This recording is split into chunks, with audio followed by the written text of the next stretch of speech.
You are now tuned into Then Radio. If you enjoy our videos, we ask that you consider joining our Patreon to support our channel. Don't forget to like and subscribe so that you never miss a new video. We hope you enjoyed today's episode, and as always, thank you for watching.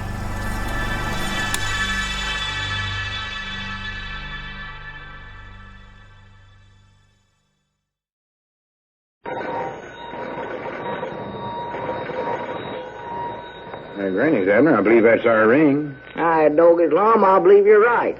I'll see. Hello, jot 'em down, store. This is Lum and Abner.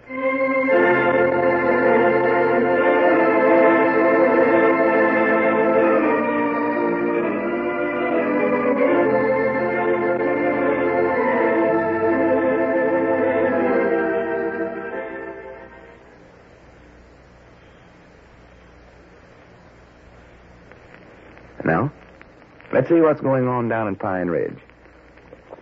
Well, high school boy Cedric is happily going along his academic way, while Lum, the ex-school board president, is certain that the whole educational system of Pine Ridge is bound to collapse under its new leader. As we look around the little community today, we find Abner in the Jot 'em Down store and library. Lum is just returning from a board meeting. Listen. Come in. Oh, well, howdy, Lum. School board meeting over already? Yeah, bound you that's the last one of them things I'll ever go to, too. What's wrong with it? Oh, I just can't stand the way Caleb runs the things.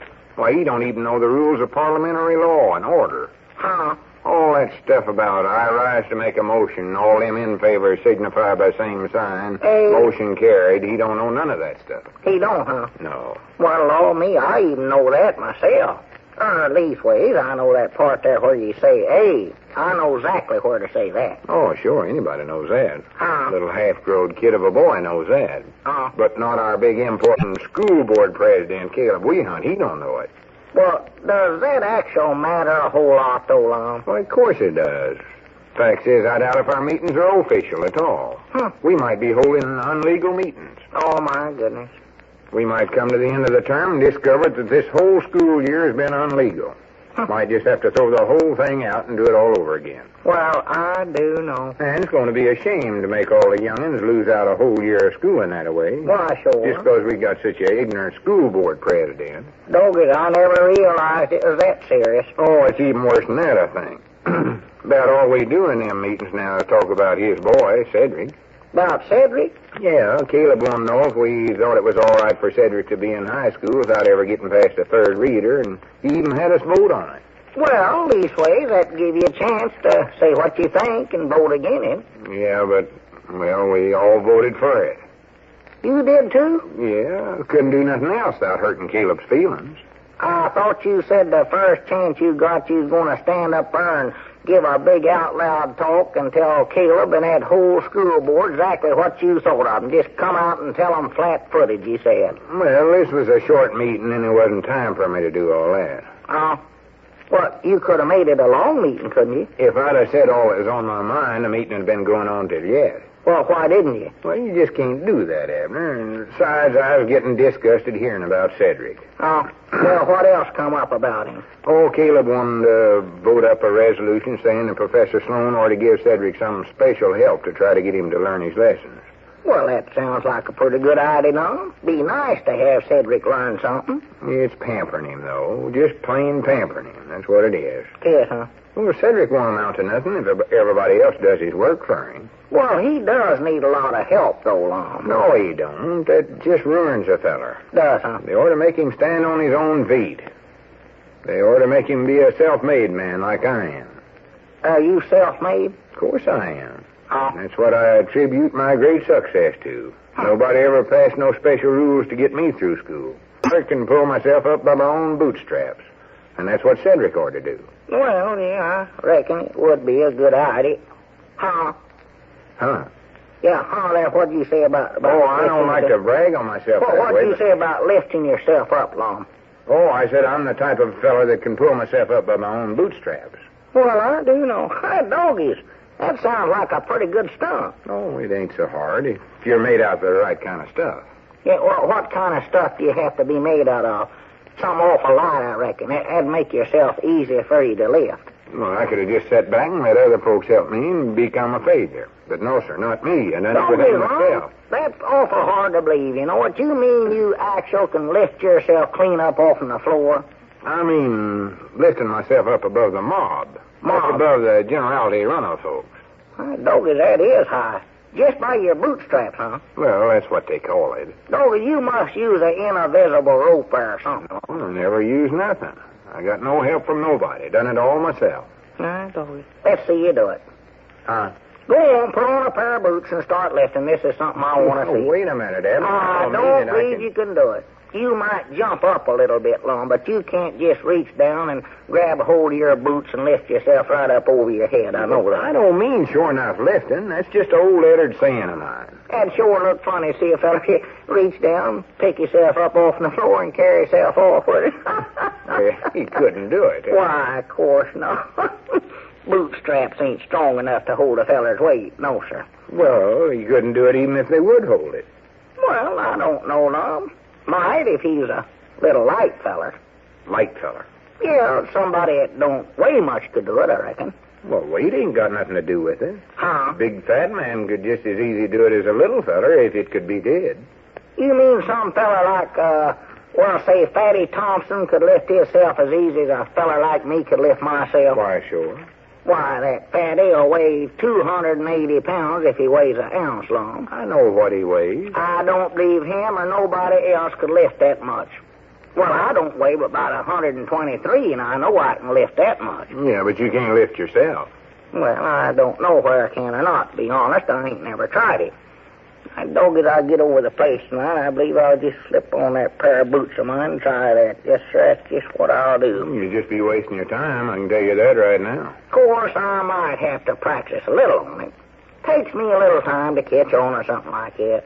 Reckon it'd be a pretty good idea if a fella was to get up on a chair or up on a dresser and start from up there. Granny's, I almost wished you would do that. Yeah, I believe that's the thing to do. Wouldn't have so far to lift me that way. Then I could just work down sort of gradual, couldn't I? You'd work down all right. I don't know whether you work down gradual or not. Is that the way you learn how to do it, Mom? Listen, Abner, when I said you know, that'd be a handy thing in case you ever fell down a well or something like that. You just take hold of yourself and horse yourself right out of there. Of course, you ought to be sure and wear your boots before you fall in a well, I reckon. You ain't got to worry, smashing. Of course, it would be nice if a fella could do it. Why, you want to get up on the top of the house to fix the roof, just pick yourself up and set yourself up there. Yeah. Have to be careful not throw yourself clean over the house. Yeah. Get the thing that over the house business with yourself. Any over. Yeah, hurt yourself. Dog it, I can't hardly wait to show this trick to old Grandpap. His eyes are bug out like a tromped-on toe bell. Well, wait a minute, Abner. You can't show him. I know what I'll do. I'll get Grandpap to go out on a walk with me, hike back through the hills there someplace, and we'll be walking along, start getting tired. He always starts complaining about his feet hurting him. I'll just reach down, pick myself up, and carry me for a while. For goodness sake. Oh, Grandpap, he sure be jealous. That's the best trick I ever heard of. I'm glad you brung that up, Lum. Yes, sir. Well, there's just one question I'd like to ask you, Abner. How are you going to carry yourself around with your feet up off the ground? By my bootstraps, like you was talking about. I'm going to put on boots. I ain't going to do it with my shoes. What was you going to use to walk with, though? Well, I'll just walk, that's right, ain't it? Sure. Of course, I could walk on my hands. No. Be holding my feet up with my hands, I reckon. Let's see now. Maybe that's the catch to the trick right there. You know it, Lum?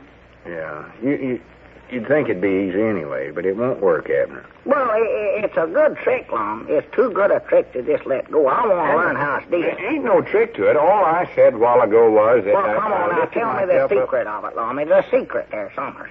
No. Yes, sir, it's bound to be. Abner, I can't do it. Well, how do you do it? Come on now, tell me. Say it. You said that you could lift I it. know what I said, but I was just using an old lettered saying. I was telling you how I was a self-made man, how I pulled myself up by my own bootstraps. That's just what you said. Well, I never meant I could actually lift myself up. I was just saying that Cedric ought to be more like that.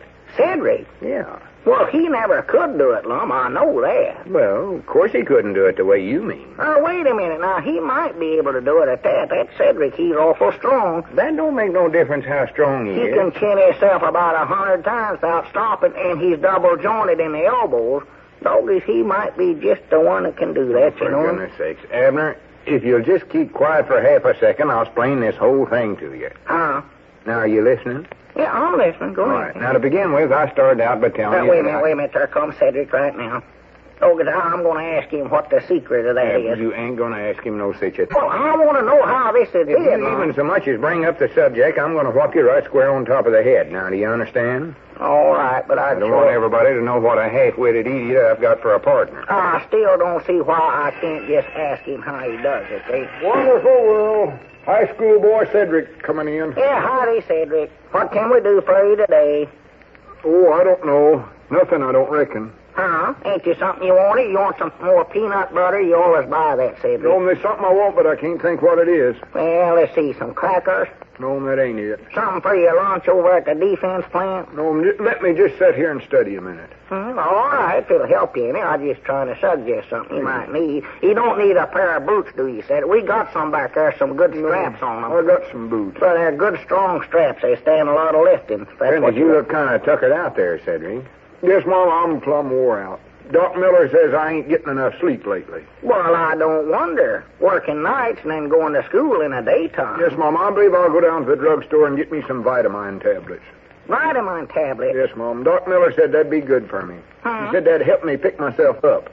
Huh? Pick yourself up? Yes, Mom. All right, doggies, wait a minute, Cedric. Let me get my hat. I'm going down there and get some of them things with you. Mom? All right, doggies, if that's the secret to this trick, I'll eat 1,000,000 of them. Come on, let's go.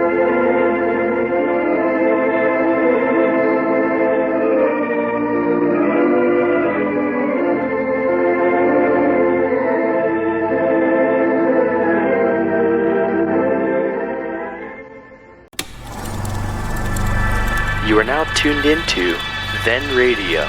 If you enjoy our videos, we ask that you consider joining our Patreon to support our channel. Don't forget to like and subscribe so that you never miss a new video. We hope you enjoyed today's episode, and as always, thank you for watching.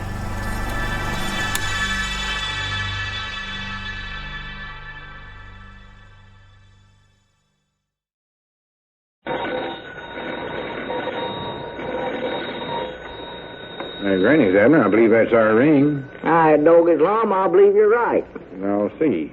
Hello, jot 'em down, store. This is Lum and Abner.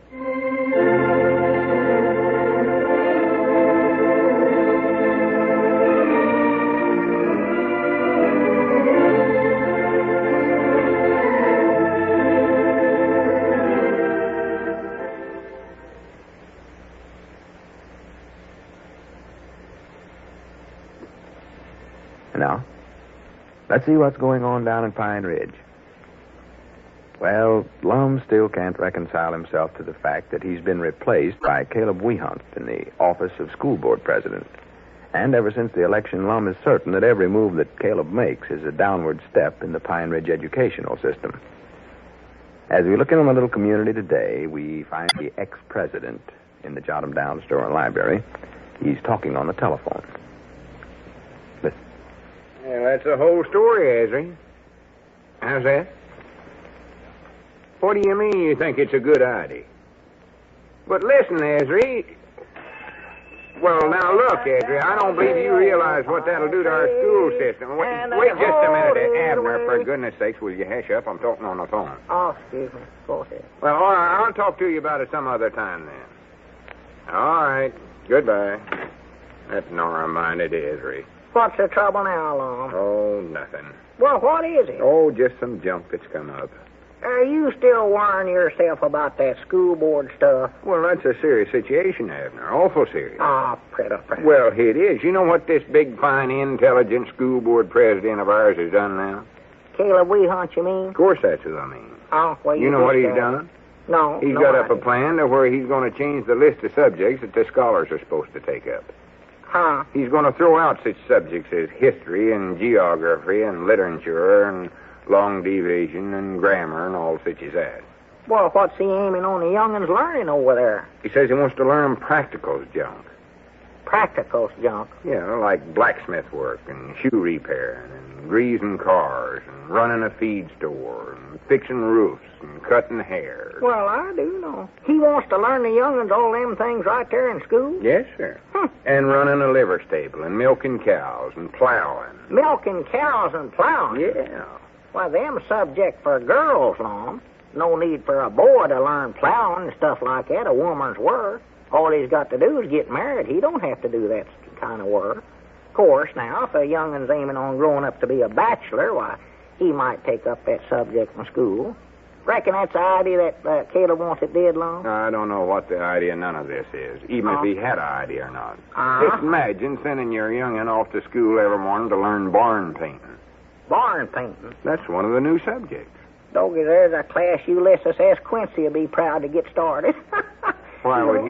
Well, he'll more likely try to get the young'uns to do their studying over at his barn. He's been trying to get it painted for nigh 2 years now. Granny, just thinking 10 years from now, Pine Ridge will be full of barn painters. There won't be no barns to paint. Why won't it? 'Cause the town will be ruined by then. Plumb ruined. Huh? Won't be nobody in town to education. Won't none of them be smart enough to make a living, hardly. Well, can't they make a living out of them other things that he's going to learn them at? Shoe repairing and cutting hair and greasing cars. Frank Foster does pretty good greasing cars down there at his gasoline station. Yeah, but he went to school some. He learned how to read and write and stuff like that. Well, how about Mose Moots? He ain't starving to death in that barber shop of his'n. He's the worst one barber I ever seen my whole life. Yeah, but I'm going to try to explain this to you, Abner. Huh? I just wish you could hear Professor Sloan tell what a terrible thing it is. Oh, don't the professor like the idea? Well, of course not. He told me if the plan went through, he's going to quit his teaching job here. Going to quit? Yeah, going to walk right out, stop. Well. And I don't know where we could get another teacher with the way things are nowadays. No. Of course, Caleb thinks that that won't matter none, because he's going to have the town folks do the teaching. You mean folks living right here in town is going to do the teaching? That's exactly what I mean. He wants to have Mose Moots teach barbering, of course. Yeah. Harry Hodgkins will learn him how to run a liver stable. Eugene Blevins learn him how to repair roofs. And Jeff teach butchering. Well, I do know. Well, who's going to pay all these folks for that long? Oh, they won't get paid. Huh? Just get paid their expenses is all. Huh? Caleb thinks they'll all be willing to donate a little bit of their time for the good of the community. Well, I don't believe he'll get very far that long. I know Mose Moots ain't going to do anything for nothing, I can tell you. Well, now, wait a minute. There's where you're wrong. That's the worst part about it. Huh? Caleb has talked to most of them fellers, and they're all anxious to do it. There? Yeah. Imagine a feller like our Hodgkins, for instance, being a school teacher, a professor. Can't hardly even write his own name hardly. Can't write it at all without lolling his tongue out. No, doggy, that does seem peculiar. Being a teacher, I'd love to see that. I've been calling the other board members. That was Esri I was talking to when you come in, Jim. Yeah, I heard you call his name. I've been trying to get them to vote again this idea, Caleb's, and do you know that every single one of them's in favor of it? Well, I do know. Every one of them. Even Squire Skimp. Squire Skimp? Yeah, I was disappointed in him. I thought he had more sense than that. Of course, I reckon he figures that he'll get to teach them insurance selling. Oh, sure. That's the reason right there. That Get them interested in insurance, and then he'll sell them some. Why, sure, yeah, that's Squire. Yeah, now, ain't that the worst one plan you ever heard in your whole life? Why, no. Of course not. Huh? What's that? That's the best idea we've had in this town in a long time. I just wished I could have went to a school like that myself. Well, if that don't beat the bugs of fight. I know little Pearl taking an awful lot of junk in school, she never had no use for her. Well, that geography's for instance. What's wrong with geography? Well, they learned her where the oceans are at, but there's never nothing she could do about it, Lum. Of course not. She couldn't move to one of them. Couldn't use them for nothing. No, but she knows where they're at. Well, yeah, but they'd have been sitting there where Pearl knowed about it or not, Lum. That had no effect on the ocean. Are you turning again me, too? No, I ain't turning again you. I just think that's a good idea. I never thought it'd come to this. My own friend and partner, et tu, Brutus. Well, Lum, I just figure if the young... Huh? What'd you say about eating? I never said nothing about eating. I said et tu, Brutus. That's what I thought you said. Now, what does that mean? That's a foreign language. Well, it must be. I never heard that word before. What does it mean? You ate too much? No. Ate 2 apples? No. 2 oranges? Of course not. Well, what is it you ate 2 of? I never ate 2 of nothing. You said you did. You said ate 2 Brutuses or whatever they are. Brutuses ain't nothing to eat. Well, what'd you eat them for then, Lum? I never ate them. You said you did. You must have liked them, or else you never would have ate that second one. What'd they taste like? Abner, will you listen to me for half a minute? Et tu, Brutus is just a Latin expression. It means, and you too, Brutus. Brutus is the name of a man, and he killed Caesar, and that's when he made the Caesar? remark. You mean Cedric's dog? No. That's the name of Cedric's dog? How'd this fella kill him? Poison him and then eat him? No. Huh? No, this is a different Caesar, and when Brutus stabbed him, why, Caesar looked at him and said, Et tu, Brutus. Well, for the land sakes. He said that right out loud? Yeah, I reckon he did. Dog, that must have been an awful smart dog to be able to talk that way. Dog? Yeah, you're right. That couldn't have been Cedric's dog. No, that old hound of his, you can't even learn him to roll over, let alone talk. Well, whose dog was it, Lum? It weren't no dog at all. This Caesar was a man. A man? Oh, my goodness. Have you notified Uncle Henry Lunsford? Why, of course not. What, you ought to do it, Lum. Uncle Henry's a town marshal. If this feller actually been killed, he ought to know about Abner, it. this happened a long, long time ago. It did? Well, of course it did. Uncle Henry don't know about it yet? Oh, for goodness sakes. Abner, don't you ever read anything? Why, sure I read. I read everything, Lum, but we ought to do something about this. We ain't got time to talk about reading, Lum. Somebody's been killed around here. We ought to call Uncle Henry and tell him, get up a posse and hunt for him, Lum. I bound you they went for them swamps down there along the river. It's too late to get up a posse. No, it ain't. It's never too late. We'll track him down. Let me get to that telephone. Caesar's been killed. Abner, get away from that telephone. Lum, we got to tell Uncle Henry about it. You mean to stand there and tell me you don't know who Julius Caesar is?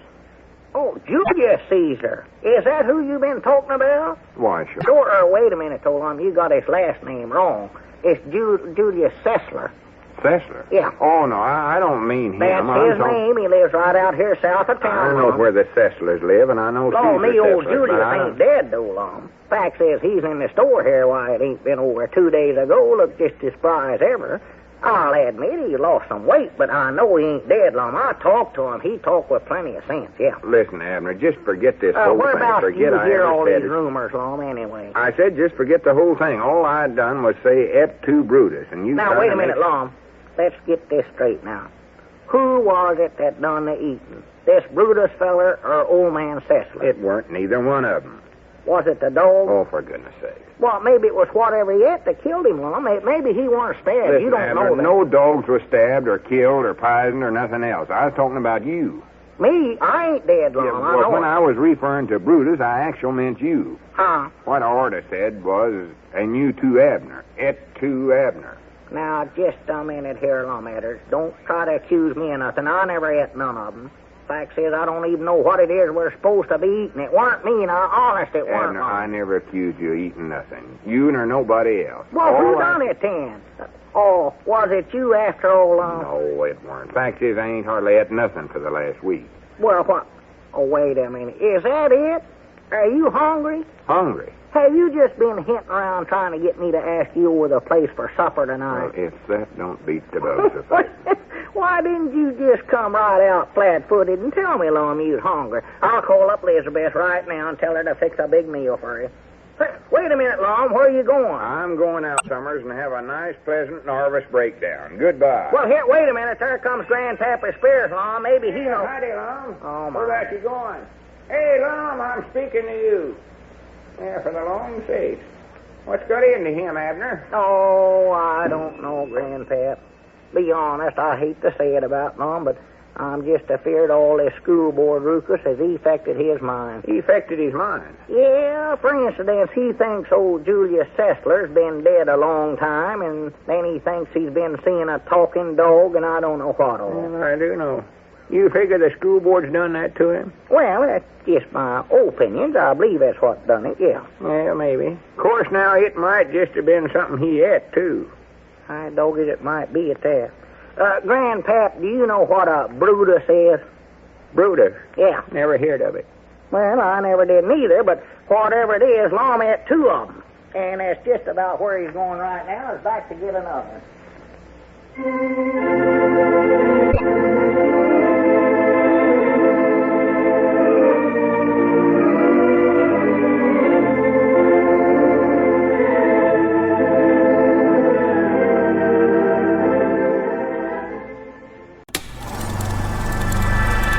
now tuned into Then Radio. If you enjoy our videos, we ask that you consider joining our Patreon to support our channel. Don't forget to like and subscribe so that you never miss a new video. We hope you enjoyed today's episode, and as always, thank you for watching.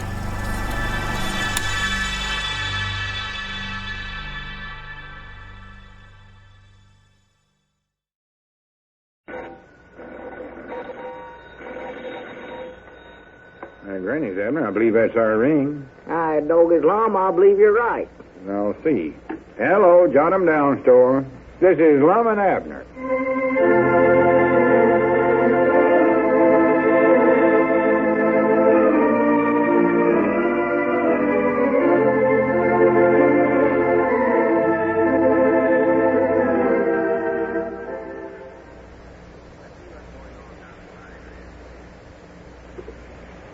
Now, let's see what's going on down at Pine Ridge.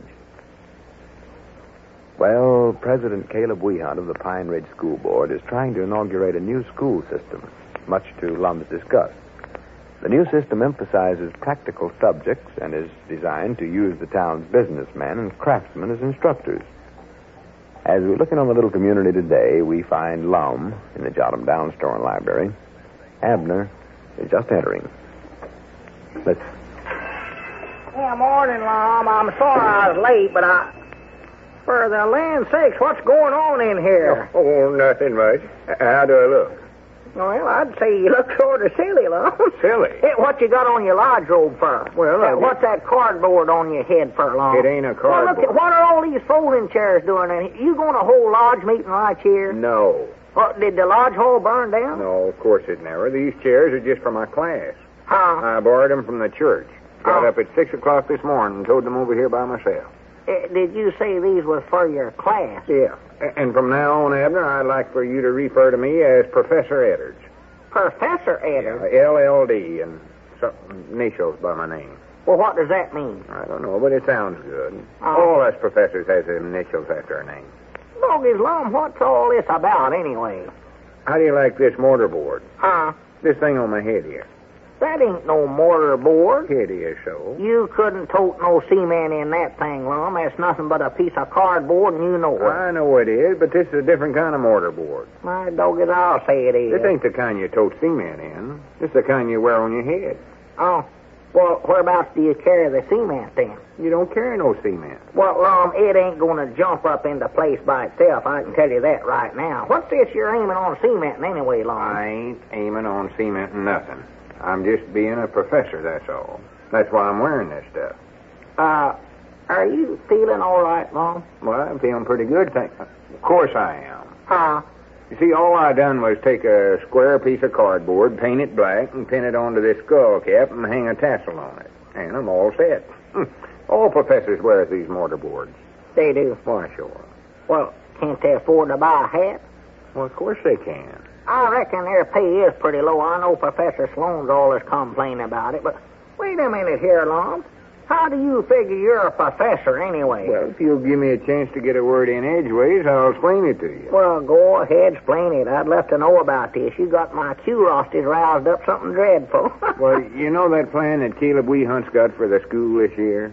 You mean the one you said would ruin our whole educating system? Well, yeah, that's it. But the one where he wants to just learn the scholars practical subjects like shoe repairing and blacksmithing and haircutting and all that. Yeah, I know about that, yeah. Well, I've been studying about it, and whilst I still think it's a poor idea, I got to admit there's one or two good points to it. Well, I thought it was all good. Oh, no. How could it be good with fellas like R. Hodgkins and Mose Moots and Caleb himself as teachers? Oh. That was part of the plan, you know, having fellers in town learn the young'uns whatever subject they're familiar with. Like, for instance, Mose teaching barbering. Yeah, I know all that, Lum, but are you going to be one of the teachers, too? Well, natural. Well, I do know.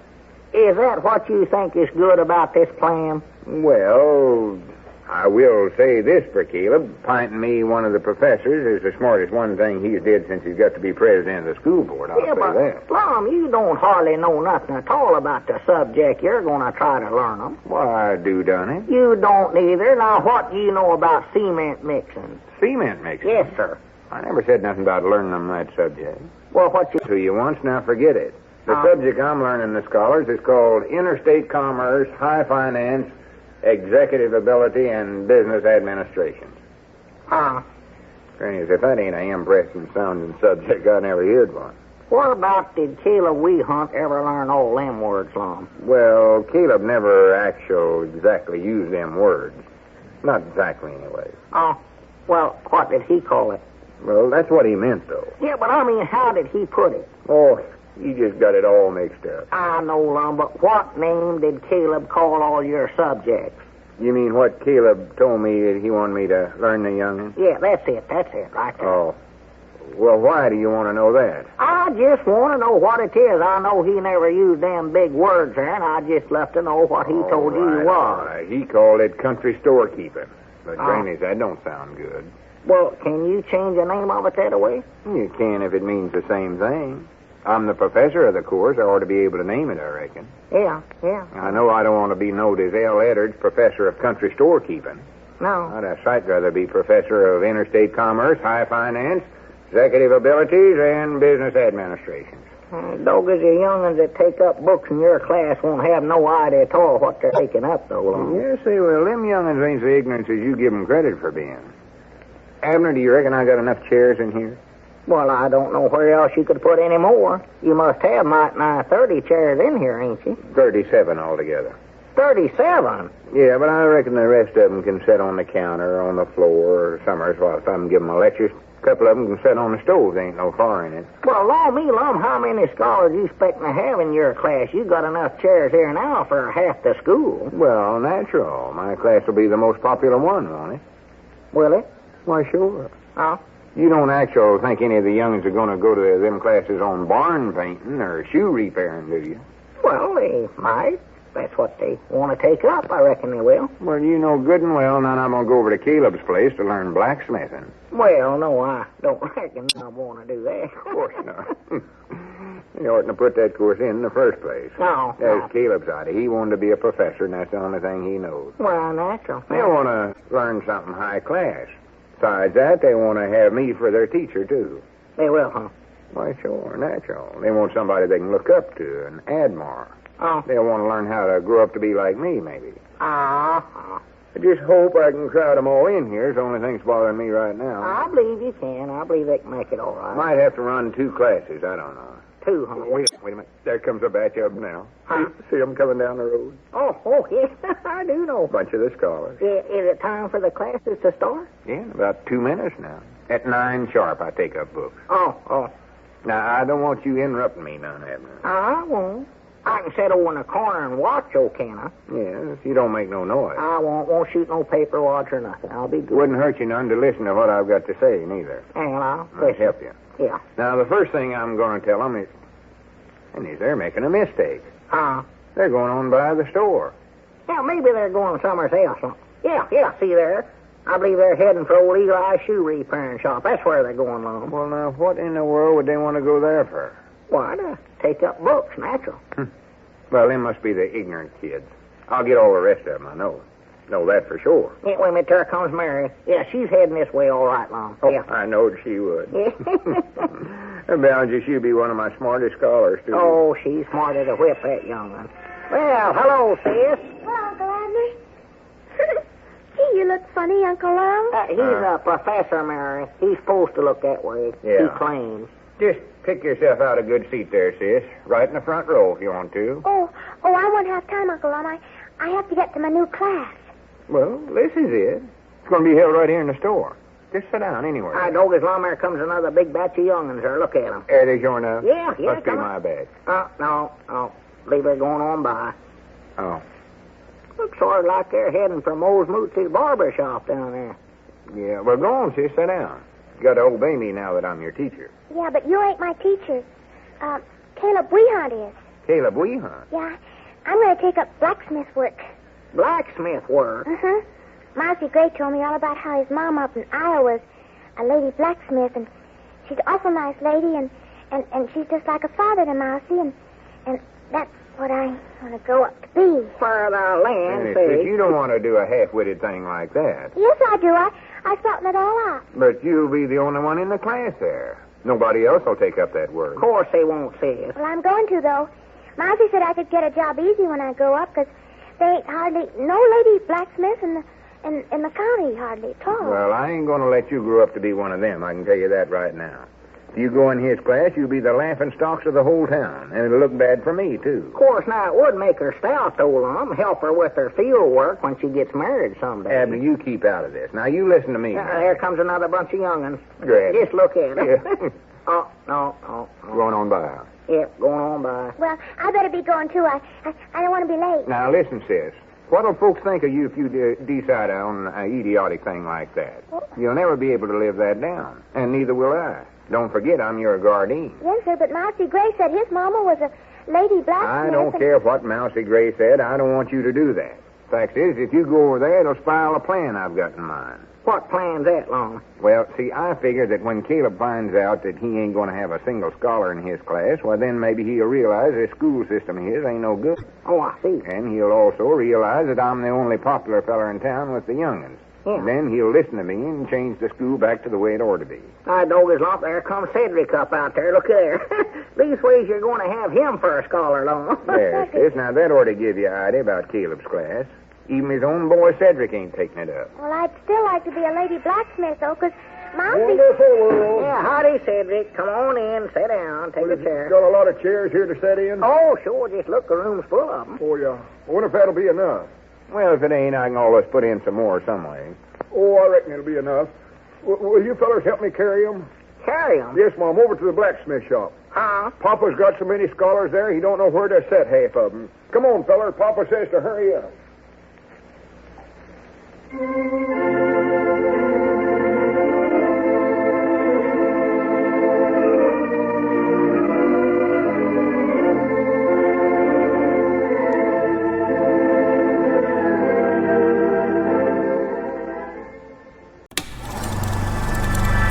You are now tuned into Then Radio. If you enjoy our videos, we ask that you consider joining our Patreon to support our channel. Don't forget to like and subscribe so that you never miss a new video. We hope you enjoyed today's episode, and as always, thank you for watching.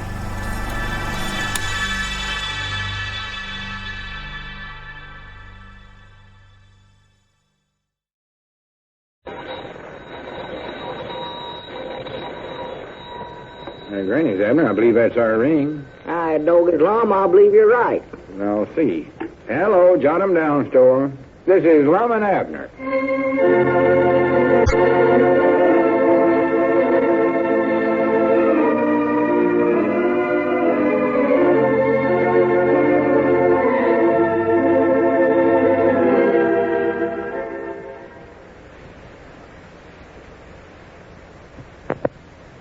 And now, let's see what's going on down in Pine Ridge.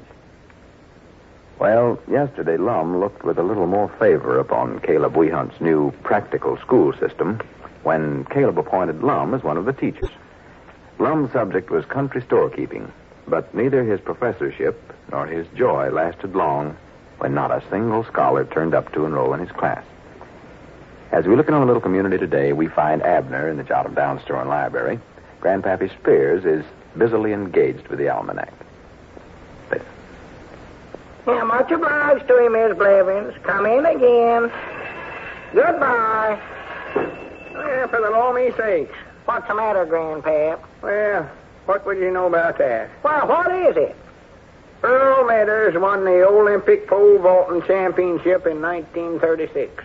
Earl Meadows? Yes, sir. 1936, according to the almanac here. Oh. In 1936, it was. Uh-huh. Earl Meadows. It's right down there in black and ink. Well, did you know Earl, Grandpap? How's that, Abner? Where'd you meet him? He ain't a local boy, is he? Or leastways, I never heard of nobody around here called that name. Who are you talking about, Abner? Why, that feller there, Earl Meadows. Earl Meadows. Yeah. Well, that's the same name I was reading about here. Huh? He's the feller that won the pole vault in 1936. Whereabouts did you ever get acquainted with him? Me? I never got acquainted with him. I thought you was the one that knowed him. Why, no. It's the first time I ever heard of him. What does he look like? I don't know what he looks like. I ain't never saw him. You ain't? Why, of course not. Well, that's curious. I ain't saw him neither.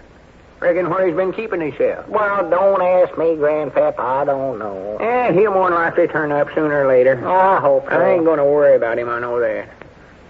Well, I do know. Listen to this, Abner. Grandpap, I ain't got time to listen to you read about that stuff in an almanac all day. I got too much work to do. But this is interesting. I don't care if it is. Lum ain't showed up here today at all, and I've had to do all of his work along with mine. I'm busy. Whereabouts is Lum at, anyways? I don't know. Over to his place, I reckon. Sulking, mumbling to himself. What's he sulking about? All this school board stuff has got him so low in spirits he don't hardly act like himself no more at all. He's still fussing over that, huh? Oh, well, you know, Lum. He can't be president or something. Why, he just gets down the mouth and thinks the whole town's against him and all that. Oh, sassy Frank. Sassy Frank. Tried my best to talk him out of it, but I just couldn't do it. Not after what happened to him yesterday, particular. Yesterday? Yeah, Caleb Weehunt, you know, appointed Lum to be one of the teachers in this new school system that Caleb's trying to get up around here. You mean where the scholars are being learned liver stable work and barn painting and all such as that? Yeah, and Lum was supposed to learn them country storekeeping. So he toted a big batch of chairs in here and dressed himself all up like a professor and figured he'd be the most popular teacher in town. And then not one single scholar showed up for his class. Not one. Oh, yeah, I believe I heard about that. Yeah. Well, it was sort of comical. Especially the way Lum had himself all rigged up with his lodge robe on and all. I'd love to saw him. But he couldn't see it that way. Tell you, you just ought to saw him when he left out of here last night to go home. He couldn't look no worse if he'd have heard that judgment was coming tomorrow. Taking it right to heart, huh? Oh, yeah.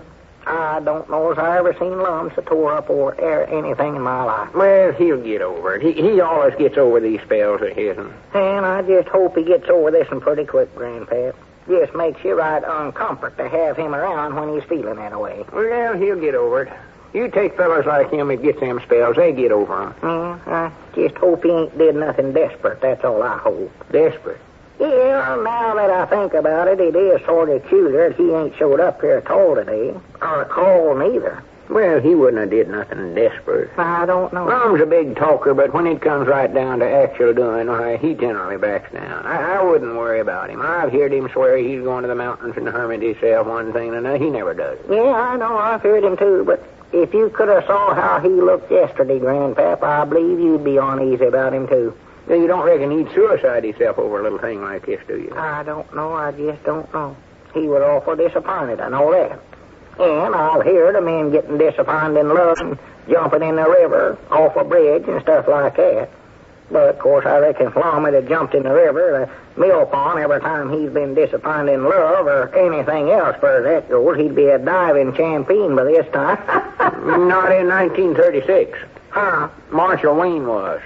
Marshall Wayne? Yes, according to the almanac here. Oh. That was platform diving. Yeah. 1936 Olympic Games. Says it right there, see it? I don't care where it says it or not. Well, it does. It says it. It sure does. Look at here. I ain't interested. Well, for all me's sakes. Dr. P. O'Callaghan of Ireland throwed the hammer 176 feet, 11 1/8 inches.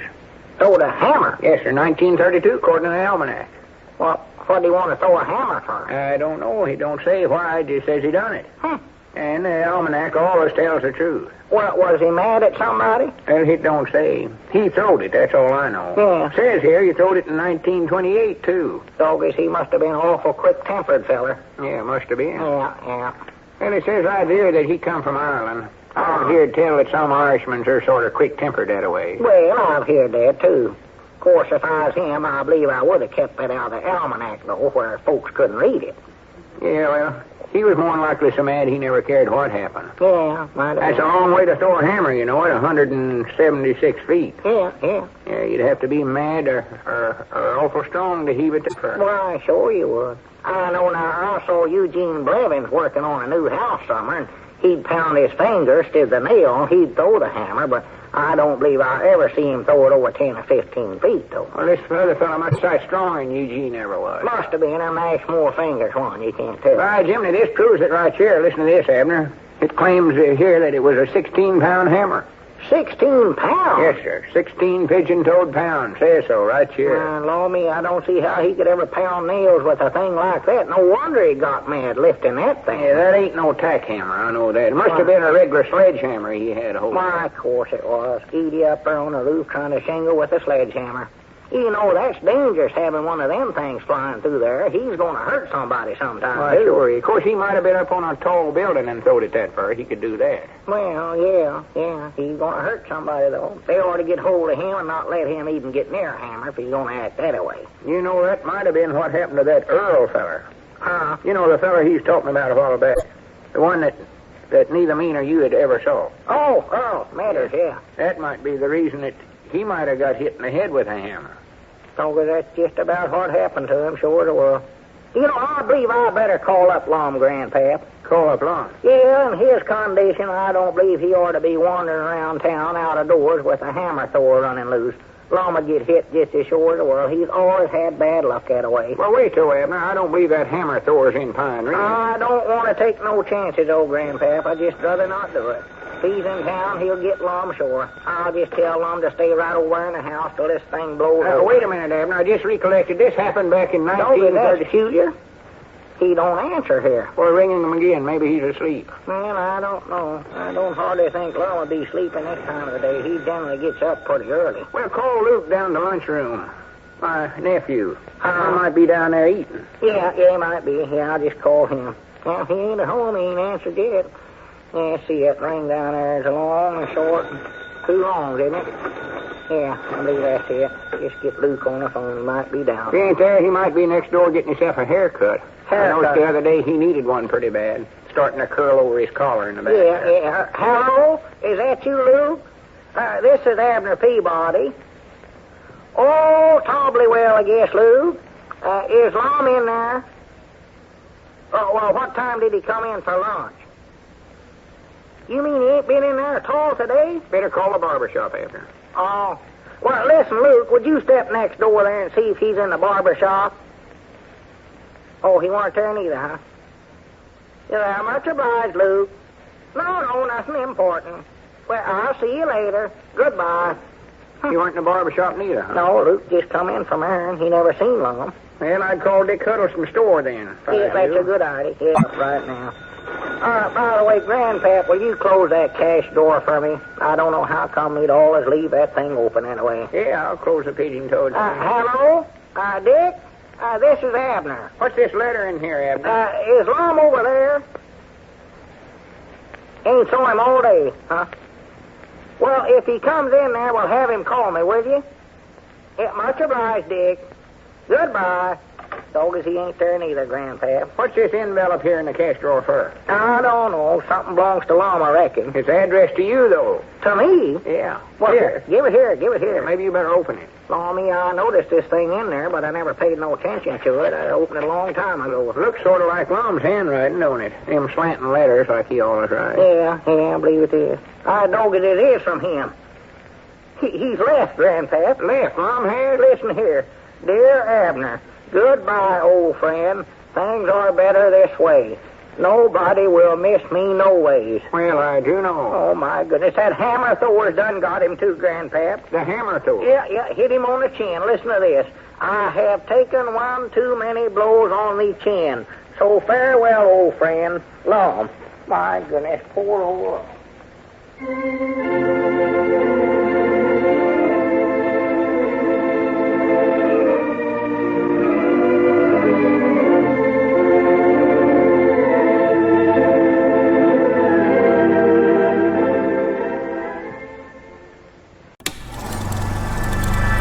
You are now tuned into Then Radio. If you enjoy our videos, we ask that you consider joining our Patreon to support our channel.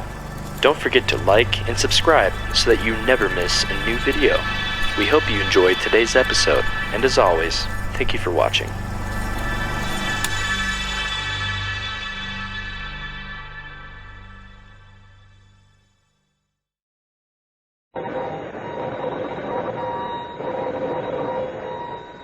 Granny's, Abner. I believe that's our ring. Dog is Lum. I believe you're right.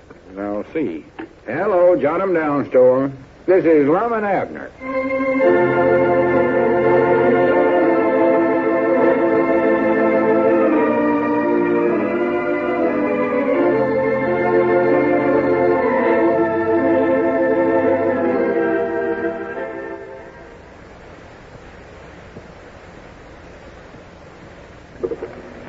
And now, let's see what's going on down in Pine Ridge.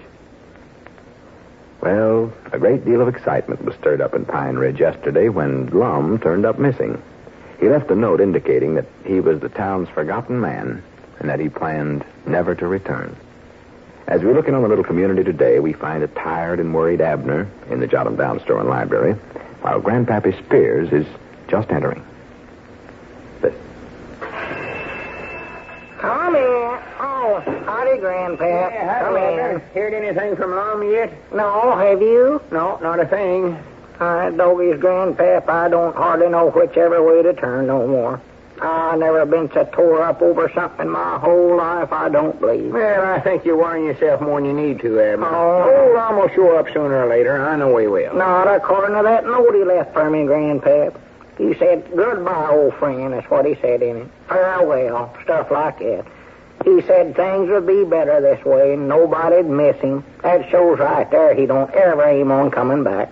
Or else he's fixing to suicide himself, one. Oh, he wouldn't suicide himself. I don't think. Well, I don't know. He was getting to be a desperate man, Grandpap. You just don't know how much being president of the school board means to him. Losing out on that's been one of the biggest disappointments of his whole life, I do believe. Yeah, but that surely wouldn't make him go out and jump off of a tall building or nothing like that. It might if he could find one tall enough. See, he got to studying about it to where he just figured everybody in town turned against him.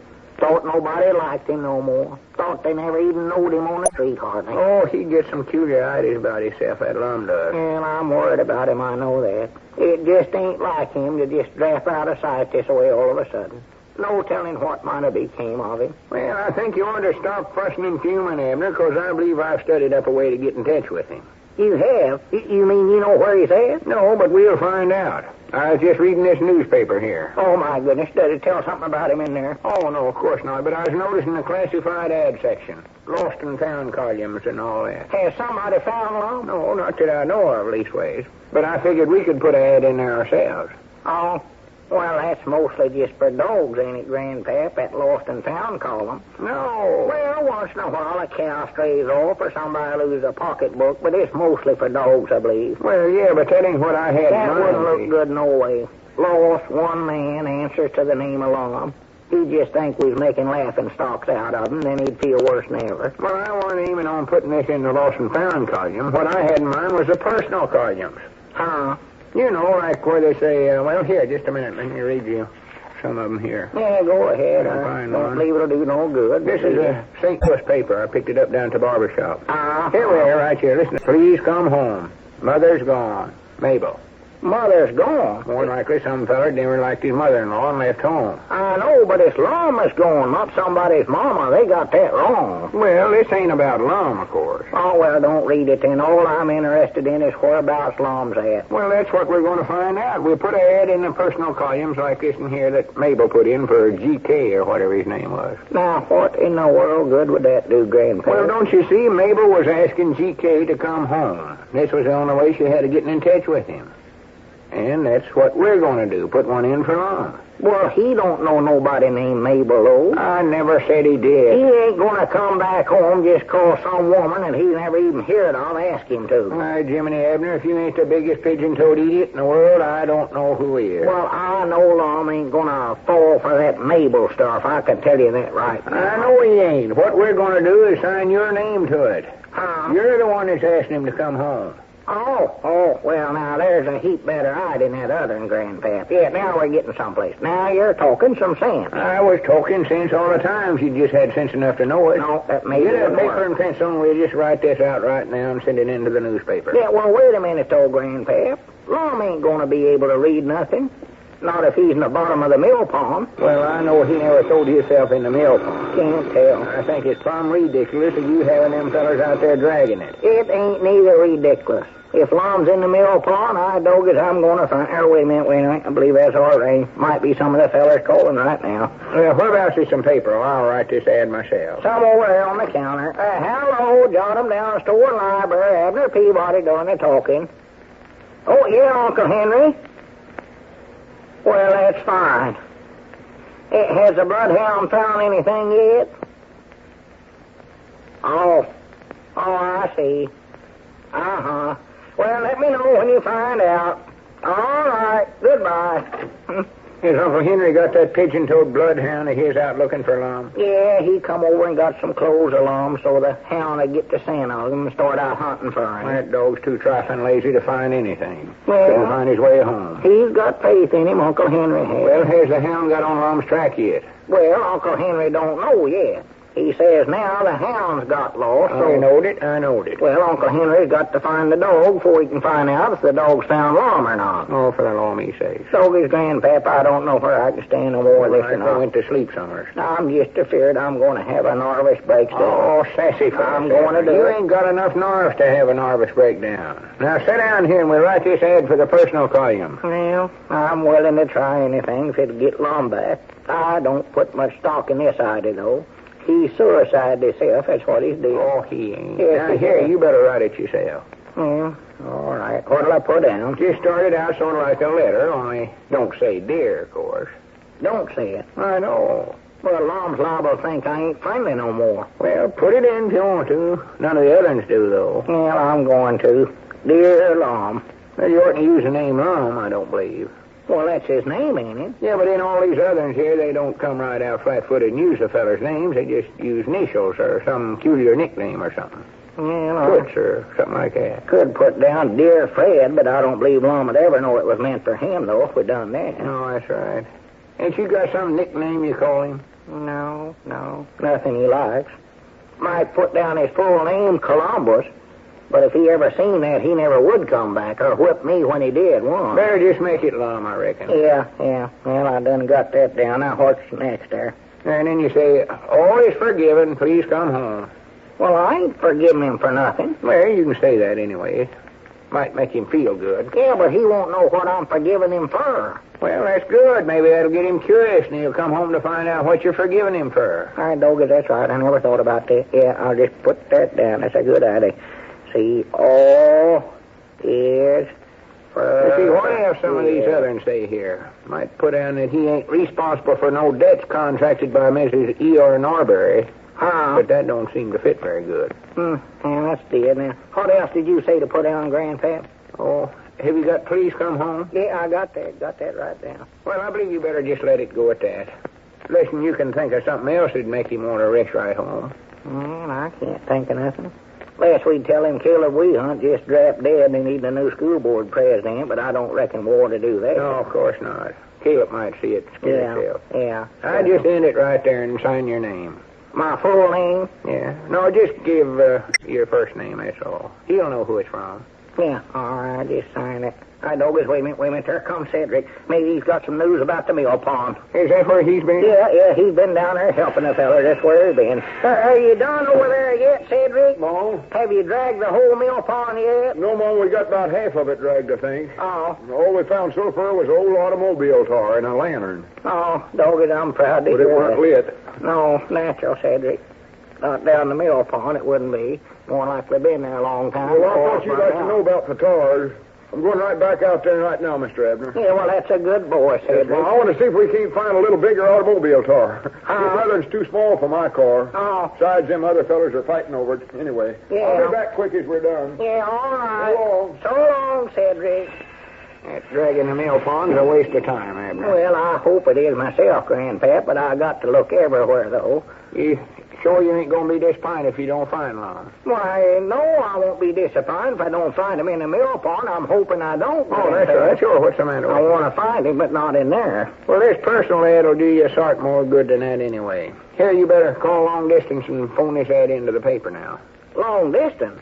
What paper are we going to put this ad in, anyway? Well, listen right here, this St. Louis paper. Oh, well, what if Lum ain't in St. Louis, though? Well, he don't have to be, silly. They send this paper all over every place. No. This gets to a lot more place than this little old weekly paper of ours, I can tell you that. Yeah, well, yeah, you're right. I never thought about It's it more that way. places than the Hooker County paper. Yeah.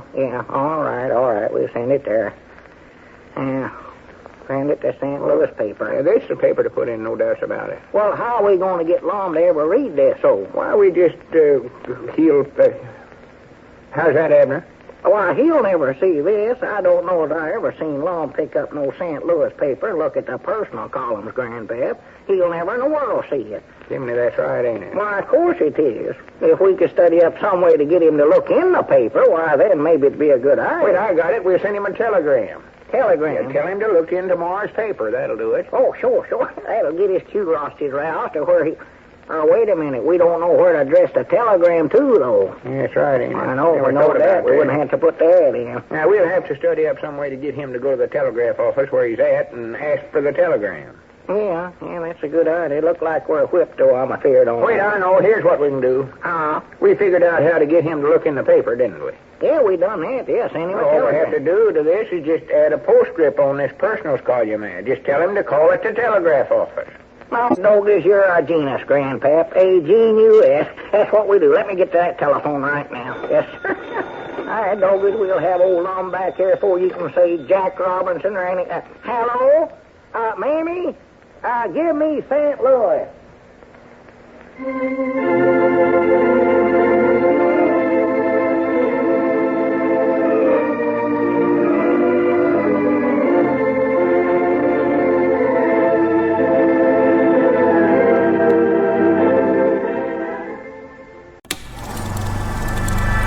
You are now tuned into Then Radio.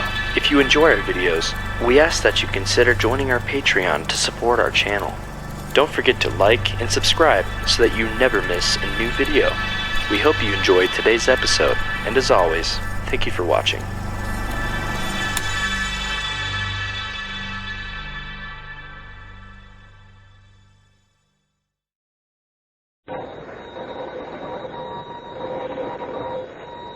Granny's, Abner. I believe that's our ring. All right, Douglas Lum, I believe you're right. I'll see. Hello, jot 'em down, Store. This is Lum and Abner.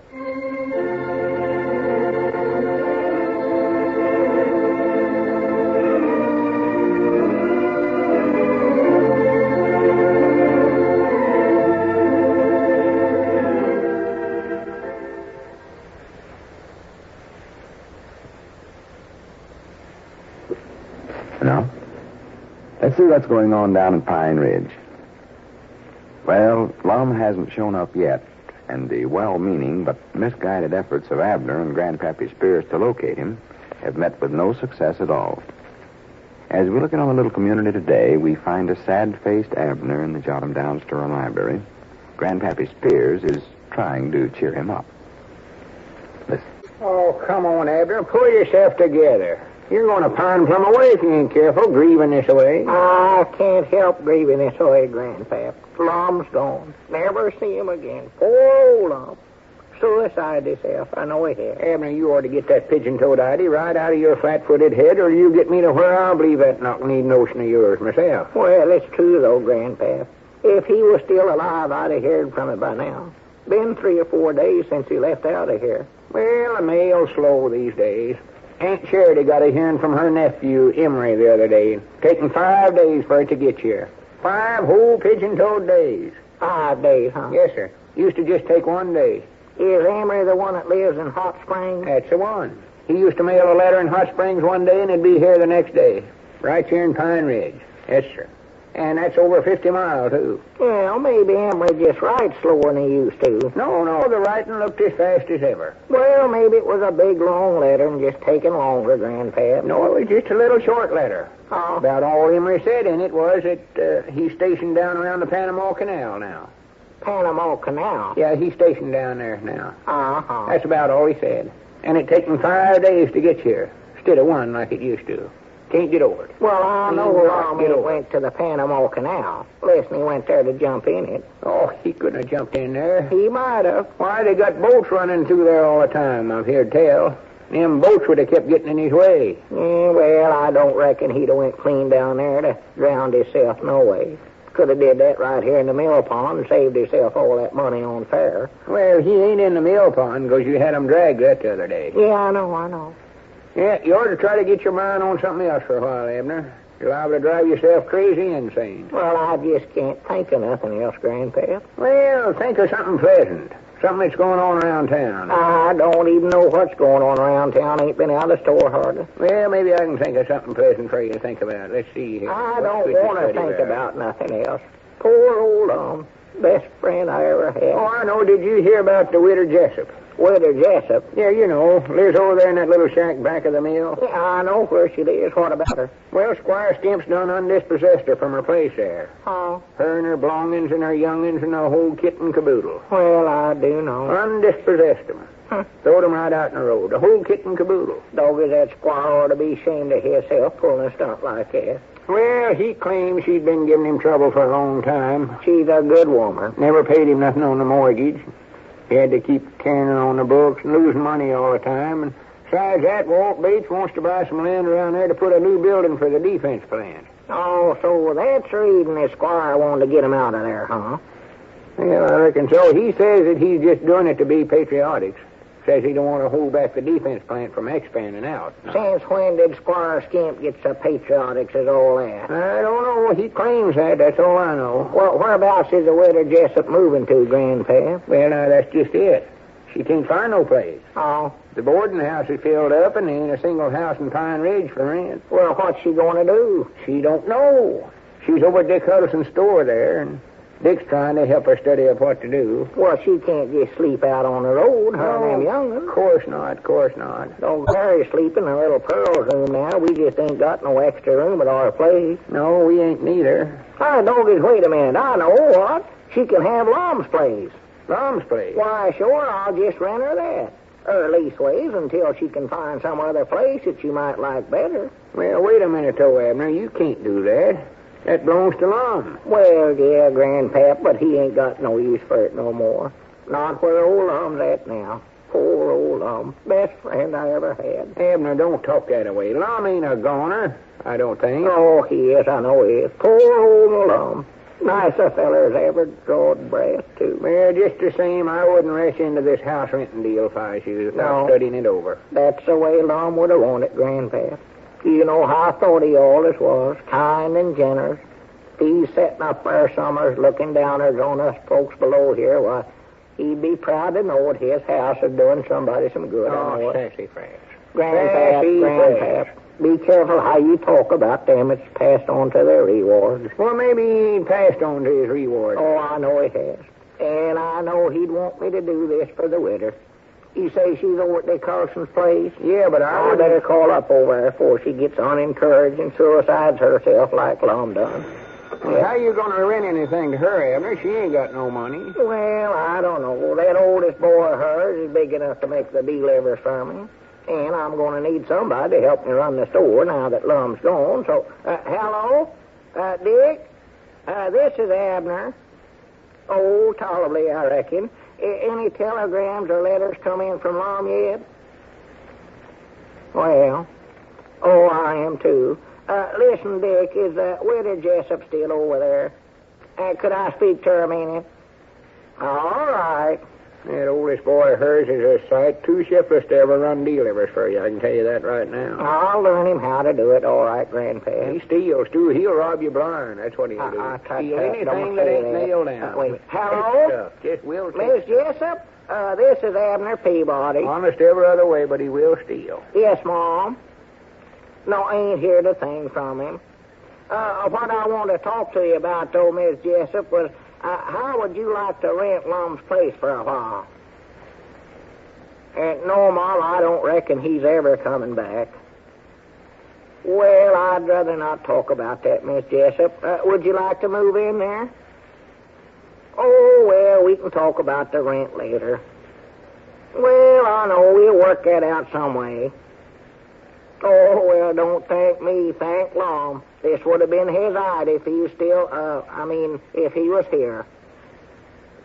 Yes, Mom, you can move in right away.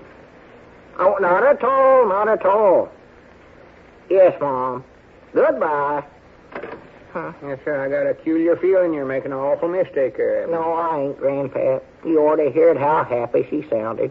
Just wished old Lum could have heard her voice. Would have did his heart good. Poor old Lum. Best friend I ever had. I wished you'd stop saying that, Abner. Well, he was the best friend I ever had. Oh, it gives me the creeps. Better feller than him never drawed breath. No, sir. And you know it, too, don't you? I think I'll go to the pool parlor and whip old Dad Crockett a game of snooker. Grandpap, how can you think of snooker at a time like this? Well, it's a sight more pleasant than what you're thinking about. And a whole lot more sensible, too, I can tell you that. Well, just recollect this, Grandpap. Lum can more than likely hear every word we're saying about him, so if I was you, I'd be a little careful about what I was saying. Oh, sassy. He's liable to hate you. Lum's more than likely sitting in a drugstore somewhere having himself an ice cream soda. Grandpappy fears they don't have drugstores where Lum's at. Wait a minute. That was your ring there, I believe. Uh-huh. That's more than likely him right now. And they don't telephone from up there neither. Hello, jot 'em down, store and library. Abner Peabody doing the talking. Oh, yes, Mom. What is it, Miss Jessup? Oh, her. Why, sure, there's a stove there. Young'uns will tear that place up. What, go ahead and use it. Ice box there, everything. Just help yourself. Oh, yeah, just help yourself. There's a couch there in the parlor that pulls out and makes into extra bed you might need. Awful generous with Lum stuff. That's all I got. Well, just go ahead, use whatever you need. Oh, I'll yeah. send Cedric or somebody over to get all the Lum's things out of there. Get 'em out of your way. Yes, Mom. Not at all. Goodbye. What are you aiming on doing with all the Lum's things? I don't know, Grandpap. Have Cedric bring 'em over to the store and sell 'em or give 'em away, I reckon. His clothes and everything like that? Why, sure. I don't know, Abner. Somehow that just don't seem decent. Decent. No, sir. Well, giving his clothes away is a heap better than letting 'em hang there in the closet and rot to pieces and get all moth at, Grandpap. And I know that's the way Lum would have wanted him. Well, I've got my doubts about that. Well, he would. That Lum was the thoughtiest one human that ever drawed breath. Well, maybe so, but it just don't seem decent. I know I wouldn't take none of his clothes and wear 'em around town. Why, of course not. They wouldn't fit you. Be too big for you. Well, that ain't the reason. I just wouldn't wear 'em. It ain't decent. I don't want to be knowed as a grabby feller. Poor old Lum. Best friend that ever drawed breath. It ain't just 'cause they wouldn't fit, though. Fact is, they might fit. I've been putting on a little flesh here late. Charity says so anyway. Doggies, I'm going to have to get shut of that rocker Lum's there, too. I just can't stand to have nothing around that reminds me of her. I could have him taken up a little, too, Oh, around the sir. waist. Charity's mighty handy that way with a needle and thread. Fact is, I might even have to get shut of the store. I don't know as I'd want to run it without him around. Just wouldn't be the same, no way. Hey, Abner. Poor old Lum. Best friend. Abner, I was just had. wondering, was Lum wearing that blue serge suit of his when he left out of here the other day? I don't know. Don't believe he was, Grandpap. What do you want to know that for? Oh, nothing. Last time I seen him, he just had on his regular everyday suit. Uh-huh. See him now, just like he's standing. Whereabouts do you reckon that blue serge suit would be at? Hanging up in his closet? I reckon so. That's where he always kept it, I know. Uh-huh. Well, I reckon I better be running along, Abner. Well, wait a minute. Don't leave me here all by myself, Grandpap. I just can't stand to be alone. Well, I have to leave, though. I got some stuff to do. What stuff? Oh, something important. Say, if Lum's place is unlocked over there, it's all right for a fella to go right on in, you reckon? Why, sure, and I know it is. Lum never had a key for it. But where are you going, Grandpap? It's important. Oh, no place. I'll be back later on. Oh, say, before I ever go, have you got any neckties like you used to sell in the store here? Why, there's a few of them over there. What color was you looking for? Oh, I don't know. Most any color, I reckon. Any color. Yeah, any color that'd go good with a blue serge suit. Huh?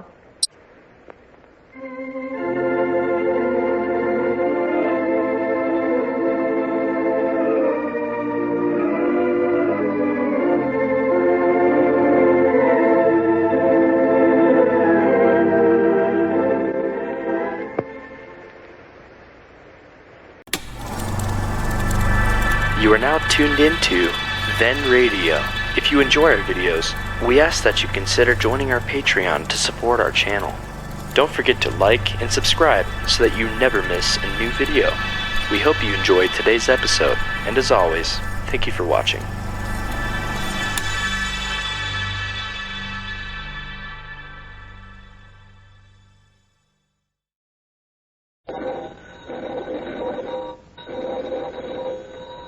Granny's, Abner. I believe that's our ring. I doggies, Lum, I believe you're right.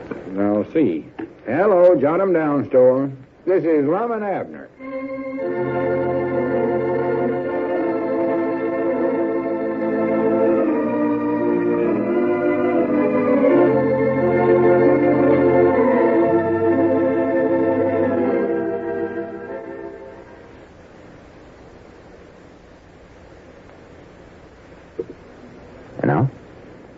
Let's see what's going on down at Pine Ridge. Well, Lum is still missing, and Abner has given up all hope of his partner ever returning. In fact, he has rented Lum's house to Widder Jessup, and today he's giving away all of Lum's clothes and belongings. As we look in on the little community today, we find Abner and Cedric and Mousie Gray in the Jot 'em Down store and library. Mousie is trying on one of Lum's hats. Listen. Well, yeah, I guess the hat is a little big for you, all right, Mousie. But I'll tell you what you can do. You can just roll up a newspaper and put it inside the band there. That'll keep it up off your ears. Yes, sir. Well, it's way yonder too big for him. Don't look good on it. I believe it fit me good, Mr. Abner. No, now, Cedric, you wouldn't look right in a hat. You're more the cap-type feller, I think. Cap-type fellow. I believe you. Is that good or bad for me? Oh, yeah, that's fine, Cedric, yeah. Well, that hat fit me better than it fits Mousie, though. I know that. Yeah, well, Mousie needs it, though, Cedric. Well, I could cut the brim off of it. Well, you don't want to do that. That's too good a hat to ruin when a fella like Mousie can use it. See, he needs something to make him look older. He's a married man, Cedric, and you ain't. No, Mom, I ain't married. I know that. Well, Abner, are you sure it's all right now for me to be taking Lum's hat this away? Why, sure, Ed. Lum would have wanted it that way.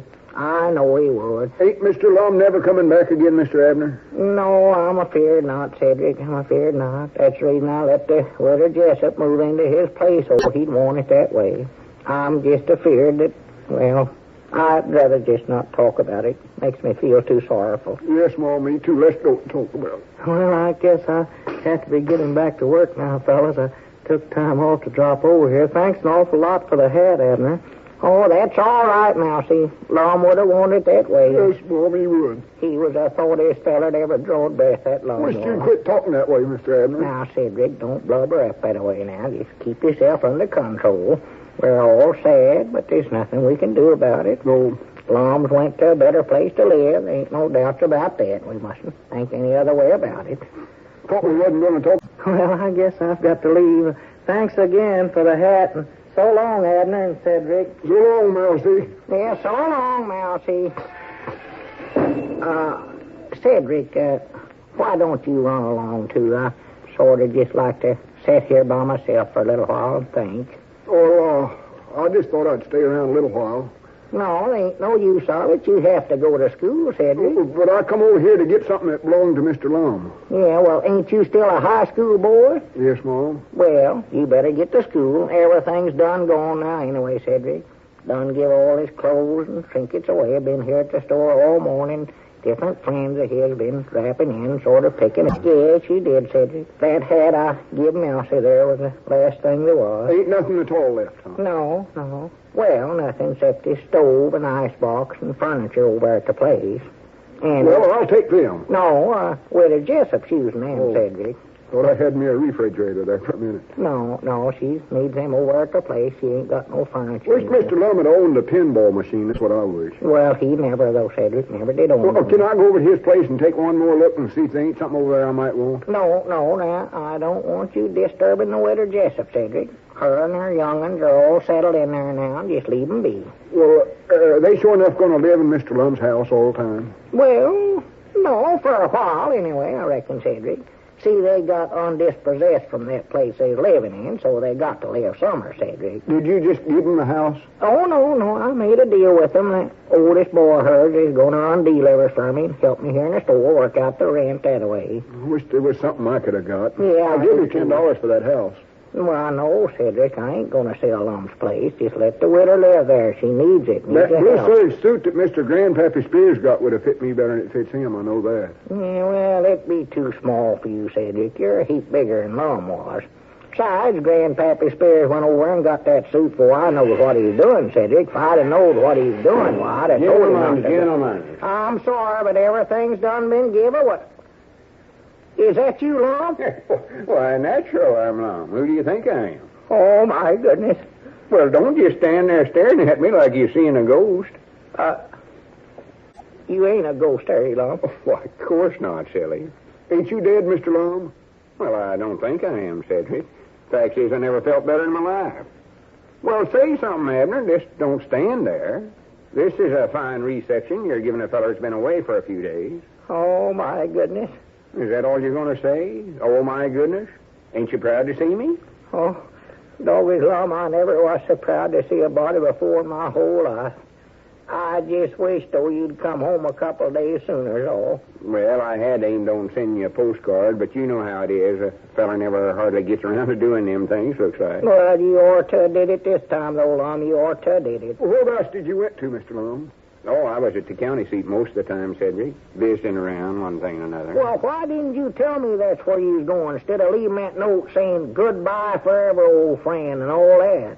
Doggy, you had us all worried around here something dreadful, Lum. Well, to be right honest, I never knowed that was where I was going myself till I got there. Oh. When I left out of here the other day, I so tore up over that school board election and stuff that I just decided to walk off and leave Pine Ridge and not never come back. Well, I figured you'd done worse than that, even, Lum. Then I got to thinking things over, and I don't know. I was running away just like a coward. Sure. Just 'cause I wasn't president and thought everybody was against me and all that. Well, you was wrong about that. You ought to saw how folks took on when they figured you'd suicide yourself or something, Lum. Did they, sure enough? Oh, yeah. Women folks all puddled up and cried every time they talked about it. Men folks shook their head and sad and carried on. Yeah, I'm sorry I I give them all that cause. They had nice things to say about you. Well, good. I'm proud to hear it. Oh, yeah. Anyways, I've decided I'd come back here and make such a big success out of myself that folks would be proud just to get to shake my hand. That's a time. And I love to hear you talk. Yeah, good for you, Mr. Lum. Yes, sir. But what's more, I'm going to start making a success out of myself right away. Huh? 'Cause me and you's going into a new business, Abner.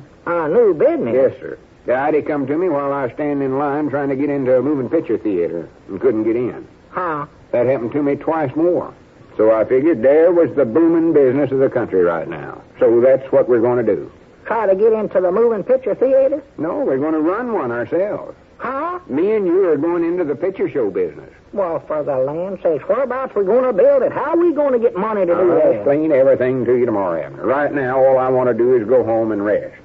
Go home? Yeah, I'm all wore out. I just want to go home and get into my own bed. Uh-oh.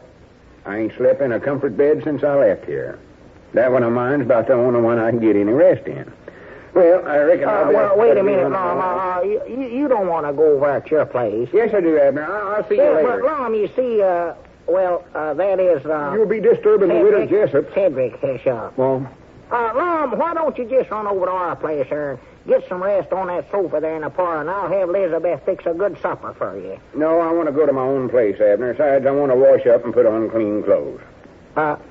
Clean clothes. Yeah, a fella gets pretty dusty and dirty traveling around like I've been going. Yeah, well, I could lend you some stuff of mine to put on over there, Lum. I've got plenty of stuff of my own to put on. Yeah, but, Mr. Abner, taking all your Cedric, clothes. I told you to hush up now. Oh, excuse me. Lum, Elizabeth be proud to wash your shirt out and iron it for you while you're sleeping over there. Well, there ain't no sense of doing that, Abner, putting it all that bother. I want to get out that blue serge suit of mine, too, and start wearing it for every day. Yeah, blue serge. Yeah, I'll have to look dressed up now that I'm going to be a moving pictures executive. Oh. I seen Grandpap down the street a while ago wearing a blue serge, something like mine. Ought to wear that suit no more. You need something fancier than that now. Why, you can't get nothing better than a blue serge. Huh? That thing cost me $30, and it ain't but 5 or 6 years old. Yeah, but I'd get something different out of you. I'll tell you what. Why don't you just go in the county seat and get yourself a whole new outfit? Hat, shoes, and everything. Why, that's silly. I got all that stuff. Besides, I just come from the county seat. I don't want to go back there. Yeah, I think it'd do you good to do that. Make you feel like a new man. I already feel like a new man. Yeah, well, this'll make you feel like a newer man, Lum. And then when you come back, well, I think you ought to live somewhere else, too. You don't Live want to... somewhere else? Yeah, that little old shabby house of yours. You don't want that. What do you mean, shabby? I'll tell you what we'll do. Me and Elizabeth will move up in the attic, and we'll rent you our room cheap, Lum. Well, why would I want to rent a room when I got a perfect good house of my own? Appears to me like you're acting awful peculiar, Abner. Well, no, I ain't. I'm just trying to, Trying to what?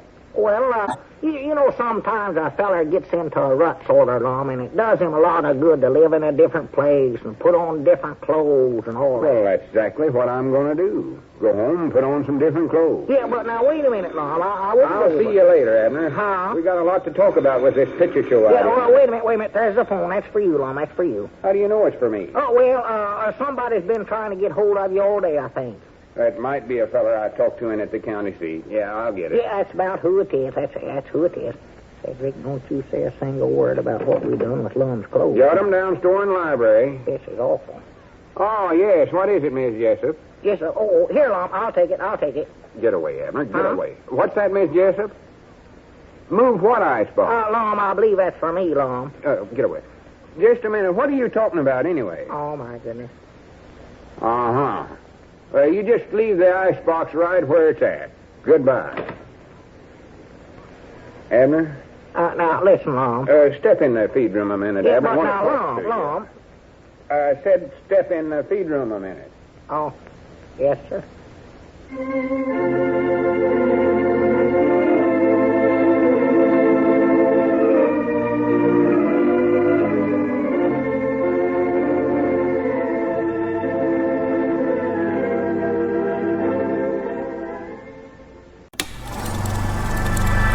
You are now tuned into Then Radio.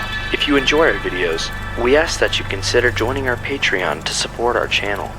Don't forget to like and subscribe so that you never miss a new video. We hope you enjoyed today's episode, and as always, thank you for watching.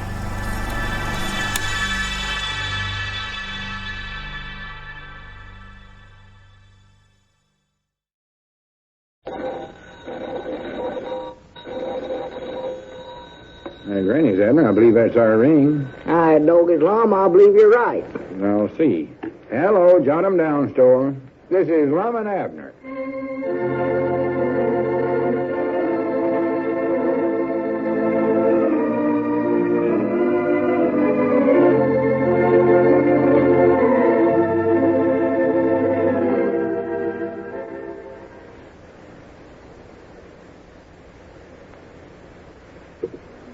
Now, let's see what's going on down at Pine Ridge. Well, Lum is still missing, and Abner has given up all hope of his partner ever returning. In fact, he has rented Lum's house to Widow Jessup, and today he's giving away all of Lum's clothes and belongings. As we look in on the little community today, we find Abner and Cedric and Mousie Gray in the Jot 'em Down store and library. Mousie is trying on one of Lum's hats. Listen. Well, yeah, I guess the hat is a little big for you, all right, Mousie. But I'll tell you what you can do. You can just roll up a newspaper and put it inside the band there. That'll keep it up off your ears. Yes, sir. Well, it's way yonder too big for him. Don't look good on it. I believe it fit me good, Mr. Abner. No, now, Cedric, you wouldn't look right in a hat. You're more the cap-type feller, I think. Cap type fellow. I believe you are. Is that good or bad for me? Oh, yeah, that's fine, Cedric, yeah. Well, that hat fit me better than it fits Mousie, though. I know that. Yeah, well, Mousie needs it, though, Cedric. Well, I could cut the brim off of it. Well, you don't want to do that. That's too good a hat to ruin when a fella like Mousie can use it. See, he needs something to make him look older. He's a married man, Cedric, and you ain't. No, Mom, I ain't married. I know that. Well, Abner, are you sure it's all right now for me to be taking Lum's hat this away? Why, sure, it. Lum would have wanted it that way. I know he would. Ain't Mr. Lum never coming back again, Mr. Abner? No, I'm afeard not, Cedric. I'm afeard not. That's the reason I let the Widow Jessup move into his place, or he'd want it that way. I'm just afeard that, well, I'd rather just not talk about it. Makes me feel too sorrowful. Yes, Mom, me too. Let's don't talk about it. Well, I guess I have to be getting back to work now, fellas. I took time off to drop over here. Thanks an awful lot for the hat, Abner. Oh, that's all right, Mousie. Lum would have wanted it that way. Yes, Mom, he would. He was the thoughtiest feller that ever drawed breath that long. Wish you'd quit talking that way, Mr. Abner. Now, Cedric, don't blubber up that way now. Just keep yourself under control. We're all sad, but there's nothing we can do about it. No. Lum's went to a better place to live. Ain't no doubts about that. We mustn't think any other way about it. Thought we wasn't going to talk. Well, I guess I've got to leave. Thanks again for the hat, and so long, Abner and Cedric. So long, Mousie. Yeah, so long, Mousie.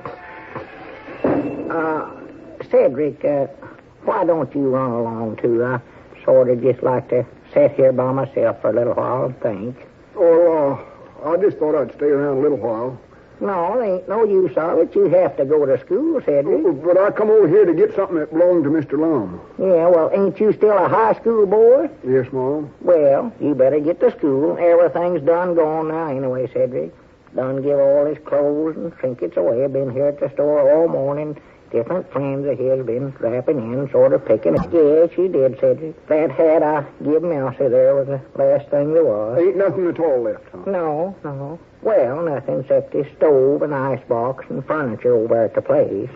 And Well, I'll take them. no, Widder Jessup's using them, Cedric.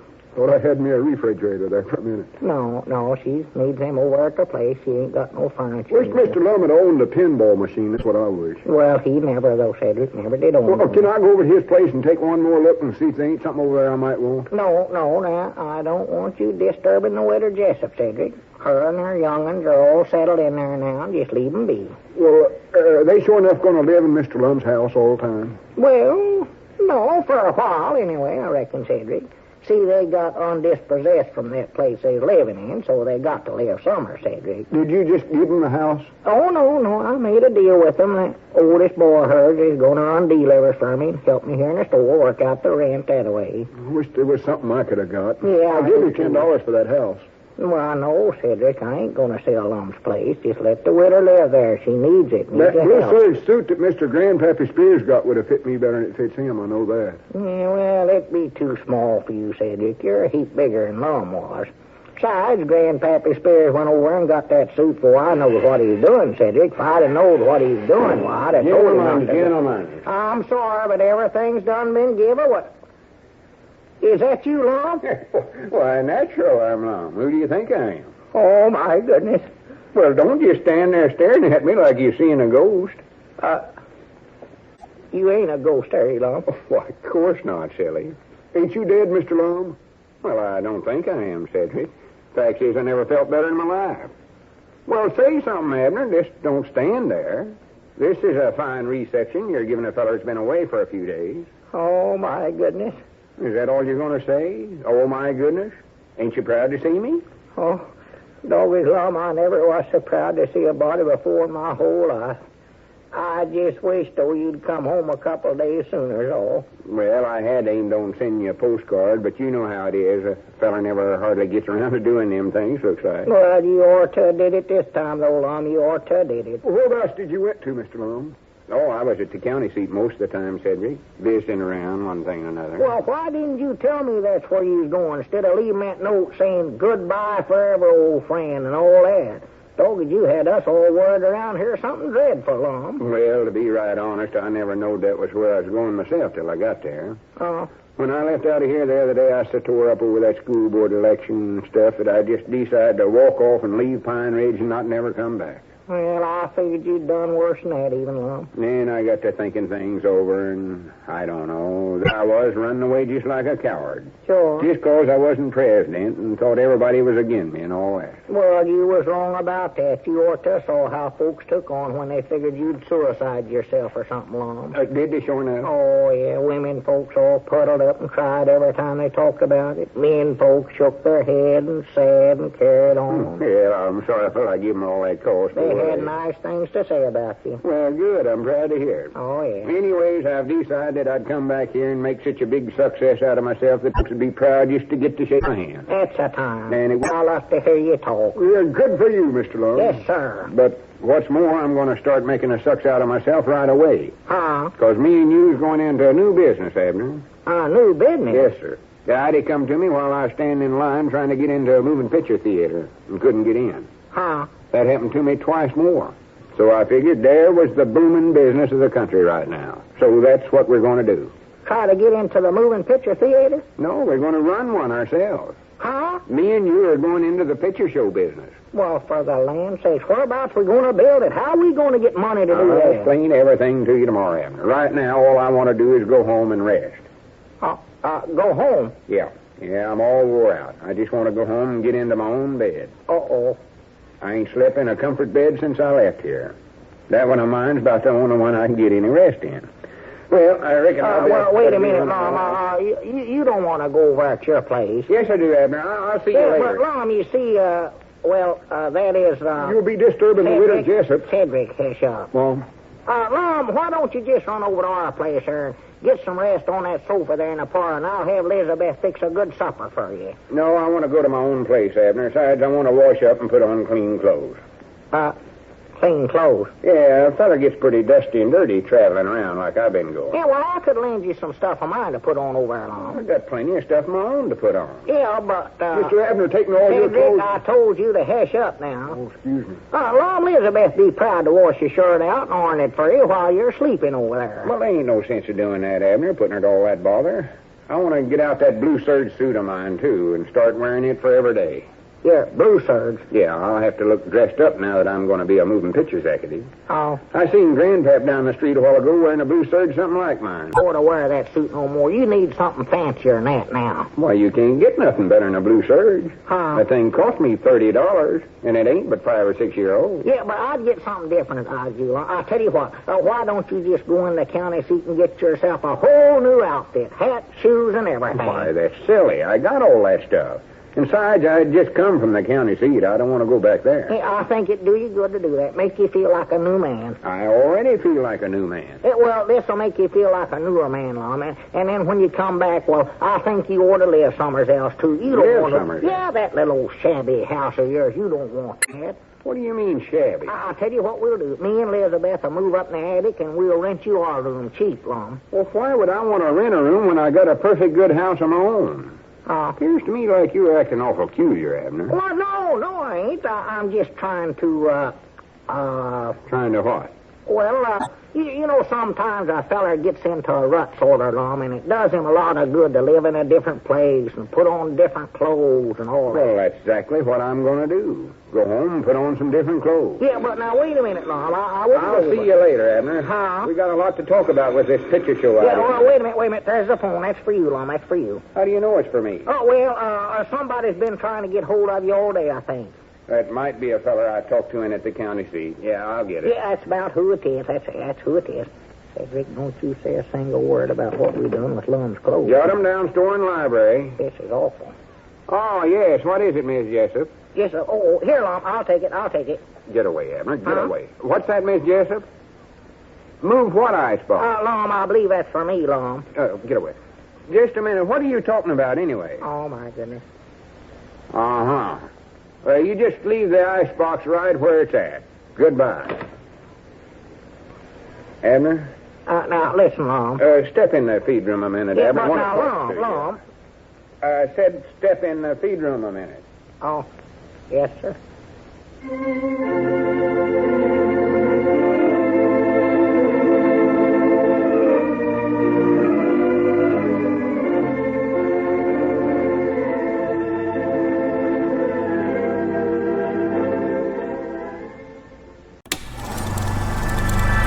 You are now tuned into Then Radio. If you enjoy our videos, we ask that you consider joining our Patreon to support our channel. Don't forget to like and subscribe so that you never miss a new video. We hope you enjoyed today's episode, and as always, thank you for watching.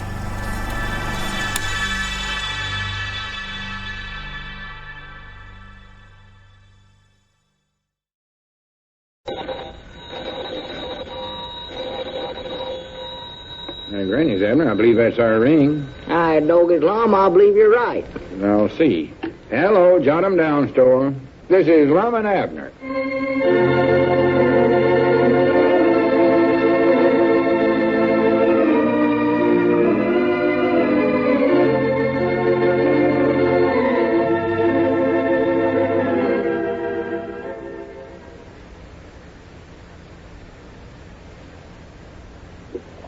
And now, let's see what's going on down in Pine Ridge. Well, Lum returned to Pine Ridge yesterday, alive and well, much to Abner's surprise. After deciding to leave forever, Lum changed his mind and came back determined to make a big success of himself. And his method of attaining this is to put in a motion picture theater. However, Abner, thinking that Lum had committed suicide, gave all of Lum's belongings away and rented his house to the widow Jessup. As we look in on the little community today, we find the old fellows in their jot 'em down store and library. Listen. Granny's a feller can't go away for 5 minutes without his best friend giving all his belongings away. Even his house. Now, Lum, you was gone longer than 5 minutes. You was away from here for might now a week. Can't turn your back by what your own partner double-crosses you. I wish you'd stop saying that. And all them fine friends of mine racing over here to grab up all my possessions. You'd think there's a flock of vultures instead of human people. Well, I've told you we all figured that you'd sure enough suicided yourself. But nobody waited to find that out for sure, though. Oh, no. Everybody was grieving for me. But they must have fell over one another trying to grab up belongings. Lum, I was just trying to do what I knowed you would have wanted did with your things. I knowed you was the thoughtiest one feller'd ever drawed breath.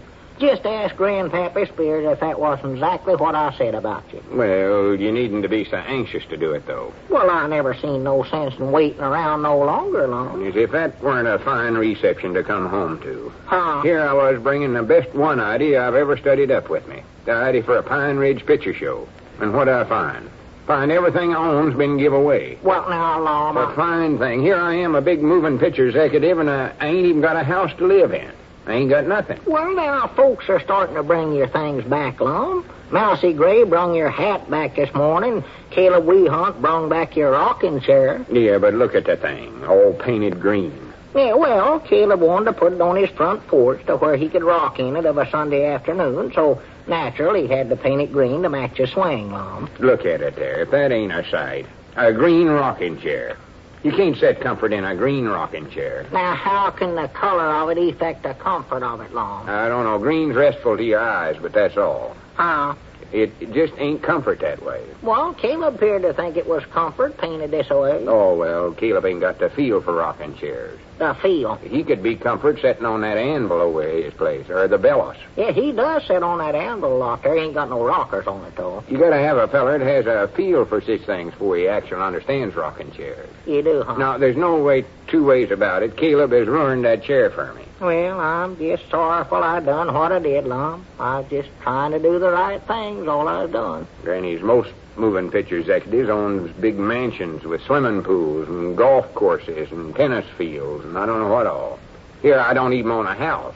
Ain't got a roof over my head. You still own your house, Lum? Well, I might just as well not, though. Not with the Widder Jessup and her whole tribe of young'uns parked in there.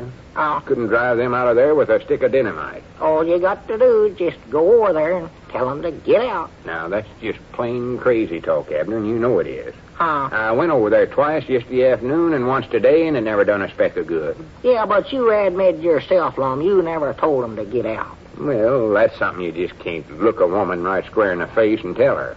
Not even when the woman's a Widder Jessup. You can't, huh? Now, how Squire Skimp can run people out of his houses when they don't pay their rent is more than I can figure out. Well, I believe he must have taken up that work when he was younger, Lum. Just sort of made a study out of it, I believe. Of course, I still say you're the one that ought to get the Widder Jessup out of there.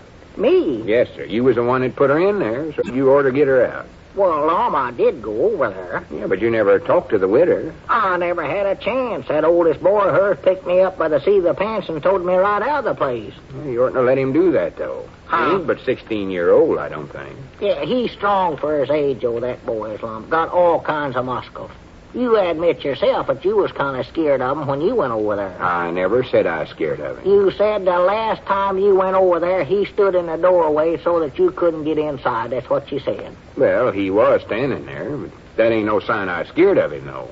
Well, why didn't you just shove him to one side and walk in there? Because I never wanted to hurt him.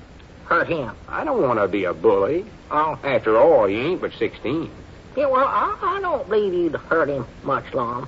Besides, it might have did him some good, be a lesson to him. Yeah, but I just didn't want to take a chance. Special not right now, because this is National Safety Week. Huh? I read an article about that in the paper this morning. Well? We're all supposed to be extra careful this year and not cause no accidents. Well, that wouldn't be no accident. You'd be shoving him on a purpose. It don't matter whether it's done on a purpose or by accident. We ain't supposed to hurt nobody during this National Safety Campaign. Oh. We gotta save manpower for war power. That's what it said in the article.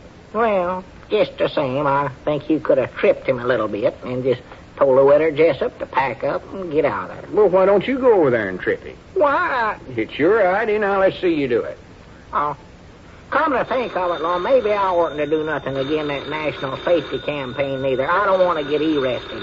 No, maybe I better... wait a minute. Believe that all ring. I'll get it. Granny's, I was so anxious to get started on this picture show idea of mine, and now I got to monkey around with getting my own house back. Jot him down, store and library. Abner Peabody doing the talking. Yeah, he's here. Who's this talking? Oh, just a minute. Uncle Henry Lunsford, Lum. Reckon what he wants with you now. Oh, yeah. I forgot about that. I told him to go over and undispossess the widder. The town marshal's got power to do that, I think. Oh, sure, that's a good idea. Make it look old-fashioned that way. Here, let me have it. Yeah. Turn loose of the receipt. Oh, I'm sorry. Hello, Uncle Henry. How'd you make out?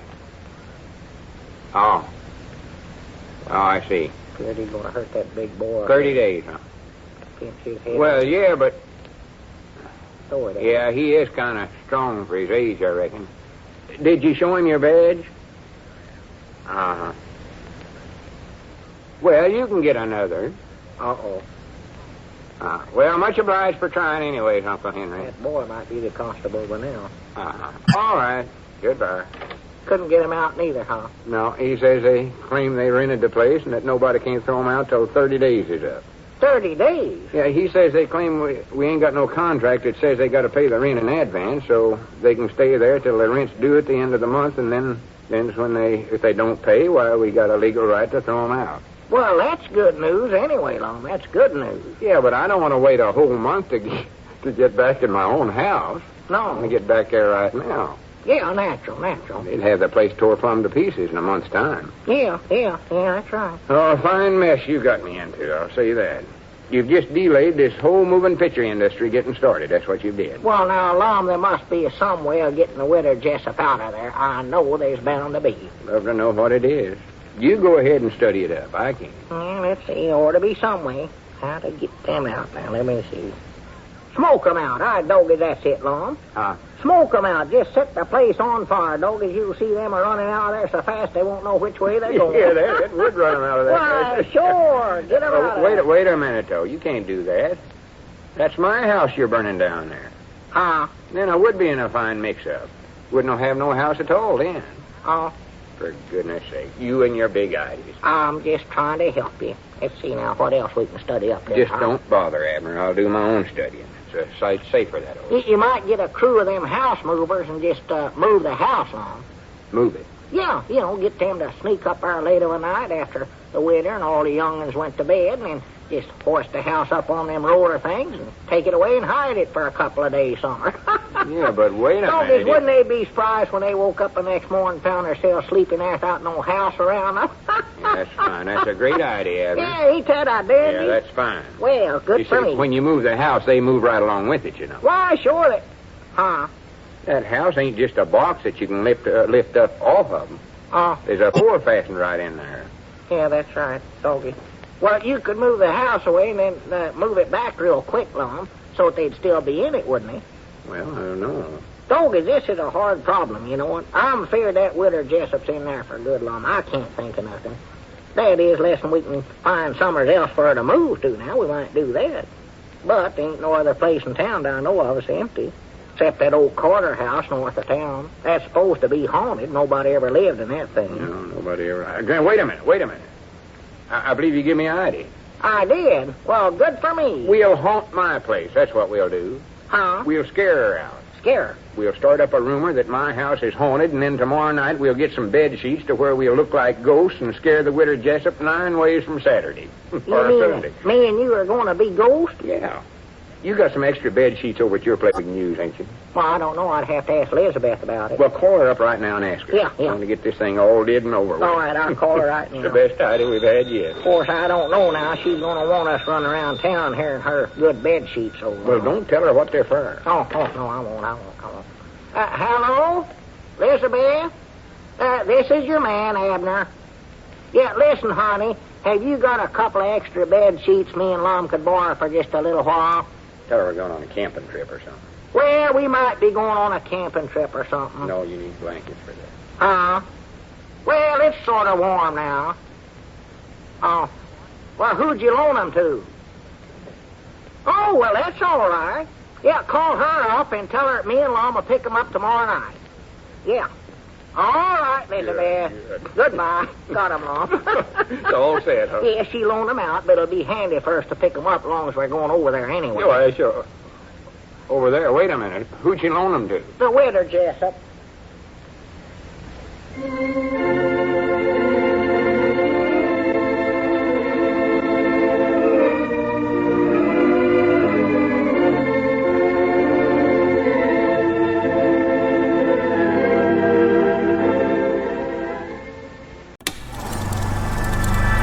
You are now tuned into Then Radio. If you enjoy our videos, we ask that you consider joining our Patreon to support our channel. Don't forget to like and subscribe so that you never miss a new video. We hope you enjoyed today's episode, and as always, thank you for watching.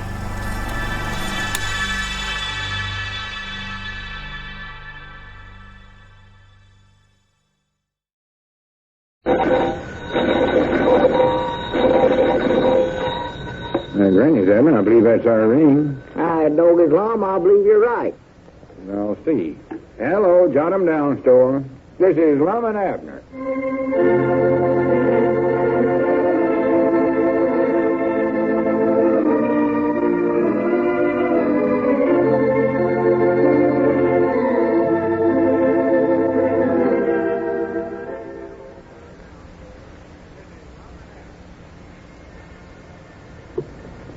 Now, let's see what's going on down in Pine Ridge. Well, now that Lum has finally gotten the widow Jessup and her family out of his house and moved back in himself, he's able to turn his attention to the new business venture he has proposed for himself and his partner, the opening up of a moving picture theater.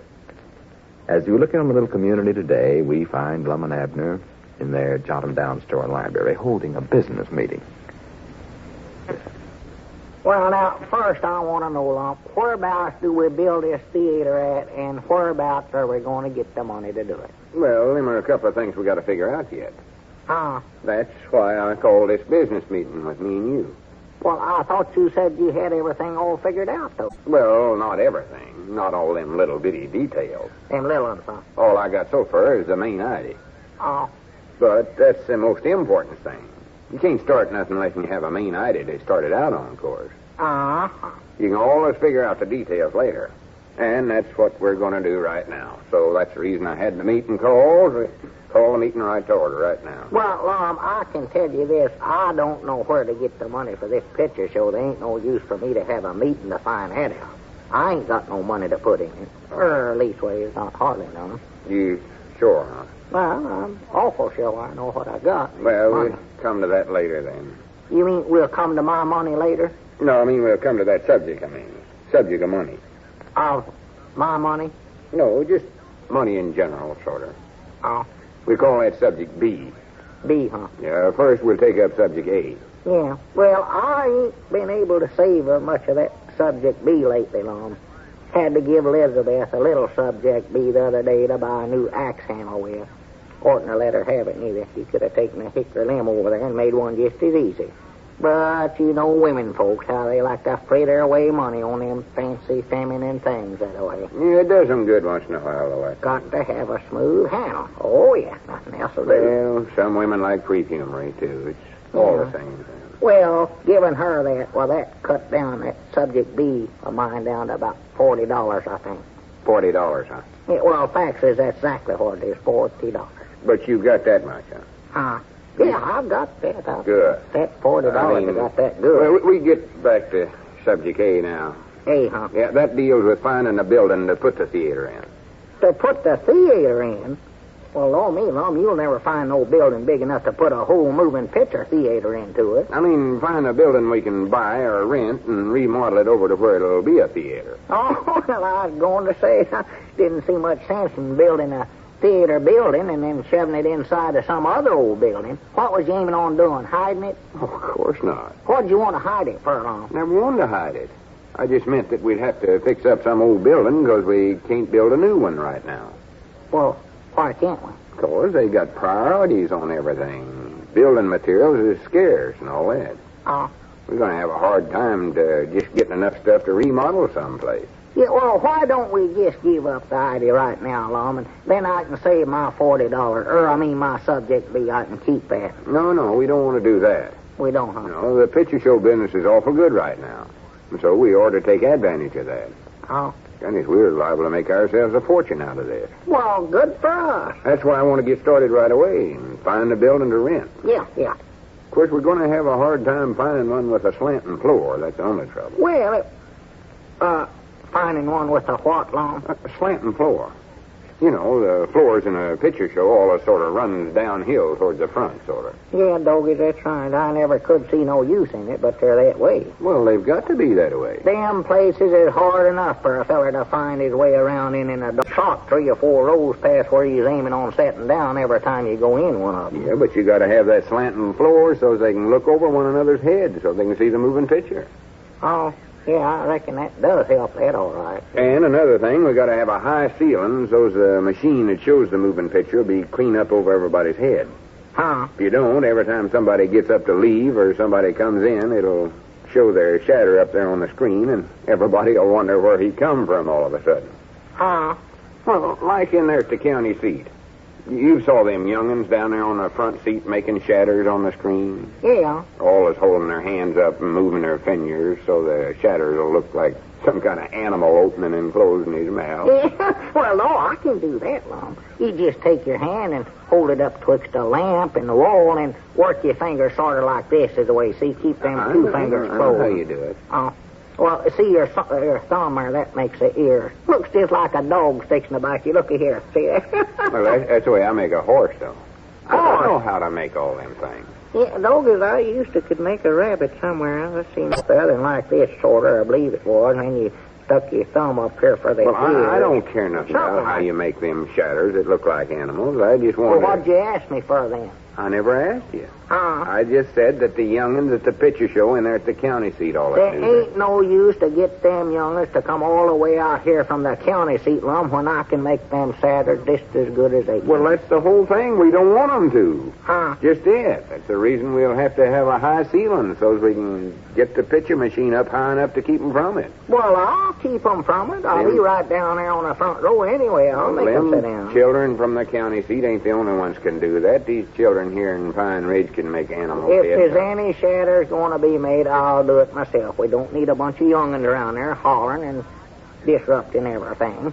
Besides, I'm going to make them sit down. I'll keep check on them. No. I'm going to have a special seat for me right there on the front row every night. Might get a rocking chair. I don't know. No, you've got to be back there in the back to take up the tickets. Now, Lum, I told you this morning the only way I'll go into this with you is for me and Elizabeth and Mary to see the show free every night. Well, you can see the show.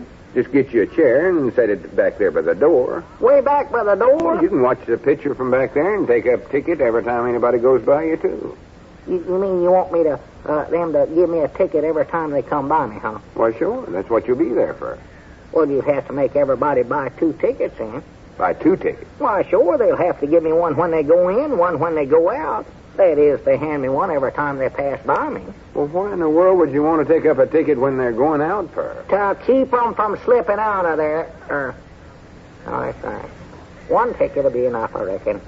Just make twice as much money by selling them 2, though, if we get them to do it. Oh, yeah, but there ain't nobody going to buy 2 tickets to see no show. No, maybe I not. wouldn't sell them 2 tickets if I could.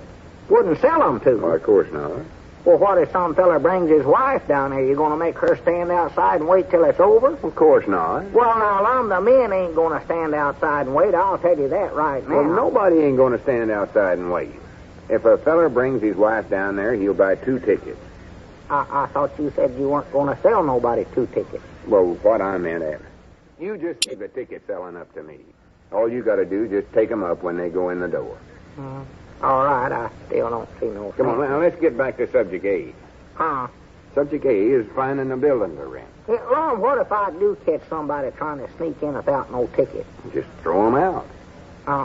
Now, in regards to What if I subject A, catch myself sneaking in? yourself. Yeah, if I'm going to be taking up tickets, well, I believe I could sneak in without getting caught, Lum. I'm a little too fast for me, I believe. Well, what would you want to do a silly stunt like that for? You get to see the picture free for nothing anyway. Oh, yeah, that's right. Wouldn't want to throw myself out if I catch me. That might hurt me. Yeah, that wouldn't be no fun. Believe I'll give up that idea right Well, now. that's fine. Just drop the idea right here and now. It's no good anyway. Just forget it. Proud you come to that conclusion. Yeah. Now, maybe you'll pay attention to subject A. The worst idea anybody ever studied. Now, don't like know I what said got before, into we it. got to find a place where, with a slanting floor and a high ceiling. Hey, Dogies, wait a minute. How about that old Pomeroy barn, Lum? Barn. Yeah, you know, the one they built over there next to the creek, and the flood might now washed it down into the creek here a few years back. That floor slants there awful good. Well, that's way yonder too small. Uh, Besides, we don't want our picture showing no barn now. Well, why don't we just buy the floor then, as long as it's already slanting, and move it? No, we got to have more than just a floor. We got to have a ceiling and Well, walls. call up the OPA. OPA. Dick Huddleston said the other day OPA's putting ceilings on everything. Just call them Well, up. I believe I'll call up Dick. No, it's the OPA you're supposed to call them. Dick Huddleston was just the one that was telling me about I it. ain't talking about that, Abner. I just want to see if Dick knows of some building we can buy or rent. Oh. Ring him right now. Well, why don't you call Squire Skimp? He owns might nigh every vacant building in town long. No, I don't want to get him mixed up in it. Oh, Hello, Dick. any kind of a building, This is Lum. as long as they put a new ceiling on it. Oh, just only tolerably, Dick. How's yourself? Say, you know that picture show idea I was telling you about? Whatever. Well, you don't happen to know whereabouts there's an old building we might rent for it, do you? Huh? Oh, Granny's, I never thought about that. He might rent us that old cotton warehouse of his. Well, doggy, that'd be big enough, sure. Of course, we'd have to do quite a bit of remodeling, Dick. Yeah. Put in a slanting floor and all that. Won't have to buy seats except right there on the bales or top. You wouldn't, huh? They want to. Well, are you sure you ain't got no use for it? Well, that'd sure help us out. How much rent would you want for it? Oh, I don't know what to say neither. I could. About $2 for every 10 years. Well, how about 3 months for $40? $40? Aye, Granny's, it's a deal, Dick. Yeah, I think I know where I can get $40, and I'll bring you the money quick as I can. Yeah. All right, Dick. Much obliged. Goodbye. Well, Abner, old boy, Yeah. we're now going to take up subject B. Huh?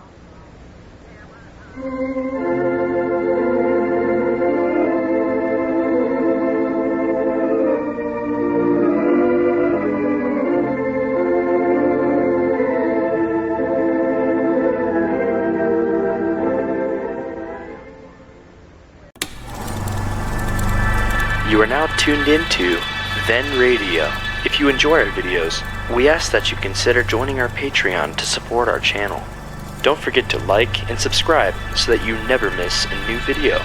We hope you enjoyed today's episode, and as always, thank you for watching.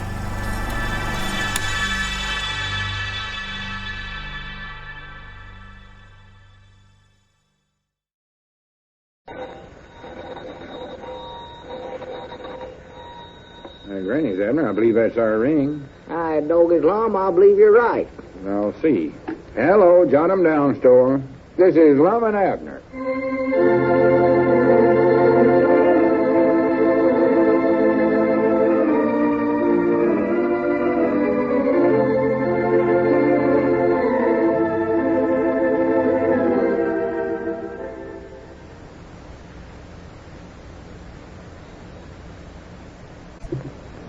Now, let's see what's going on down in Pine Ridge.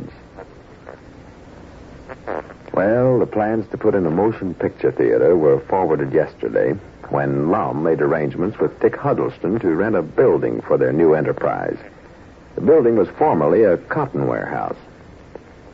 As we look in on the little community today, we find the old fellows in their jot-em-down store and library.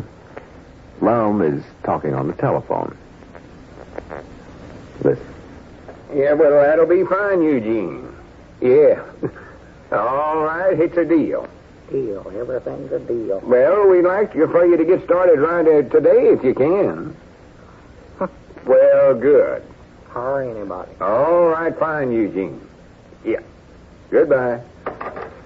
Hi, Granny's Abner. We're moving right along now. The wheels of progress is in motion. The wheels is motion. Yeah, they're moving. Eugene Blevins said he'd get a couple of other carpenters and go right to work on the old cotton warehouse putting in the slanting floor. Yeah, now, Lum, there's just one thing I'd love for you to tell me.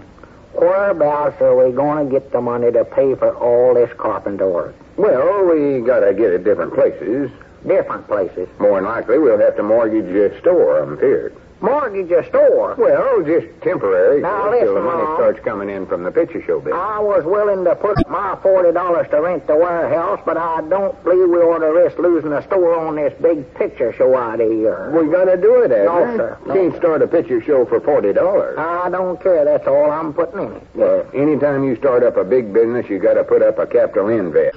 And that's about the only way I know of to get a capital investor put up. No. And don't forget this. We're going to clean up big money on this picture show. You just wait and see. Well, I still think, we ought to sort of talk this thing over some more now before we start in mortgaging the store and everything else that we got. No, now, Abner, we can pay the mortgage back. Granny, so all the money we'll make out of the picture show, we'll have that paid off in no time at all. No, don't want to do it. Gotta get this thing started quick as we can. No mortgage. Don't you realize that we're losing money every day by not having the moving picture theater open? Losing money? Why, sure. If we do the kind of business we ought to, we're losing at least $25 a day till we get the thing opened up. For the land sakes. Are you sure about that, Lum? Of course I am. I done figured it out. Well, we better hurry and get it opened up then. We'll have every cent of money we own lost before we ever get started. Well, that ain't the money we're losing. That's the only money we got, Lum. That money in the cash drawer and what little me and you got in that joint bank account in there at the county seat. You done used up my $40 cash, so it'll just have to come out of the bank or the cash drawer won't. Well, what I mean, Abner, is we're losing money every day, all right, but, well, we're losing it and we ain't losing it. Well, which? Well, we ain't losing none of the money that we've got there in the bank or in the cash drawer. That's all I've got. But it's costing us $25 a day till we get opened up. That's profits that we ain't making by not being open. It's still costing us that, though, huh? Yeah, that's it. Well, who are we going to pay that to? Pay what to? That $25 that is costing us. Well, nobody in particular. Squire Skimp? No. I bound you that Squire's mixed up in it somewhere. You said you wasn't going to deal with him, Lum. Squire ain't got a thing to do with it. We'll lose it, but we won't never have to pay it, of course. We won't? Of course not. Well, that's all right. Well, me, I don't care how much we lose. We don't have to pay it. Go ahead, lose 50 if you want to. 100, 200. I don't care. That's about right. $25. Lose all you want. Thing to do is for us to get started quick as we can, though. We don't want to lose no more than we have to. Well, what difference does it make? As long as they ain't going to try to collect it.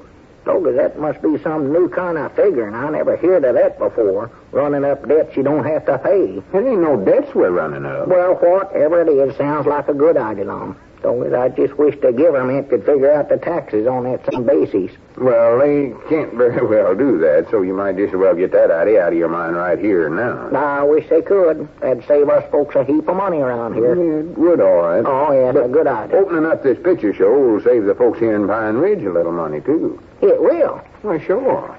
Always before, they had to drive clean to the county seat to see a show.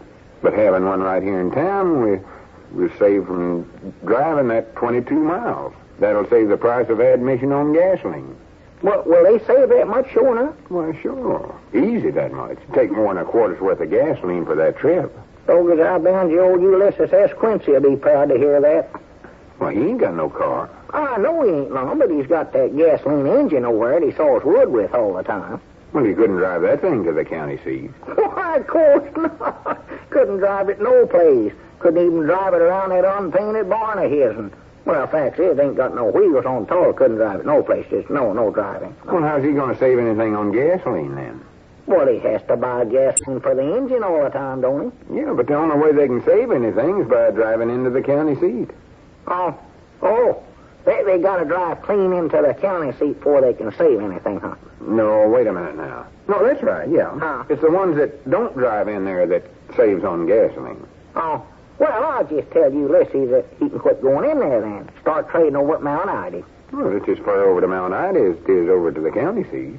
Yeah, but does it work on Mount Ida, too? Well, sure. It works on any place.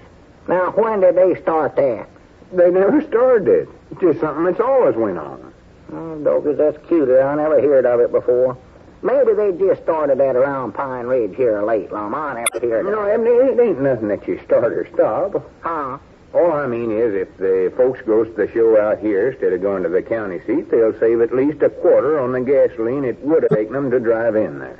Well, if we just charge a quarter and they save a quarter, well, then it ain't going to cost them nothing to go to the show, is it? That's just exactly what I've been trying to tell you. Thank goodness you finally got it through that thick skull of yours. Yeah, well, you're right about that, too, Lum. You see, these things, they ain't so hard to understand once you catch on to them. You sure you got it straight now? Am I sure I got it? Yeah. Well, wait a minute here. I'm the one that's explaining this to you. No, sir. Oh, yeah, that's right. Yeah. Yes. Well, anyway, now we both understand it. Well, I can see it. We ought to do an awful big business here. Everybody in town will be going to the show if it don't cost them nothing. Well, of course they will. Oh, yeah, they'll fill that place every night. That'll be one of the big talking points in our advertisement. Oh, sure. Go That'll to get the 'em show in. free for nothing. Why, sure. Well, that'll get them in. Yes, sir. You don't have to worry about that. Of course, I don't see how we're going to make any money out of it, though. Letting them in free that way. Letting them in free. If it don't cost them nothing, that's free, ain't it? Well, yeah, but here's the idea, Abner. The only ones that'll save anything is the ones that aim to go into the county seat but never. Yeah, but now how are we going to tell who aimed to go in there and who never? Well, it ain't up to us. They'll know whether they aim to go to the county seat or not. Well, yeah, but they'll catch on to that, Lum. They'll all be coming down there that picture show every night, claiming that they was aiming to go to the county seat, just so's we'll let them in free. Let them in free. Why, sure, that's exactly what that Grandpappy Spears will do. And I'll bound you old Charlie Redfield will try it might nigh every night he can get out of the house. You wait and see. Well, Abner, you don't understand how this Yes, works. I do. Yes, I do. It's a bad thing to start too on. If you let one or two fellas in free, you got to let everybody in free. You might just as well open up the doors of the picture show and just let them all in for nothing to start with. I'm sorry you ever started that, Lum. Well, now, don't start feeling sorrowful about that, because I ain't started it. Huh? There ain't going to be nobody getting that picture show free. I'll see to that myself. Oh, yes, he is, too. Oh, no, they Yes, ain't. he Now, is. that's one thing that we ain't going to start. All right, then. I just won't go in on it with you. Well, what's your idea in wanting to let folks in for nothing? We can't make no money if we're You going said this morning that me and Elizabeth and Mary could get in for nothing every night, and I dog it if you Oh, don't want for to goodness stick to sakes, it. Abner, you drive a body crazy. Get me so mixed up, I don't know where I'm at even. You're sitting right here in the store. I know where I'm at. You never till I told you. You said so. Abner, if you yourself. don't hush up, I'm going to whop you on. I've just stood all Well, I Lum, can. I was I'll- only trying to tell you on this picture show idea we can't let away. Howdy, Grandpap. What's all the pigeon-toed fussing about? Come on in. Well, I'm proud you come in when you did, Grandpap. Abner was just about to drive me stark raving mad crazy. All I was trying to do was straighten him out, Grandpap. He's got some culiarities to where everybody that don't go to either county seat or Mount Ida can get in our picture show for nothing. Oh, for That is, if they aim to go but never and then can prove it. Then that Lum turns around and says he ain't going to let nobody in for nothing when he told me this morning that I could say get it in. again, Abner. I don't believe I quite followed you. Lum here claims... Just hush up, Abner. Forget the whole thing. Act like I never said nothing at all. Well, to be honest, you never said nothing. Leastways, nothing that made no sense.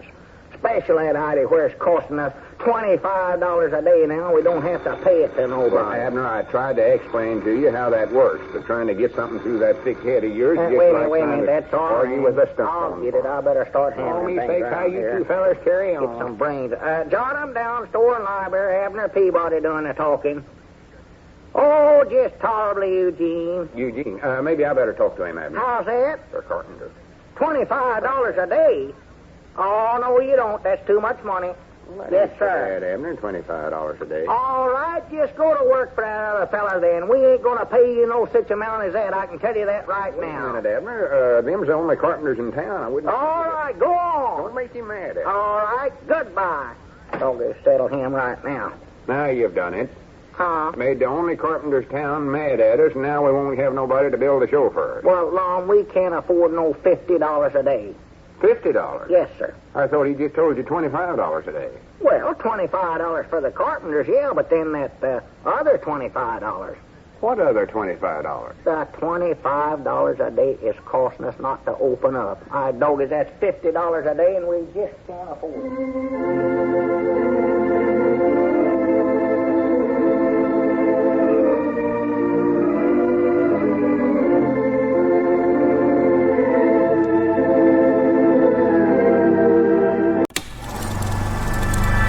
You are now tuned into Then Radio. If you enjoy our videos, we ask that you consider joining our Patreon to support our channel. Don't forget to like and subscribe so that you never miss a new video. We hope you enjoyed today's episode, and as always, thank you for watching.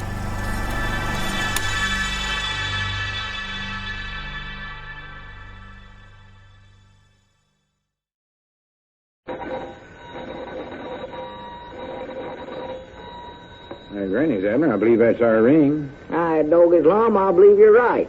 I'll see. Hello, jot 'em down, store. This is Lum and Abner.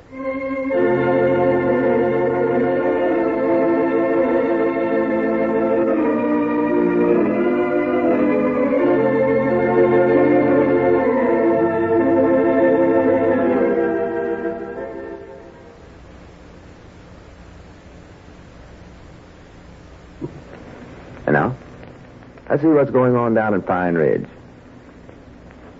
Well, work on remodeling the cotton warehouse into a moving picture theater was held up yesterday when Abner, through some mistaken notion of figuring costs, fired Eugene Blevins and the other carpenters.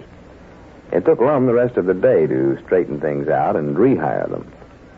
As we look in on the little community today, we find Grandpappy Spears in the Jot 'em Down store and library discussing the new venture with Abner. Listen. Well, there's a heap of work we got to do yet, Grandpap. We got some carpenters over there remodeling the old cotton warehouse and got to get tickets printed up. I don't know what all. Lum's out right now trying to rent some folding chairs from Moe's Moose. From Moore's Moose? Yeah, down at the barber shop there. Well, he ain't got but 2 chairs and chairs. Well, yeah, they do fold backwards when Mose wants to shave you. But is them the kind of chairs you're aiming to have in the picture show of yours? Well, I don't believe so. Lum was just aiming to get just ordinary folding chairs over at the lodge hall. See, Mose is one of the high officers there in the lodge now. Oh, I see. Yeah. Well, I believe them barber chairs would be a sight more comfort, though. Barber chairs? Yeah, I'd try to put in a batch of them, Abner. I dog as them things would be good. Yeah, then they they could run the picture up on the ceiling. Everybody could lay down, get a shave, and see the picture show at the same time. Yeah, of course, there's going to be a lot of women and children in there, Grandpap. Shave them, too. Just shave them all. Well, they hate to start shaving just to get to see a picture show. Yeah, that's right. Would be nice, though, sort of lay back there and watch a picture. If you didn't like it, you just go to sleep or ask Mose to wrap a towel around your face. Yeah.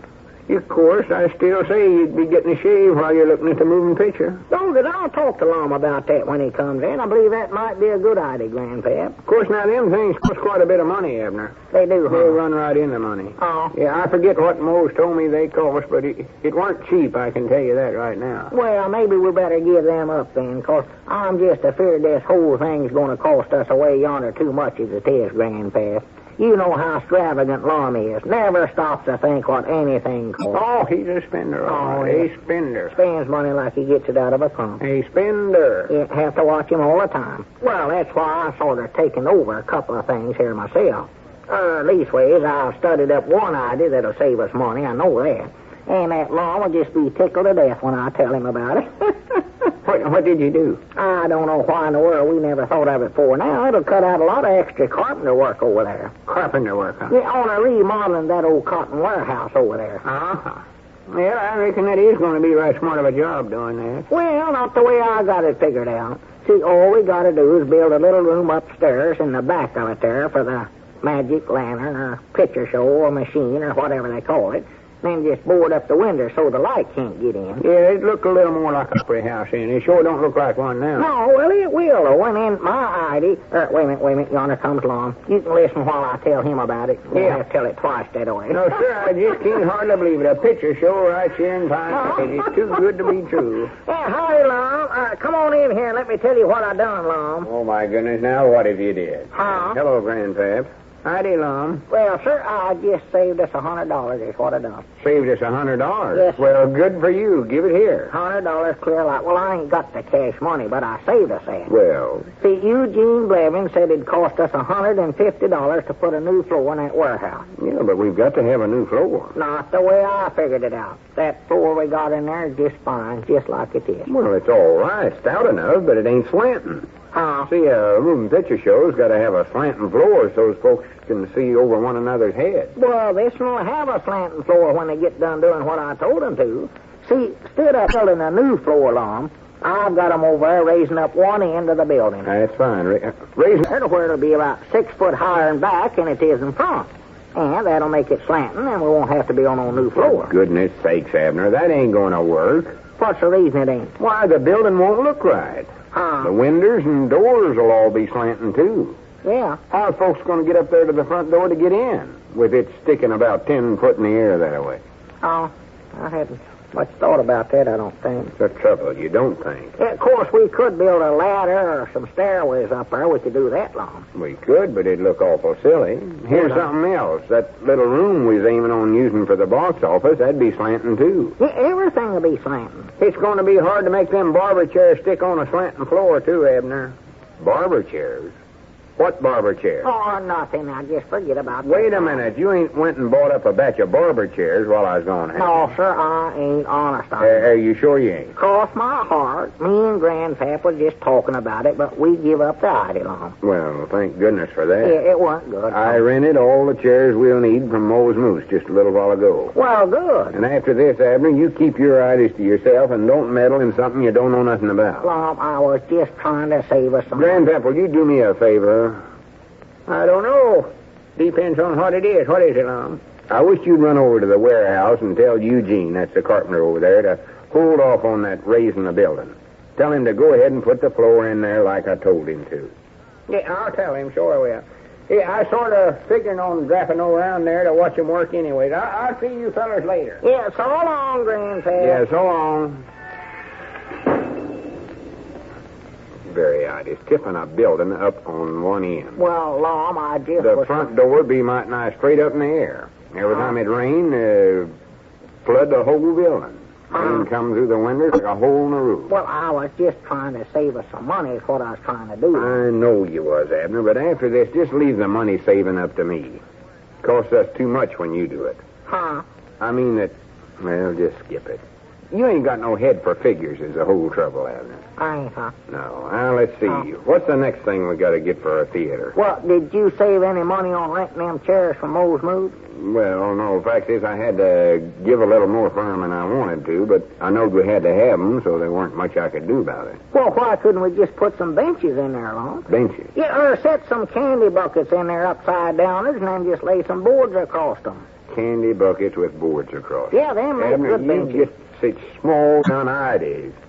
It embarrasses me just to be partnerships with you. Well, what's wrong with that idea? Abner, we've got to fix the picture show up nice, make the folks feel comfort in there. We're going to have folding chairs or nothing. All right. I just hope we don't spend every cent we got before we get it started, though. Well, Abner, it's like I've always told you, you've got to spend money to make money. Spend money to make Now, it? don't ask me to explain that to you, because I've explained it 1,000 or 100 times already. I'll Besides, bet. we got too many other things to worry about. Locating a moving picture machine, for instance. Huh? We got to get one of them machines to show the pictures with. Oh, one of them magic lantern things? Well, they don't call them magic lanterns, though. They don't, huh? And it's going to be a hard job finding whereabouts we can get one of them, too. I know that. Well, why don't we just write a letter out there to California and tell them to send us one? To California? Why, sure. That's where they got all that moving picture stuff, out there in Hollywood. Well, they more than likely have, but that'd take way yonder too long. Besides, I wouldn't know who to write to. Well, just write to any of them. Mary Pickford, Charlie Chaplin, any of them fellers out there. Well, them actors don't have the moving picture machines themselves. Huh? I don't think. Oh. Besides, I don't know what zones they live in anyway. Zone? Well, don't they live in houses just like us folks? Well, of course they live in houses, but the post office has decided the cities and should have zones to make it easier for delivering the mail, so they divide them up. Oh, zones, huh? And so when you send a letter to somebody, you're supposed to put that zone number on the letter, right along with the address. Dick Huddleston told me all that. Well, them folks in Hollywood would be in regular 3-cent zones, I believe. Well, it ain't got nothing to do with the amount of stamps you put on there. I told you that they divided all the big cities up and... Nobody's divided Pine Ridge up, or leastways they hadn't when I was making the delivery this morning. Well, Dick says Pine Ridge ain't big enough to need it. Ain't big enough? Well, you see, the post office taking these big cities and divide them into zones. How do they divide them? Put up a big wall? No, of course not. Well, Lum, you can't take a city and just cut it into pieces like you do an apple pie. I know that. What they're more than likely doing is taking a map of the city and drawing lines on it, dividing it that way. Well, what do they want to divide it for? Don't the folks get along with one another? Of course they do. The idea's just supposed to help speed up the mail. Huh? For instance, if I was writing to a fella in Philadelphia, say... Philadelphia? Can you get a moving picture machine there? Well, I don't know where I can or not. I'm just... Well, trying to don't show you waste time right there, Lump. Right direct to that Hollywood. That's the thing to do. All right, then. Yeah. Say that I was writing a letter to Holly. Of course, now, if you think of the chance of getting one cheaper in Philadelphia, why, go right ahead and write. I'm for anything that'll save money. I never said I could get a cheaper one If there. there's one there and you like it and think you can make a good deal on it, you just go ahead and get it. But, Abner, I Me ain't and talking you are about... partnerships in this thing, and we ain't going to get no place fussing. So if that's what you want to do, I'm for it. But I don't you want to don't write have to to argue Philadelphia. no more long. You win me over. I know you got your heart set on that machine there in Philadelphia, and I doggy that's the one we're going to have. Wait a minute. Believe that's all right. I'll get it. Abner, I never Just a said minute, that Mom, I just a minute. Hello, John, I'm down store and library. Abner Peabody doing the talking. Just like arguing with a stump on bar. Yeah, this is us. Stubborn-headed as a blue-nosed mule. You did? Oh, well, that must have been Mr. Eddard you was talking to. Who is it, Abner? The fella that runs the Lyric Theater in there at the county seat. Said you talked to him there a week or so ago. Oh, yeah, him. How's that? I never quite heard you. Reckon all the Ebons. Shake up your phone there. I never quite heard you.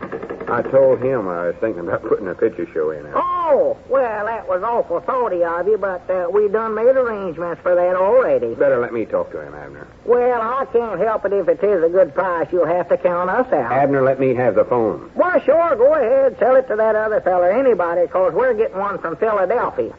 Oh, yeah, good one, too. Yeah, goodbye. Philadelphia? Oh, my goodness. Was he trying to sell us a moving picture machine? Yeah, he had old second-hand in there he's trying to sell cheap, he said. But, doggies, I wasn't going to let him spoil all your plans, Lum. My plan? Yes, sir, you can always depend on me never to let you down. Yes, sir, Lum, old boy, I'm your partner. You got your heart set on getting one from Philadelphia? Doggies, you go ahead.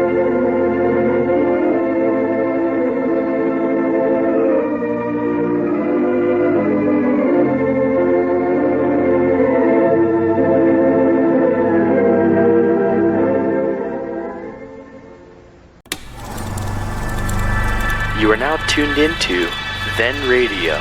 If you enjoy our videos, we ask that you consider joining our Patreon to support our channel. Don't forget to like and subscribe so that you never miss a new video. We hope you enjoyed today's episode, and as always, thank you for watching.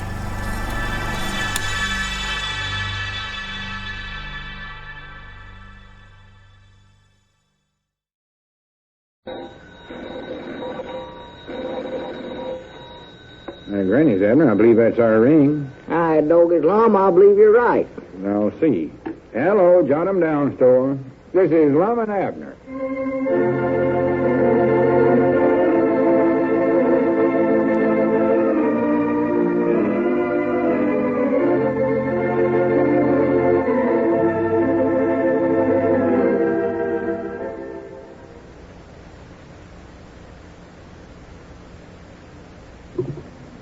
Now, let's see what's going on down in Pine Ridge.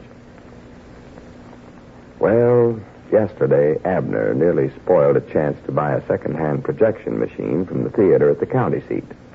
However, Lum was able to patch things up and finally made a deal for the machine and left early this morning for the county seat to pick it up. As we look in on the little community today, we find Abner in the Jot 'em Down store and library talking to Cedric. Listen. All right, doggies, there he comes, Cedric. Lum? It's Lum, back from the county seat. Looks like he got the moving picture machine, too. See him out there? Oh, yes, Lum. You better run out there and help him, Cedric. That thing looks heavy. Hurry up now. Go on out and help him tote it in. Yes, Lum, I'll help him. Yeah, here, wait a minute. I'll hold the door open for you. Doggies, that thing's bigger than I figured it'd be. Can I help you, Mr. Lum? Don't ask him. Go ahead and help him there. Cedric will help you, Lum. Here, I'll take it, Mr. Lum. Yeah, I wished you would, Cedric. Yeah, come on now, Cedric. Bring it right in here. And, well, you can set it right over on the counter, I reckon. Yes, Lum. That's it. Right over there now. Take it easy. That's our time. Right down there. Grannies, I never realized before how heavy one of them machines was. Oh, I could tell that thing was heavy. You sit down here a minute and rest up. Yeah, sure. Sit down, Lum. Make yourself comfortable here. Look out. Watch out the cat there in the chair, Lum. Get out of there, Geraldine. Grannies, I'm wore to a frazzle.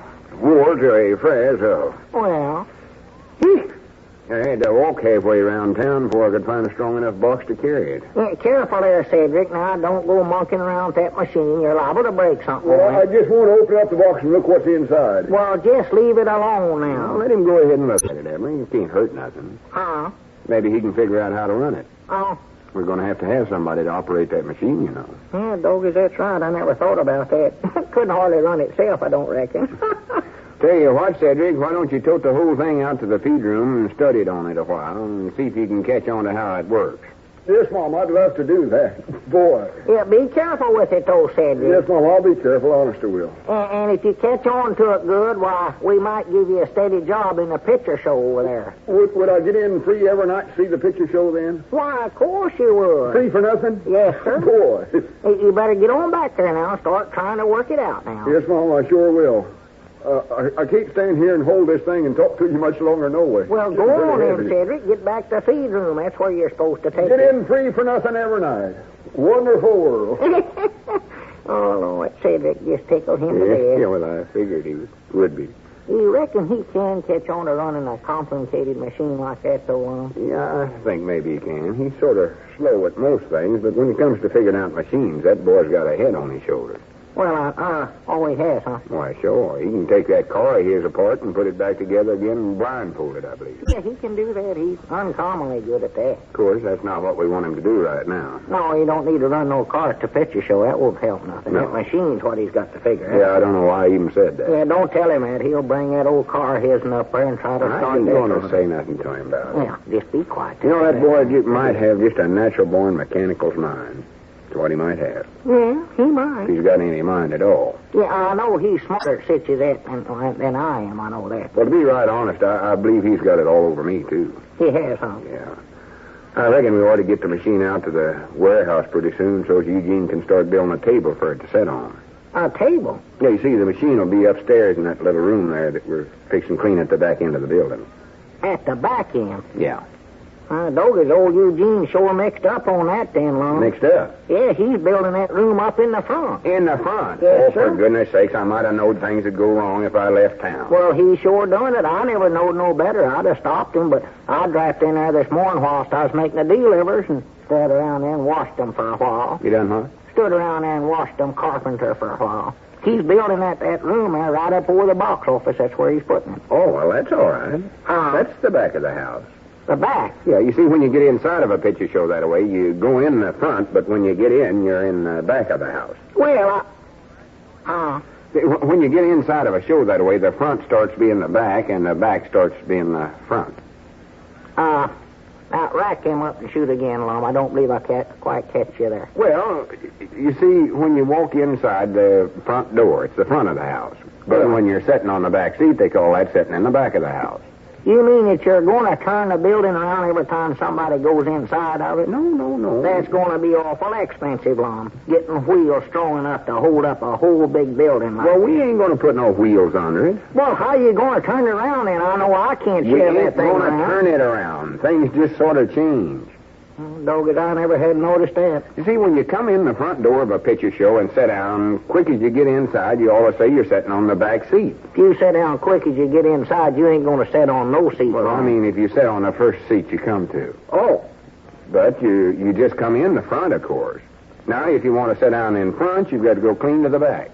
Well, I do know. You're getting me mixed up. Well, I must have been turned around them things and never noticed. I always sit on the front row if I can find a seat that ain't took, or find some young'un and let me hold him in his lap. All the time I've been sitting on the back and unbeknownst to myself. Yeah, well, no, you wasn't. You sitting in front. Well, now, how was I in front, Lum? He just now said I was sitting on the back. Who was it you was holding in your lap? Well, different ones. I've helped different Hey, young'uns. Mr. Lum, I got the machine out of the box, but I don't know what to do from there on. Oh, well, good for you, Cedric. Well, just start right out running it then. Well, I don't know how to do that, though, I don't think. Oh, well, doggies, I don't know what to tell you. Just follow the instructions, Cedric. There's some instructions printed on something there. They'll tell you what to do, I think. Yeah, that's the thing to do, Cedric. Follow the Yes, instructions. well, I'll try that. Follow the instructions. Yeah. Doggies, I hope he can figure that thing out. Oh, he's bound to. Mechanical's mind like he's got on. He'll figure it out all right. Yeah, let's see, where was we at now? Oh, yeah, I was sitting in the front row. Only I was actually in the back row, never noted. That's a good one on me. Just don't study on that no more, Abner. You're getting yourself mixed up, and me too. Well, I must be, Lum. Eugene's building the room at the right end of the building, and that's all that matters. Yeah, I hope so.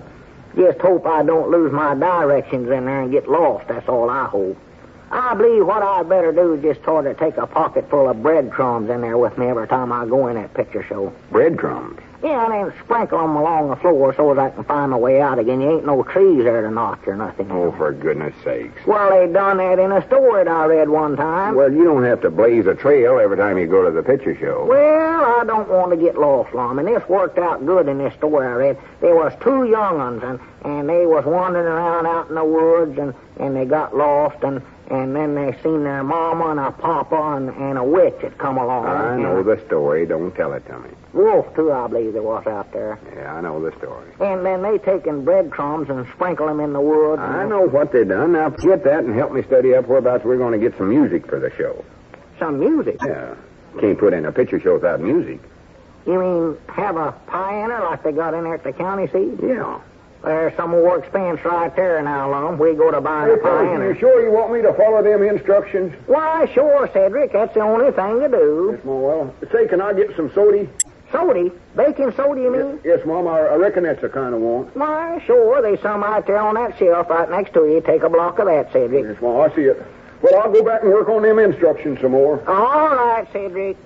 Reckon what do you want soda for? Oh, his mama more than likely told him to get it. Oh. Don't forget to put it down on the book. No. But now about this music we're going to have. Well, Lum, what are we going to have to do about that? Just buy a piano? Well, if we can't rent one summers, we'll have to. We can't get nobody to stand up there and sing. Well, what do we have to have music for? They ain't going to dance or nothing in there. No, but you've got to have music along with the picture. Why? If it's a sad picture, we'll play some sad music. Oh. And if the hero's about to catch the villain, why, we want to play something real fast and exciting. We do, huh? Oh, this ain't no little old small-time show we're running, you know. Don't get that'll run into money, though. We'll have to get somebody to play the piano, too. Well, natural. You don't expect it to play itself, do you? Why, of course not. Huh?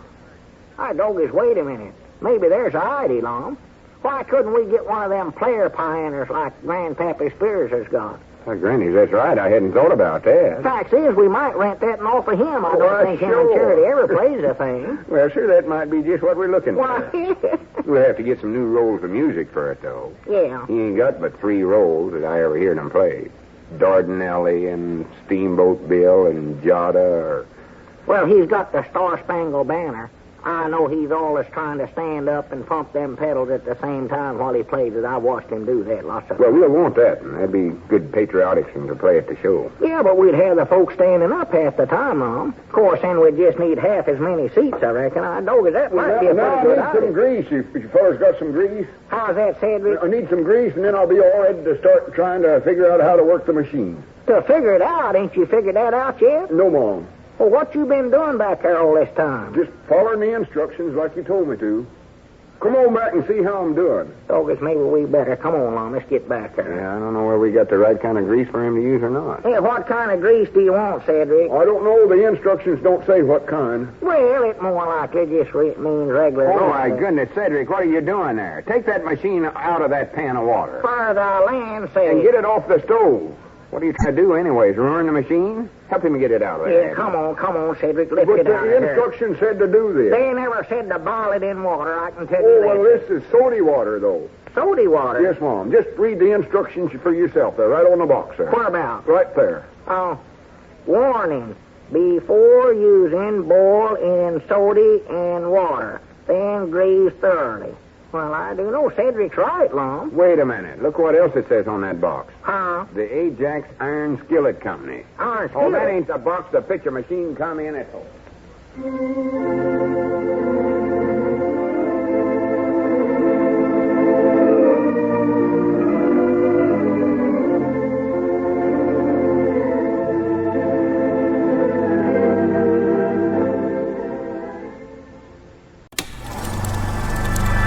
You are now tuned into Then Radio.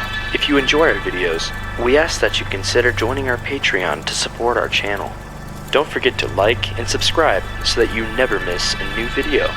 We hope you enjoyed today's episode, and as always, thank you for watching.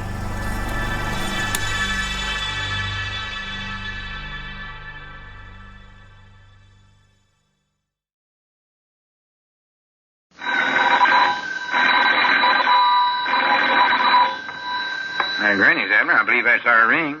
Aye, Doggies, Lum, I believe you're right. I'll see. Hello, jot 'em down, Store. This is Lum and Abner.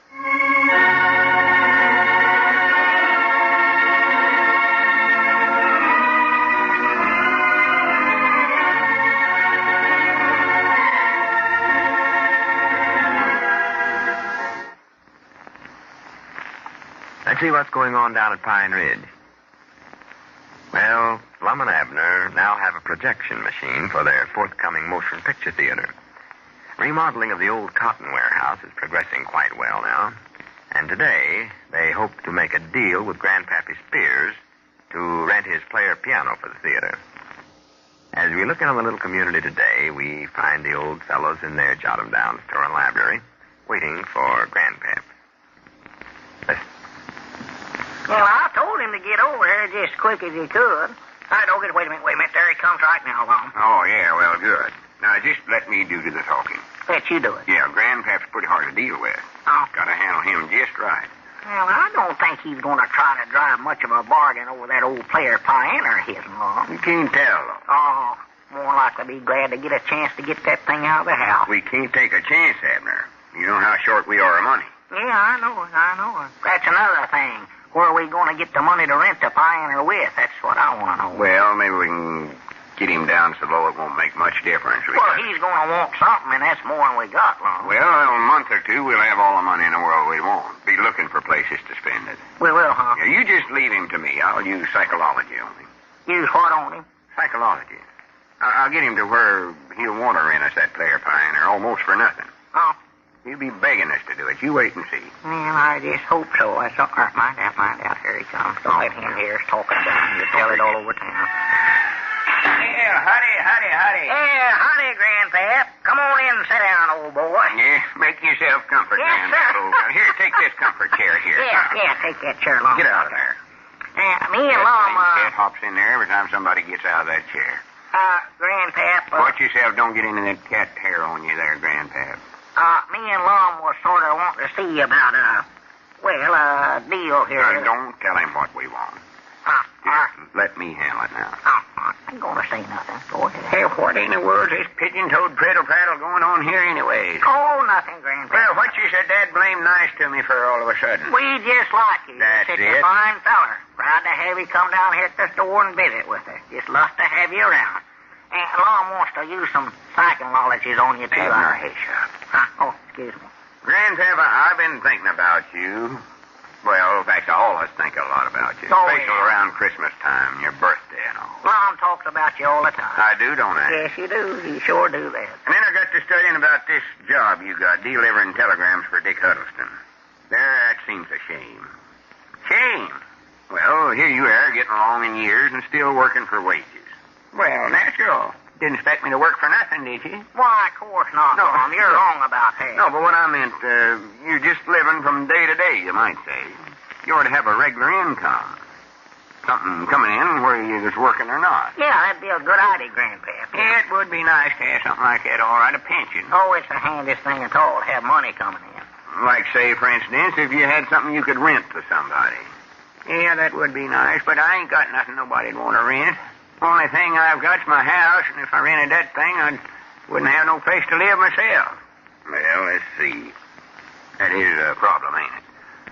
You ought to have something over there you could rent. I know of something, Lum. What have you got that somebody might have some use for? Me study here. Well, don't you know, Lum? It's that player pioneer you Abner, got. would you please hush up?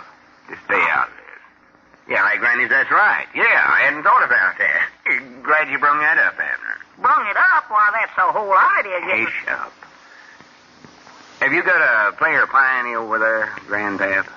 Why, sure. You know I have. You saw it? Why, of course. That's right. Granny said forgot about it. Sure you have. Forgot it. I don't know who in the world would want to rent that pigeon-toed thing, though. Well, there ought to be somebody around here that has some use for that. Me study. Who could it be? I'd like to help you if I can, Grandpap. I know somebody, Lum. Would you stay out of this, Abner? Well, all right, but I could save you all that thinking if you'd just let me Wait talk. a minute. I believe I'm getting an idea. Huh? Yeah. Hi, Granny's Abner. We ought to have some music of some kind down there in that picture show of ours. Well, I'll be dead gum, Lum. You're the forgetfulest one fella I ever seen in my life. Yes, sir. I'm proud I thought of that. Thought of it. Me and Abner might find some use for that pioneer down there at the show, Grandpap. You sure enough think so? Well, maybe. Of course, we couldn't pay much, but if it'd help you out, we'd be proud to rent it off of you. Wouldn't we, Abner? Just because we think so much of you. I reckon so. I told you I ain't sure about nothing. You got me so mixed up here long. Mixed up? Why, sure, me and you sat here and talked about the same thing not 10 minutes ago, and now you don't appear to recollect a thing about it. Don't talk so much, Abner. Grandpap, how little would you want to rent that pioneer for? Yeah. Oh, I don't know, Lum. I never had thought much about it. Never thought about nobody wanting to rent it, hardly. Well? Don't know what it's worth. Who was you aiming on getting to play it? Well, I reckon either me or Lum would run the thing, whichever one of us weren't busy at the time. Uh-huh. Well, I don't know. I don't believe I'd want to let it out that way unless I done the playing of it myself. Less'n you done it. Yeah. You see, everybody's got to play one of them player pioneers just so where it don't sound right. All you got to do is just put a roll of music on there and pump them pedals up and down. It plays itself, and you know it. That's just exactly what I allowed you to say, Abner. Well, natural. Average feller that don't know much about music could say the same thing. It wasn't. If you know the hours I put in practicing on that thing. Practicing? I've heard him. He's telling the truth. To play a player pioneer? Yes, sir. They're as hard to play right as other kinds is. Oh, yes, sir. Pedal. Well, there's buttons around on it. You got to know just when to press them. You got to know when to play it soft and when to play it loud. Put feeling into the music.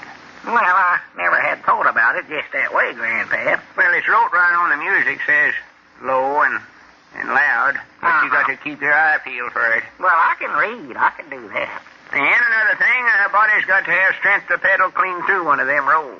You do? Oh, yeah. Like Charity. Well, she always gives out. Uh-huh. Yeah. And when she's playing along at last, it gets sort of slow and the music sort of drags. Don't sound right. Oh. Well, she just ain't got no talent for stuff like that. Yeah, I used to get a Charlie horse in my left leg when I first started playing it. Well, I do know. Granny, I believe Grandpap's right. We want that music to sound right. Yeah, I never knowed there was so much to it that way. No. Let's see now. Well, supposing we rented you and your pioneer both then. Rented the pioneer and hired you to play it. Yeah, like renting a team of mules, Grandpap. How much would you want for that, Grandpap? Well, let's see. How many nights a week? 6 nights, Monday through Saturday. Well, that'd keep me up past my bedtime, wouldn't it? Yeah, but you get to see the show free, though. You'd get to do that. Yeah, we wouldn't charge you nothing to see the picture. No, sir. There's 25 cents a night you'd make right there. My doggies, that ain't bad wages. That amounts to right now $1.50 a week. Well, here's what I might do. Tell you, I'll furnish the pioneer and do the playing for $4 a week. $4? Yeah, $3 then. $3, huh? Well, just a minute. Yeah, let me and Abner have a little meeting about it. Come here, Abner. Yeah, excuse us, Grandpa. Oh, but he's a little high and long. Yeah, but recollect, that's the only player pioneer in town I know of. It's a heap cheaper than buying one. Yeah, I reckon it is, yeah. Well, I guess we'll take you up on it, Grandpa.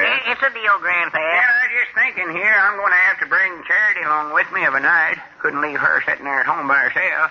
You mean you want to pass for her to get in free, too? Well, that's about the only way I can get out of a night. Oh. Well, all right, we'll pass your woman in free, too. Well, good. Now, what's worrying me is how we're going to get over there of a night. Get over there? Yep. After dark that way, me or Charity one. Neither one can't half see to get around. Oh. I was just thinking might get that nephew of mine to drive us over in his car. Why, sure, that's the thing to do. Just get Luke to drive you over there of a night. Yeah, that straightens that situation. Yeah, that's a good idea you got. Well, the pioneer deal's all settled then, I reckon. Yeah, all settled. Of course, we couldn't expect Luke to sit out there in the car and wait for me every night till the show's over. Oh, you mean you want to pass for Luke, too? Well, it just looks like there ain't no other way out of it, Abner. All right, Luke gets in for nothing, too, then. Yeah, if he can do it. If he can do it? Yeah, I don't know where Luke's going to be able to get out of a night without bringing his family along or not. Uh-oh. That woman of his won't hardly let him out of her sight. Now, listen, Grandpap, if you're hinting for a pass for Luke and all them 9 young'uns of his'n, there ain't a thing doing. I'll tell you that right here and now. Yeah, suit yourself, Abner. I don't care. I'm just trying to help you fellers out. It don't matter to me. You was the one who brung up the subject of renting it. I can play the pigeon-toed pioneer over at my place just as well. Well, just go right ahead and play it over there. We ain't going to let the whole town in free just to get you to sit down there and play it. Well, now, wait a minute. Excuse us a second, Grandpap. Come here, Ed. Oh, Another meeting. Well, he's just trying to get all his relays in for nothing. That's what he's doing. Yeah, looks like he's got us. Why, sure. But we better close the deal with him before he thinks about that second cousin of his that lives over on Brush Creek and his family. Oh, Doggies, that's right. I forgot about them. Doggies, looks like we're going to have to preserve the first 2 rows over there for the pioneer player. Well, I still say that's a heap cheaper than buying a new pioneer. Well, I don't know where it is or not. I don't think I'm for it. That's about all we can do, though. Let him go. Well, Grandpap, you're hard. All them relays you mentioned gets passes. But no more of them now. Of course, I still think you're a little high on your price, Grandpap. Yeah, high's right. Well, Lum, it's like you said a while ago. I never had thought about it just that way. But a man getting up my age, working for wages, just living from day to day, you might say, he ought to have a regular income. Something he can depend on. Yeah. And then, too, I'll have to dress myself up a little if I'm going to preform every night. And, of course, there's Charity. I don't want her to look dowdy. Well, no, you ought to dress up, sure, Grandpa. Maybe you better give me about 3 months' salary in advance.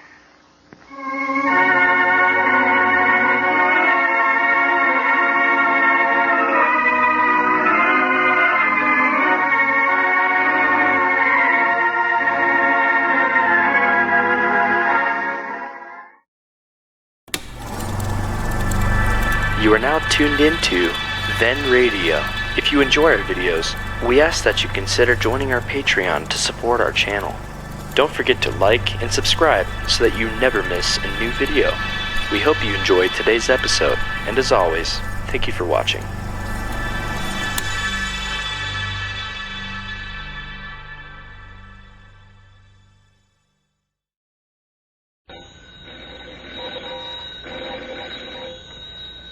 Granny's, Abner. I believe that's our ring. Aye, Doggies, Lum, I believe you're right. I'll see.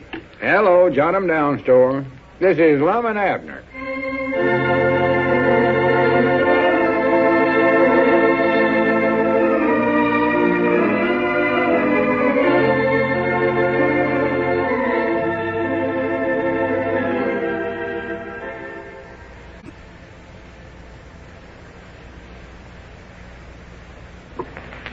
Now, let's see what's going on down in Pine Ridge. Well, Lum and Abner hired Grandpappy Spears to play the player piano at their moving picture theater yesterday. But the deal cost them more than they expected. They wound up by giving passes to all Grandpap's near and distant relatives. As we look around the little community today, we find motion picture executive Lum in the Jot 'em Down store and library. He's talking on the telephone. Oh, that's all right, Jeff. Perfect all right. Proud to do it for you. How's that? Oh, yeah, any night. Yeah, the pass is good for any night at the picture show. Abner, not so loud. Tree? Uh-oh, excuse me. Yeah, all right then, Jeff. Hope you get a lot of enjoyment out of that. Uh-huh. Not at all. Goodbye. You hope Jeff gets a lot of enjoyment out of what, Lum? Why, nothing. Hey, did he buy himself a new gramophone or something? No, it's nothing, Abner. Just forget about it.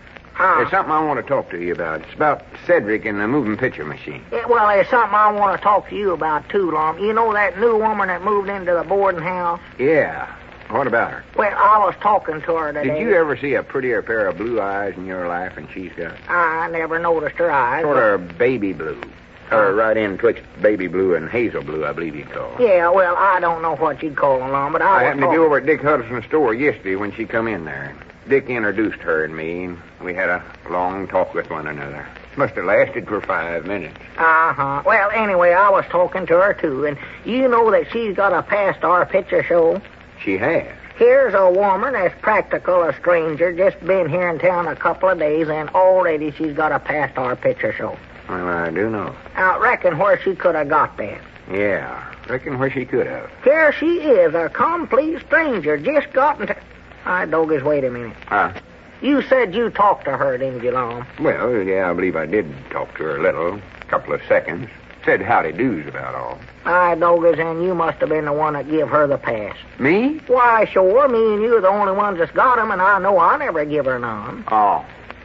Yeah, I believe I did give her something. Huh? Yeah, I think it was a pass to the show, now that you mention it. That's just about what I figured. Now, what'd you have to go and do that for, Lum? Well, I don't know. I just, well, here she is, a complete stranger in town. I figured that'd sort of make her feel at home here.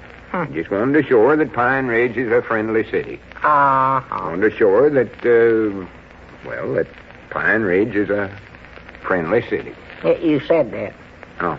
Well, about Cedric now, he's been studying And on that another machine. thing, now there's Cedric. You give him a pass so he can get in free for nothing. Well, he has to. He's going to run the films for us.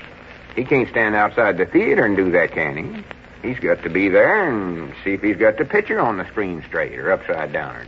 There weren't no use in giving passes to his mama and papa. They ain't going to run it. Oh, well, it ain't going to hurt none, Abner. His folks wouldn't come out to see the show if they had to pay nohow, so we ain't losing nothing, you might say. Well, maybe not, Lum, but you're going to have that place full every night with folks that ain't paying nothing to get in.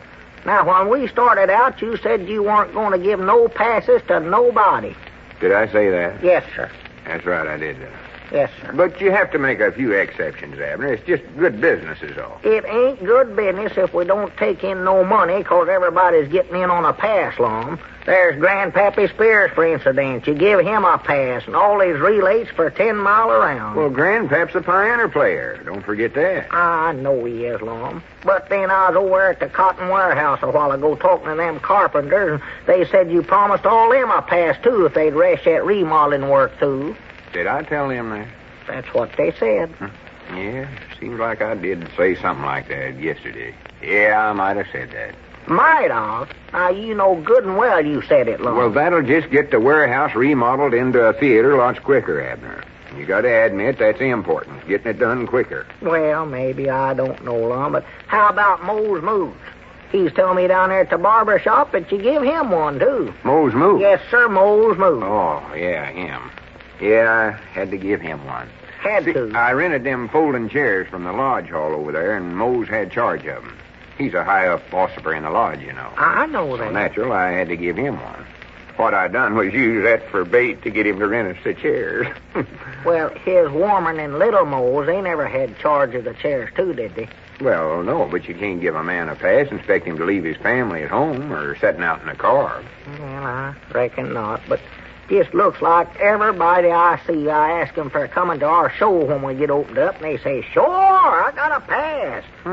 Looks to me like we ain't going to have no room for the cash customers. Oh, yes, we will. There's plenty of room for them. I don't know where to be, unless it's outside the building where they couldn't see the picture no way. They'll be right inside the building. Good seats, too. Don't forget that we're renting 200 chairs. I know I ain't give out that many passes. No, I bet you give out an awful lot of them, though. You see, Abner, you just don't understand about business stuff. That's the trouble with you. Huh? See, these folks that's getting in for nothing will be good advertisements for us. You going to put a card on their back or something? No. We'll use them for deep Duck hunting. folks around town here will be sitting out on their front gallery every evening. In this cold weather? Well, they'll be sitting in their parlors then, looking out the front windows. And, How do you know they will? well, I just know they will. Anyways, they'll see this big They'll more crowd likely going be by. back in the kitchen sitting around the cook stove. Well, wherever they're at, they'll see this big crowd of folks going What by, and they'll big get crowd? curious. Them folks that's getting in free on passes. Oh, yeah, that'll be a big crowd, yeah. And see, when the other folks see them on their way to the show, why, the first thing you know, they'll all get up and follow them. Wonder where they're going. Yeah, more than likely they'll see so many going down there, they figure there won't be no setting room for them, and they'll stay home. Oh, well, now, then, them folks with passes ain't all going to go to the picture show every night, Abner. Let's not talk about this no more. There's something more important to discuss. That's about Cedric. That don't beat all. His woman and young'uns get passes, yes, sir, all the time. Moe's Moose and his woman and young'un coming in free. Carpenter's free. Everybody Abner, I free. said we're discussing Cedric now. He's been studying on that moving picture machine for several days now, and I'm feared he ain't never going to catch on to how to run the thing. He just don't seem to get the hang of it. So I figured we better decide what we ought to do about it.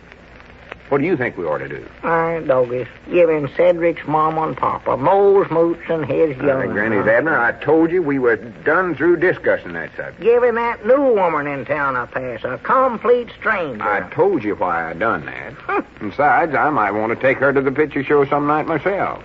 It wouldn't look right for me to walk up to the ticket window and buy a ticket for her from myself. Well, it just looks like, Lum, we might as well just put a big sign up down there saying, free show. Doggies, here you want me to take up tickets and ain't going to be nobody to take 'em up from. Well, Abner, I can't run the show if you're going to be complaining about everything I do. We've got to decide which one of us is boss and let him run the whole thing. Decide which one of us is boss? Yes, sir. I got one of us in mind that I think would make us an awful good man for the job. Yeah, I got a pretty good idea who that is, too. And I'm glad we agree on one thing, anyhow. I never said nothing about agreeing on it, Lum. I just said I knowed who you had in mind. Well, don't you think he'd make a good one? No, sir, I don't think he knows a thing about running a picture show, and I ain't going to stand for it 1 minute. All right, then. No, That's sir. the way you feel about it. That's just exactly the way I feel. I reckon we just have to let the other one have it then, for there ain't but two of us. Why, sure, that's the time. Let the other one have it. Yes, sir. I just figured that you'd make a better man than I would, but if you don't want it, why, I'll take it. Anything to be agreeable. Well, I don't... Huh? You was the one I had in mind of running, but if you've got your head set on me doing it, why, I'll do the best I can with it. Well, I'll be dead gum. But I don't want you butting in on every little thing I do. Won't I ever learn to keep my big mouth shut? And now that we got that all settled, let's discuss what we're going to do about getting somebody to run that moving picture machine. Beat myself on top of the head. Well, here, when I come in here just a little bit ago, Lum, you was telling Jeff the butcher on the phone there that you hope he enjoyed something. Did you give him a pass, too? Of course I did. Oh, my. It's a good idea to be on the good side of the butcher nowadays. And besides that, I'm the boss now, and I told you to stop butting in on everything I do. Now, do you understand that? Yes, sir. You'll see that my giving out of them passes is the best one thing I could have did. Keep my mouth It'll shut. get the picture show started quicker and make everything run smooth. You just wait and see. I'll wait. I believe that was our ring there, though. But you get it. I want to study on this Cedric situation. All right.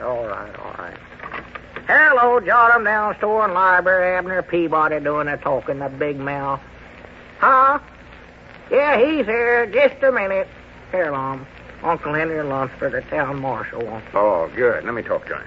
Well, wait, I think he's more likely mad at you, Lum. Mad at me? Yeah, I forgot to tell you, but early this morning he called up here and claimed we was breaking some kind of a law because we never got a building permit or something before we started remodeling that warehouse. Grannies, I forgot all about that. Well, it won't matter none, though. I've practically fixed that up already. Huh? I stopped by the jailhouse a while ago, and Uncle Henry weren't there, but I left a pass for him and his sister Sylvia. Left a pass for him? Yeah. You see, I told you giving out them passes was going to help us. Here, give me the receiver. Yeah, all right, here. Hello, Uncle Henry, old boy. This is Lum. Talk, that's what Huh? I do. Do what to me? Oh, well, off. Well, now, wait a minute, Uncle Henry. What do you mean, trying to get around taking out a building permit? Well, sure, I was the one that left them passes for you. Of course I admit it.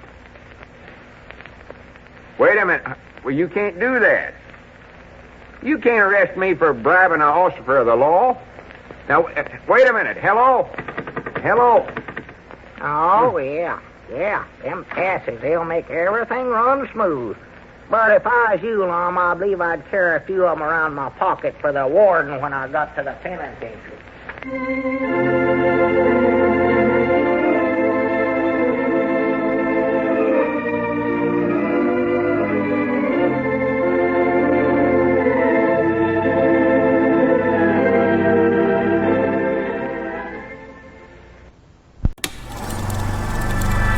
You are now tuned into Then Radio.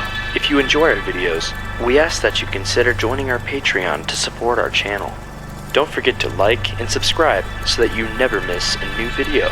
We hope you enjoyed today's episode, and as always, thank you for watching.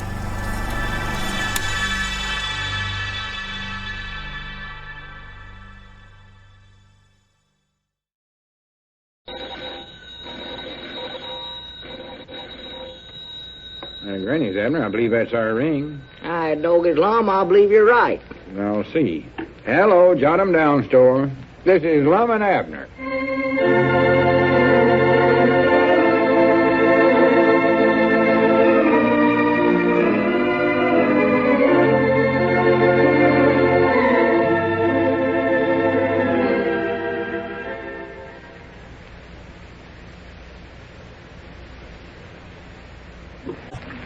And now, let's see what's going on down in Pine Ridge.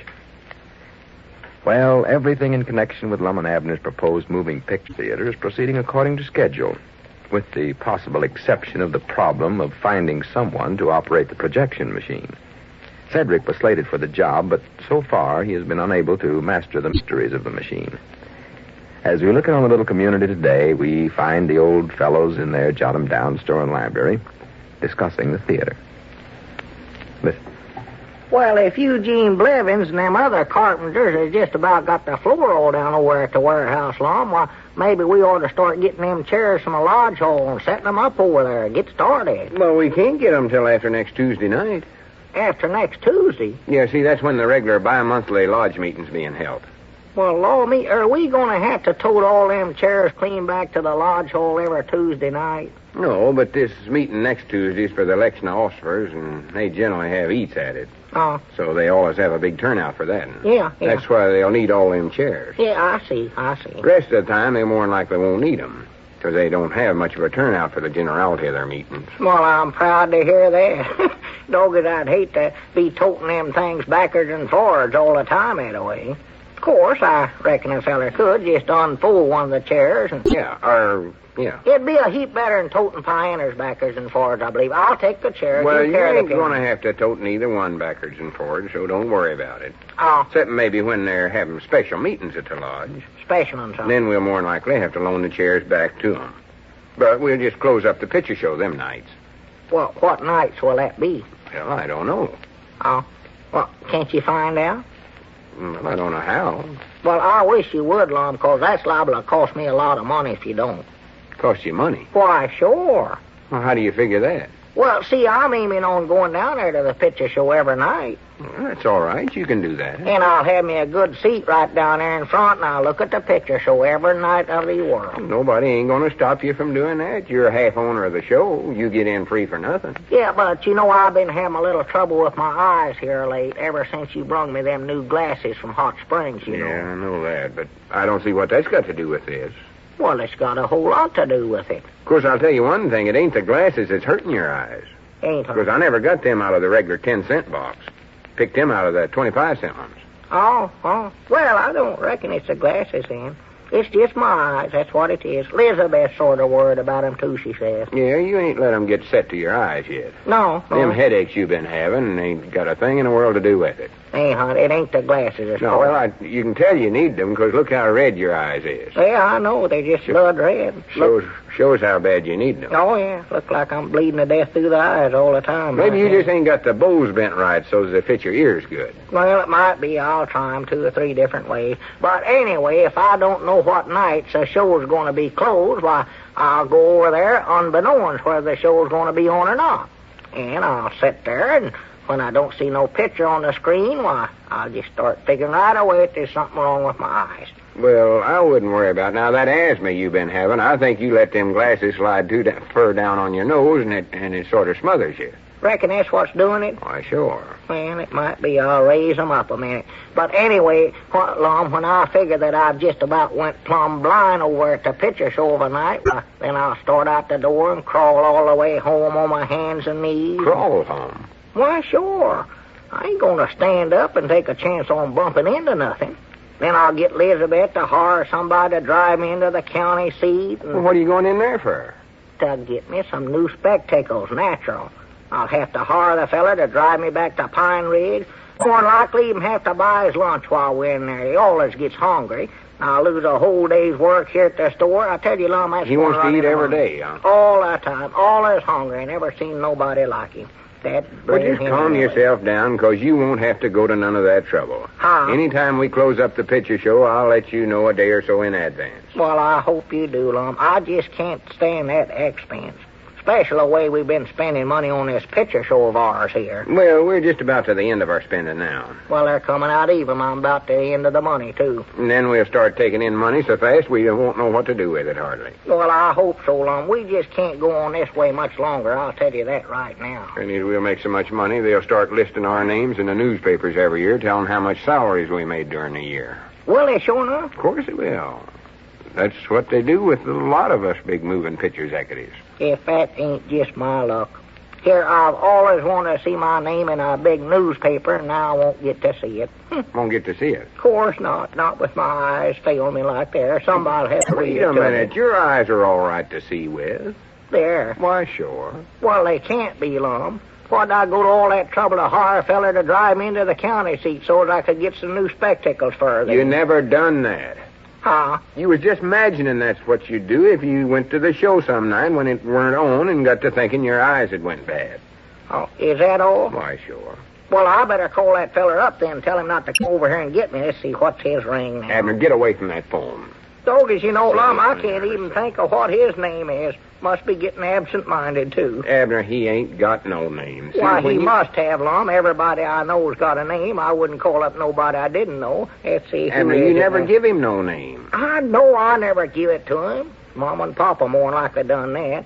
Doggers, I can't even think what it started For with. goodness sake. Was it Charlie Redfield? No, Lum? of course not. Well, I didn't think it was. He ain't even got no car. I wouldn't call him. Let's see who is Abner, it if you now? just let me explain this to you, you It wouldn't weren't Cedric, was it, Lum? No, Cedric's right back there in the feed room. It weren't him. Ain't no phone back there. Still trying to learn himself how to run that moving picture machine. And I'm feared he ain't never going to do it, neither. Let's see now. Who could that have been? Abner, I don't believe you realize how serious it is that Cedric ain't learning how to do that. Why, he'll catch on to it, Lum. Mechanical mind like he's got. Who was it I called? That's what I want to know. Abner, forget that nonsense and come on back in the feed room and I'll show you what I mean about Cedric. Come on. All right, maybe he'll recollect who it was I called him out of heared me. It's going to be a fine thing if we get this picture show all built and get a house full of customers and then not have nobody to run the picture machine. Now, doggy, Cedric does look like he's working awful hard at that. Look at there, Lum. Oh, he works hard enough at it, just ain't getting no place, so. Yeah, how you coming along there, Cedric? Mom,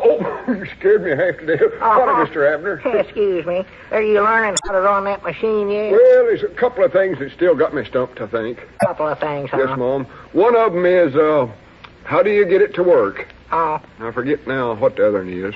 well, I believe that first one's the important one anyway, Cedric. Yes, Mom. I've turned every switch and pushed every button and twisted every handle on this thing, but nothing makes it work, seems like.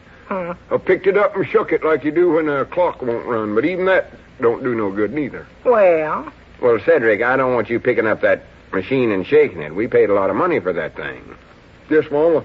I wished it worked like a pinball machine. I can work one of them things good. yeah, well, it ain't no pinball machine, Cedric. Well, what you do with one of them is just put a nickel in it and pull a handle We back. know and let how it- they work, Cedric. We know that. Yes, Mom. Well, that ought to give you an idea what we're up against, Abner. Yeah, well, I sort of see what you mean. Yeah, come on, let's go on back to the front of the store. I might have a ID. Yeah, I've got to study anyway. Do you want me to keep working on this, Mr. Lum? Well, yeah, but be careful with it. Yeah, don't pick it up and shake it and stuff like that now, Cedric. No, Mom, I won't. Hardly much. Any? What's this idea you said you had, Lum? Well, I don't want to say nothing in front of Cedric, but it just looks like we're going to have to get somebody else to run that thing. Well, who can we get around I here? don't know. But I thought maybe if we called up the manager of the Lyric Theater there in the county seat, he might know somebody we could get. Yeah, that's a good idea. Call him up. Tell him we want somebody to keep though, Lum. We Yeah. can't spend no more money. Long distance. Not very long. He ought to know somebody. Hello, Mamie? This is Lum. Would you... Oh, I'm fine. Would you ring me the Lyric Theater, please, Mom? Wonder if she'd know who I call. Ma? Oh, Abner's just fine, too. Hurry up with the call, Mamie. Granny, you know, I don't even know that feller's name. The man that runs the theater? Yeah. Mr. Lyrics, ain't he? No, that's just the name of the show. There's a big sign out there. Well, Yes, our Lyric name ain't Theater. Mr. Jot 'em Down Store. Just got... Wait a minute. Hello, Mr. Lyric. Are you the manager of the theater? I know my name. I ain't. Well, this is Lum Edwards out at Pine Ridge. No, I ain't that absent-minded. Yeah. Oh, yeah, the machine you sold us is fine, but we wonder if you knowed somebody we could hire to run it for us.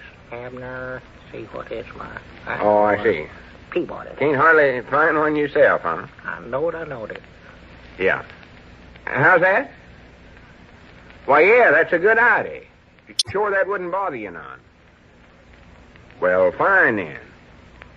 Yeah, next Monday'll be fine. Well, good. Weather report. Yeah. Uh-huh. Well, much obliged to you, Mr. Lyric. Thanks an awful lot. Goodbye. Next Monday be fine for what, Lum? Granny, he said we could send somebody in there and let them sit around in his theater and watch them run their machine. Learn it that way. Well, Said it oughtn't to take more than a week to catch on to...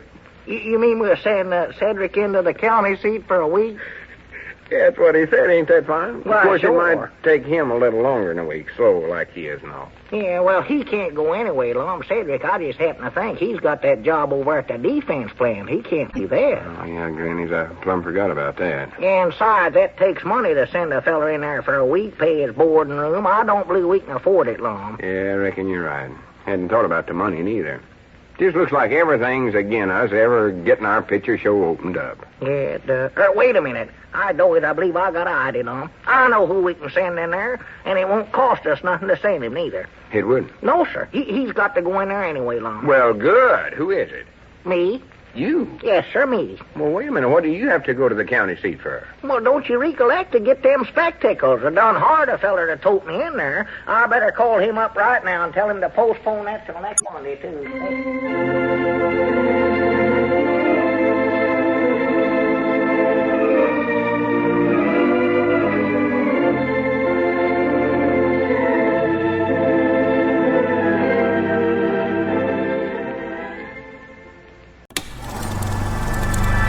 You are now tuned into Then Radio. If you enjoy our videos, we ask that you consider joining our Patreon to support our channel. Don't forget to like and subscribe so that you never miss a new video. We hope you enjoyed today's episode, and as always, thank you for watching.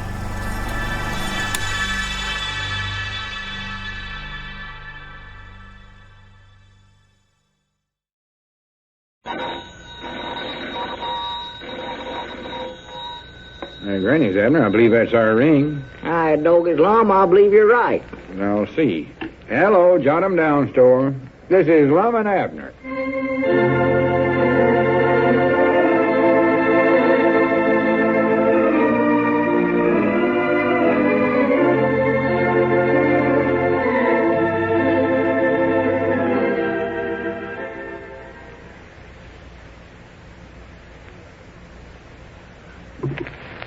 And now, let's see what's going on down in Pine Ridge. Well, after Cedric failed to figure out how to run the projection machine, the old fellows purchased for their theater, Lum made arrangements for Abner to go to the county seat next week and learn how to operate the machine from the projectionist at the Lyric Theater. As we look in on the little community today, we find the old fellows in their jot-em-down store and library. Abner is arranging things. For goodness sakes, Abner, you don't have to get your satchel all packed today. You ain't leaving till Monday. I know I ain't, Lum, but I just hate that last-minute rush. Hate and despise it. Well, you'll have plenty of time. And another thing, I don't see what you're taking so much stuff along with you for. Granny, you ain't going to go but 22 miles. Yeah, but I'll be gone for a week. That's 6 whole days right there, Doggies. Where'd I put that toothbrush now? Toothbrush? I could have swore I had it here not 2 seconds ago somewhere. Well, you still got it. You're holding it in your hand. I there. just hope I ain't lost it. It's a green handle. And I told you it's right Never there. mind, I'll find it myself. It's got to be around here somewhere. I know what I've it never is. seen you so excited before in my life. Oh, me. Thought he'd think you'd never taken a trip before. What are you so excited for? I ain't excited. You ain't, huh? Oh, of course not. Well, how Of course come you not. got your vest on inside out there? Well, How in the world could you ever get it buttoned up that way? Well, I do know. I reckon how come me to do a thing like that? I never done nothing like that before in my whole life. Well, I believe you better just sit down in that rocker there and calm yourself down. Let's see now. You're acting like a frog sitting on a hot stove. Go on now, sit down and pull yourself together. Well, wait a Look, minute. you're all red in the face there. You're excited to death. I ain't excited, no such a thing. I gotta check through my satchel again, make sure I got everything. Look at there, you're perspiring. Oh, me. Let's see what all I got in here now. Let me see. For goodness sake, you've checked through that thing 1,000 or 100 times already, and besides, you've got till Monday to do that. Overshoes, muffler, oranges, cap with earmuffs, heavy socks. Sworn to goodness. Now, where do you think you're going anyway, to the North Pole? Well, it might turn awful cold any day. Elizabeth said it might. Now, since when did Elizabeth get to be a weather profiteer? Well, she's worried about me. She don't want me to take down sick when I'm so far away from home where she can't be there to take care of me. So far away from home, 22 miles. Granny, you could walk that if you had to. Handkerchief, shoe polish, flannel nightshirt, bed socks, picture Elizabeth, middle pearl, bananas. Bananas? Huh?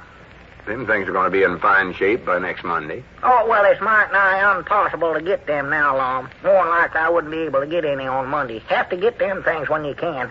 Let's see now. Ought to take along some books to read, too, I reckon. Books? Yeah. And you ain't read a book clean through in your whole life. Well, I know, but I always like to take a couple of books along on a trip, just in case I do decide to take up reading. Fact is, I did read a whole book once, or almost all of it, that love novel we got in the library, that Love Twixt Golden Strands. All you done with that was just read the first couple of chapters and then looked at the end of it to see how it come out. Well, that's all you read a book for, ain't it? Just to see how it comes out.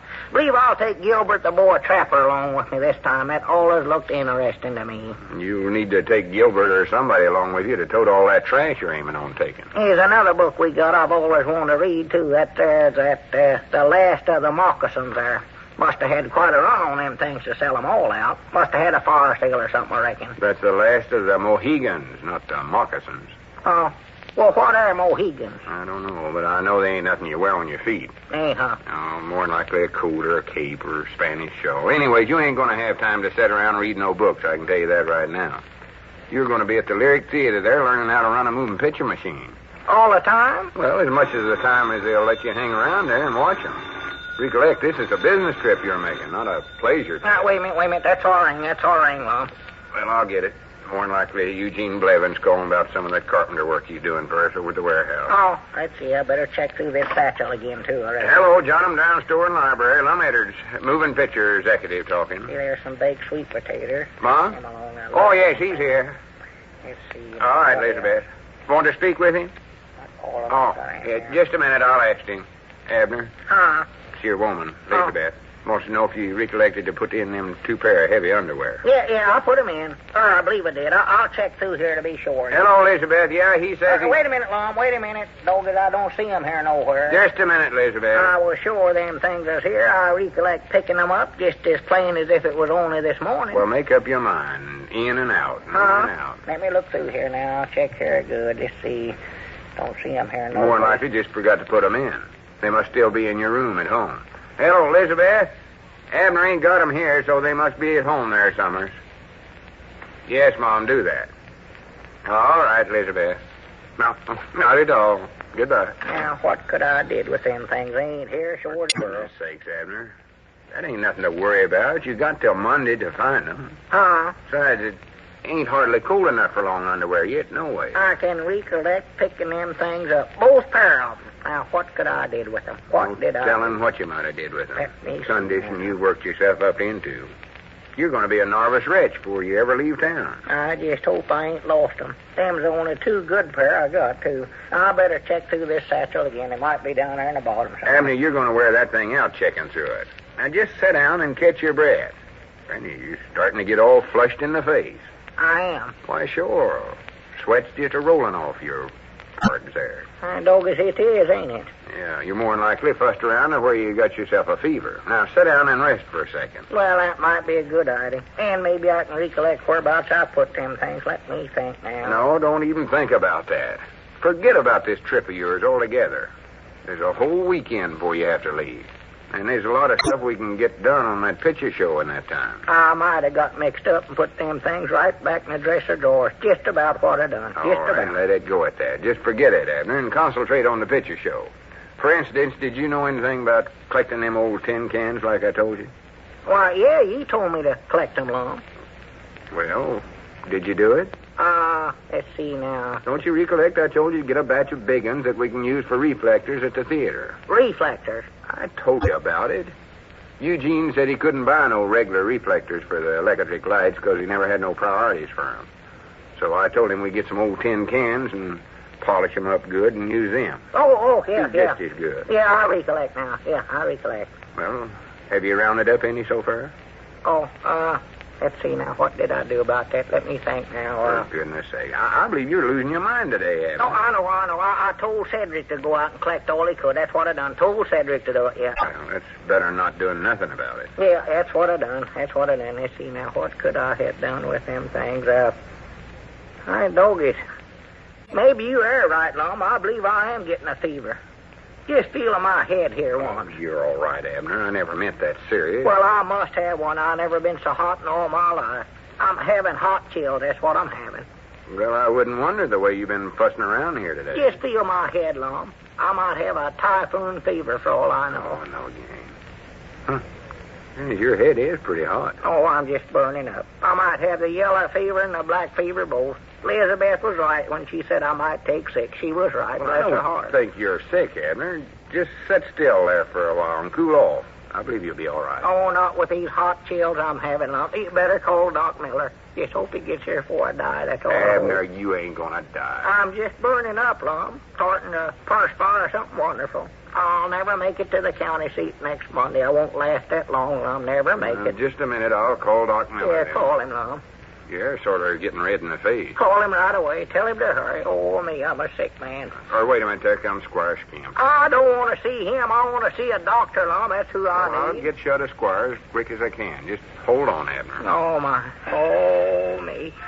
Oh, I'm a sick Well, man. howdy, Squire. Well, gentlemen, how are you today, Abner? Don't ask him that, Squire. Oh, he ain't me. feeling his level best today. Well, that's too bad. But what's the trouble? Oh, just a little I'm extra. dying. That's the trouble with me, Squire. Dying. No, it ain't that bad, but I thought I'd call Doc Miller just to be on the safe side, you know. Yes, it's the best to play safe, Lum. Well, I'm sorry to hear this. If there's anything I can do, Lum, why, be sure and call me. Yeah, well, that's mighty thoughtful of you, Squire. I'm sorry I can't stay any longer now, but I've got to rush back. I just dropped in long enough to congratulate you men and to give you this ribbon. Give us a ribbon. Yes, for winning first place in the salvage drive. Oh, the salvage drive. Yes, you see, I'm chairman of it, Lum, and I was going to give the ribbon to Cedric Weehunt, but then he told me that you men were the ones who'd sent him out to collect the tin cans, and cans? Yes, so I guess the ribbon goes to you. By George, I believe that boy must have picked up every tin can in town. Yes, sir, did a marvelous job. And as head of the salvage committee, I want to thank you personally for your fine contribution to our drive. Well, wait a minute, though, Squire. Them Oh, cans cut, that we sent Cedric... now, Lum. You deserve this. You helped the war effort along tremendously. Tin, you know, plays a vital part in our war weapons. And in the cases they use for sulfur drugs and blood plasma and all that. In fact, you could say that the lives of our boys overseas depend on tin. Well, yeah, I hadn't thought about that before, but... And to meet that need for tin, we've got to get every housewife in America to cooperate, to turn in her old tin cans. And they've got to do it not just this week or next week, but every week, too. Yeah, but a few of them cans, them big ones... Big ones, little ones, we need all sizes. Well, congratulations again, Lum. It's men like you that America looks to for leadership and patriotism.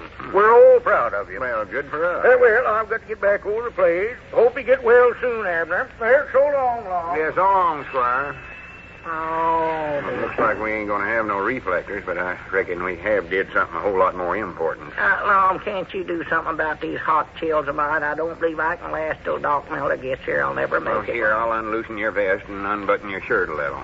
Don't know if I ought to do that or not. Well, do it anyway, Lum, before I suffocate myself. I just can't stand All right. it. And how you ever got this vest on this way? I'll never know. Hold still. I can't unbutton it. You I'm wiggle. a sick man. Better listen to my chest, too, Lum, like Doc Miller does. See if you can hear my heart working in there. That thing might have melted right down and stopped for all I know, as hot as I am. Put these buttons here on your shirt. Oh. Well, I'll swan to goodness. Hey, what's the matter? If I turn yellow or something? If that don't beat the bugs are fighting. Uh-huh. So that's where you put them. That's where I put what, Lum? No wonder you're having hot flashes. There's that long underwear you lost. You got on both pair of them.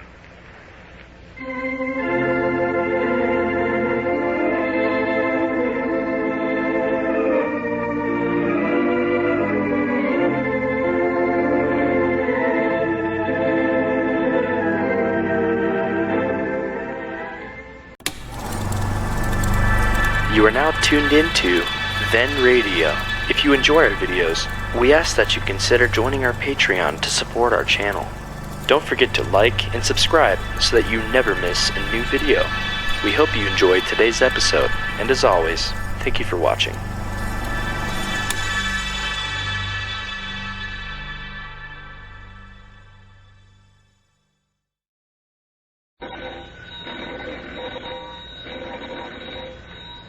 Granny's, Abner. I believe that's our ring. I dog it, Lum. I believe you're right. I'll see. Hello, jot 'em down, Store. This is Lum and Abner.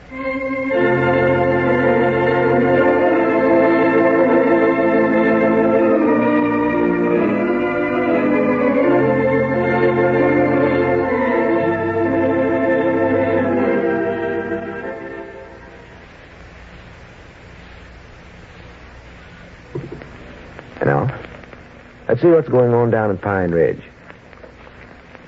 Well, this is the day that Abner leaves for the county seat to learn how to operate the new motion picture projection machine. Lum was staying in Pine Ridge to push along the work on the proposed theater. As we look around the little community today, we find Grandpappy Spears, Cedric, and Lum in the Jot 'em Down store, having just said goodbye to Abner, who's leaving on the mail hack for the county seat. Cedric, shut that pigeon-toed door. You're letting a draft in here. Oh, excuse me, Mr. Grandpap. I was just watching Mr. Abner getting in the mail hack. Well, I don't care what you's watching. That air's cold. By the way, Lum, when did you start using that door? Seems like you still had the screen door on last time I was in here. When did you take it down? Yesterday. Had to do it myself, too. Abner's been so excited about this trip of his to the county seat to learn how to run our moving picture machine, and he ain't hardly been able to think, let alone do any work around here. Packed his bag and unpacked it 100 or 1,000 times, I know. That's why we's kind of late taking the screen door down this year. Well, you ought to watch that, Lum. Folks around here, there's an awful lot of dependence in that door. What do you mean by that, Grandpap? Well, folks sort of wait for that sign. When they see your screen door come down, why, they go home, get out their long underwear, and they put different oil in their automobiles and put new toilet paper around their houses. That sounded like your ring there, I think, Mr. Lum. Yeah, might have been. I'll get it. Hello, Jot 'em Down store and library. Lum Eddard's moving picture executive talking. Oh, yeah, Elizabeth. Huh? Oh, yeah, he got started all right. Just now caught the mail hack. Mom?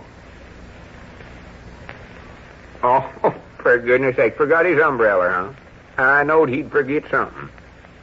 Well, I reckon he can get along without that all right. Why, sure he can.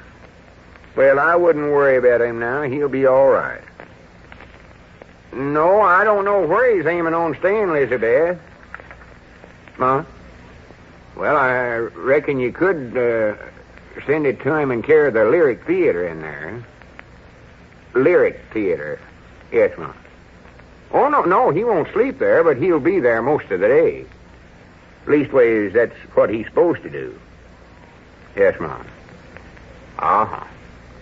Yeah, well, just don't worry about him. He's all right. Why, of course he is. You're all right, Elizabeth. Goodbye. Granny ain't got out of town good, and his woman's already started worrying about him. And that's the trouble with having a woman for a wife. They always got to be worrying about something. You'd think Abner was her 4-year-old boy instead of her man. Sometimes I wonder why fellas ever gets married at all. Take, for instance, the case of Gessmer Butte. I sworn to goodness, wait a minute.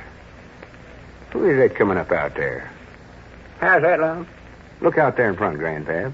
That ain't Granville Watts from over Cherry Hill, is it? Huh. Oh, that fella. Oh, no, that ain't Granville. No, I don't believe I ever seen that fella before. Looks sort of like he come from the city, though. He's all dressed up there. Yeah, he might be a moving picture actor. Heard about our new theater and all. Moving picture actor? Boy, I hope I can give him my autograph. Well, now, don't say nothing to embarrass me, Cedric. Just let me do all the talking. Yes, Mom, I will. Most of it, anyway. Mind out you do. Here he comes. Well, how do you do, sir? Come right in, sir. Hello. They told me I could find a Mr. Lum Edwards here. Well, they told you right, 'cause I'm him. Oh, well, fine. Here, have a cigar, Mr. Everett. Well, thank you. As a generality, I don't generally smoke cigars, but... They go down on the expense account, the company said. Go ahead, take it. The company wants us to give them out. Well, if you insist, much obliged. I'm a new man with the company. You're what? Virgil Cleespies is my name. Oh, well, proud to meet you, Mr. Cleepsies. Have a cigar. Oh, much obliged. This over here is Milford A. Spears. Hello. How do you do, sir? Proud to make your acquaintance. Have a cigar. Yeah, don't mind if I do. Much obliged. Don't hardly ever smoke the pigeon-toed things, but I'll try one. They're on the expense account. The company says that's okay. And this over here, Cedric Wehunt. Hello. Nice to meet you. Yes, well, are you showing up a moving picture actor? Cedric Heshab. Don't pay no attention to him, Mr. Cleepsies. Have a cigar, Cedric? Oh, wait a minute. I'm afraid I haven't got one. Well, here, I got a couple. Take one of these, Mr. Cleepsies. Oh, thanks. Oh, don't mention it. Well, same brand as the company has us by. Well, natural. I'm just a new man with the company. Yeah, you told us that. I cover Iowa, Missouri, Arkansas, and part of Oklahoma. Well, that's nice. Or is it Oklahoma, Arkansas, Missouri, and part of Iowa? Well, I'm afraid I wouldn't know which it was. I'm just a new man with the company. Would you like for me to give you my autograph? Cedric, I told you to hush up. Oh, yes, ma'am. Mr. Cleepsy, this company you're with, just what company is that? An old line company, Mr. Edwins. Solid as the Rock of Gibraltar and up to the minute as, it's in the manual, though. The manual? Yeah. I'm just a new man with the company. Yeah, I know you are. It's an old line company, though.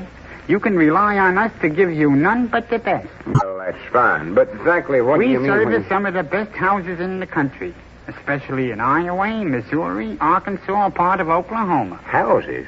What are you, a carpenter? No, I used to work in the used car lot, though. I was dissatisfied, though. Somehow or other, when I used to stand there in that car lot, I just felt somehow or other that I didn't belong there. Uh-huh. That's how I felt. Yeah.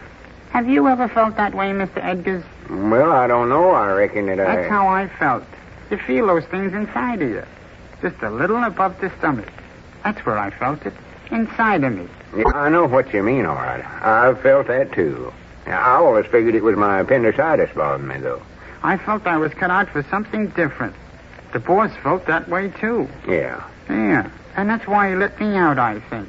I wasn't really fired, you understand. It was more that he just let me out. Uh-huh. I see what you mean. And then came the offer from the movies. The movies? Granny, then you are a moving picture actor. Well, put her there. Shake hands. I'm in the picture business, too. Here, have a cigar. No, I'm sorry. This one I'm smoking is my last one. Well, here, you have this one. Oh, well, thanks. Thanks a lot. Now then, tell me about some of the pictures you've been in. Do you know Greta Garbo? Well, no. I'm not in pictures exactly. I distribute them. Distribute them? Yes. The manager of the Lyric Theater sent me down here. He said you were starting up a new picture house and maybe I could sell you some of our films. Granny, you bet you can. Yes, sir. I'm proud you come along. We're going to need a lot of them films. Yeah, I'm proud he sent you down here. Just the feller we're looking for. The fellow at the Lyric Theater said he was all booked up there. He couldn't use any of our films. You know, that's a funny thing. Everywhere I go, they always seem to be all booked up. Well, we ain't booked up here at all. Yeah, you come to the right place, Mr. Cleepsy. Yes, sir, sir. Now, tell me, what are some of the names of the films you got for sale? That's a good question, Mr. Ebbets. The sales manual tells how to answer that, too. I wish I'd read it now. Well, you know what you got, of course, don't you? Yes, sir. Have you got that new one that's all the rage now, that went with the wind business? I know Clark Gable's in that. Well, no, we don't have that one exactly. But we have, we have different ones. Have you got The Birth of a Nation? No. We have different names and all that sort of stuff. Like what, for instance? Well, I ran one for a theater manager in Missouri last week. I think the name of it was, The Sagebrush Kid Strikes Again. Hot dog. That sounds like a good one. Oh, it is. The best. Why, it's thrill-packed. It's what? Thrill-packed. What do you mean by that? Well, you know who's in it? No, I'd love to know. What star's in it? I want to be sure and give my customers the best, you know. That's the way to do it, Mr. Emmett. Who's in it? Well, you know Gary Cooper? Oh, sure. I've heard of him. Sure. He's in it, huh? No, but there's a fella in there that looks exactly like Gary Cooper. Exactly like him. Except when he takes his mask off. Takes his mask off? That's right. You ain't got Superman in there, have you? Not exactly, but This guy, he wears the mask almost all the way through the picture, so that wouldn't matter. Oh, I see. He does look like him with the mask on, though, huh? Why, you'd swear it was him. I thought it was. It's a wonderful picture. It's our bestseller right now. Why, it's tops in the entertainment field. Well, Granny's, I believe I'll take that and to start off with. How much is it? How much is it? How much money, you mean? Yeah, how much does it cost? Oh, yeah, the cost. Well, let's see now, the cost. I'm afraid I can't tell you that. Can't tell me. No, sir. You see, that question has never come up before.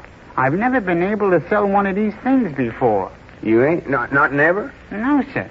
You see, Mr. Elliott, I'm just a new man with the company.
You are now tuned into Then Radio.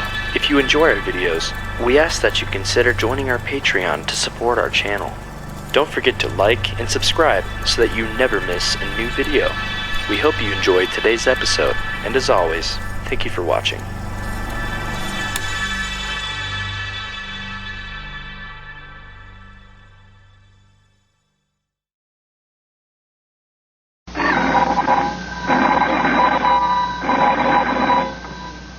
Granny's, Abner. I believe that's our ring. I don't as Lum. I believe you're right. I'll see. Hello, jot 'em down, store. This is Lum and Abner.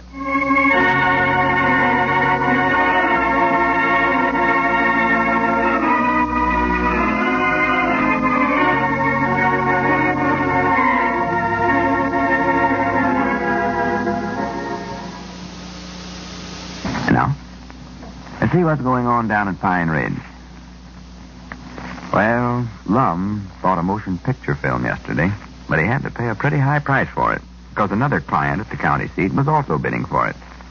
That other client turned out to be Abner, who's at the county seat learning how to run a projection machine. As we look in on the little community today, we find Lum and Grandpappy Spears in the Jot 'em Down store and library.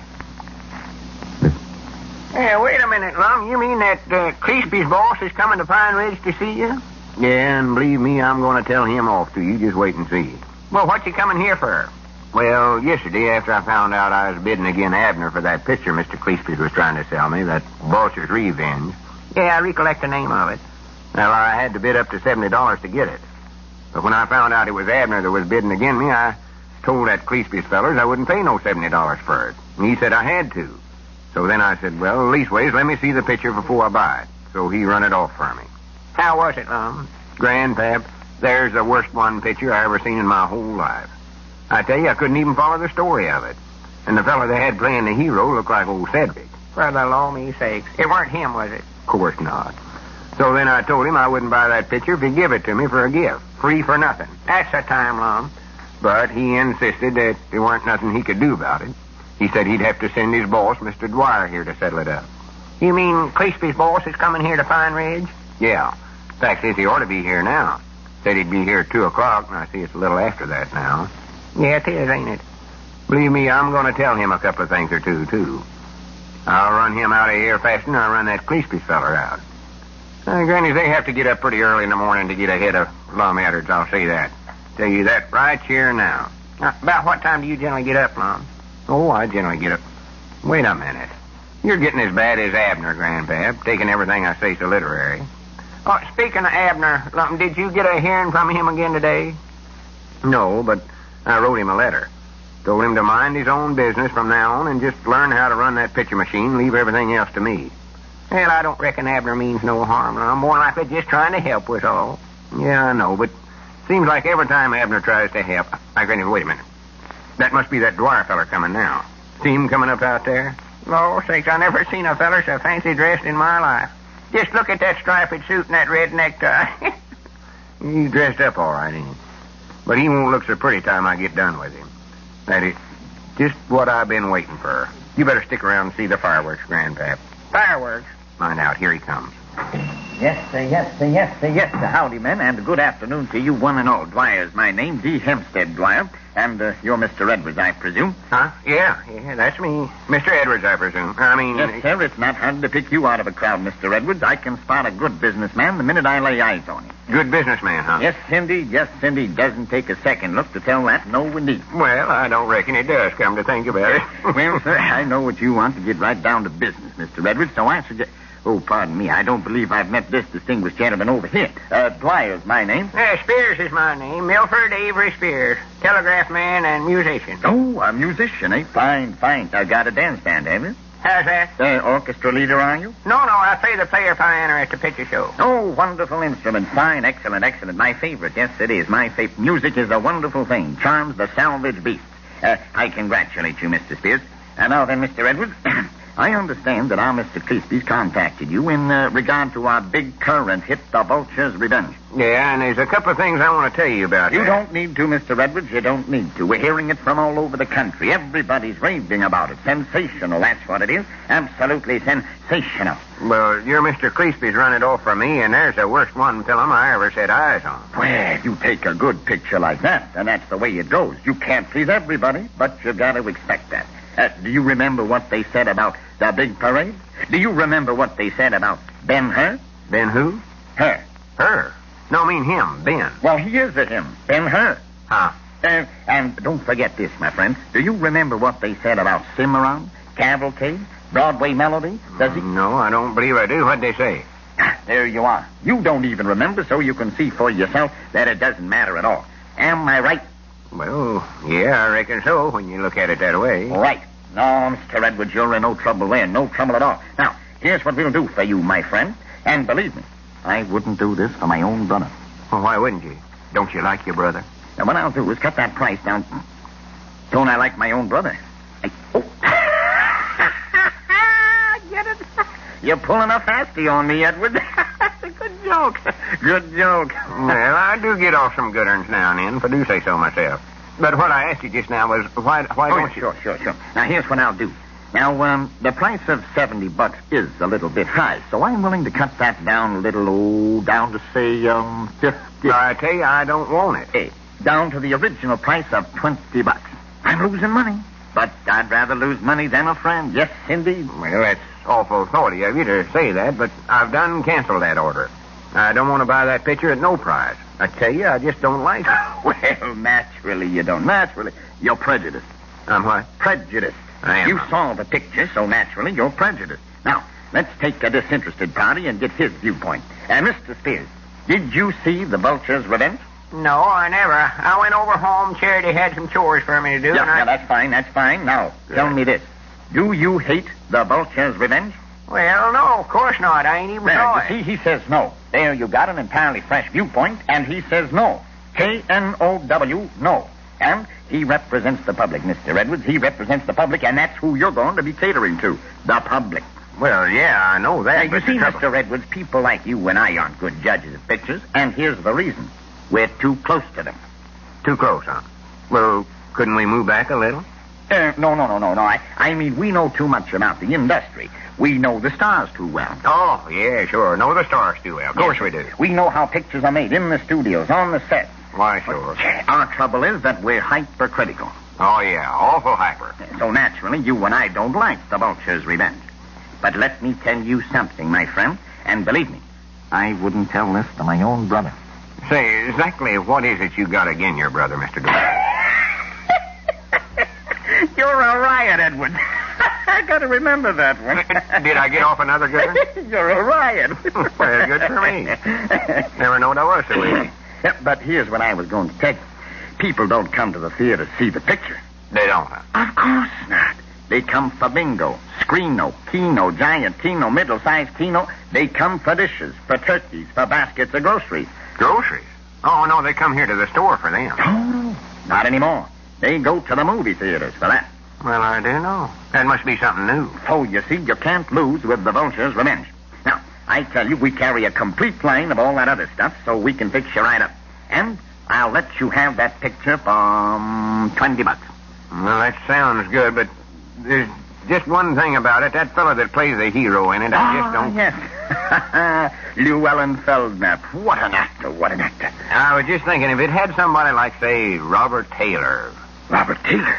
Yeah. Oh, we could have put Taylor in the Vulture's Revenge if we wanted to, but everybody's seen him already. You don't want your customers wasting their money going to see somebody they've already seen, now do you? Well, no. Of course not. You want to give them something new.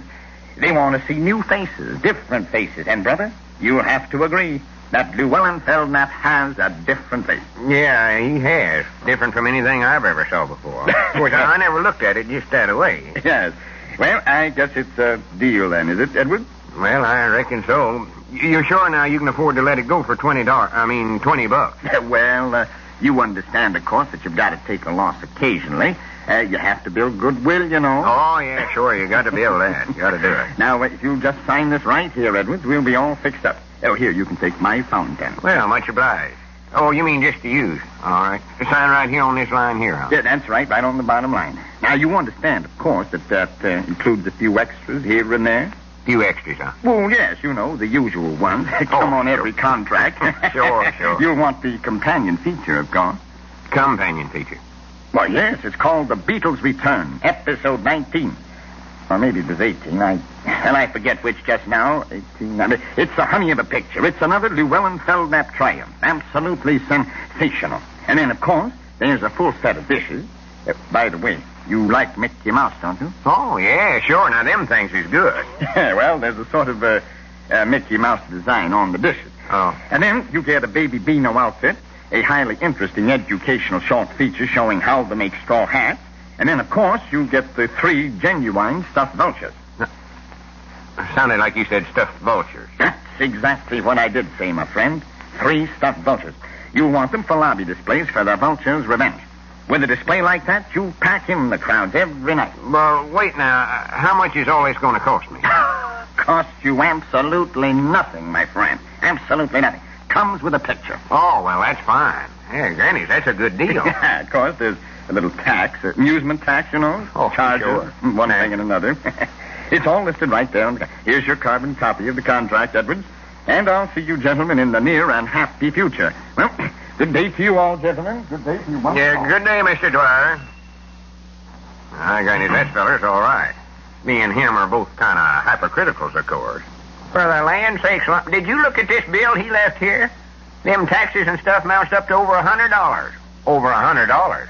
Yes, sir. All right, Jimmy Lum, if that's what you call telling him off, you sure done a good job of it, huh?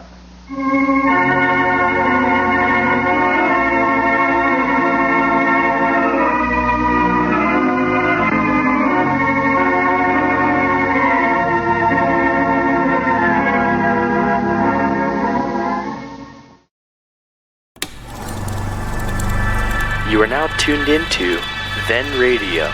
If you enjoy our videos, we ask that you consider joining our Patreon to support our channel. Don't forget to like and subscribe so that you never miss a new video.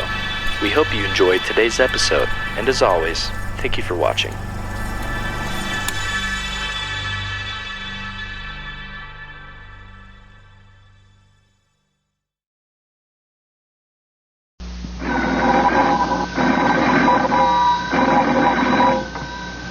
Granny's, Abner. I believe that's our ring. I dog his Lum, I believe you're right. I'll see. Hello, jot 'em down, store. This is Lum and Abner.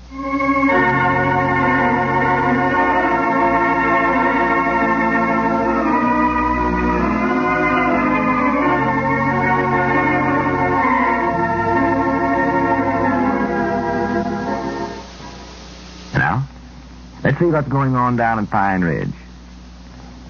Well, while Abner is at the county seat learning how to operate the projection machine, Lum is attempting to make a deal for some films for their theater. Yesterday, a salesman, Mr. Cleesby's, from a motion picture distributing company, called on Lum, and he's scheduled to return today to wind up his business. As we look in on the little community now, we find Lum, Cedric, and Grandpappy Spears in the Jot 'em Down store and library, reading a postcard from Abner.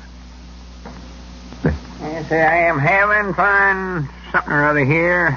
How are something am something or other. But I can't read that pigeon-toed writing, Abner's. Oh, I know it. I can't neither, hardly. I know what he means, though. He means I'm having fine time. How are you? I am fine.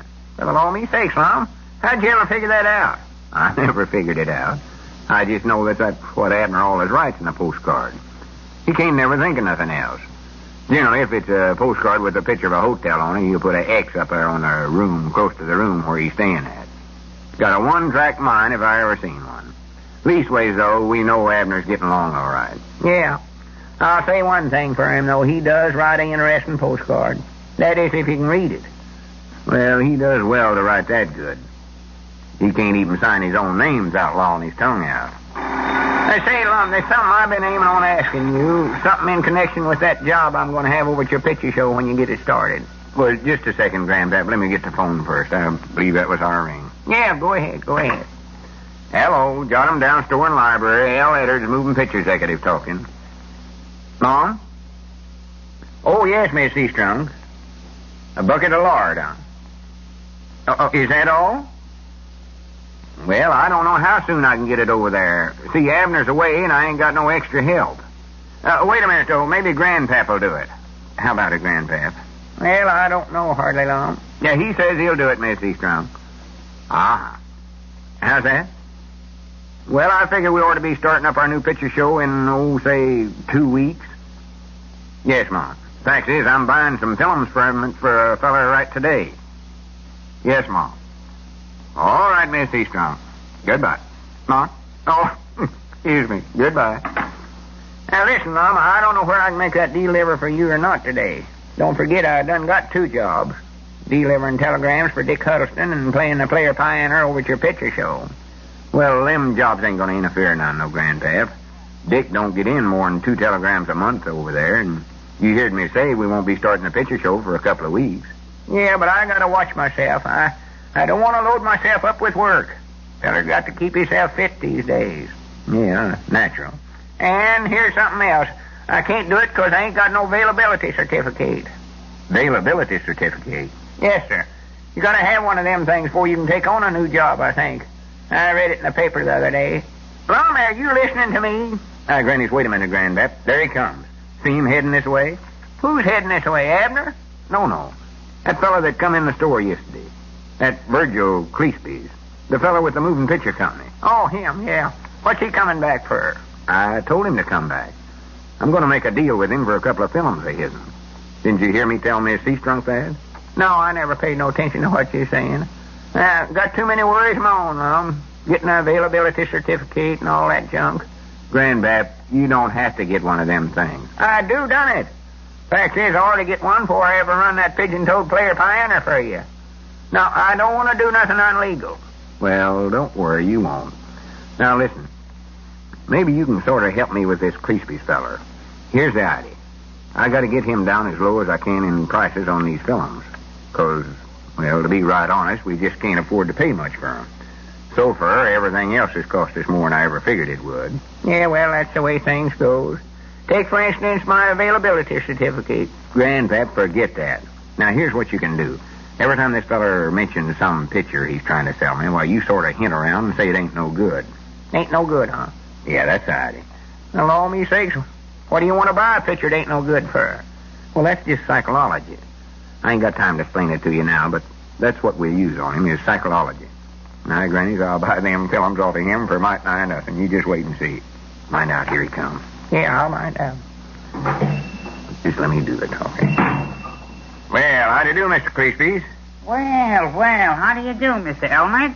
Oh, just only tolerably. You recollect Mr. Spears here. Why, certainly. How do you do, Mr. Spears? Yeah, how do you do, sir? You know, you look familiar. Haven't I seen a picture of you somewhere? Did you say picture? Yes, sir. It ain't no good at all.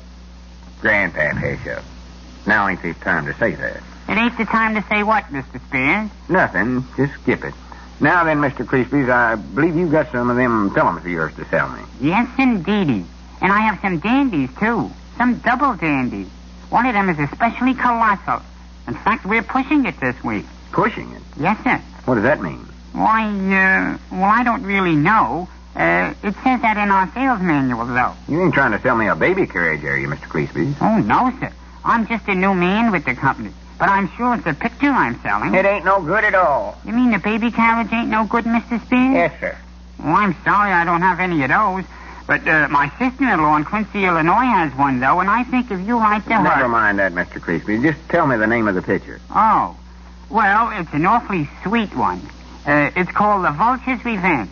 Vulture's Revenge, huh? Yeah. Grandpap, ain't you got a comment to make here? How's that, Lum? He just gave the name of a film. The Vulture's Revenge. Oh, sounds good. I'd love to see that. Whereabouts is it playing at? Over Cherry Hill? Oh, for goodness sakes. A lot of help I get around here. Well, Mr. Cleespies, tell me, what's the price of that film? It's special this month. Only $20. $20? Oh, my goodness, I wouldn't pay that much for a thing like that. You might just as well pick up and leave right now. Well, all right. That makes things easier. Now I can sell it to your competitor. My competitor? Yes, sir. I thought it only fair to give you first chance. Well, so long, Mr. Emmett. Well, now, wait a minute here, Mr. Cleespies. Just what do you mean by my competitor? Me and my partner are the only one running a picture show around here. Oh, no. There's another fella that's going to open up a picture theater right here in Pine Ridge. There is? Yes, sir. The district manager talked to him yesterday. The district manager? Who's that? He's my boss. He came out to see how I was doing. And he met this other fellow in some town about 22 miles from here. Mena, I think it's called. Yeah, Mena's the county seat. Grannies, now, who could that be? Well, so long, Mr. Eggers. Well, wait just a second. I'll take that film for $20, Mr. Cleespies. Fine. I better call my district manager and tell him not to bother with that other fella then. Yeah, that's a good idea. Yeah, call him on our phone right here. Taxis, I'll get him for you. Well, gee, thanks. His name is Mr. Dwyer. Dwyer, huh? Yeah. Whereabouts is he staying at? Sister Simpson's boarding house? No, he's staying at the hotel at Mena there. Oh, I see. Long distance then. Granny. Didn't know it was going to cost me extra. Hello, Mamie? Will you get, Oh, I'm fine. Yeah, everybody's fine, Mamie. Will you get me Mr. Dwyer at the hotel at the county seat? Yes, Mom. We'll have him in no time at all now. What's that other fellow's name, do you know? No, the boss didn't say. Hello? Hello, is this the hotel? I'd like to speak with Mr. Dwyer if he's there. Yes, Mom. All right. Here, you better take it, Mr. Cleespies. Yeah. Call me. Yeah, thanks a lot, Mr. Albert. Here. Hello? Hello, Mr. Dwyer? Yes, this is Cleespies. Well, Mr. Emmett says he'll take it for 20. What's that? Just a minute. He says this other fellow will pay 25. Do you want to go higher than that, Mr. Emmett? Grannies, I don't know. Can you hang on there just a minute while me and Grandpap have a conference here? Yeah, sure. Hello, Mr. Dwyer. Just hang on for a minute. Come here, Grandpap. Yeah, all right. Grannies, I hate to pay that much. I just can't afford that. But I hate to let this other fellow get ahead of us. Well, who do you reckon it is, Lum? I don't know. Or wait a minute. Now, Grannies, I bound you I know. It's more likely Ezra Seastrong. Ezra Seastrong? Yes, sir. I seen him around the mail hack yesterday, and I bound you he just rode in there and seen that feller. Don't you recollect that phone call I got from his woman a while ago? All she ordered was a bucket of lard. Then she asked me a whole batch of questions about our picture show, when it was going to open and all. Jiminy, that's right. That snooping old woman. And Ezra, that snake in the weeds. Hi, Grannies, he ain't going to outbid me on no films, whether I can afford it or not. All right, Mr. Cleespies, go ahead and tell your boss I'll buy it for $30. Yes, sir. Hello, Mr. Dwyer? Mr. Albert says he'll pay 30. What's that? Your man will pay 35? I'll pay 40 then. Mr. Emmett says 40. 45? 50. No, he says 50. What's that? 70. He just said 70, Mr. Dwyer. Well, fine. All right, fine. You bet, Mr. Dwyer. Goodbye. Well, Mr. Edwards, Looks like you just bought yourself a film there. Well, good. $70 is all for price to pay, but I wasn't going to let that dead-blamed Ezra Seastrunk get ahead of me. Ezra Seastrunk? Yeah, ain't that the fellow Mr. Dwyer's dealing with? No. He told me what his name was. Now, what did he tell me? Let's see. I believe it was Abner Peabody.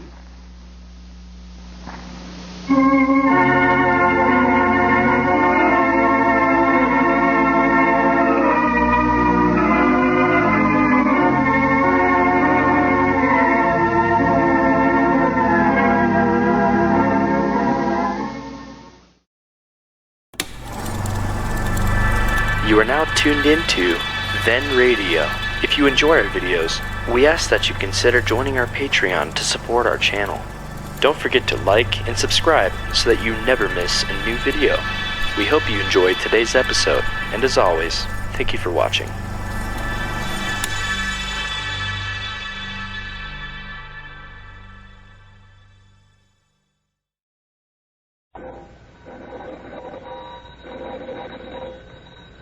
Granny's, Abner. I believe that's our ring. I dog his Lum, I believe you're right. I'll see. Hello, jot 'em down, Store. This is Lum and Abner.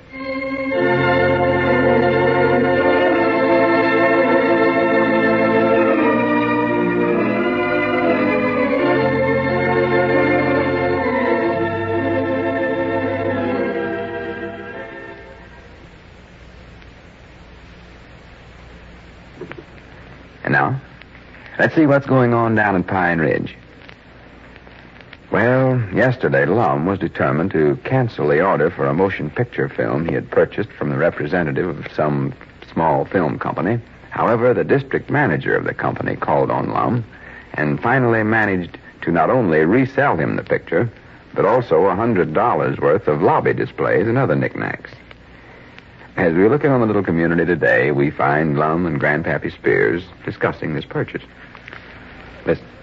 Hey, Jiminy Lum, I just can't get over how you let that Dwyer feller sell you all that huskin' shuckins for your picture show. Grandpap, you just don't understand picture show business like I and Mr. Dwyer does. That's your whole trouble. So just keep all your opinions to yourself. Wait a minute, I believe that was our ring there. Might be long distance from Abner. Yeah, 3 genuine imitation stuffed vultures for your lobby display. Hello, jump down store and library. L. Eddard's moving picture executive talking. Oh, how are you, Professor Sloan? Well, good. Mary? No, she ain't here just this minute. She run across the street to mail a letter to Abner. She'll be back directly. How's that? Why, no, she never showed me her report card. I plumb forgot it was time for him. Oh, not so good, huh? Uh-huh. Yeah, well, I've been a little worried about her myself. Yeah. Well, I'll have a talk with her right away, Professor. Yeah, all right. Much obliged for calling. Goodbye. Granny's, I knowed this would come up sooner or later. Now here it is. How's that, Lum? Oh, it's about Mary. I got to have a talk with that girl. That's all there are to it. Why, what's the trouble, Lum? Is she failing out of school? Well, no, it ain't that bad. But her marks are lower than they ought to be. And I know what's the cause of it, too. She's boy crazy. That's her trouble. Boy crazy. Yeah, she's got 4 or 5 boys on the string there. Elizabeth tells me that every evening some of them call her up on the telephone. They sit there and gab for hours and hours. Never say nothing sensible at all. Just a batch of prattle-prattle. A lot of giggling. Never does her homework. Oh, yeah, the young'uns ain't like they used to be. Don't know what's going to become of them. Elizabeth says little Pearl was like that when she was a young'un, too. Don't know what's going to become of them. No, sir, I don't. I just don't know. No, sir, I don't. Well, about different stuff. I just realized for the first time, Grandpap, she's getting to be a young lady. Well, you can do your talking right now, because there she comes back from the post office.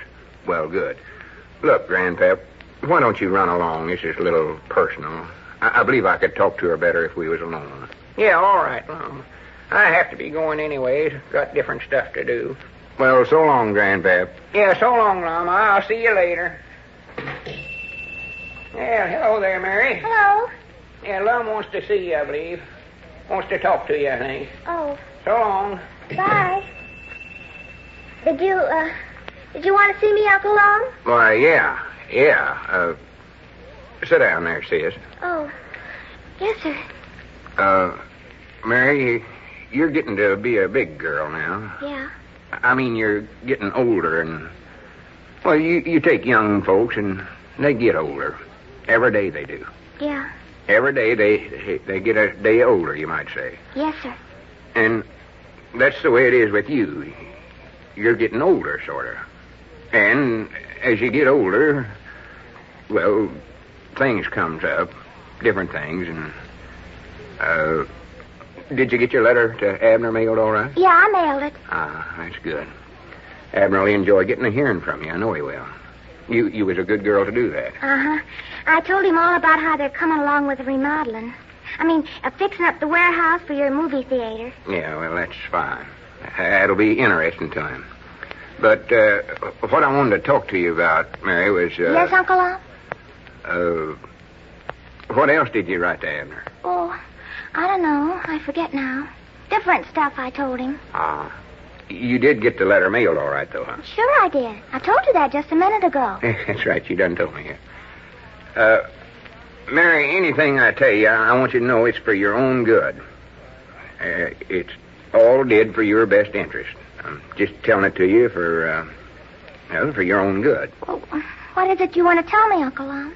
Well, sis, I want you to think of me as being your own papa. Yeah? I am your guardian, of course, your legal guardian, so that makes me might nigh the same as your own father. So anything I say, you can consider that's who it's coming from.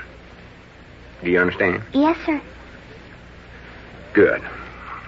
Now then, sis, to begin with, people are, that is, generally speaking, that is, people are, well, they're people. Humans. That is, most of them are anyways, I think. And you take a human and... Oh, I can see right now that ain't going to get no worse. What did you say, Uncle Lum? Nothing. Sis, I understand that there's a batch of boys been calling you up on the phone in the evenings sometimes. Yeah. At least 2 or 3 of them call me about every week. I get twice as many phone calls as Virginia Blevins or Beulah Pitts. They don't like it, neither. Yeah. But... They try to act like they don't care, but I know they do. Yeah, well, sis, these phone calls you get, I don't reckon what you talk about has anything to do with your school studies, does it? With school studies? Yeah. Are you kidding, Uncle Lum? Huh? Well, gee, who'd want to talk about schoolwork over the telephone? Well, that wouldn't be a bad subject to talk about, because that schoolwork's awfully important in your young folks' lives, that way. More important than just about anything else. Uh-huh. And that reminds me, sis, I don't believe I've saw your report card yet. My report card, did you say? Yeah, report card. Oh, yeah. You mean the card with all the numbers? That's exactly what I mean. Oh. I wonder when they give those out. They give them out this morning, and you got one. I did? Yeah. I talked to Professor Sloan just a few minutes ago. Oh, yeah, I remember now. I did get one this morning. It's funny how something like that'll slip your mind, ain't it, Uncle? Yeah, well, let's see it. What? Oh, the report card, you mean? Of course, that's what I mean. Now, you might just as well cut out this stalling around, sis, because I know about what kind of marks you got. Yes, sir. Here it is. Yeah. If there's any one thing I hate and despise, it's to see somebody stalling around about something. I always come right out in the open with things, face the facts. And you got to learn to do that, too, sis. And I see here now. Geography, 76. You can't always go by those cards, Uncle Lum. They don't really mean much. Uh-huh. No. History, 79. Arithmetics. I sure got a pretty high mark in penmanship, didn't I, Uncle Lum? And that's important, too, ain't it? I mean, penmanship, it's, you have to use that just about every time you write anything, don't you? Hi, Granny, sis, you're a lot smarter than this. Now, I know you can do way yonder better work than this here. And I hate to say this, but I'm sort of ashamed of you. Yes, sir. Yep, it's a big disappointment to me, sis. And I know the reason ain't that you're ignorant. No. It's just 'cause you're sitting around getting phone calls from a batch of half-grown boys when you ought to be doing your homework. Yes, sir. Now, I tell you, sis, when I was your age, I never sat around getting phone calls from boys. From girls. I was sitting on the floor reading and doing my sums by the light of the fireplace, splitting rails by night and studying at night, like Abraham's Lincolns. Didn't you never call up any girls? Of course not. I was too interested in getting educated. And besides, we never had no phones then. Well, couldn't you go over to their houses and see them? The girls, I mean? I never had no time for no such prattle as that. No? Why, do you know, when I was a kid of a boy, I used to have to walk 4 miles to school every day through 7 foot of snow, barefooted. No, I believe it was 7 miles through 4 feet of snow. Barefooted? Yes, sir. Every day. Why didn't you put your shoes on? Huh? I said, why didn't you put your shoes on if it was wintertime? Why, because I had to save them. Had to save them for some winter when the snow really got deep. Anyways, that'll show you hardships and what trials and tribunes I had to go through to get some book learning. Uncle didn't you even speak to girls when you was at school? I always put book learning ahead of everything, even girls. And that brings up a subject I want to discuss with you, Mary. Yes, sir. Sis, you're getting to be a big girl now. Yeah. I mean, you're getting older and... Getting older. Yeah, well, you take young folks and they get older. What I mean is, oh, Dad, blame it, Mary. Why don't you run along? Get out in the open air. Young folks ought to get more fresh air than they do. Go on now. Go on outside. Well, I did promise Virginia Blevins I'd go over to her place for a while. Well, that's a good idea. Go over and see Virginia. I'll talk to you some other time. Yeah. All right, Uncle Lum. Bye. Yeah, goodbye. Oh, hello there, Cedric. Howdy, Miss Mary. Say, Cedric, Mom. you've known Uncle Lum for quite a long time, haven't you? Oh, yes, Mom. I reckon I've known Mr. Lum ever since I first knowed him. I mean, maybe even longer than that. I don't know. Well, Cedric, tell me this. Do you know if Uncle Lum's always been a bachelor all his life? Oh, yes, Mom. Far as I know, that's what he's always been. Uh-huh. You know, Cedric, I think maybe sometime I'm going to have a talk with him.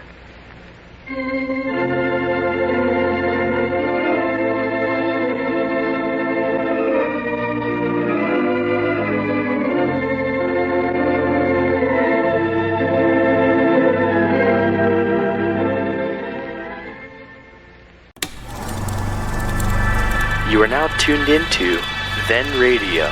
If you enjoy our videos, we ask that you consider joining our Patreon to support our channel. Don't forget to like and subscribe so that you never miss a new video. We hope you enjoyed today's episode, and as always, thank you for watching.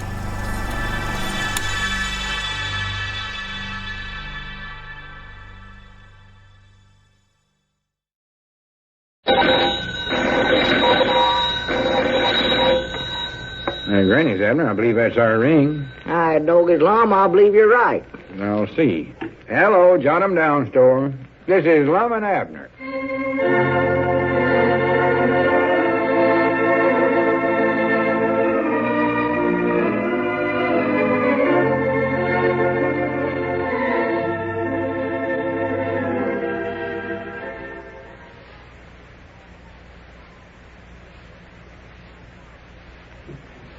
And now, let's see what's going on down at Pine Ridge.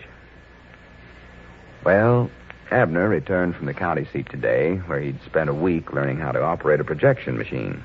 He's quite impressed with his new knowledge, but so far he hasn't had a chance to demonstrate this newly acquired ability. As we look in on the little community today, we find the old fellows in their Jot 'em Down store and library. Lum is now hopeful of an early opening of the theater. Listen. Grannies, I'm sure proud you're back again, Abner. And now we ought to be able to start up our picture show in no time at all. Yeah, well, Lum, don't you want to see me run the moving picture machine? Don't you want to see what I learned at the county seat? Well, not right now. I told you can run it quick as Cedric gets here. Oh. Right now, there's some more important stuff to take up. More importance? Now, what's more important than running that machine? We can't have no picture show without it. Well, I know that, but we've got to decide... It's taken me a whole week to learn it. Shows right there how important it is. I know that, Abner, and but it we've cost us a batch of money, too, Lum. Me living in a hotel and eating in lunchrooms every day. Yeah, but I figured that money was a good invest. Leastways, I hope it was. Oh, it was a good invest, yeah. I learned a heap of complicated stuff in there. You did, huh? Yeah, come on, just let me run the machine once. I'll show you what I learned. Now, wait till Cedric gets here. Now that you know how to run it, I want you to learn Cedric how to do it. Learn Cedric? Why, sure. That was the whole idea of your trip. Huh? We wanted to send Cedric, you know, but he couldn't get away. Well, just a minute now. You mean I ain't going to get to run that machine myself? Why, of course not. That wouldn't look right. Big moving picture executives never run them machines themselves. They don't, huh? Why, no. How about you never seen the manager of the Lyric Theater at their county seat running his'n? Well, no, I don't believe I never, but he might have did it when I weren't looking. I weren't there all the time. He never. And I don't want you to do it, neither. Oh. I don't want folks to get the idea that we're running some little old backwoodsy show out here. This is big-time stuff, and don't you forget it. Well, all right, I'd still love to run it myself, though. Wished I could at least show Elizabeth how good I can do it, Lum. I just want to prove to her that there's something I can outcap her doing. Well, you can show her sometime. When both of you down at the show and nobody ain't looking, take her up there and show her that you know how to run the machine, if that'll do you any good. I'll do that. Just tickle her to death to see how smart I am. But don't do it when nobody's around the picture show. Oh. Us employers are supposed to employ employees for that job. Huh? I mean, we're supposed to hire somebody, and it's going to be Cedric. Well, all right. I'll tell you right now, though, I'll never be able to learn Cedric none of this stuff, Lum. It's just plumb too complicated for him. Well, I think maybe you can explain it to him all right. Well, I can explain it to him, sure, but he won't understand none of it, Lum. What's the reason he won't? Well, all I use is big words when I'm talking about that stuff. Great big technicals words. Some of them are so big, I don't hardly understand some of them myself. Well, what you'll have to do is just break it up into little bitty words for Cedric, then. I don't believe I can break them little enough for Cedric. No, don't believe I can do it. This is awful deep stuff, Lum. It is, huh? Oh, yeah. If you don't use big words to talk about it, why, you just ain't talking about it. You're over on some other subject by that time. Well, we'll try it once anyways, and if Cedric don't catch on, why, we might have to call in Professor Sloan for an interpreter.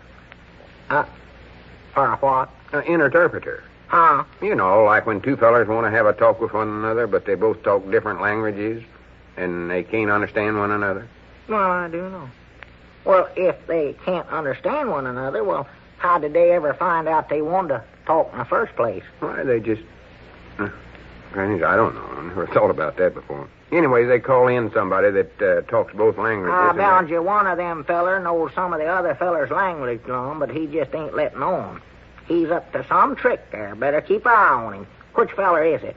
Well, it ain't nobody that we know. Well, I never allowed it was. I figured it must be strangers talking foreign languages that way. When did they come to town? Oh, for goodness sake. Did they come while I was away? Doggies, I oughtn't never to went. I oughtn't to did it. Abner, nobody come to town. I was just making that up to show you what an interpreter is.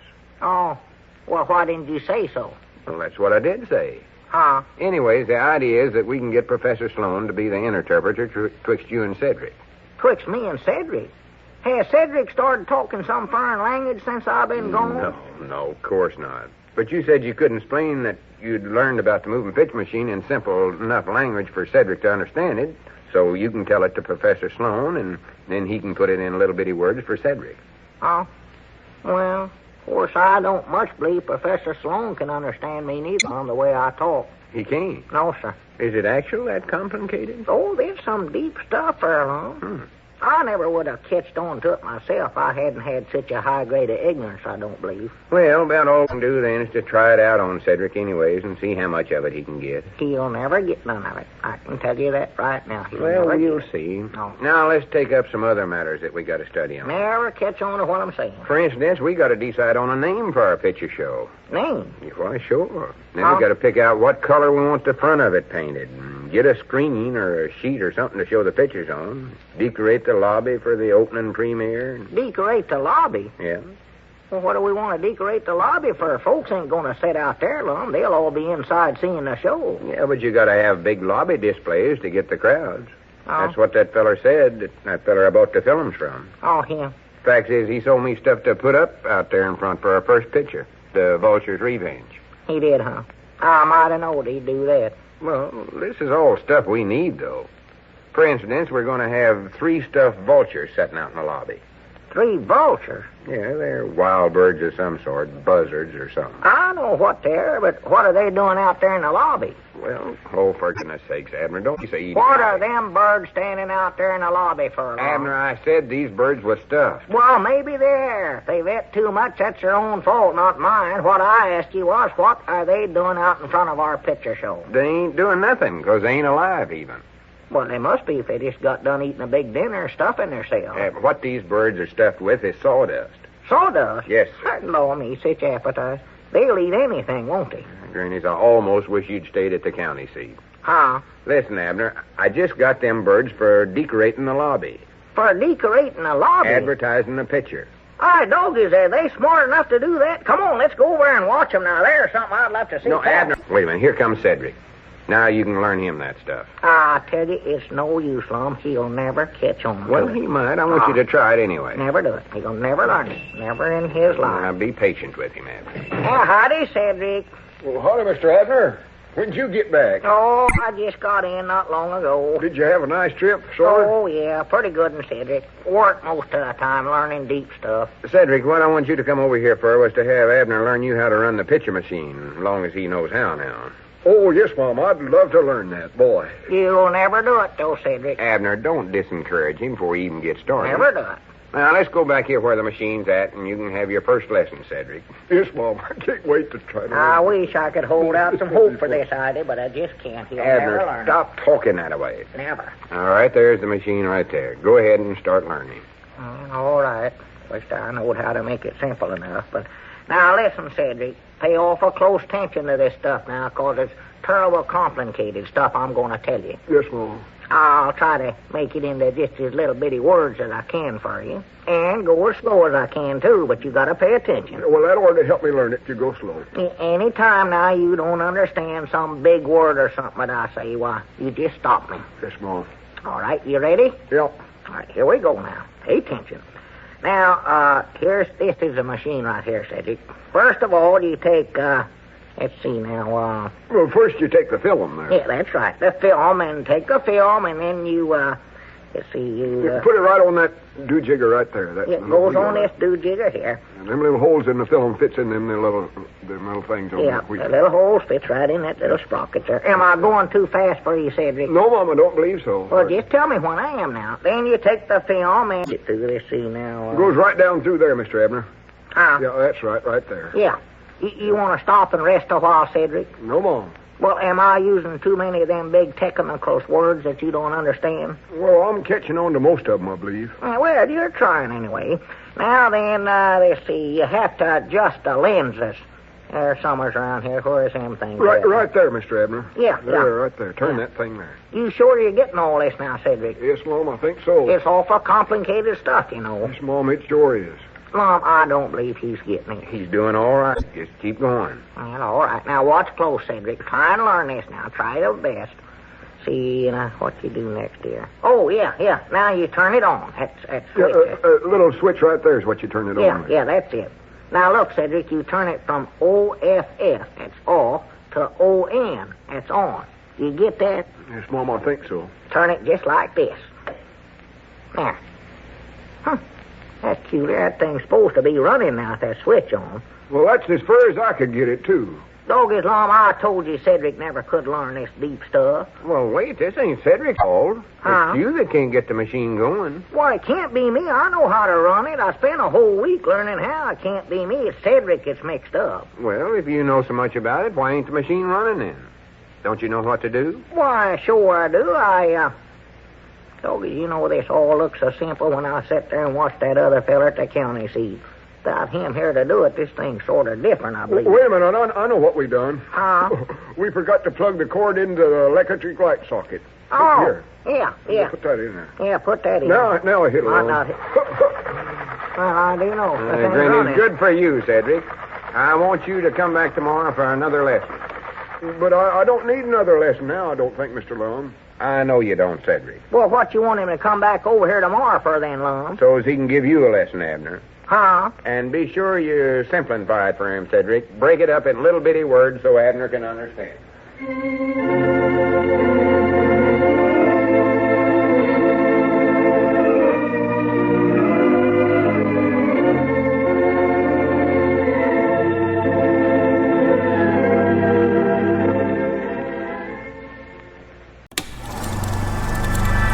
You are now tuned into Then Radio.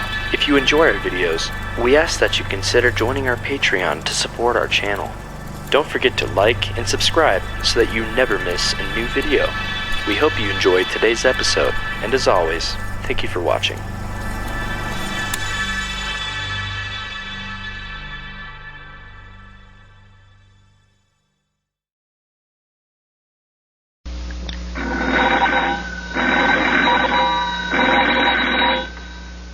Granny's, Abner. I believe that's our ring. I dog his Lum. I believe you're right.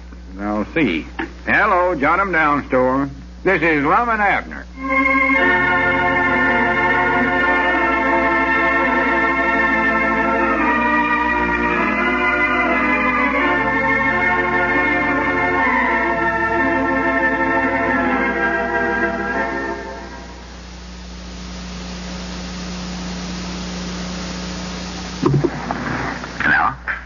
Let's see what's going on down at Pine Ridge. Well, now that Abner has imparted his knowledge of operating motion picture projection machines to Cedric, that department of Lum and Abner's proposed movie theater is well under control. In fact, everything's shaping up nicely now, and the theater should soon be open for business. As we look in on the little community today, we find the old fellows in their jot-em-down store and library discussing a few matters in connection with the theater. Listen. Yeah, now here's something else we got to get to, Lum. Some nails or bolts or something to fasten the chairs down to the floor with. Fasten the chairs down to the floor? Yeah, with that slanting floor we're putting in the picture show, why the chairs will all slide down to the front end of it unless we nail them down or something. Yes, that's right, ain't it? Why, sure. You know, there's a heap more to opening up a picture show than I ever allowed there was. Oh, it's a job. Here's something else, too. That fellow at the Lyrics Theater at the county seat says a bed sheet won't do for a screen to show the pictures on. Said it won't do. No, but he knows where we can get a second-hand one awful cheap. Second-hand bed sheet? No, second-hand screen. Oh, I was going to say. And then we got to get an electric sign, too, and a curtain for the front. Curtain for the front of what? For the front of the picture show. You know, roll down in front of the screen. Oh, you can't see through a curtain? No, we'll move it back when we start the picture. We've got to have something to give her up the back end there while we ain't showing the picture on the screen. Oh. But, of course, that won't cost us hardly nothing. Fact is, we'll make money on that. Well, how are we going to make money on a curtain? Well, I aim to paint some signs on there and sell them to the fellers here in town. Advertisements.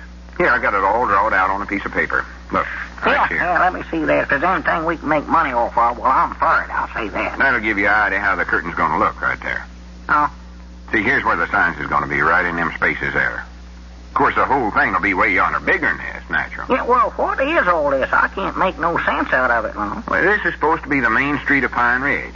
Pine Ridge? Right about there is Dick Huddleston's store, and here's Moe's Mooch Barber Shop right about in there. Right Who's there. standing out in front there, Lum? Where? Right there with his back to us. I don't believe I ever seen him in town before. Oh, that's the barber pole. Huh? See, I'll paint red and white stripes on the curtain right there.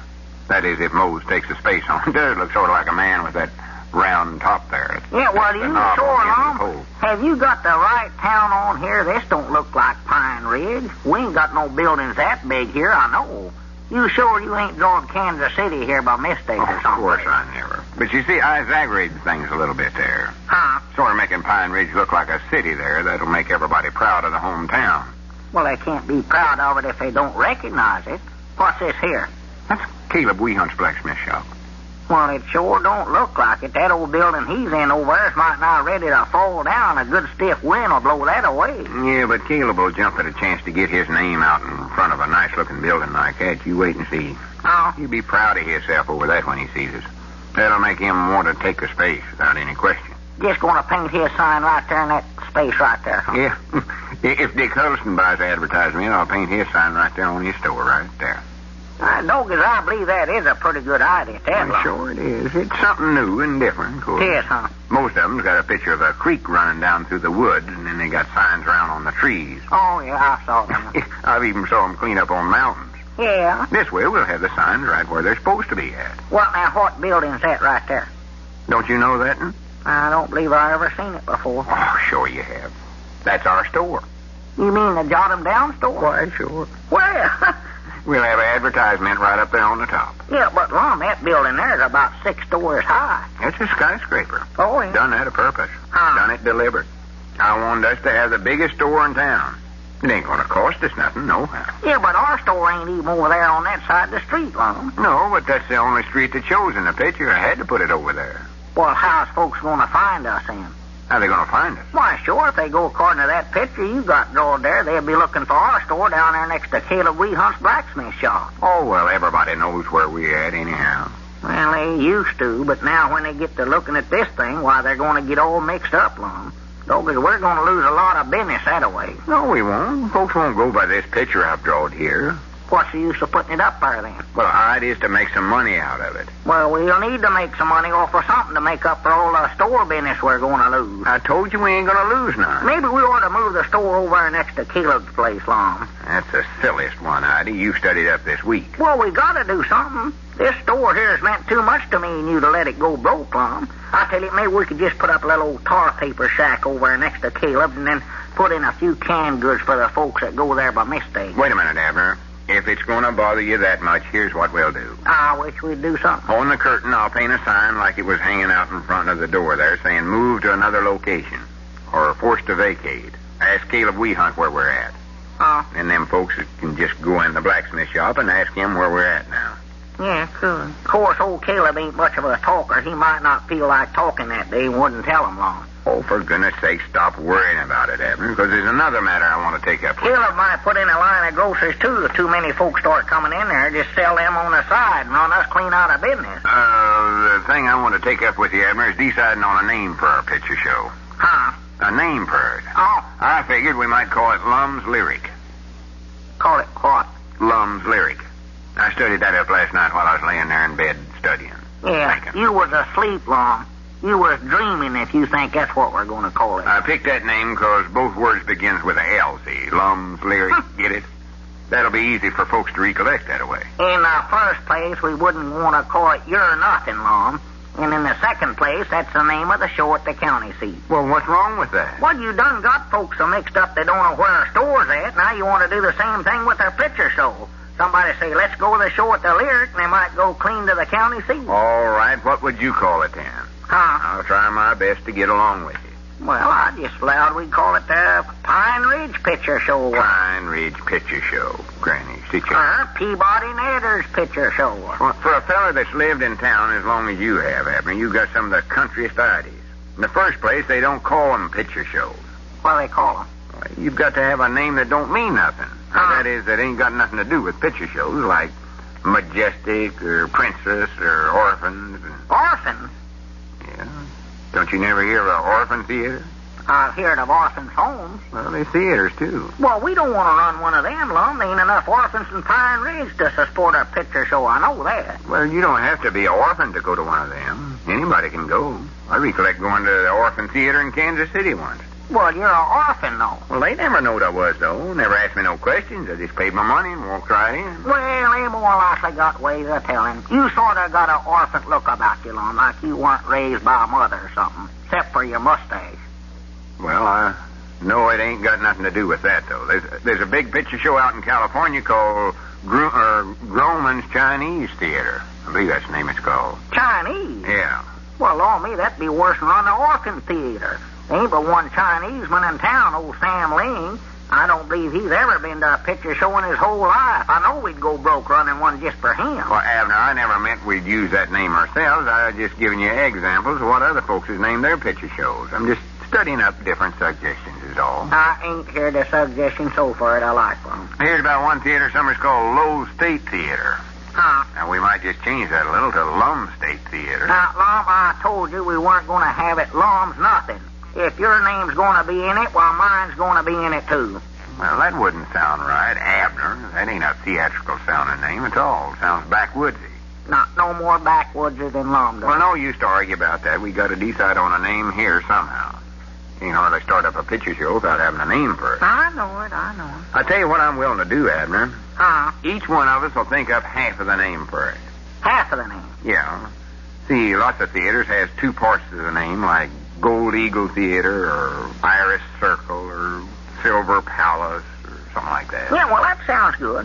We'll each think up half the name, huh? Yeah, that's fair enough, ain't it? Yeah, that's all right with me. Let's shake hands on it. All right, put her there, right? Won't have any arguments later. All right. We both agree that whatever name we come out with, that'll be the official name for our picture. I agree to that. Yes, sir. All right. It's a deal. Yeah, here's a piece of paper. Write your selection right down there.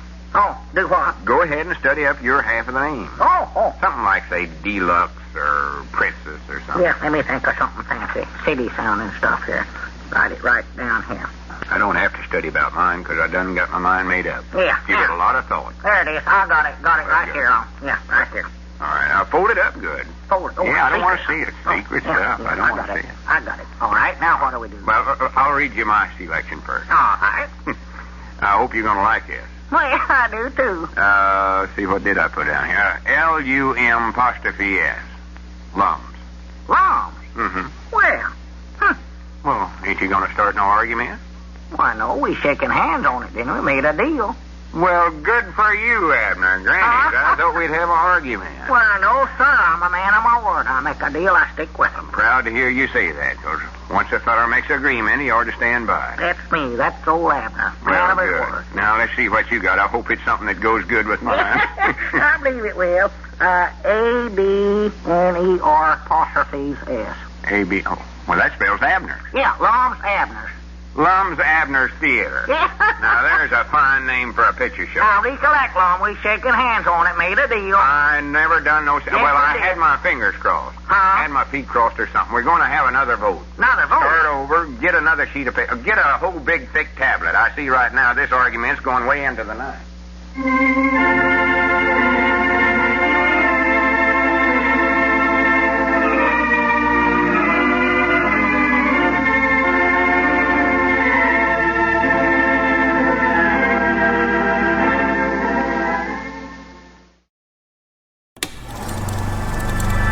You are now tuned into Then Radio. If you enjoy our videos, we ask that you consider joining our Patreon to support our channel. Don't forget to like and subscribe so that you never miss a new video. We hope you enjoyed today's episode, and as always, thank you for watching.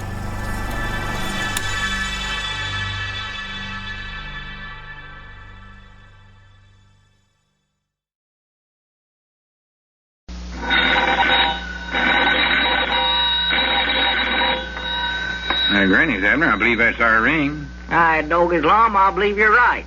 I'll see. Hello, jot 'em down, store. This is Lum and Abner.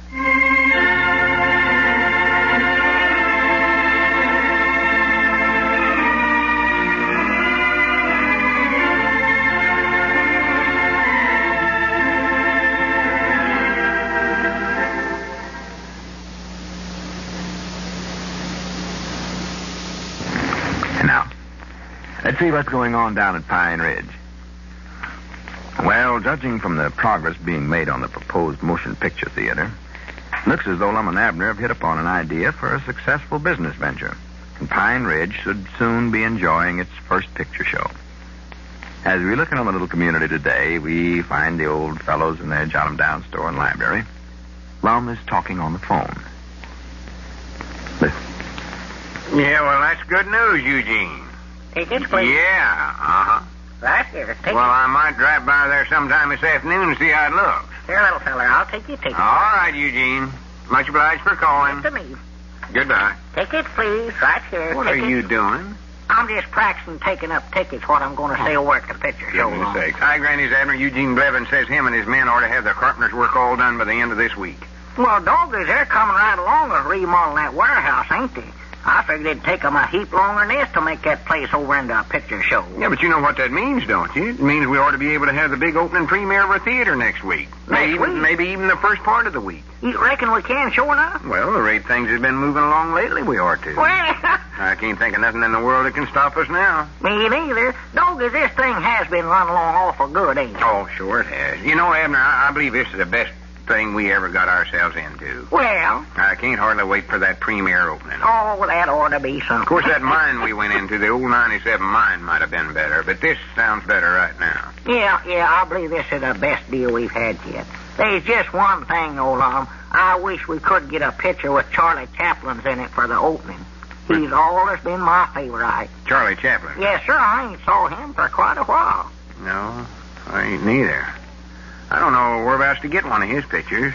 Besides, we done got a film for the premiere. Yeah, I know we have. I just wish we had one with Charlie Chaplin's in it. Always enjoyed seeing him. He was a case of... He was. He always struck me funny for some reason. Well, sir, me too. Always got himself in the worst mix-up. Never used no good judgment. No. I hate to laugh at a feller's troubles that way, but he's always doing something anybody with just half sense would know better. Oh, yeah, I wanted to laugh, too. I just used to sit there and just try my best to keep from it.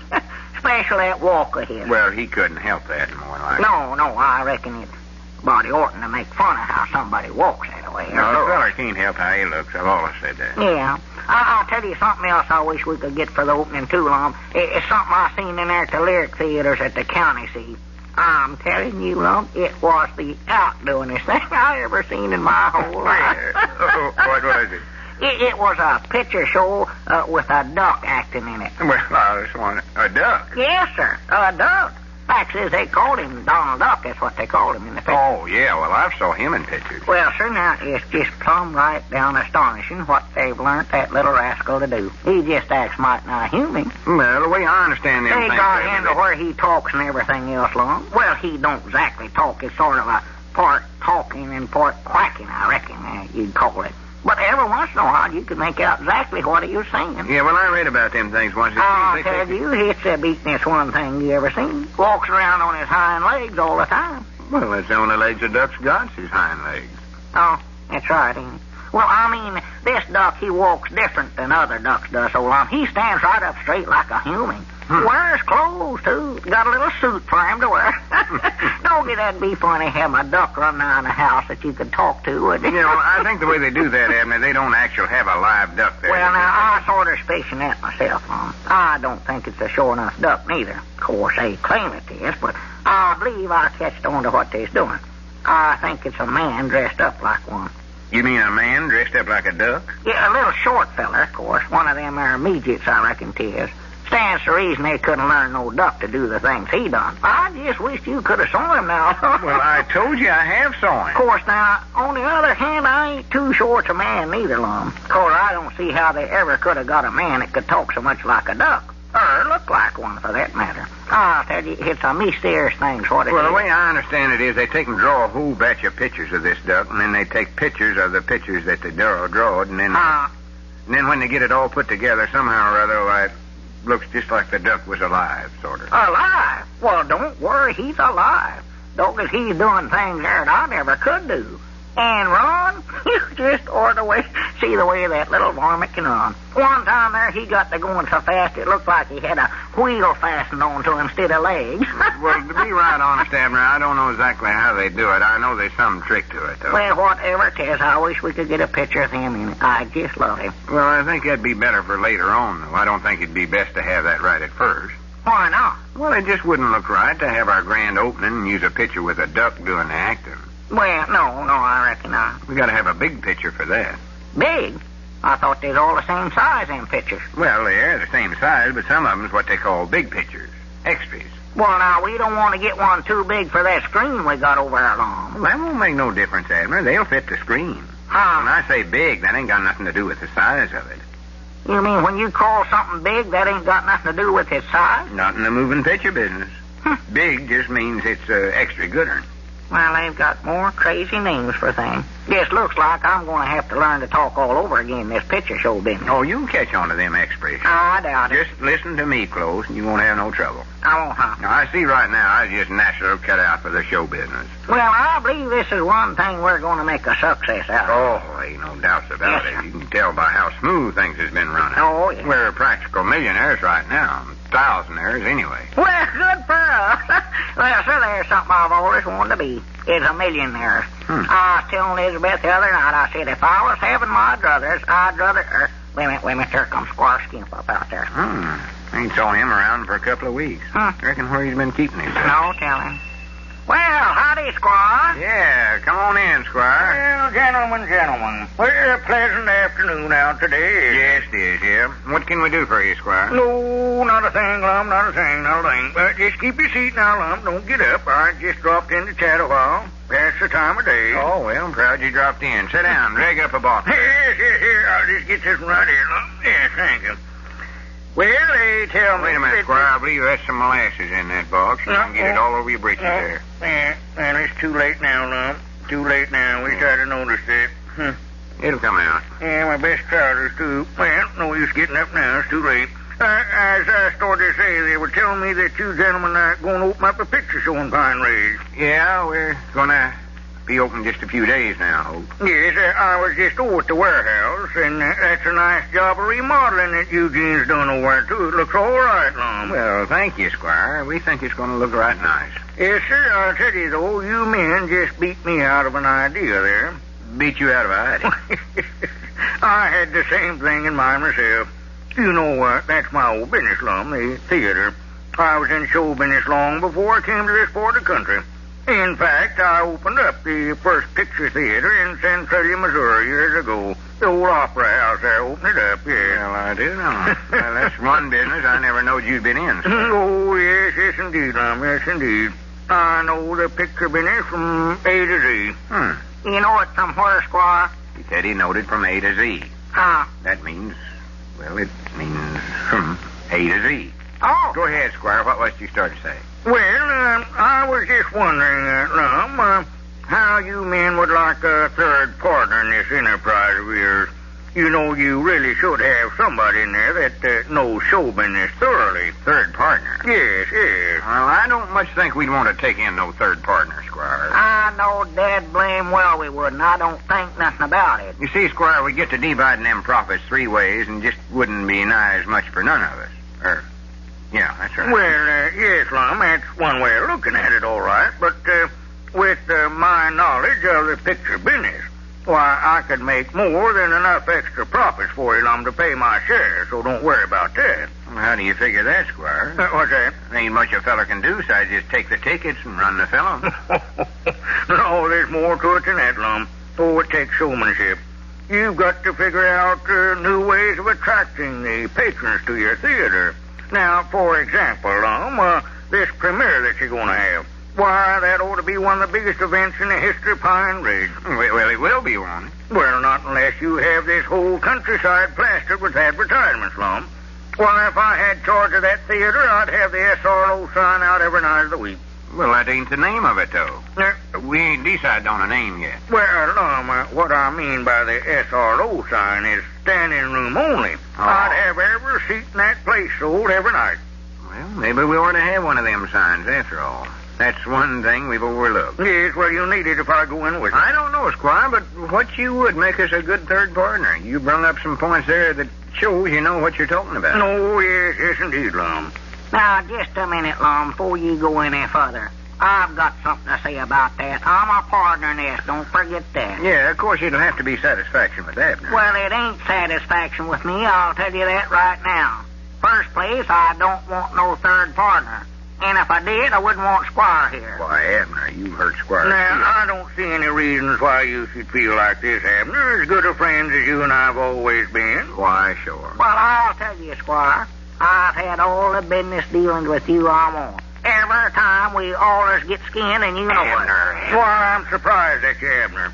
I was merely trying to do you men a favor. Natural, I understand that. Well, now, you ain't gonna get no third interest in our picture show, so you may as well get that idea out of your head right here and now, Squire. Calm yourself down. Well, all right, then, if that's the way you feel about it, Abner.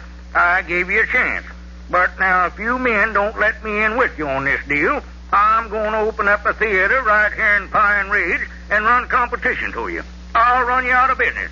I'll close that show of yours up, or I'll know the reason why.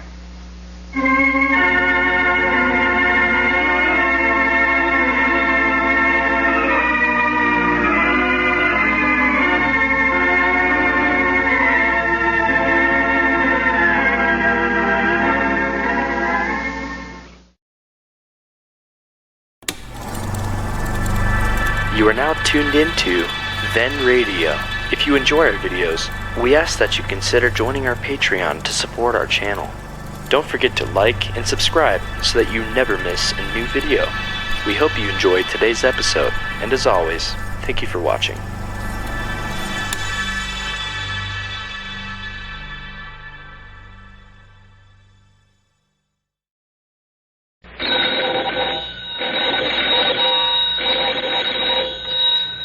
Granny's, Abner. I believe that's our ring. All right, Doggy's Lum, I believe you're right. I'll see. Hello, jot 'em down, store. This is Lum and Abner.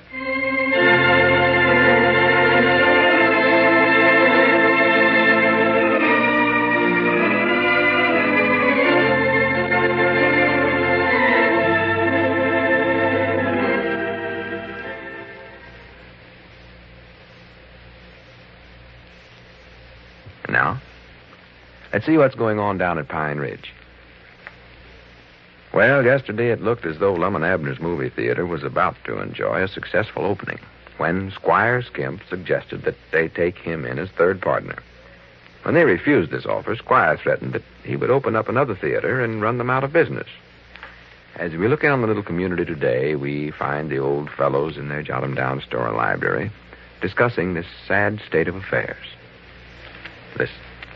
Well, Abner, it's either let him in with us or he's going to open up a show of his own. And you know what that won't do at all. Well, let him open up one, Lum. Be just as bad for him as it will for us. Yeah, but there ain't enough business in Pine Ridge for two picture shows. Ah, pretty fair. Well, they ain't. He never would have thought about putting one in if you hadn't flew off in a handling and got him mad the other day. I just said we never want no third partner, and I don't. Well, I don't want to take Squire Skimp in as a partner neither. I ain't got no love for him. Well, don't take him in. Well, we'd make a heap more money with him as a partner than we would with him putting a show in against us. Well, I don't know now where we would or not. Well, there's just so much business here. Now he's going to get half of it. Me and you'll get the other half. So, actual, between us, we'll just get a fourth apiece.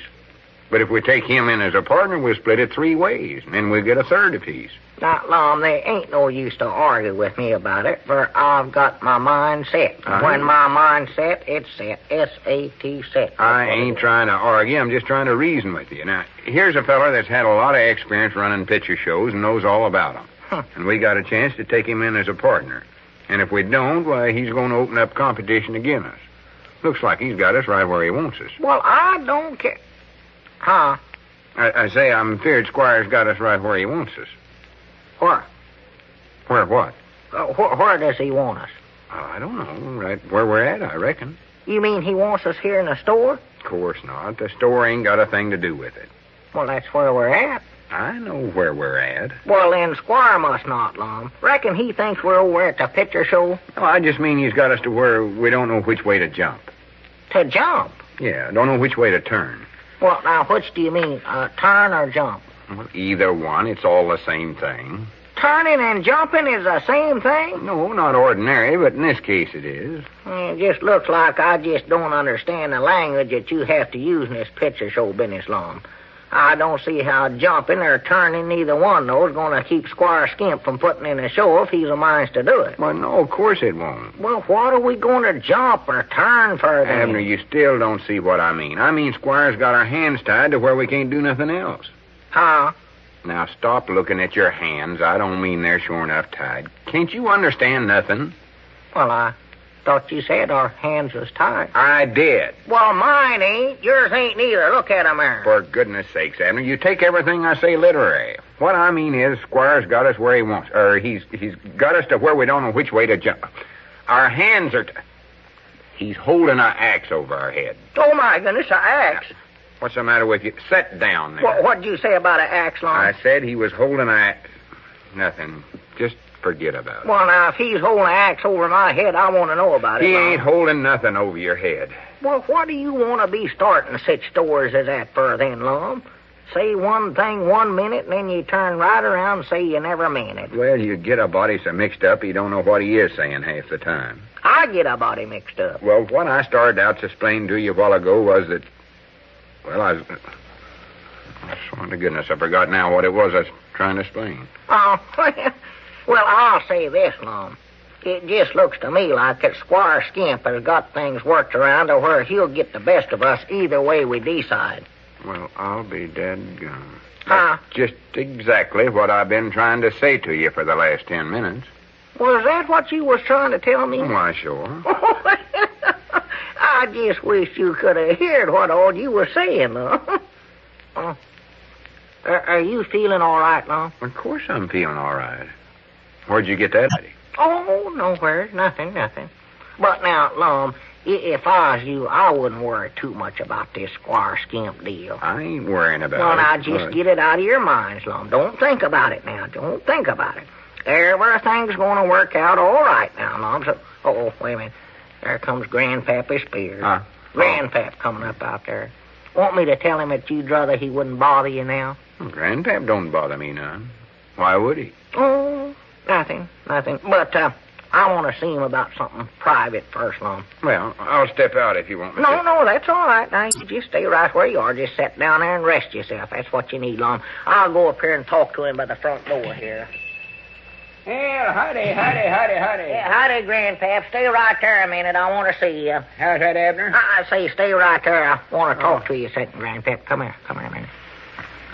I just wanted to warn you that Lum ain't feeling his level best. He's sort of having spells. Having spells? Yeah. Well, to be honest, Grandpap, he's just been worrying too much about this picture show. Uh-huh. And I'm afraid it's affecting his mind. Further along, you say? Yeah, he's lost his spoke, sure as well. Does he get violence? Well, no, but see, he's got it in his head that Squire Skimp has got our hands tied together and he's trying to kill us with an axe. Well, I do know. Yeah, that's what he was saying just a while ago. But right now, he appears to be back in his right mind again. Just seems to sort of go and come, looks like. Uh-huh.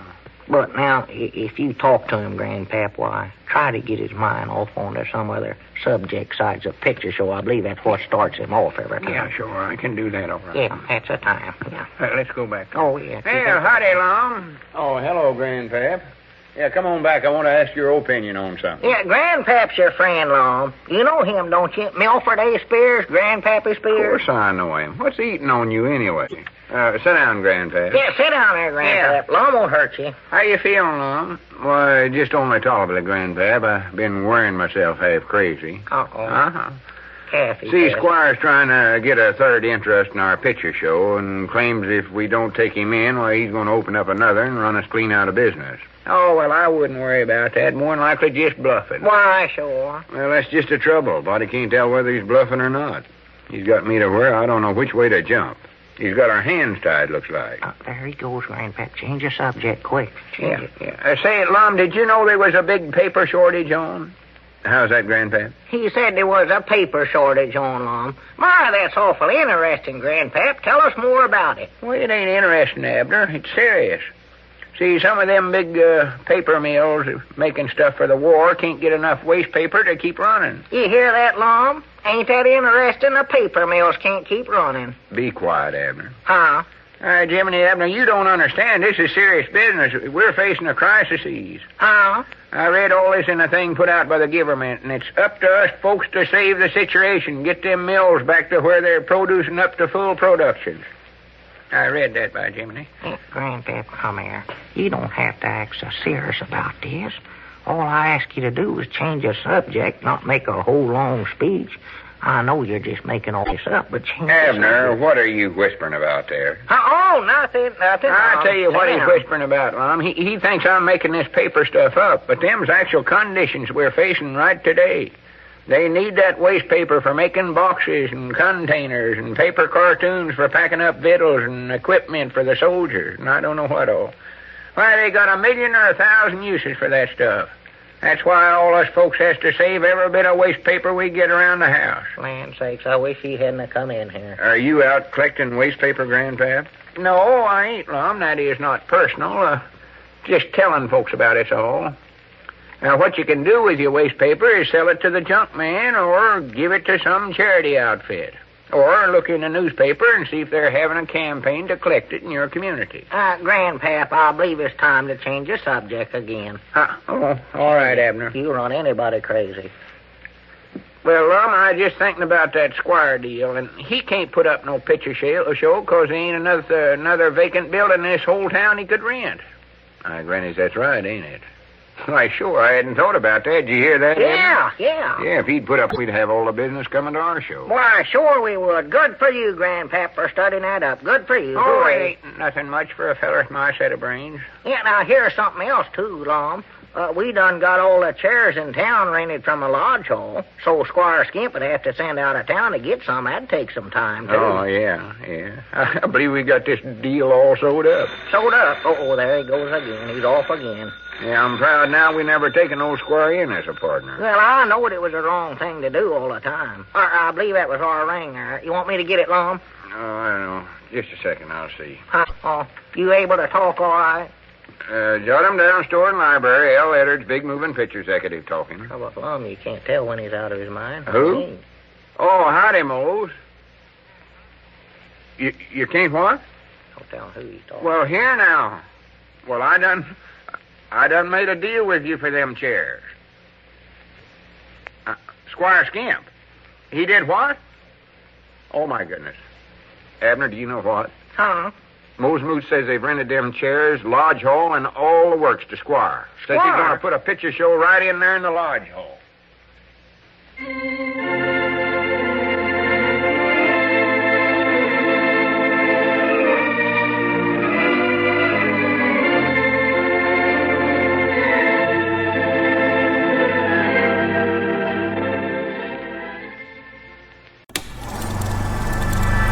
You are now tuned into Then Radio.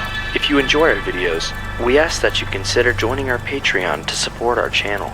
Don't forget to like and subscribe so that you never miss a new video. We hope you enjoyed today's episode, and as always, thank you for watching.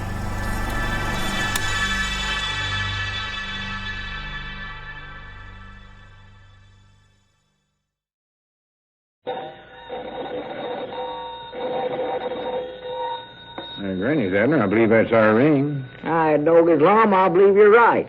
I'll see. Hello, jot 'em down, store. This is Lum and Abner.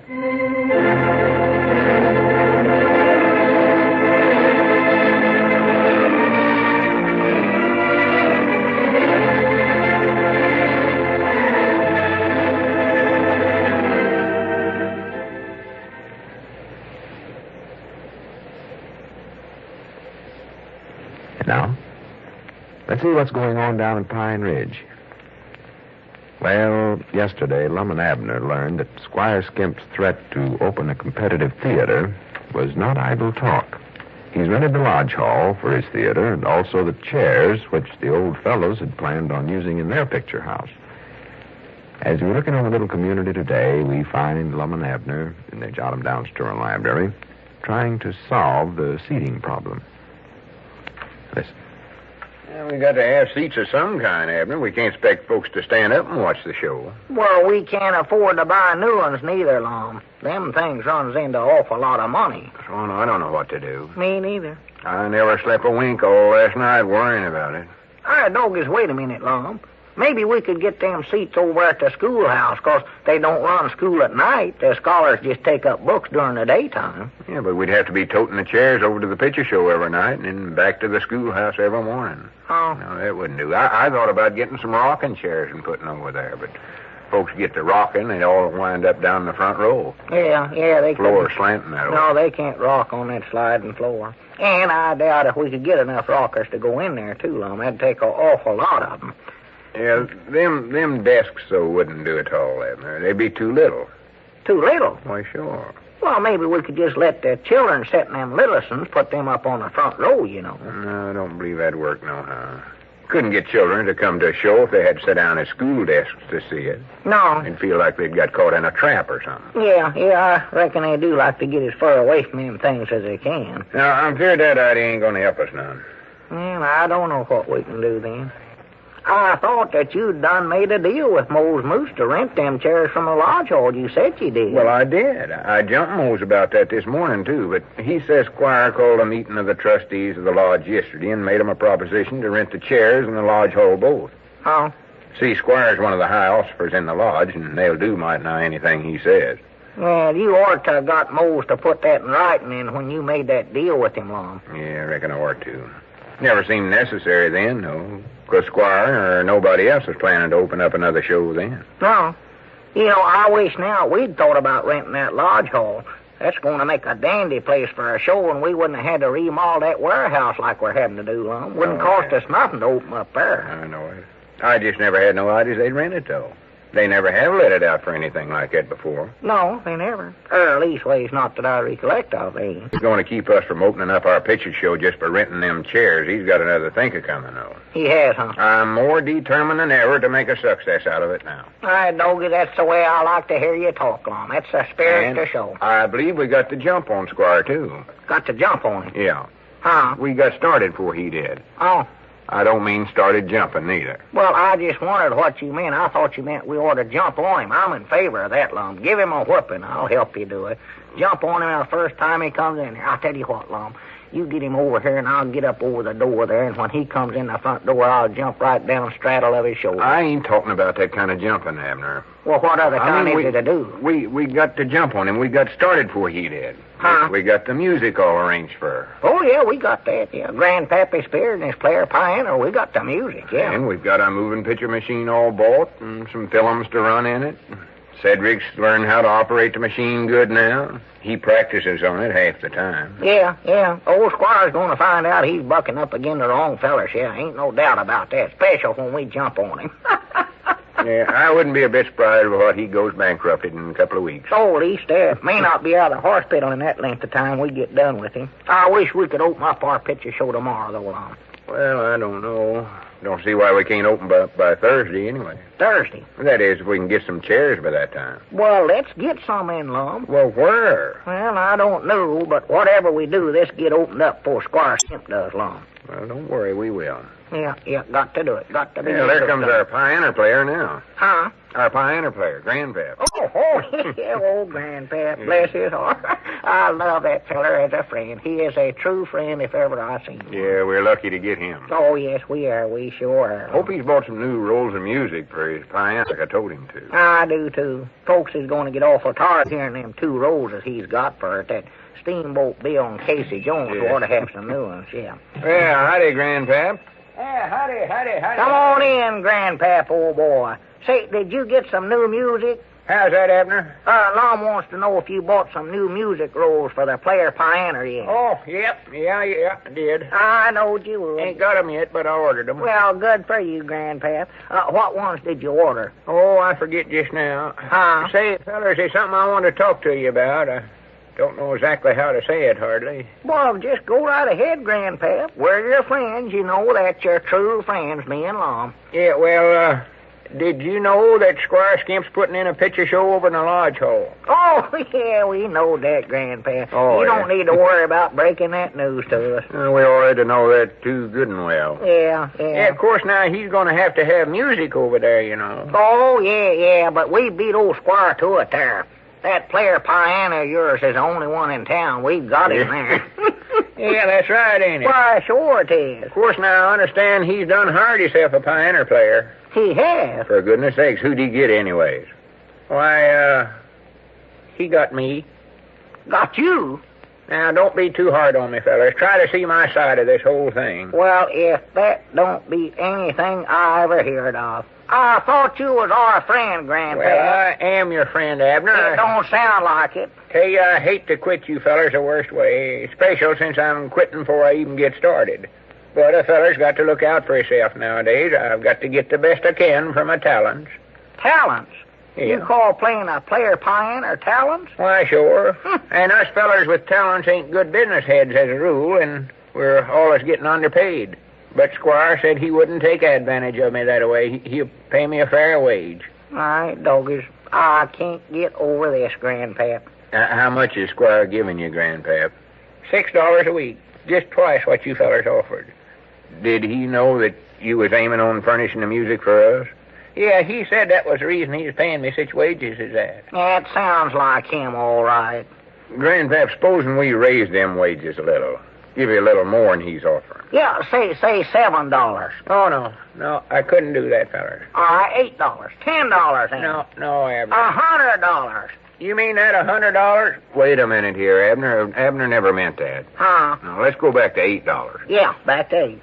Well, I'd love to take that long, but it's too late. I done signed agreement.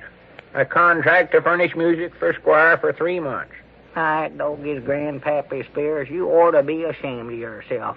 You ornery, low-down varmint. Abner. You overhanded snake in the weeds. Now, wait a minute, Abner Peabody. I ain't taking that kind of talk off of you or nobody else. Anybody to pull a stunt like that you done, Abner, you can't say nothing too bad about it. Abner. Oh, varmint. We can't blame Grandpap for taking a better deal than we give him. That's just human nature. Yeah, thank you, Lum, for seeing it my way. Just hope you fellers won't hold this against me. I know one of us that's going to. I ain't saying who it is, but I know. I expect I better be going. I want to run over to the place and tell Charity the good news. I'll see you fellers later. Well, don't hurry back. Hope he never comes back in here. Hate and despise him. All his have. Well, Abner, you oughtn't have been so hard on Grandpap. Well, Lord me, Lum, there ain't no other player pioneer in town except his'n. No, I know they ain't, but it's Squire that's to blame for all this. I hate him, too. But we'll put in a picture show just the same, don't you worry. He can't stop us just by hiring our pioneer player out from under us. Wish Cedric could play the pioneer or something. Well, he's going to be running the picture show machine, Lum. Can't be up there and down in front playing the pioneer at the same time. Boy, just do one job at a time. Wait a minute. Was that our ring? It might have been. I'll get it. Yeah, answer it. That's Grandpappy Spears. Hello, jot 'em down, store and library. Lum Eddard's talking. But she's a little older. Oh, howdy, Eugene. Beat the daylights out of him. How you getting along over there? I know just how strong he is. Huh? Take something over and see. Well, what's the matter? Something I can lift.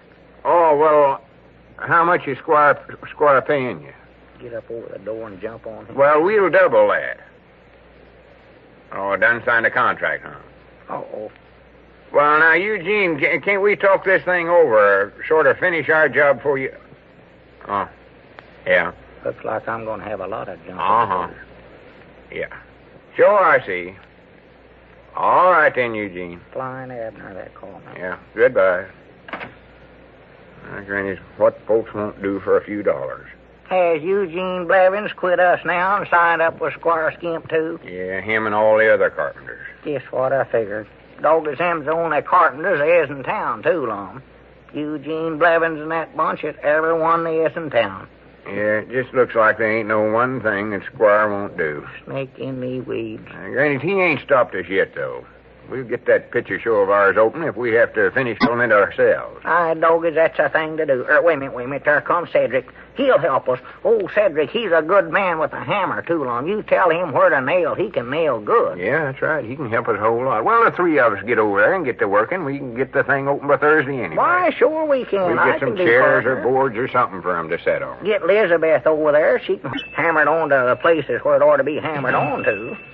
Yeah, come on in here, Cedric. We got something to talk to you about. Yes, Mama. What is, Mr. Abner? Well, that snake in the weeds, Squire Skimp, has hired our pioneer player, and now he's hired all our carpenters away from us. Whoa, what do you know about that? But that ain't going to stop us, Cedric. We're going to finish the carpenter work ourselves, and we want you to help us. Oh, yes, Mom. Well, I'd love to do that. Well, good for you, Cedric. I knowed we could depend on old Cedric. We'll more than likely get started on it right tomorrow. Yeah, can you make it tomorrow, Cedric? Yes, Mom. Well, good for you. I'll have to check first, though, and see if my contract says it's all right for me to do that.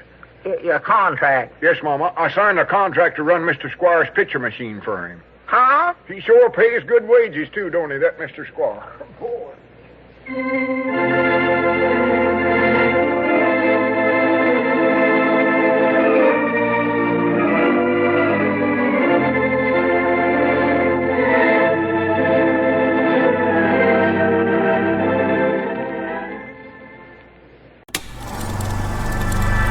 You are now tuned into Then Radio. If you enjoy our videos, we ask that you consider joining our Patreon to support our channel. Don't forget to like and subscribe so that you never miss a new video. We hope you enjoyed today's episode, and as always, thank you for watching.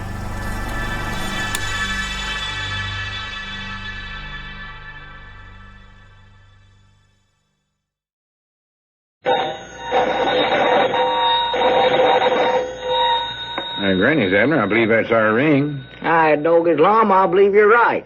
I'll see. Hello, jot 'em down, store. This is Lum and Abner.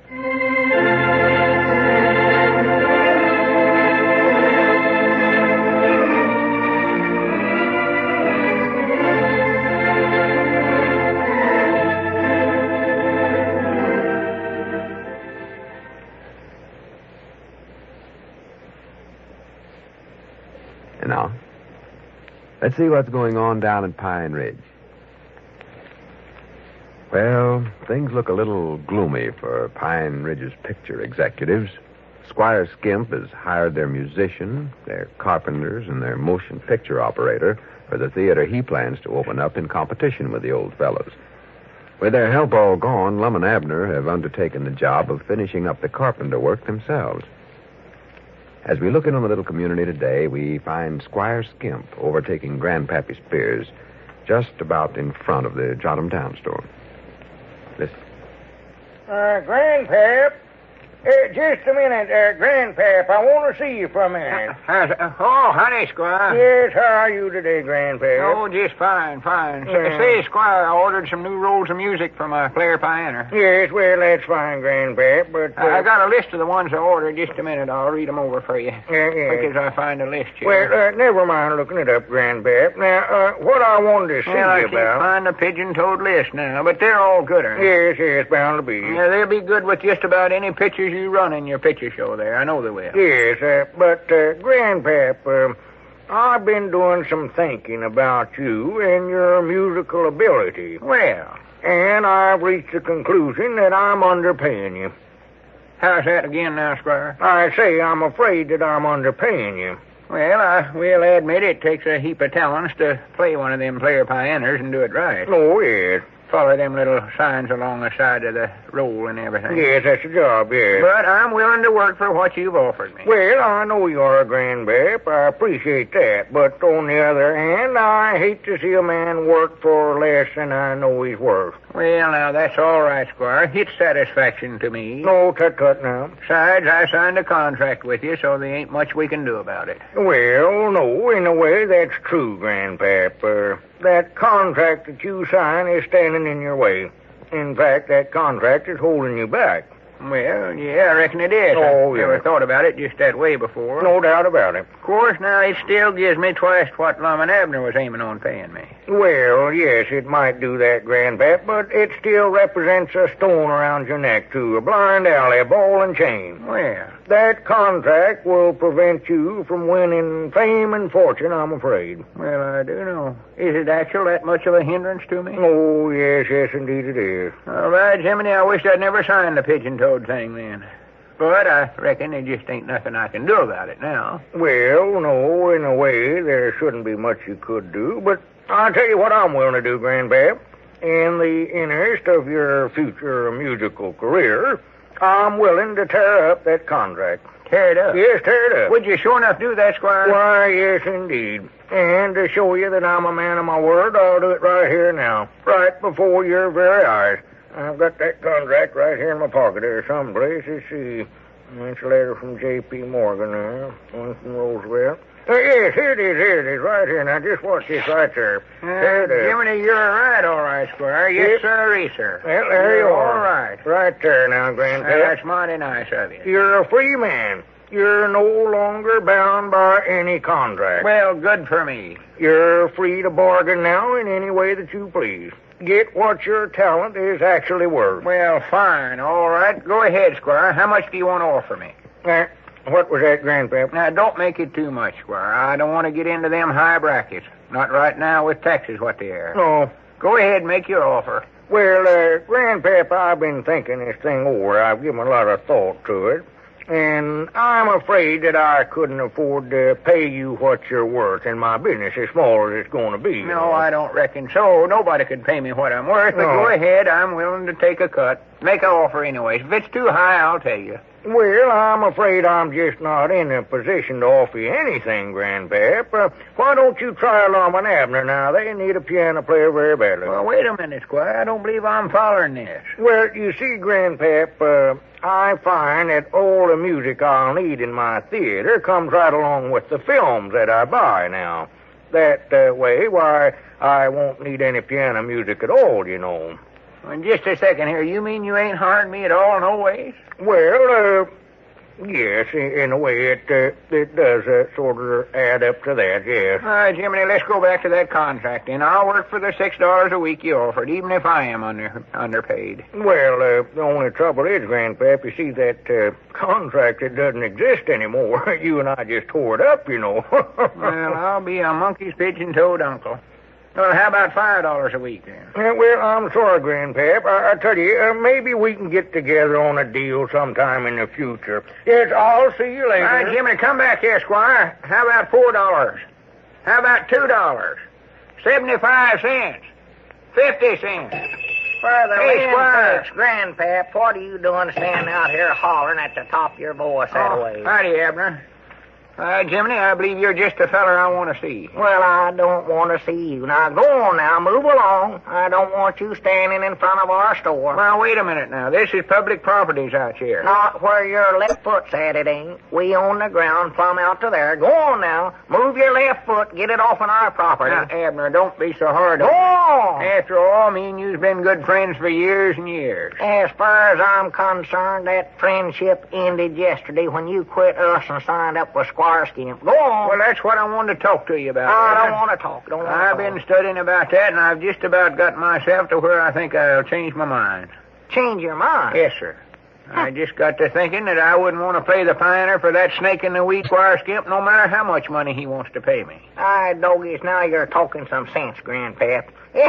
Come on inside here. Let's talk this thing over. Come on, I want to get Yeah, let me get the door right inside. Yeah. Lum ain't here right now, but I know he wants to get you back, so I believe it'll be all right for me to go ahead and make a deal with you. Oh, sure it is. You're a partner just as much as he is. Why, of course I am, sure. Sit down there, Grandpap. Take the good chair. Take the rocker there if we're going to make a deal. Thank you. That's awful thought of you. It's all right. All is like for a feller to be comfort when I'm dealing with him. Whereabouts is Lum at? Oh, he's over at the warehouse working on it. See, we got to finish remodeling that building ourselves, 'cause Squire Skimp hired all the carpenters right out from under us. We ain't got nobody to work for us, nobody we can get. Yeah, I know that. Lum ain't doing the work by himself, is he? Well, him and me sort of taking turns over there. He works for a while, and I look after the store, and then I go over and work, and he looks after the store.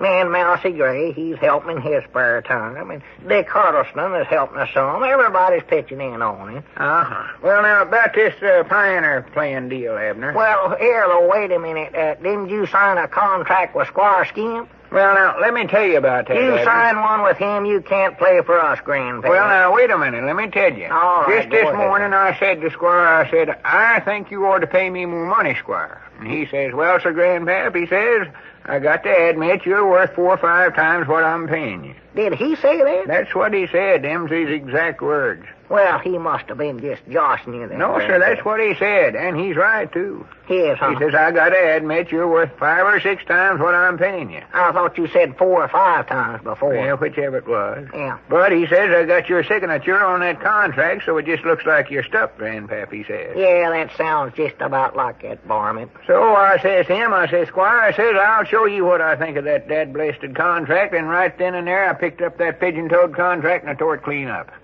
Tore it up? Yes, sir, in little bitty pieces. Well, good for you, Grandpap. Well, I just had to do it. My friendships here with you fellers have just meant too much to me. Well, I dog it does me good to hear you talk that way, Grandpap. That is a true friend, a true and tried friend. That's what you are. Well, it just looks like I'm free again now, and you fellers can harm me back. Well, good. Let's see now. What was it we was aiming on paying you when we first hired you? $3 a week, weren't it? Well, yesterday you made an offer of $10 a week, though. Oh. Well, that was when we was trying to get you back from Squire Skimp, though, Grandpap. That don't count. I know, but don't forget I can always go back to him, you know. Oh, yeah, that's right, ain't it? Well, let's see now. Tell you what I'll do, Abner. Old friendships and all. I'll work for you for $7. How's that? Doggy, that sounds kind of high, don't it? Well, make it 6 then. I don't care. Money All don't right. mean nothing to me. $6. I reckon then it's a deal. Well, howdy, Lum. I never seen you coming up out there. Granny's I'm tired. Well. Hello there, Grandpap. Yeah, howdy, Lum. I got some good news for us, Lum. Well, good. I can stand a little of that nowadays. Let me sit down here. Yeah, sure. War to a frazzle. Yeah, sit down and rest. War to a frazzle. Well. Granny, that's sawing and pounding, and it's harder work than I ever figured it was. Oh, yeah, I'm all stove up from it myself. I know that. We're making some progress, though, I believe. You'll be surprised to death to see how much we got done when you go over there, Abner. I'm anxious to see it. You'll be surprised, too, when I tell you that Grandpap tore up his contract with Squire Skimp, and he's willing to work for us again now. Work for us? Yeah. Furnishing the music for our show, you mean? Yes, sir, running the player piano for us. Yeah, I'd a heap rather work for you fellas, Lum, even though it means less money to me. Old friendships, you know. Yeah, facts is, Lum, I was just getting ready to make a deal to rehire Grandpap and his pioneer for $6 a week. $6? Yeah. Well, wait a minute. We don't want to pay him no $6. Well, I know that's high, Lum, but don't forget now, he can always go back to Squire Skimp. Yes, sir. You fellas got a big competitor to reckon with there. And we don't want that Squire get ahead of us no ways, Lum. No, but we ain't going to pay Grandpap nothing. Huh? Because we ain't going to holler him at all. Huh? I just found out from Dick Huddleston that when you rent a moving picture nowadays, all the sound and music comes right along with them. So we don't need no pioneer player. We don't need none. Dad blast this pigeon-toed machine age anyways. I tell you what I'll do, fellas. I'll play the pioneer for nothing just to see the show free.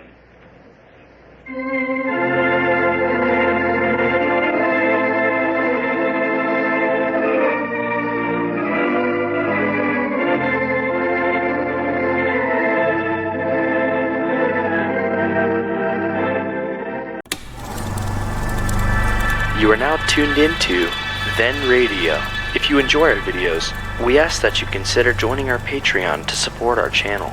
Don't forget to like and subscribe so that you never miss a new video. We hope you enjoyed today's episode, and as always, thank you for watching.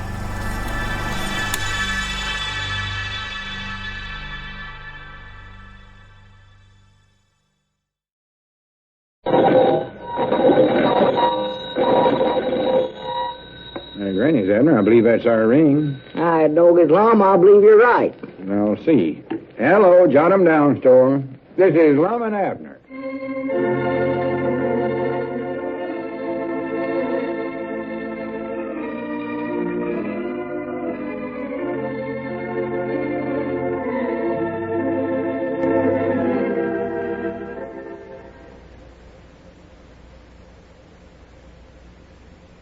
And now, let's see what's going on down at Pine Ridge.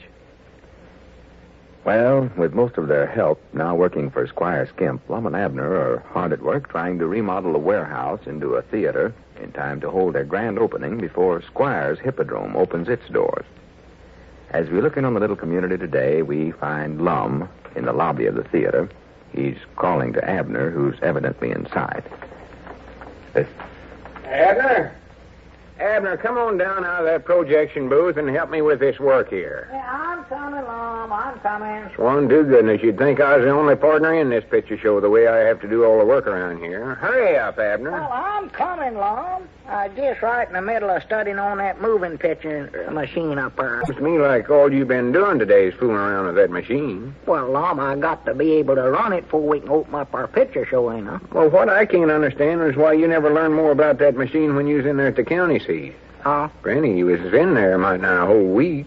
Yeah, that's right, I was, wasn't Well, what was you doing there most of the time? I? Drinking ice cream sodas and playing snooker at the pool bar instead of being at the Lyrics Theater there? No, sir, I was at the show every day. But, well, I don't know, Lum. It just seemed like every time that feller started running that film through there, well, I'd get so interested in the picture that I just never watched the machine or heard what the fellers tell me or nothing. Well, if that don't beat the bugs of fighting. But I catched on to it pretty good now, though, I think. Well, it's about time. Yeah. Here, take this hammer and get to work. Help me get this box office built. Yeah, sure. Whereabouts is Dick Huddleston at? I thought he's helping you do this. And where's Mousy Gray? Well, Mousy had to get on back to the defense plant. Oh, And Dick had to make a business trip into the county seat. in the county seat, huh? Yeah. Glad he's making that trip, though, because he said he knowed a place in there where he could rent some chairs, he thought. Rent some chairs. He's going to see about getting some first. Well, good for him. Won't old Squire Skimp have a fit when he sees us getting a batch of chairs sent out here from the county seat? Well, he's going to have a lot of fits before this thing's over. Oh, yeah. Well, for the land's sakes. What's Look the matter? there. There comes that Cedric we hunt up out Oh, there. him. Now, I reckon what he's coming around here for. I bound you that Squire Skimp sent him over here to spy on us, Lum. Yeah, wouldn't be surprised. Just about. That's the way Squire does things, all right. Well, we just won't tell him nothing. Not a single nothing. Don't tell him. Of course, maybe Squire's done fired Cedric like he done Grandpap yesterday. Party. Yeah, he could have. Yeah. So now Cedric's sneaking back here to get us to rehire him again. I doggies, we just won't do it. He quit us once, and he can just stay quit. That's the way I might feel. learn him a good lesson. Yeah. Yeah, find out. Look at him now. What are you doing around here, Cedric? Howdy, Mr. Abner. Howdy, Mr. Lum. Why don't you stay over there with Squire Skimp? Do you think so much of him? Oh, I don't think so much of Mr. Squire. I just like the wages he pays is all. Oh, In other words, Cedric, all you're interested in is the almighty dollar, huh? Mom? Oh, nothing. Just skip it, Cedric.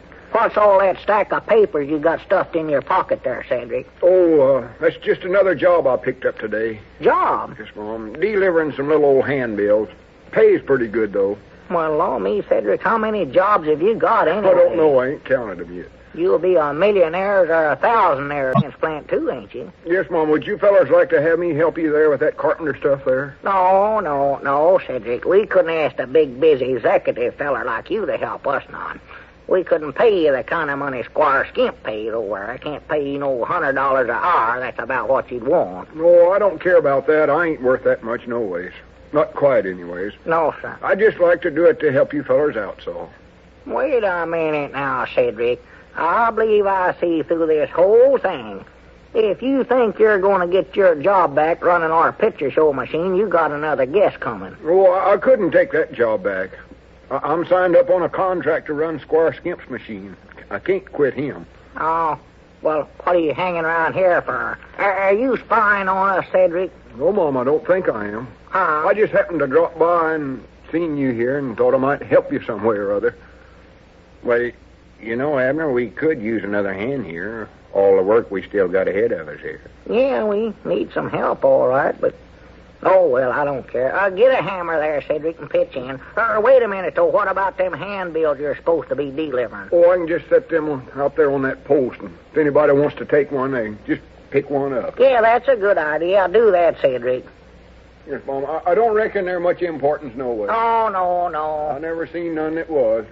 Generally, when I got handbills to deliver, I just throw them in a culvert or burn them up one. Here, now, wait a minute, young feller. Did you used to do that when you delivered handbills for us over at the store? Uh-huh. Oh, no, Mom.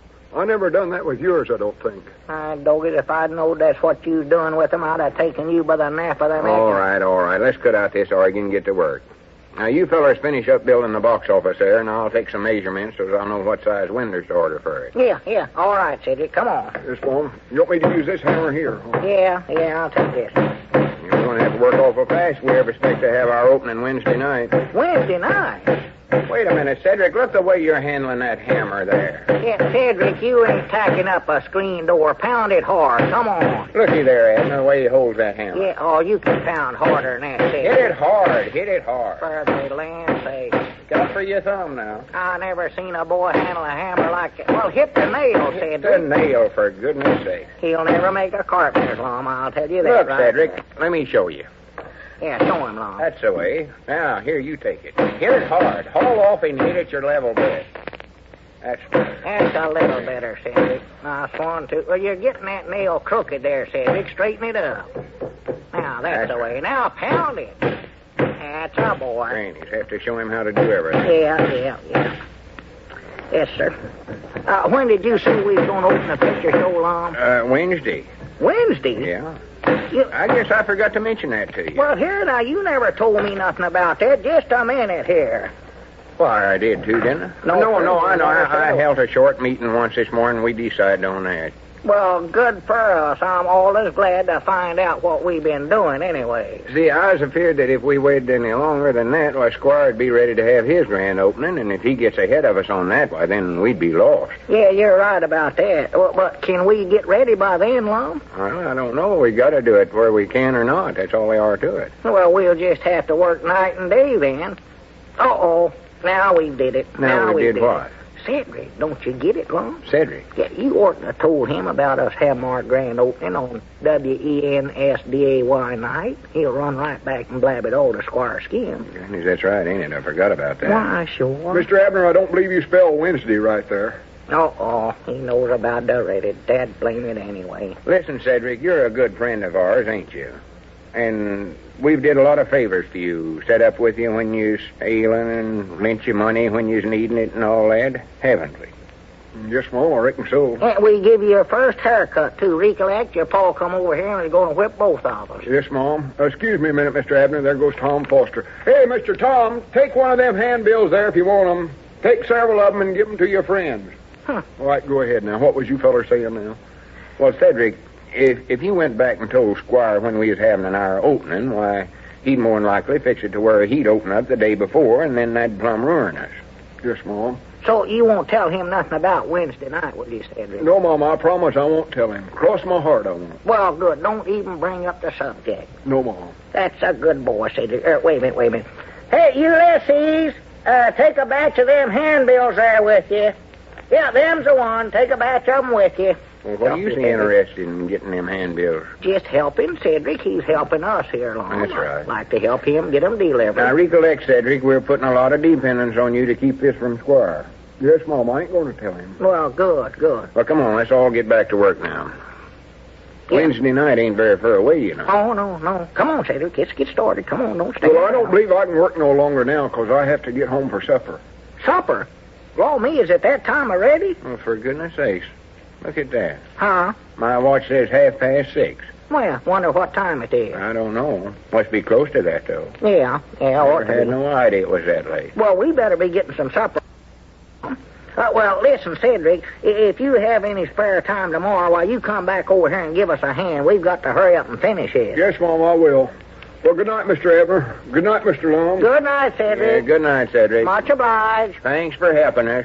That boy, such a carpenter's heel made. Oh, couldn't hit a nail straight to save his life. Oh, it's a shame. Gonna have to pull all them nails out and drive them in there again. I was just looking at him, just running them everyone, but he thought he was helping anyway. Yeah.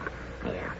We can just leave everything right where it's at here, Abner, because we'll be back directly after supper and work some more tonight. Yeah, that's a good idea. Bring a lantern over to see by it. Yeah. Elizabeth said that she cooked up some kind of surprise for us tonight, Lum. Cooked up a surprise? Yeah, I don't believe I ever ate any of that.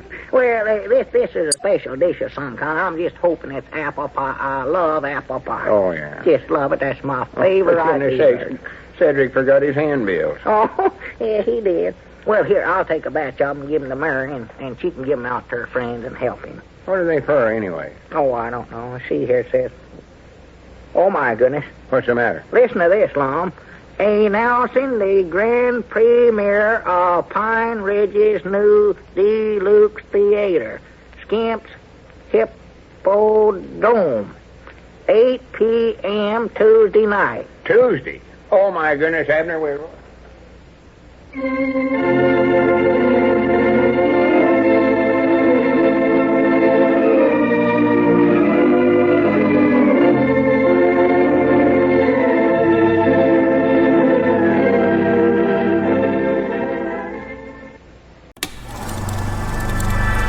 are now tuned into Then Radio.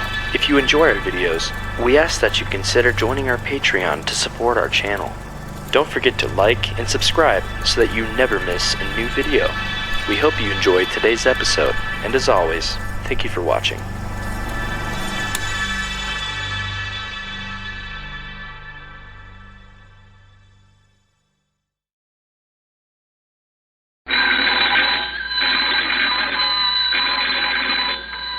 Hey, Granny's, Abner. I believe that's our ring. I know his Lum. I believe you're right. I'll see. Hello, jot 'em down, store. This is Lum and Abner.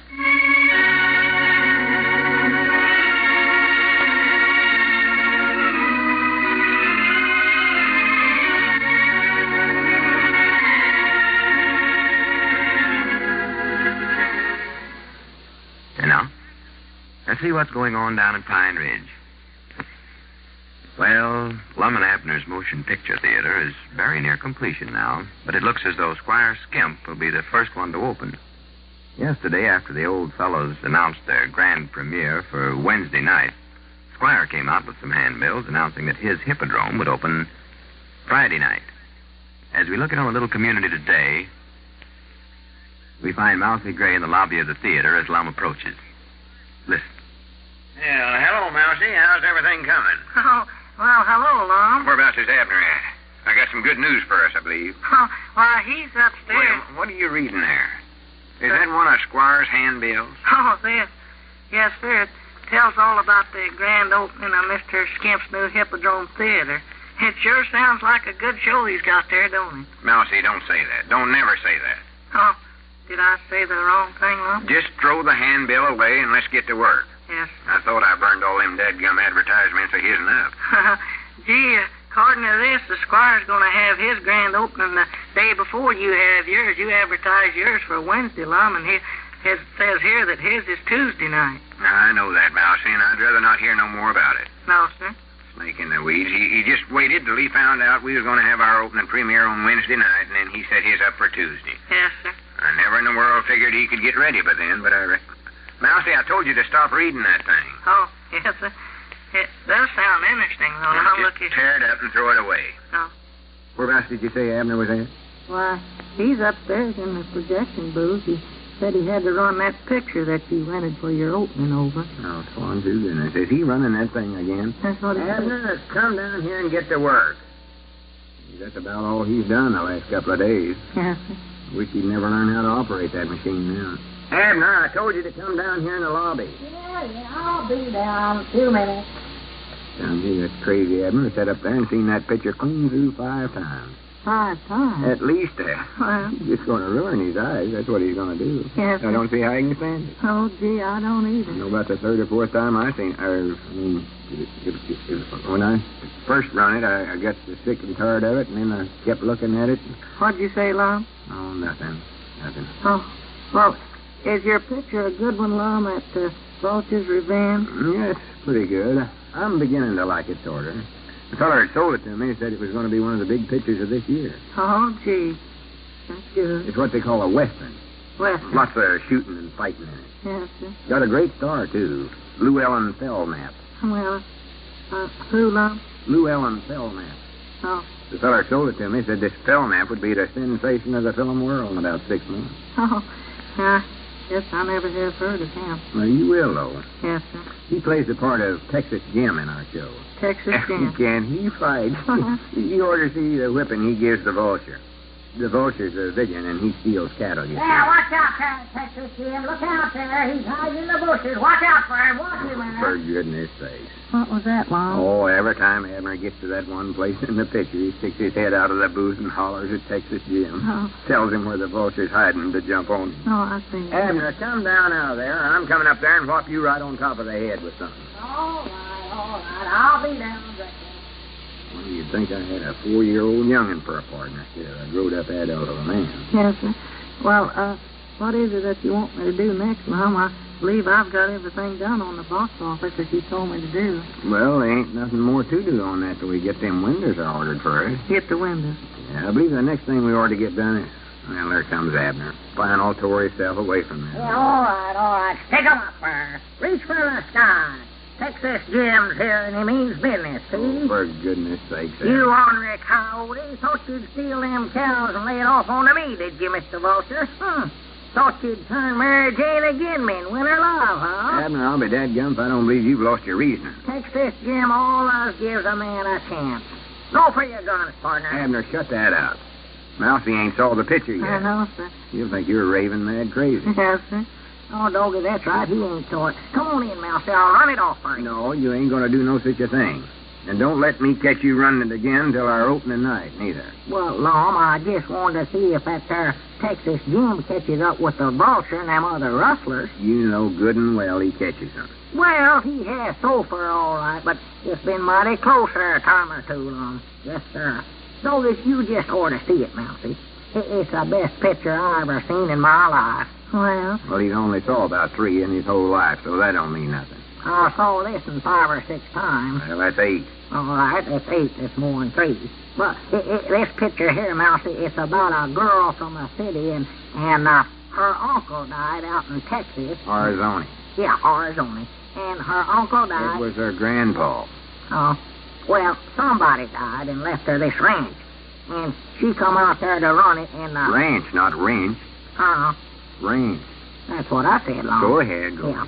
And she come out there to run it, and the foreman's of the ranch, he's sort of a straw boss, you know. His name was Alpine Charlie, and that's what he called himself. But actually, see, he's the Vulture.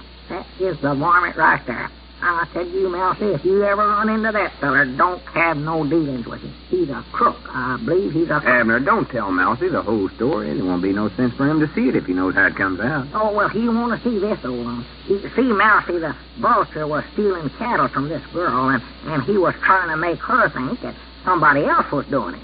Till Texas Jim come along. And then her and him fell in love with one another. You know, that girl in there reminds me a whole lot of Miss Milbank somewhere or other. Huh? Miss Milbank? Yeah, you know, that new woman that's staying over at the boarding house. Oh, yeah, her, sure. Yeah, Miss Milbank, sure. Couldn't recollect who that was at first. Yeah, that's the one that you give the pastor picture show to a week or so ago. Yeah. Granny, she got the prettiest blue eyes I believe I ever seen on a human. Or anything, for that goes. Are you in love with her, Lum? Oh, of course not, Mousy. I ain't in love with her. I bet you are. No, just friendly's all. Oh, Lum. Talk to her once in a while. Talked to her this morning, even. Yes, sir. Uh-huh. Well, anyway, Mousy, then this Texas Jim, see, he catched on to what that Vulture's up to. And he give him the worst one beating a fella. I told him about that already, Abner. Oh, so that I was proud he done it, too. Facts is, now, to be honest, he was aiming on killing the Vulture. But Mary Jane talked him out of it. Oh, she's an awful sweet little thing. She is nice, ain't she? Yes, she is. I tell you, though, she sure has tamed that Texas Jim something wonderful. He's a pretty wild feller when he come there, but he ain't now. Oh, they had quite a case on one another. Oh, yes, sit there casting sheep eyes at one another. She can just snap her finger down. He jumps right through the hook. I just love to know how it all turned out. Well, didn't you see the end of the picture, Lum? Yeah, but it never showed them getting married and living happy ever after like they do in most books. Well, no, but it showed them walking arm in arm going up to the Justice of the Peace's house. I just allowed that's what they's up to. She weren't going to have him arrested, Lum. That was our friend, Texas Jim. I know that, Abner. I had an idea they'd get married all the way through. I don't know. I'm just good at guessing them things, I reckon. How does the picture sound to you, Mousy? Well, I think the children all like it, Mom. Oh, yeah, they are too, all right. There's a good lesson in it for them, too. Oh, yeah. Say, wait a minute. I believe I just give myself an idea there. Why don't we have an afternoon preview for the children? Children? Have it Tuesday afternoon. That way we get our doors open before Squire does his. Well, can we do that, though, Lum? We done advertised that we're going to have our opening on Wednesday night. I know that. We'll still have our grand opening then. But this'll be a preview. Advance showing of the picture. Oh. Aye, Grannies, we'll get the jump on old Squire somewhere. Well, good for us. Hooray for us. Hooray.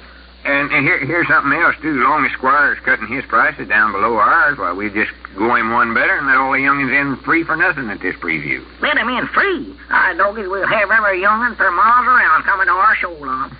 Wait a minute, though. We ain't got no chairs yet, Lum. Well, that's some good news I was bringing you.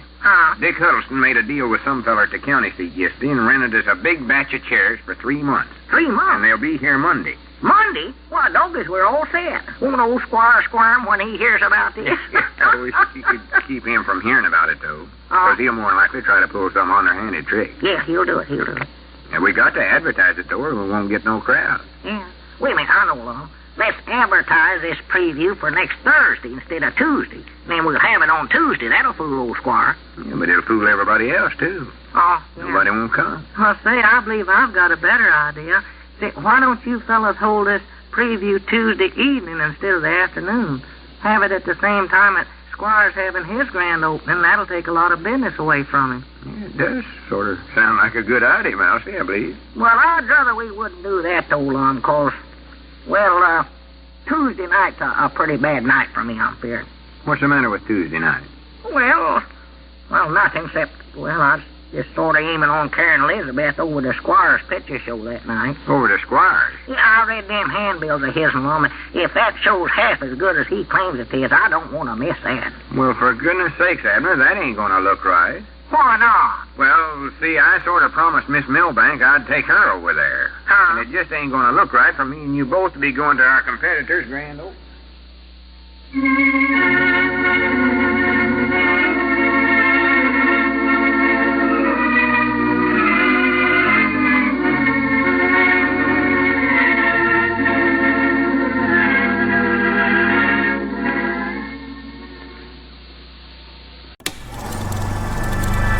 You are now tuned into Then Radio.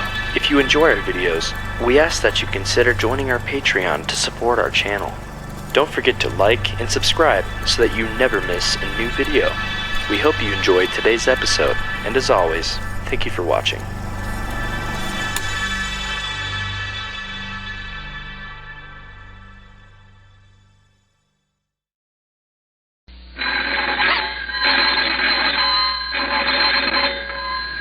Granny's, Abner. I believe that's our ring. I know his Lum. I believe you're right. I'll see. Hello, jot 'em down, store. This is Lum and Abner.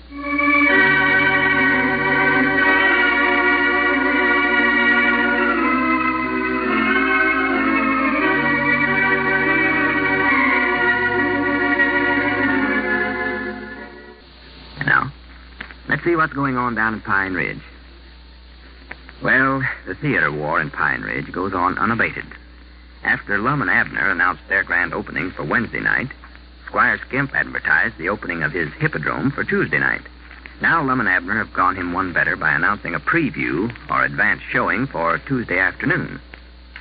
As we look in on the little community today, we find Abner painting the lobby of their theater. Lum is just approaching. Listen. Well, howdy, Lum. Did you make an announcement about our previews over the party line? Yeah, I made a good one, too, if I do say so myself. Well, good. Everybody's listening. I give the fire alarm ring, and everybody picked up the receivers to see where the fire was at, and then I got to talking to them. He did, huh? Made the announcement. Good for you, good for you. Hooray, hooray. How you getting on with the painting? Why, fine, I reckon. I've been working ever since you left. Ain't stopped a minute. Well, that's fine. Wait a minute. What are you doing there? Well, I'm just painting the box office like you told me to. Oh, my goodness. I never told you to paint the glass part, too. You told me to paint the whole business, Lum. I asked you just before you left here if you wanted the whole thing painted, and you said yes. Well, I never meant for you to paint the windows, too. Huh? What do you think I put that glass in there for if we're going to paint over it? Well, that's just what I've been wondering myself, Lum. Well, if we're going to paint over it, we may as well use boards or cardboard or something, then a heap cheaper. Why, sure it would. I don't know what you was thinking about, Lum. We got to have that glass for me to look through. How am I going to see the customers whenever they come up to the window there? Well, now, I thought about that, Lum, and I just figured out that's what you had that little hole cut in the glass for there. Well, that's to talk through and take money in and hand out tickets and all. Well, you can see through it, too. Come on in here. I'll show you. Well, yeah, you can see through it. I know that if you bend over far enough. But you can't see enough to tell who it is buying a ticket. Well, what do you care who it is buying them, just as long as they shove the money through there? Well, I'd like to be able to speak to folks whenever they come up to buy a ticket. Well, they can hear you right through that hole there, Lum. Yeah, they can hear me, but I want to know who I'm talking to. Well, just ask them who they are, then. That'd sound fine, wouldn't it? Huh? Somebody come up there and stick a quarter through that hole, and I'd say, who are you? They'd say, John Smith. And I'd say, good evening, John. You mean old John Smith that lives on the old Dilly Honey place? Why, he wouldn't give a quarter to see nothing. I know he wouldn't. Well, how's he going to get in the show then? You ain't going to let him in for nothing, are you, Lum? Why, no, of course not. I just said John Smith. It could have been somebody else if he was you. Yeah, that's right. You can't see very good through that glass. It might have been somebody else. Ed Beckley, for instance, that's about who it was. Ed Beckley? Him and John look enough alike to be twin brothers, might not. That is, you don't look at them too close. It's old Ed, that's who it was. No, it weren't Ed Beckley. It weren't. Let's see, and who could that have been? It weren't nobody. I just said It must John have Smith. been somebody, Lum. Otherwise, how'd that quarter get in there? What quarter? The one that they shoved into Oh, that for little hole. goodness sake. What's wrong with you anyway, Abner? What's wrong with him? Yeah, what's wrong with you? Well, I don't know, Lum. Doc Miller says it's a rheumatism, but I believe it's my eyes. They just ain't been right since you brought me that last pair of spectacles and the 5 and 10 cents over that hot springs. You know, all our family, as far back as I can recollect, had trouble Abner, with... don't start that. I ain't got time to stand here and listen to all your list of ailments. Oh, We've got to get this show ready to open tomorrow afternoon. Instead of helping, you're a hindrance. The ideas of painting all that glass over. Keeps me busy on doing what you've already done. May as well break the glass out to have it that way. Well, now, what in the world did you do that for? well, you said it up. Might just as well break it out of there. Well, you crazy idiot. I never meant... Just get out. Give me that paintbrush. Now, get out of here before I lose my patience. It looks like everything. What? Everything went wrong today. You jump on me. Elizabeth jumped on me over at the place, bawled me out before I left this morning. Just for knocking a pitcher of sardines off the table. I never knowed where my elbow was at. Well, I reckon I didn't know where it was at, but I mean, I forgot about having it there on the corner of the table. All right. Don't start that now. I can't stand that. Just forget about it. It's all right. I'm sorrowful if I hurt your feelings. I can't stand that whimpering. I know that. Everything I try to do turns out wrong. That's all right now, Abner. Everything. We'll put a new glass in there and take some turpentine, clean the paint off the rest of it. Just let it go. It's all right. Well, you want me to get a rag and some turpentine and start No, never mind. I'll attend to it myself. Oh?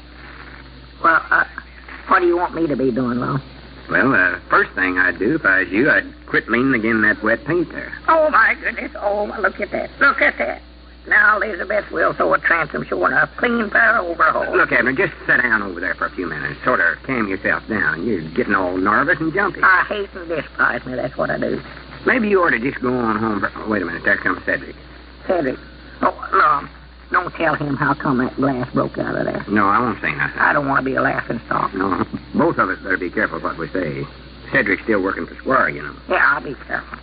Well, howdy, Cedric. Hello, Mr. Abner. Hello, Mr. Lum. Hello, Cedric. Boy, that sure is funny. Funny? Boy. It ain't no such a thing, Cedric Weehaunt. The paintbrush just accidental got run through that window. That's what done it. What window? Why, that night... Oh, what did you mean it's so funny, Cedric? Oh, Mr. Squire's so funny. Oh, You ought to see him. He's been having one fit right after another today. well... Oh, on account of us coming out with that preview tomorrow afternoon, huh? Don't get out of here all the time. He'd study up some scheme to where he'd change his grant. Uh-oh. That paintbrush slipped again, sure as it was. What was that? Just a piece of glass. A paintbrush fell down there and hit it again, I believe, Cedric. How'd that window get broke? I told you, Cedric, a paintbrush slipped through it. Don't look at me. That's the truth now, Cedric. I never All said right. nothing. Cross my heart. That's what I'll do. I'll look Well, you right just now. forget about the window. I know that's how it happened. I've just been scared, though, with old Squire figure out some scheme and change his grand opening and beat us to it somewhere rather than open his theaters first. That's what he's so mad about. He's got everything set to change his opening to tonight. Tonight? Yes, Mom, but the films he's going to use got held up somewhere or other and won't get here till late tomorrow afternoon. Tomorrow afternoon? Well, good for him. Good. Now there ain't no chance in the world of him beating us at getting our place opened up first. Why, no. Yeah, this is one time we got the best of him. I told you old Squire'd find out he's up again a couple of fellers just a little smarter than he is. And now, let's look in on Squire Skimp for a moment and see how the owner of the Hippodrome Theater is taking this new turn of events. We find him in his office talking to Grandpappy Spears. Listen. Name of a women's club? Yes, Grandpa. Yeah, let's see. Only one I know of is the Ladies Uplift League. Charity belongs to it, I know. Yes, that's the one right there. Grandpap, who's the president of that now? Do you know? Why, Sister Simpson is, natural. She's always president of it. Oh, yes. Well, now, here's what I want you to do, Grandpap. And remember now, this is all for the best interest of Pine Ridge. I want you to call Sister Simpson on the telephone there and tell her that You have asked me to bring a vital matter to her attention. What vital matter is that, Squire? Well, now, you just call her and you'll see what it is. Here, wait a minute. I'll ring a number for you myself right now. Yeah, I'd feel better about this if I know exactly what this vital business is. Well, never mind. Now, you'll find out soon. Now, wait a minute. That's it. Here, go ahead. Take your phone. Hello, Miss Simpson. This is Milford Spears talking. Yeah, say, Squire's asked me to... Oh, no, you're asking me to do this, Grandpap. You're asking me. Oh, yeah, I've asked Squire to bring up some vital subject for your attention. Well, Squire, I'll tell you what it is. Here, Squire. Yeah, I don't thank know you. myself. Yeah, thank you. Hello, Miss Simpson. I'm curious about this. Yes, M.K. Skimp. I want to know what it is I don't want him to do. Well, I really hate to mention this matter, but Mr. Spears here has urged me to do it, and I guess he's right. Yeah? In cases like this, we've got to put duty above friendship. Natural. Yeah, well, it's this way, Miss Simpson. See, I'm fully aware of the splendid work that you and your Uplift League are doing for our fair city here. Especially the interest that you're taking in our young people. Well, I mean that sincerely. What's this pigeon-toed vital matter? Well, Mrs. Simpson, I suppose you know that Mr. Edwards and Mr. Peabody are planning to run a matinee for the children of our town at their theater tomorrow afternoon. He knows that. He made an announcement. Yes. Well, I don't think, though, that you know the kind of a picture that they're going to run. Well, naturally, you saw it. Well, I'm sure I'd never want a child of mine to see it. You got no children. Why, it's a terrible thing called the Vulture's Revenge, about outlaws and shooting and all that. I just shudder to think of a tender child being subjected to such an influence. Oh, maybe I ought to go see it myself. Yes, well, I thought you'd want to know that. Well, yes, I believe that would be the proper action for your organization to take. Yes, indeed. Well, fine. By the way, Miss Simpson, naturally, I don't want my name brought into this. I'm merely doing it as my duty as a citizen of Pine Ridge. All right, Miss Simpson. Goodbye. Now, Jimmy, Squire, you oughtn't have told her that. What? She's liable to try to close up Lum and Abner's picture show. Why, surely she would never get an idea like that, Grandpap. You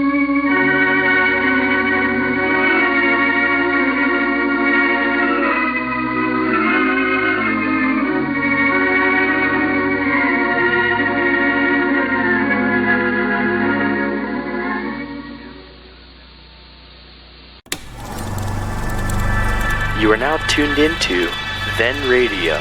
If you enjoy our videos, we ask that you consider joining our Patreon to support our channel. Don't forget to like and subscribe so that you never miss a new video. We hope you enjoyed today's episode, and as always, thank you for watching.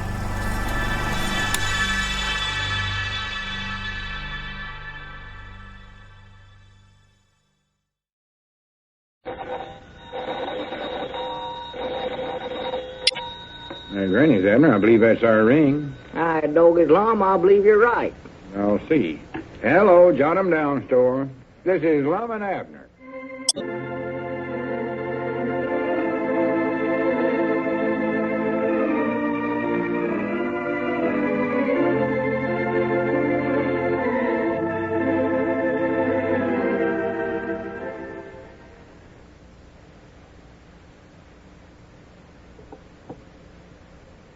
Now, let's see what's going on down in Pine Ridge. Well, this is the day that Lum and Abner are to open their theater with an afternoon matinee for the children of Pine Ridge. It's also the day that Squire Skimp plans to stage the grand opening of his Hippodrome Theater in the evening. As we look in the little community today, we find the old fellows inside their theater with a large crowd out in front. But judging from the looks on Lum and Abner's faces, something has gone wrong. Listen.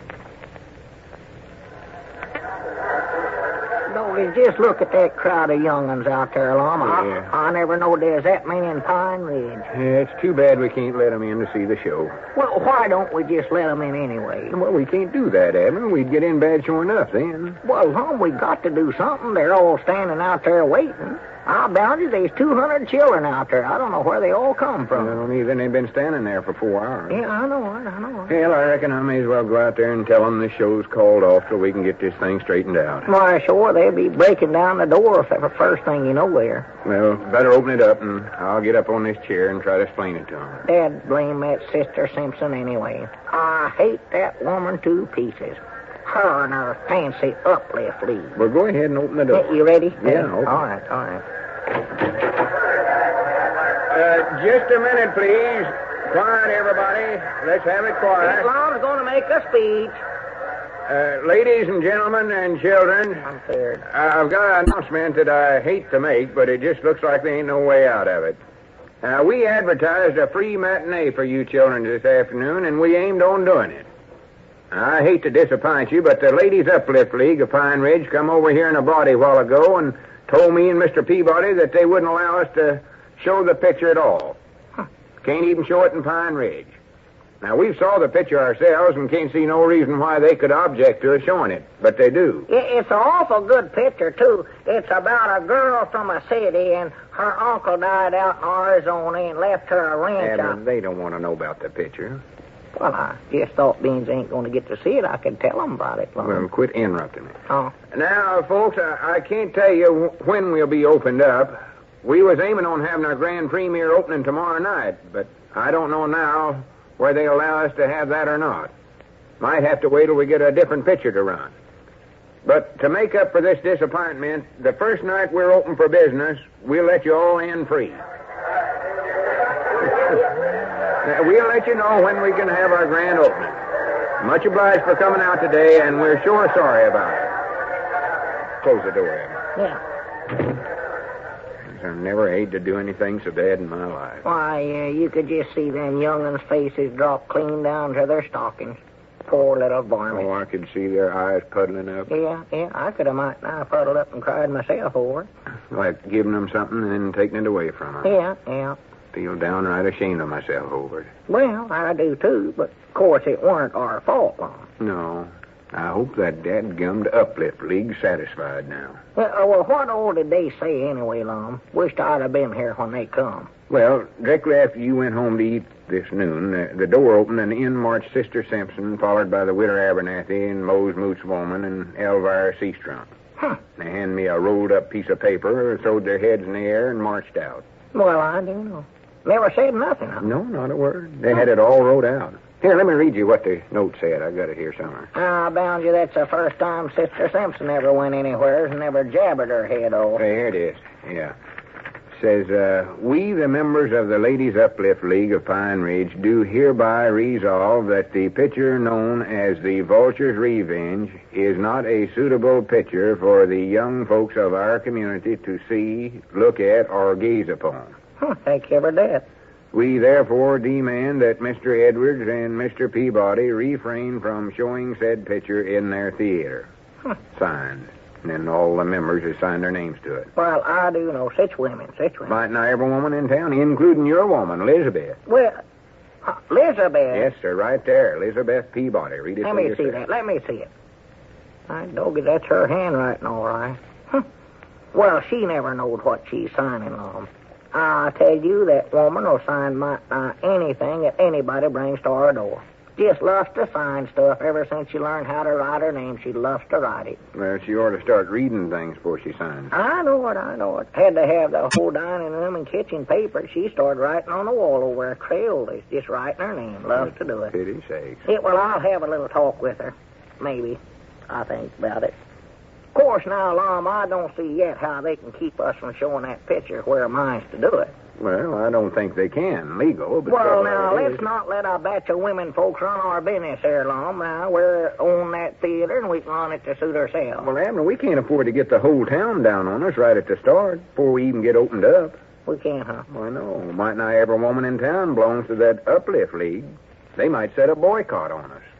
Boycott? Is that pretty bad? Yeah, it ain't good. Where's he called?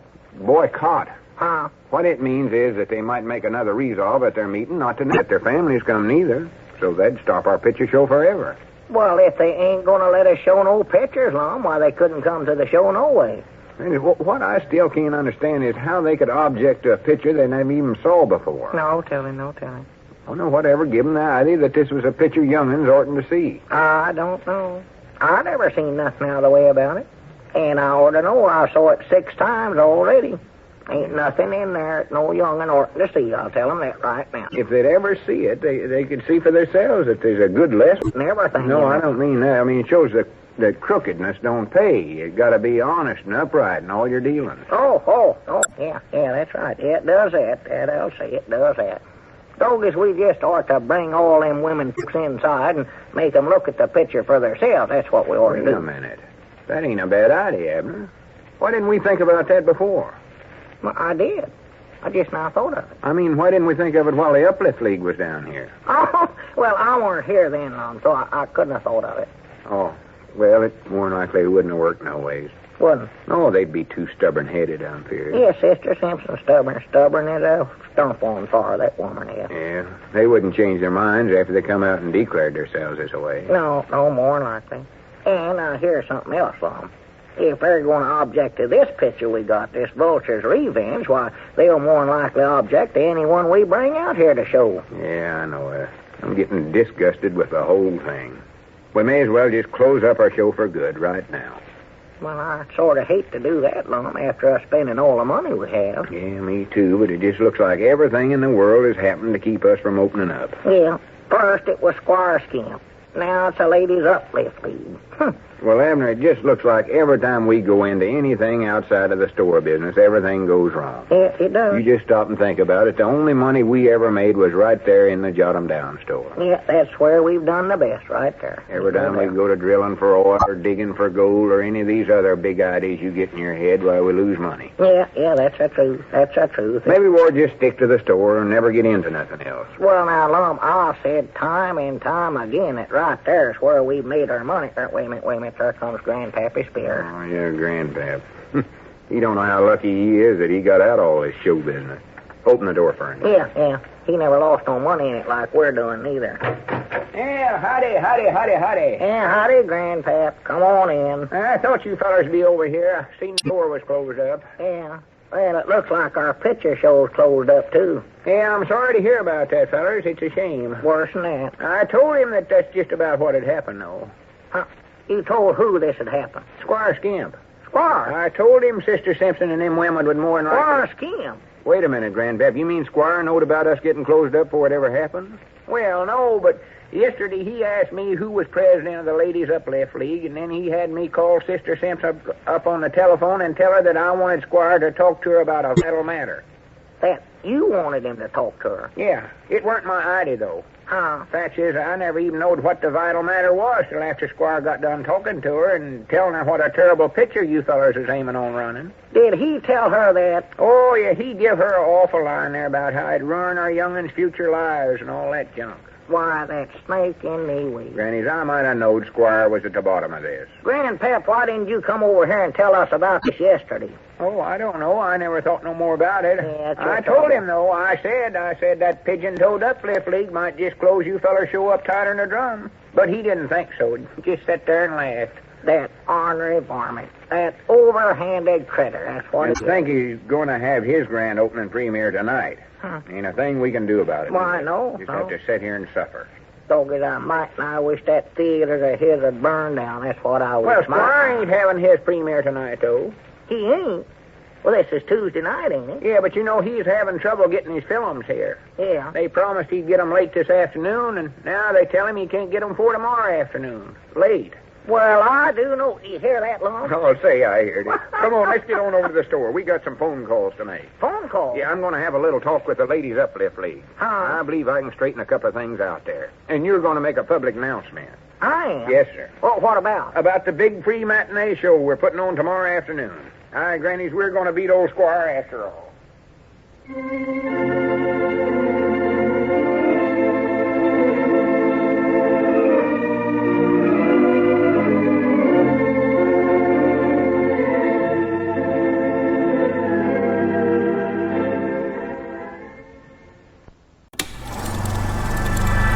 You are now tuned into Then Radio. If you enjoy our videos, we ask that you consider joining our Patreon to support our channel. Don't forget to like and subscribe so that you never miss a new video. We hope you enjoyed today's episode, and as always, thank you for watching.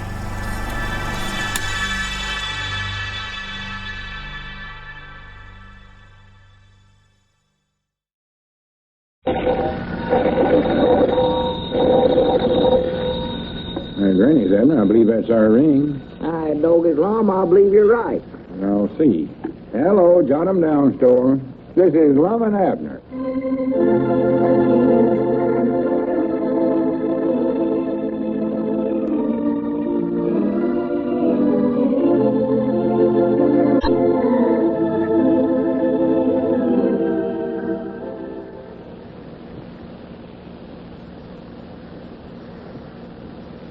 And now, let's see what's going on down in Pine Ridge. Well, Lum and Abner's Theater opened this afternoon with a free matinee that drew a capacity crowd. Tonight, however, they have a nearly empty house as everyone has gone to the opening of Squire Skimp's Hippodrome. And so Squire is getting all the paid admission business. As we look in on the little community today, it's late evening, and we find Lum and Abner at their theater. But 2 customers are just leaving. Yeah, well, good night, Grandma Masters. Night, Grandpa. Good night, Bob. Take care of yourselves. Hey, hope you enjoyed the show. Yeah, I reckon we may as well close the picture show up and get on home ourselves. Yeah, may as well, I reckon. We ain't going to have no more customers tonight. I know that, lady, to tell you. 50 cents. Huh? What'd you say, Lum? Nothing. I just said 50 cents. Oh, interesting. Well, that's how much we taken in today. Oh. Our first big day in the moving picture business. And if that ain't a fine howdy do. A fine how do you do, I must say. Yeah. 50 cents. We had the theaters plumb full this afternoon when we put on that free matinees. But as soon as we started charging admission, why, we just get 2 customers. Grandpa and Grandma Master. Well, I believe that's where we made our mistake, Abner. Getting them here? No, everybody saw the picture for nothing this afternoon, so naturally weren't coming back tonight and pay to see it. No, that might have had something to do with it, all right, might have, yeah. Everybody in town's over at Squire Skimp's Theater, the Hippodromes. Yeah. We got ours open before he did, but I'm afraid it weren't worth it. I know. We can't go and run the whole picture off just for 2 people, Lum. I bound you we use up more than 50 cents worth of electricity to run that machine of a night. Of course we did. Whereabouts was Elizabeth and Mary tonight? Huh? So surely they'd be here. Oh, well, they couldn't hardly make it tonight, Lum. See, they're over at Squire Skimp's show tonight. Elizabeth went over there? It went right after supper, so they'd be sure and get a good seat, you know. Well, that's a fine thing. Your own woman going over to our competitor's place of business. Well, see, Lum, both her and Mary saw our show this afternoon. Yeah, I know, but they could have come back again, made it look like we had a little bitty crowd here anyways. Yeah. Granny, poor old Grandpa and Grandma Masters look sort of lonesome sitting down there on the front row all by themselves. Oh, yeah, they did, sort of. It was sure nice of them to come to our show, though, wasn't it? Oh, yeah, but the only reason they come here was because Squire's place is on the 2nd floor. Huh? See, they went over to Squire's place first. They did? Well, yeah, they never knowed it was in the old lodge hall upstairs there, and Grandma weren't able to climb them steps on account of her hip. Oh, so that was the reason. Well, there's one advantage we got over Squire, having ours on the ground floor this way. Yeah, well, we'll get all them that can't climb them steps over there, but I hate to just take the leavings that way. Why, sure, can't run on 2 people, no. I got awful lonesome sitting out there in that box office all evening by myself. I know I had to wake you up when I come out there to tell you the show was over a while ago. You were sound asleep, Lum. Was I sure not? Yes, you were. Yeah, something's got to be did, Abner. We can't go on this way, I know that. It ain't even paying expenses. Well, what can we do? I don't know. I just don't know. I don't either. I reckon the best thing for us to do right now is go on home, get some sleep, and then see what we can study up tomorrow. Yeah, that's a good idea. Good idea. You got the key to lock up here with? Yeah, got it in my pocket here somewhere. Oh, good. I feared I might have lost it or something. I couldn't find it. Lock it up good, Lum. Don't want them to steal that picture show machine of ours. Yeah, that's it. 50 cents. What a day. Come on, let's go. Yeah. Say, on our way home, why don't we just sort of swing around by the lodge hole there just to sort of see what kind of a crowd that Squire's got over there? What do you mean, swing around by? Well, just walk around that way. I mean, instead of going straight home, go by his place. I wouldn't mind to walk by there. I don't want to swing by there. No, well, that's what I meant. Just walk around there. It's just a little ways up the street. Ain't much out of our way. We got to be sure not to let Squire see us, though. I'd hate to give him the satisfaction of seeing us hanging around there. Oh, I wouldn't want to give him the satisfaction to nothing. I wish we had something to disguise ourselves with. Or I wish I could change myself into a little mouse. That's what I wish. A little mouse? Yeah. Then I just run inside there and see that picture Squire's on. Just sit there in the aisle and eat cheese and look at the picture show. That looks like an awful good show he's putting on there. Yeah, it does, sort of. Be right honest, I've just been busting to see that picture, Abner, but I wouldn't go inside that place for all the money in the whole world. Couldn't drag me in there. Well, maybe we could disguise ourselves, Lum. Dress ourselves up to where nobody wouldn't know us. You mean like rats? No, any kind of a disguise. I don't care what it is. Well, if we could do that, it'd be all right, but I know we can't. I tell you what, I got that Halloween witch's costume we wear at the place, the one I borrowed from Grandpap Spears for a Halloween party here a few years back. I could put that on, nobody'd know me. Man, I could sneak in there if that on Lum. Yeah, fine lot of sneaking around you doing a witch's costume. Huh? Everybody'd think you's part of the show and get to watching you instead of the picture. Doggy, that might be a good idea. That'd make old Squire mad, Lum. Well, we ain't trying to make him mad, are we? Huh? Well, he'd never let you inside there in the first place with a silly outfit like that on. That'd never work. Let's see. I could get Cedric's baseball suit, put that on. That don't disguise a fella very much, Joe. Unless I turn the cap around backwards when I walked in, he'd think I was walking out and wouldn't notice me. I might could wear a pair of them dark sunglasses and pull my hat down over my face to where nobody wouldn't recognize me. Well, you couldn't see the show, though, Lum, not them smoked glasses that you got. Yeah, that's right, ain't it? Why, that's no good. And, Granny, I wish nobody around here knowed me. No, I don't mean that. Let's see now, what could we do? Ought to be some way we can get in there. Let me study now. Let's see. Well, wait a minute. We ain't going inside. No way. Huh? No use to study up disguises for ourselves, because I wouldn't be caught inside his picture show even if I was dead. That's one place I ain't never going in. Well, you'll never get to see the picture if you don't go inside. You can't see it from the street. I don't want to see it. Hardly. I don't think. Leastways, not as long as Squire's running it, I don't. Oh. Wait a minute, we better step back in the shadows here. Huh? What's the matter? What's the matter? Here's the place. Oh, well, I never noticed we got this far already. Look at that sign up there over the doorway where you go upstairs.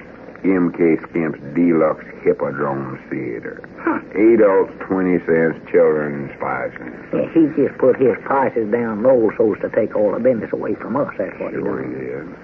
But we're going to keep ours right at 25 cents and a dime per young'uns.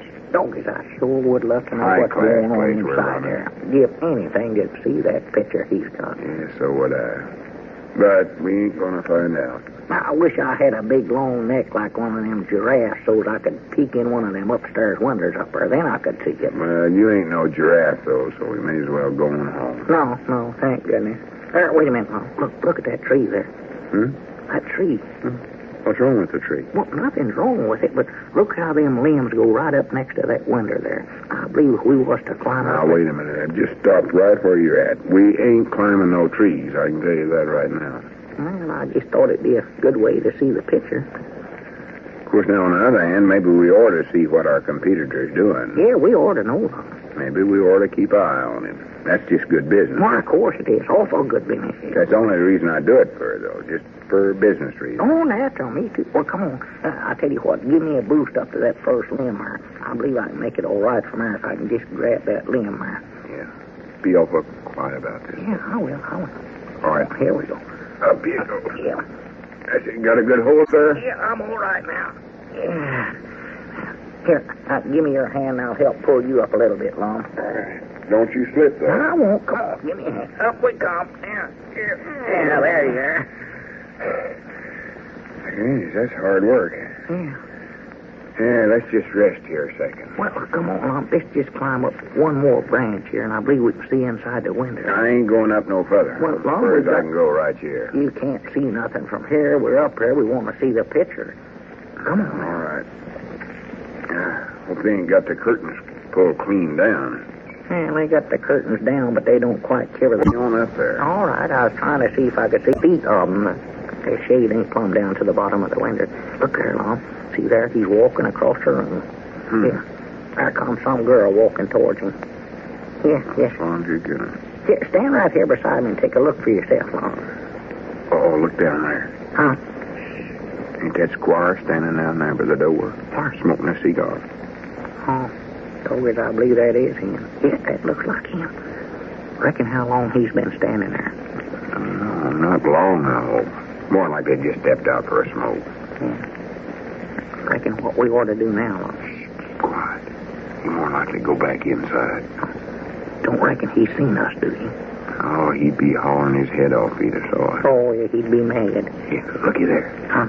He's putting out his cigar and going back in the door. Good for him. Good for him. By the way, Lum, Lum? I think you and Abner will be much more comfortable watching the show inside than you are perched up there in that tree. Oh. Hey, come on down. I'll find you some good seats right in the front row.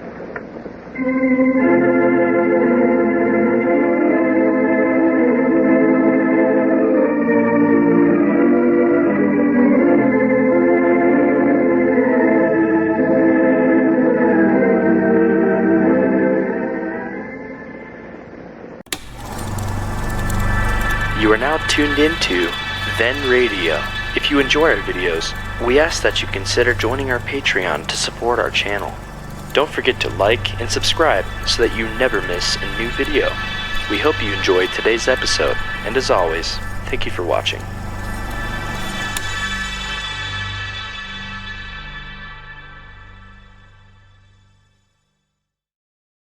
Makers of Alka-Seltzer bring you Lum and Abner.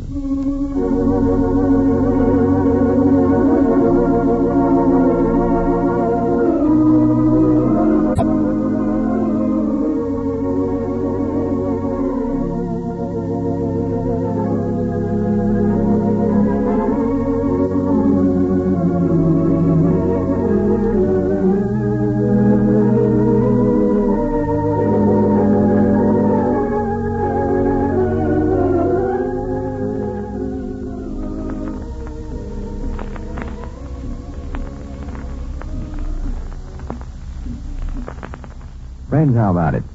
You ever had this experience?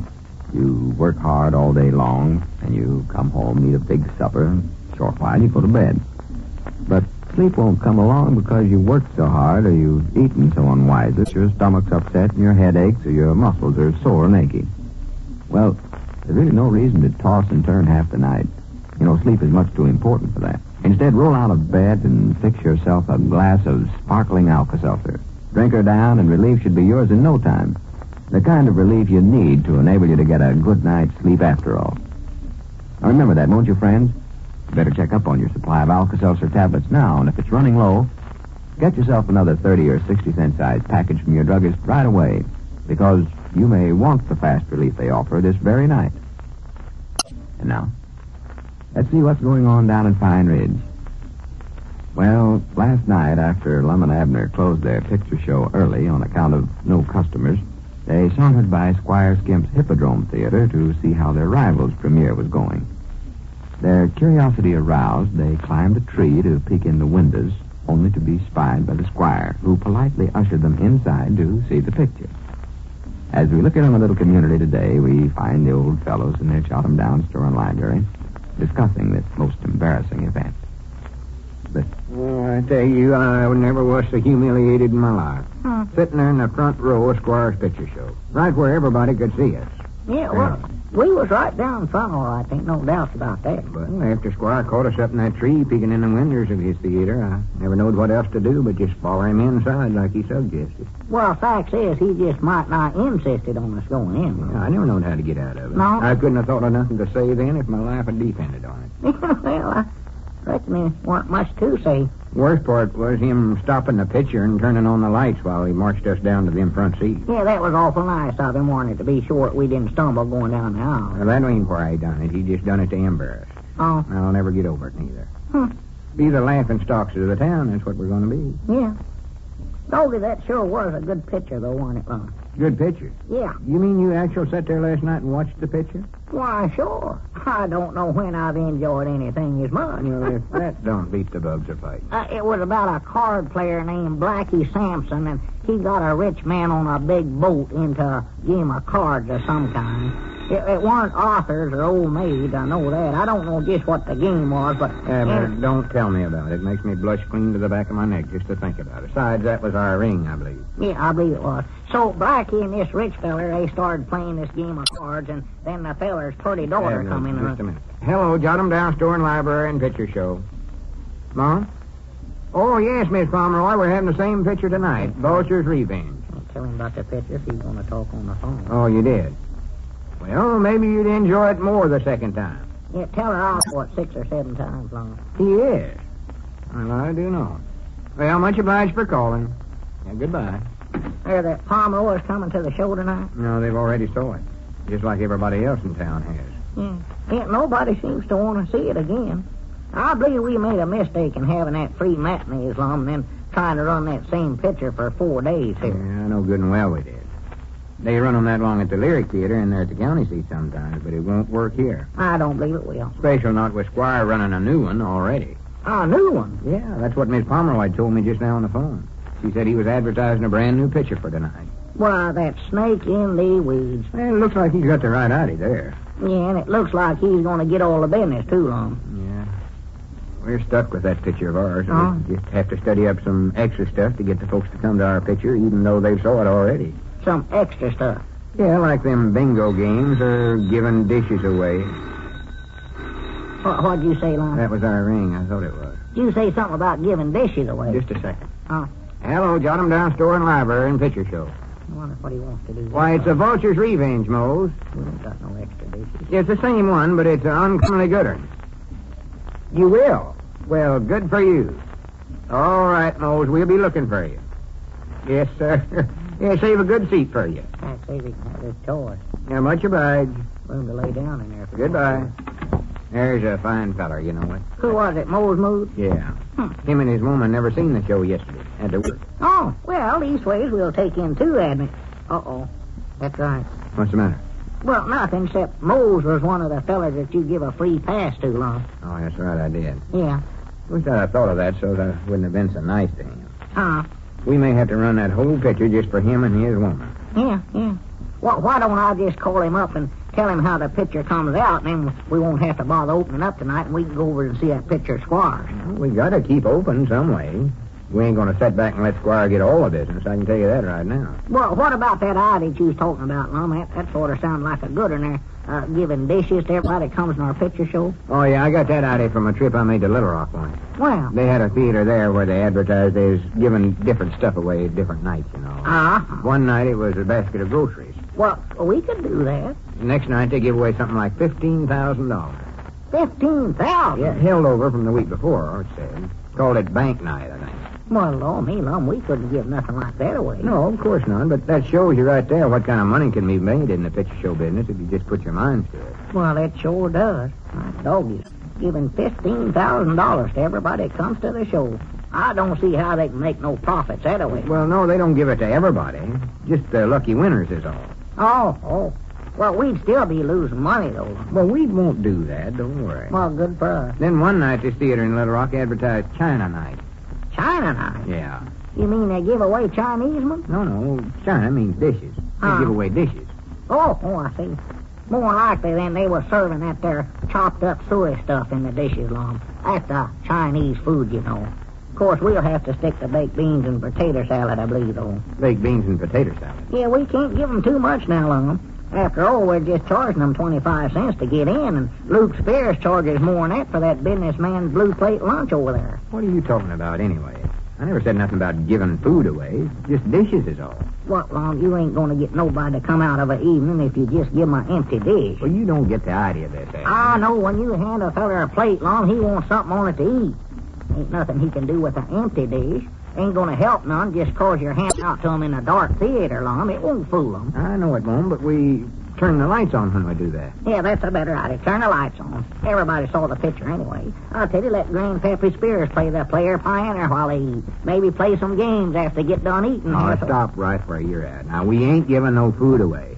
Especially not after them slides we've been running on food fights for freedom. Huh? Oh, I guess you ain't saw that. I reckon not. Run it down there. We're going to run it just before the newsreel. Oh, no, I ain't saw it. Well, I wish you could. It shows how important it is for us to save on food, not waste none of it. Uh-huh. Preserve all the stuff we can, and put in our own gardens and work on farms and all that. Yeah, well, I'll tell Elizabeth about that farm stuff. That woman ain't got no beat when it comes to field work.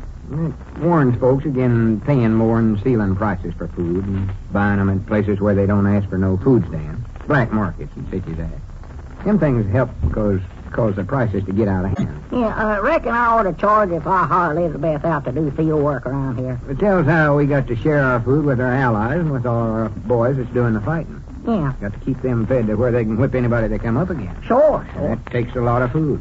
Just like that old lettered saying of mine, our army travels on its stomach. I reckon Elizabeth could plow 4 or 5 on its stomach. That's the way the saying goes. Well, you'd think that'd be awful hard on their uniforms. They must keep wearing them out in front that way. Who give them that idea anyway? Well, that don't mean they actually get down and you travel take on old it. Fatty Thompson. He's in the Army now, Lum. He'd never get no place with that big stomach of his. He'd just get to rocking and stay right there in one place. Well, Abner, I never meant... Wait a minute, there comes Cedric up out there. Cedric, I wish he'd stop snooping around here long as he's still working for that Squire scheme. Well, he don't mean no harm, I don't think. No. It's best not to say too much around him, though. Why, no, he'll run right back and tell Squire everything we said. He's awful about it. Howdy, Mr. Lum. Howdy, Mr. Abner. Hello, Cedric. What do you want? Well, I believe I'm in trouble, I think. Trouble? Yeah, what have you did now, Cedric? Well, you know, I signed a contract with Mr. Squire to work for him at $10 a week, and now all he's paying me is $2.50. I could have told you something like that had happened when you went to work for that snake in a week. Well, I want to know if there ain't some law in some of them books you got, Mr. Lum, that says I can get that $10 somewhere. Why, sure it is, ain't you, Lum? Well, it depends on different stuff. Have you got the contract with you, Cedric? No, Mom, I can run home and get it told. No, never mind. Bring it in, and I'll look it over for you. Yes, Mom. Abner, there ain't no use to look at that statute book. Have to have the contract first. Well, there might be something in here. Ordinances. Ordinances. Would it be under that? I don't think so. Not them ordinances you're looking at, no way.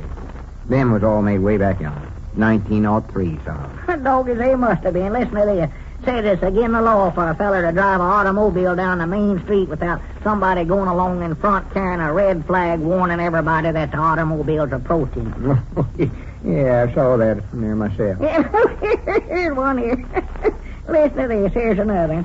Says, it shall be unlawful to hold a theatrical entertainment in any building above the ground floor because of the fire hazard. Any violation of this ordinance shall be Wait a minute. Wait a minute there. Huh? Did that say above the ground floor? Yes, I know he's Lum. The lodge hall's on the 2nd floor, and that's where Squire's running that picture. Don't say no more. It's still a law, Lum. Yeah, it's never been repealed. But don't say no more now on account of CEDRIC. Huh? Oh, yeah, that's right. Cedric, you better run on home now and bring that contract in sometime when you're coming by. Yes, Mom. We'll see you later, Cedric. Yes, Mom, but wait a minute. I heard what you read in that law book there. Uh-oh. And what I want to know is this, whereabouts can I get a red flag to carry in front of my automobile?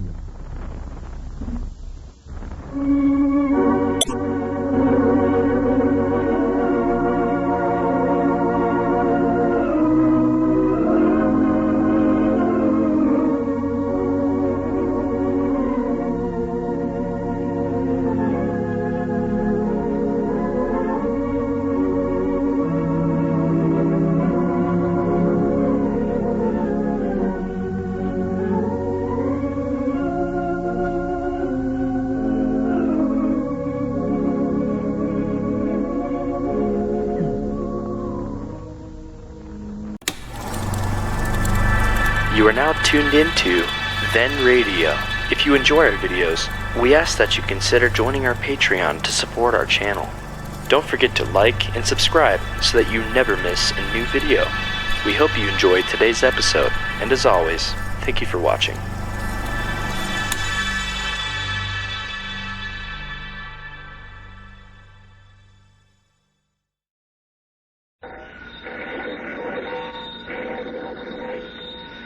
Granny's, Abner. I believe that's our ring. Doggy's Lum, I believe you're right. I'll see. Hello, jot 'em down, Store. This is Lum and Abner.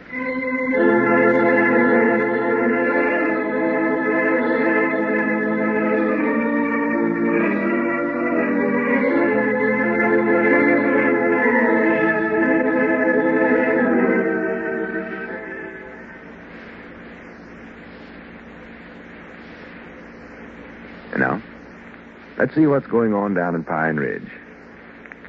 Well, it looks as though Lum and Abner have found a way to eliminate the competition which has practically ruined their theater business.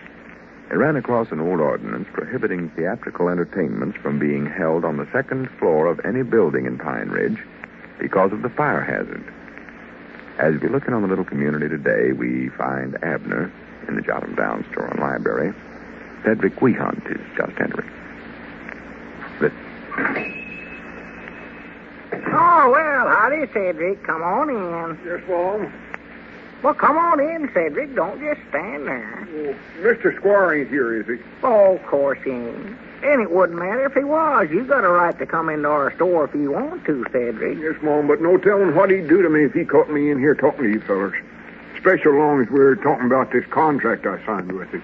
Oh, you brung that along with you, huh? Yes, Mom. Mr. Lum told me to. Yeah, I know he did. Well, Lum will look that over for you, Cedric, quick as he gets back. He ought to be here any minute now. Yes, Mom. Whereabouts is he at? Oh, he went over to Dick Huddleston's store for a few minutes after the mail, I think. Here, I'll take the contract and give it to him, Cedric. Lum's been looking up more stuff in his law books this morning. I wouldn't be a bit surprised what he ain't found out a way to make Squire pay you as much as he promised he would. Well, I sure hope so. Because I don't want to work for him for no $2.50 a week. Why, of course not. What was it he promised to pay you, $10? Yes, Mom, that's what he said. Doggies, I thought there's something peculiar with all the high wages he was going around town here offering everybody. Well, I asked Mr. Squire about it, but he just said a lot of stuff about me having a one-way contract, whatever that means. One way? That's what he said. Just like a one-way ticket, I reckon, railroad ticket. Weren't a round trip, I know. Well, you ain't going no place for him, are you? I don't think so. Well, I do know. If I am, I'm just going to have to stay where I'm going because it's just one way, he said. Yeah, well, we'll find out about that. We don't want to get you off summers where you can't get home. I don't want to go no place, neither. No. Well, it just binded me to it, whatever it was, but it never binded him to it or something. I couldn't follow all what he was saying. No. Well, he's a slick talker, that Squire. Ain't he, though? Oh, yeah. I'll tell you this, though, Cedric. He ain't slick enough to get out of something that me and Lum's cooking up for him. Y'all cooking up something for him? You and Mr. Lum going to have Mr. Squire over for supper? Oh, no, Cedric. And give him some pies and victuals to eat? Oh, of course not. Doggy, that ain't a bad idea you got there, though. Oh, help. No, I believe this idea of ours will work good enough, though, Cedric. We'll fix it. What is your idea? Well, I can't... How you aiming on pies me? Well, I can't tell you nothing about it. We ain't going to pies him, but it's something else. All I can tell you now is that we got a way studied up to close that place of his, that theater's up tighter than a new pair of shoes. Wait a minute, there he comes right now. Who, Mr. Squire? No, Lum. Come on back here and sit down, Cedric. Don't act so scared all the time. You're jumpy as nervous as a... Putting the penitentiary. Well, now, you won't, Cedric. Not with Lum taking care of you. I tell you that Lum knows all that legal stuff forwards and backwards. Lum... Cedric's here, and he brung over that contract with him. Oh, well, good. How are you today, Cedric? Oh, pretty good almost, I think. Here it is, Lum. You want to look at it now? Yeah, sure. I'll be glad to read it and give you my opinions on it, Cedric. He claims that Squire says a contract is one way and binds Cedric, but not him. Well, that's more than likely the kind of a contract he's drawn up. Huh? Well, what I want to get's that $10 he promised me. Yeah, well, Lum can tell by just looking at it whether you can or not, Cedric. He's good at that stuff. Ain't you, Lum? Well, I don't like to cast compliments right in my own face, but I will admit I do know legal matters, if I do say so myself. I'll say you do. You just ought to hear him read out of them big law books, Cedric. He can say might nigh every one of them big words that's in there. Well, there ain't nothing to that, Abner. Hardly much. But he gets used to them legal terms after a while. Oh. Well, let's see here. Agreement. Oh, yes. Party of the first part, M.K. Skimp. Cedric, you just ought to hear Lum when he goes to talking law matters with somebody. He uses so many big words, they don't know what he's talking about half the time. He can just go on with it. I don't know what he's talking about sometimes when he just uses little bitty words, I don't think. Look at the way old Lum's squinting his eyes up there, Cedric. He's thinking hard when he does that. Which doctor do that? Well, he learned it from the county judge in there at the county seat. He squints his eyes, too. Taking Lum 3 or 4 weeks to get onto that. He's got one whole term of court there.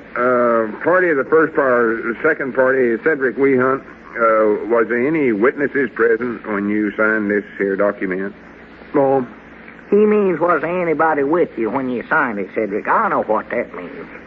Well, let's see now. Yes, Mom, I believe there was somebody with me. Well? Barrel Legs Crockett was there. Oh, Barrel Legs, huh? But he ain't here now. He got drafted last Thursday, and he's over in Oklahoma now. Oh. Witnesses dispersed. See there, Cedric, them big words. Well, I reckon we'll have to get out some of them irrigation papers to interchange him back over the state line. That's the wonderfulest thing I ever heard, the way he can talk. I don't know whose jurisdiction this would come under, Cedric. And it'd be unethical for me to say that the defendant's guilty beyond a reasonable doubt. But as your retainer, quo vadis, I'd say the hypotheses of the case indicates that the party of the first part could be held responsible unless, mind you, there's a habeas corpus action on the status quo. I'd give that seashell I got over the place if I could talk like that.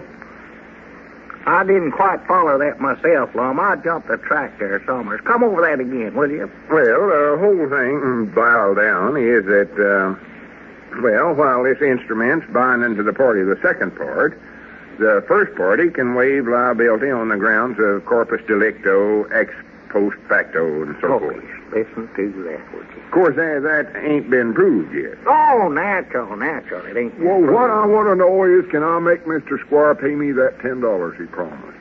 Well, now, there's something I couldn't tell you, Cedric. This contract don't say one way or the other on that.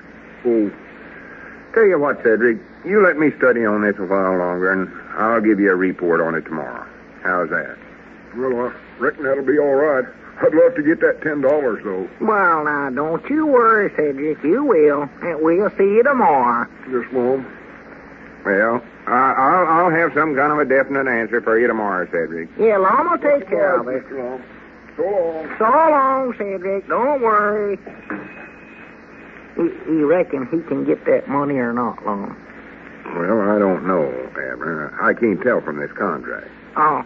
But I wanted to get shut of Cedric so as I can draw up them papers to close up Squire's picture show. You ain't got them fixed up yet? Well, no, I just ain't had a minute's time to do it, seems like. Oh. I'll do it right now if I can find some of them warrants. Warrants? Blank warrants, you know. Well, I don't believe you got none of them left, Lum. Don't you recollect? You was looking for one here a while back when Sister Simpson wanted to get out a warrant for Ulysses S. Quincy for letting his stock run loose. Recollect? Oh, yeah, that's right. That's all that saved Ulysses, too. Yeah, couldn't arrest him, couldn't get out a warrant, never had none. Things I thought sure I had one or two left in this desk somewhere, so no, look here. They ain't none, I know them. There's some blanks in there for hunting license. Might use one of them. They got a lot of legal words on them, Lum. Hunting license? Yeah. I don't know. If I'd fill out one of them, we'd be arresting Squire for hunting on the second floor of a building. Well, that's again the law, ain't it? It might be, but what we're arresting him for is running a picture show up there. I'll get him for both. I don't care. I reckon this don't have to be on the regular warrant blank, though. Don't, huh? I'll just write it out on a piece of paper. I know all them legal words anyway. Why, sure. You know them more than likely better than the fella that writ them others. Wait a minute. Here comes Grandpappy Spears. Better not let him see what we're doing, Lum. It won't matter. Huh? He ain't working for Squire no more. Oh, that's right. Besides, as soon as we get Uncle Henry Lunsford to serve this on Squire, everybody's going to know it anyway. Yeah, sure. Don't make no difference, I don't reckon. Yeah, howdy, Grandpap. Yeah, howdy. Say, I hear you fellers are helping Cedric get some money out of old Squire Skimp. Law me, has he blabbed that all over town? No, he just told me about it, confidential, about 5 minutes ago. Oh, well, don't you go telling it all around now, Grandpap. Oh, I won't breathe a word of it. But I'd like to have you do the same thing for me. For you? Yeah, don't you recollect? Squire gave me a contract to play the piano for him. Then he fired me and tore up the paper I'd signed. You told me that you tore that up. Yeah, that's right, I did, didn't I? Yes, you Well, I did. never, though. He done it himself. Oh. And I believe I got a good case there to where I can lawsuit him. Well, maybe you can. What do you think, Lum? Well, I tell you, I think Squire's going to have enough trouble. Fact is, he's going to be out of the show business by 6 o'clock tonight. Out of the show business. Why, sure. Me and Lum found out he's violating the law every time he opens them doors over there. Well, it ain't again the law to run a picture show, is it? It is the way he's running his'n. We found old ordinance in the law statutes. It was passed back in 1907 here in Pine Ridge, and it says it's against the law to have theaters on the second story of a building on account of fire hazards and such as that. Yeah, I do know. Well, I'm proud to hear that. And Lum's drawing up the paper to serve on him right now. We'll Yeah, have it. listen to this. I just scratched this off rough. Oh, sure. I, Lum Edwards and Abner Peabody, charge M.K. Skimp with violating ordinance number... Wait a minute, though. That ain't going to look right. You mean that kind of paper ain't going to work, Lum? No, it ain't that. I just don't like the idea of me and you bringing these charges against him. Well, it's against the law, ain't it? Yeah, I know, but I just feel like we're just using the law to fight competition with. Huh? Now, if me and you wasn't in the picture show business ourselves, Abner, we wouldn't even think of doing such a thing. We wouldn't, huh? No, it's just an old law that ought to have been taken off the record years ago. It's still a law, though, Lum. Yeah, but I don't like taking advantage of my position as just as the peace this way. I never would feel right about it. No, let's just forget about it. Well, I do know. After all Squire's done to us, and here you are getting chicken-hearted when we've got a chance to close that place of his up and get shut up. Well, here now. If that's against the law, I want to see that place closed up. I'll bring them charges against him myself. That's a time, Grandpap. As a citizen of Pine Ridge, I demand that you make out a warrant for Squire Skimp's arrest. You got to do it, too, Lum. You're justice of the peace, and Grandpap's a taxpayer. He's got his rights.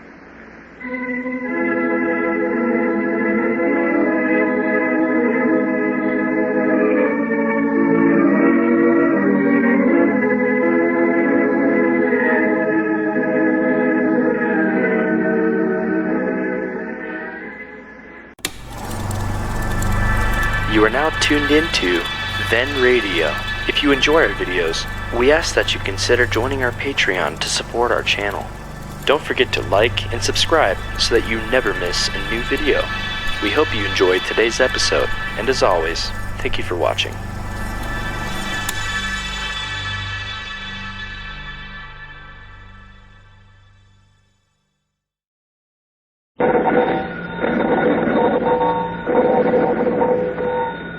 Granny's, Abner, I believe that's our ring. I dog his Lum. I believe you're right. I'll see. Hello, jot 'em down, Store. This is Lum and Abner.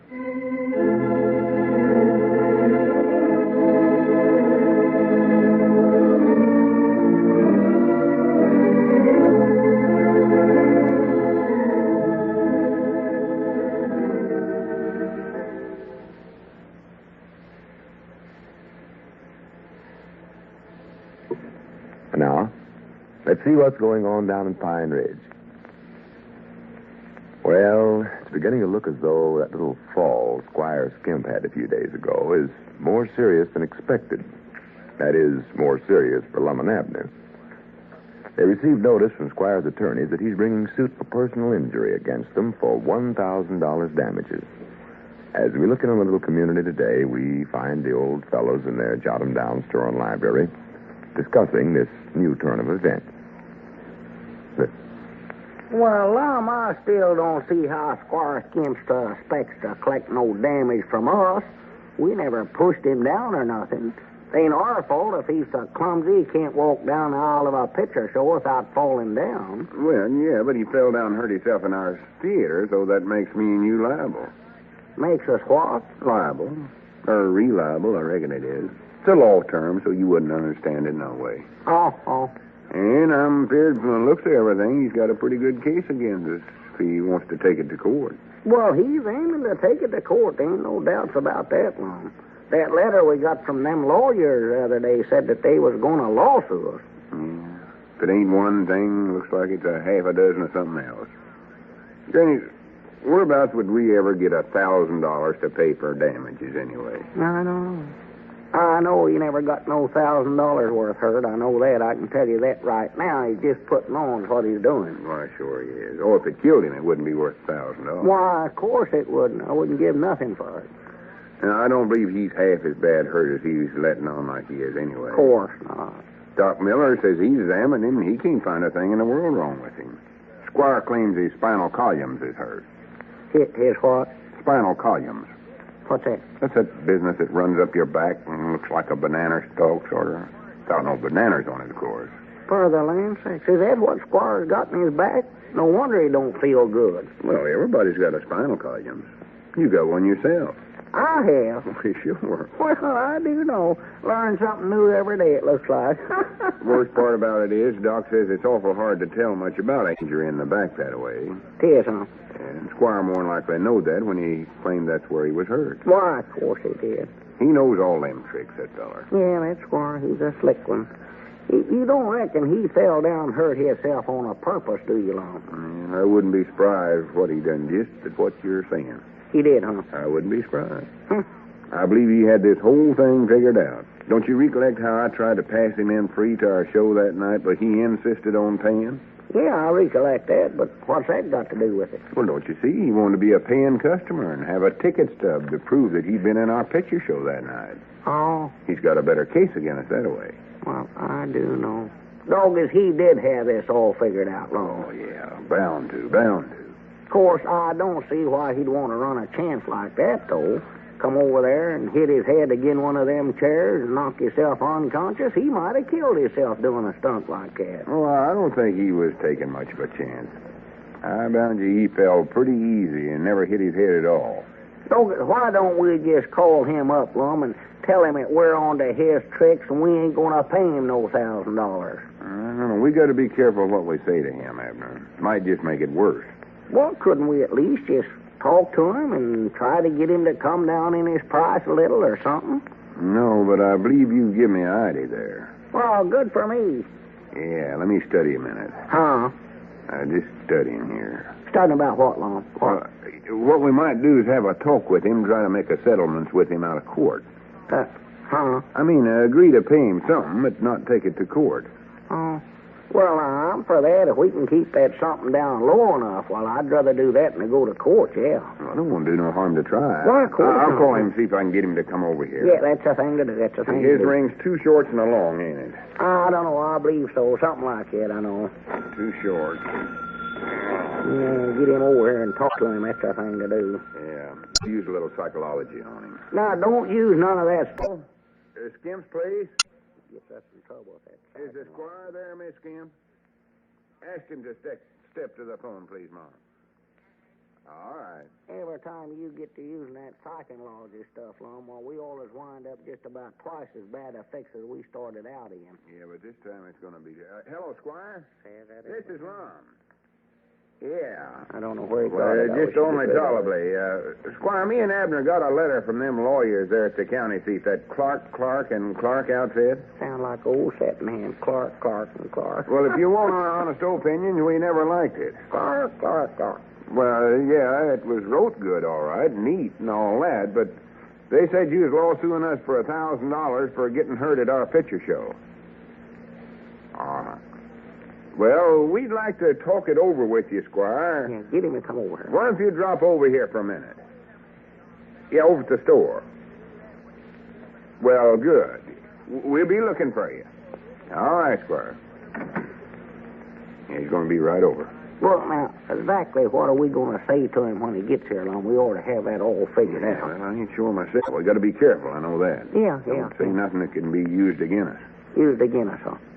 I reckon the thing to do is to offer to pay for any loss of time and take care of what doctor bills he's got. Well, that oughtn't to amount to much. No, he weren't actually in bed more than 2 days. No, and I don't think Doc Miller ought to charge him nothing at all, long as he never found a thing wrong with Squire. Well, that ain't Doc's fault. He went over there and made the examinations and all that. Yeah, but I bound you if there'd been old Doc Rollins, why, he'd have found something wrong with Squire. Well, Doc Rollins is a veteran. horse doctor. I know he is. But I seen him examine a horse one time, and he couldn't find out what was wrong with it, so he finally gave it some medicine to make the horse have the colic. Oh, that's silly. He did. You wouldn't have done a thing like that. Well, he done it, Lum. I seen him do it. I know he did. Rattle. Why would he do a thing like that? Deliberate make a horse have colic. Well, he said that they called him over to cure the horse, and that the colic was the one thing he knowed how to cure good. So For goodness got the sake. colic, and he cured him. Yeah, that sounds about like old Doc Rollins, all right. Yeah, now, if Doc Miller would have did something like that with Squire, why, then he could have cured him up in a couple of days, and then Squire wouldn't have no complaints left.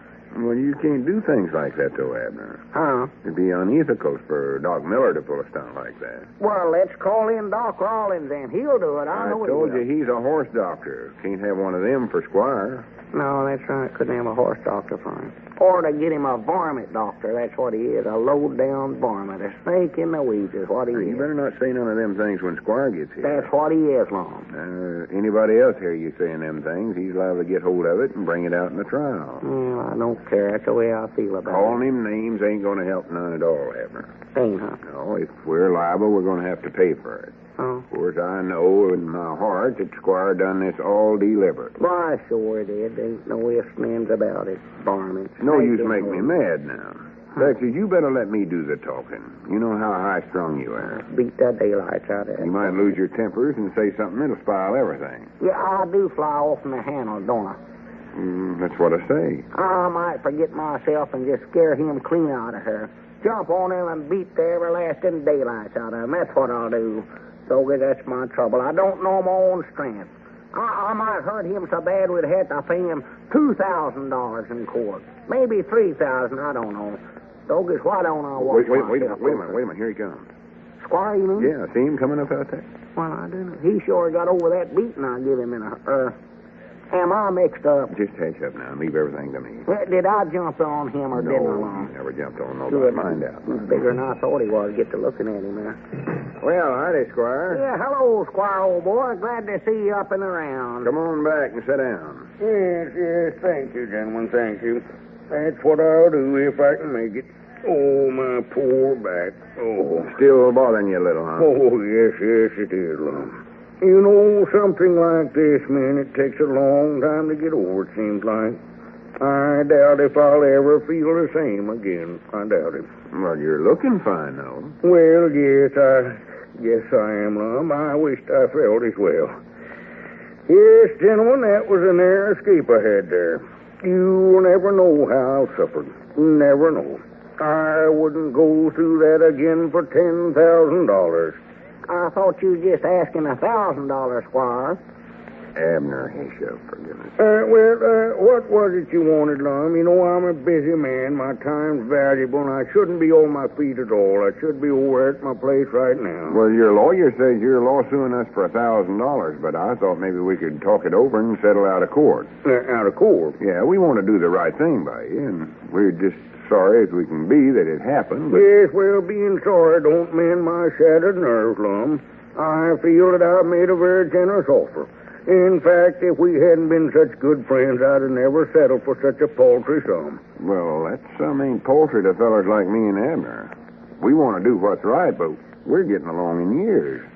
About the only way we could scrape up that much money would be to give up our picture show or our store. Well, I wouldn't want you to do that, Lum. Now, we're willing to pay your doctor bills and pay for what time you've lost if you figure it's worth anything. Well, now, I'll tell you what I'll do, Lum. As long as we're such old friends, I'll make this as easy on you as possible. Well, good.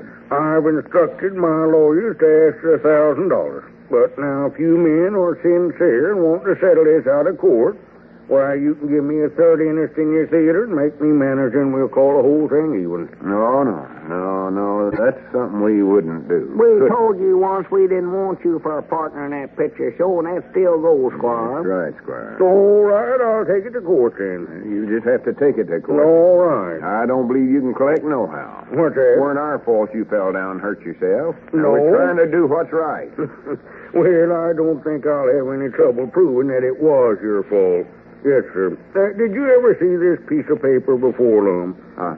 Right there. Oh, yeah. That's the note we wrote to cheer you up when you was in bed. Yes, now let me refresh your memory on what you said in here. Says here, we are awfully sorry you got hurt falling down in our theater. We feel bad because it was our fault for not having more lights in there so you could see where you were going. Anything we can do, be sure and let us know because we feel responsible for the whole thing. And both of you signed it. It's dead blamed. I wish I never had learned how to write.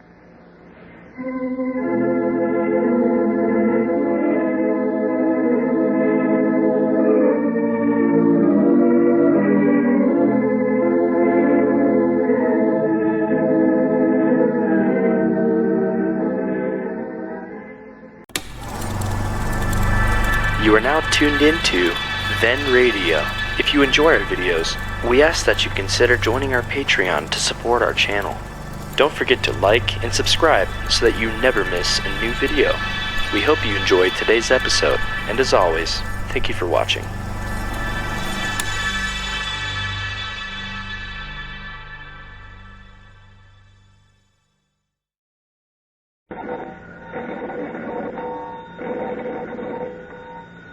Granny's, Abner, I believe that's our ring.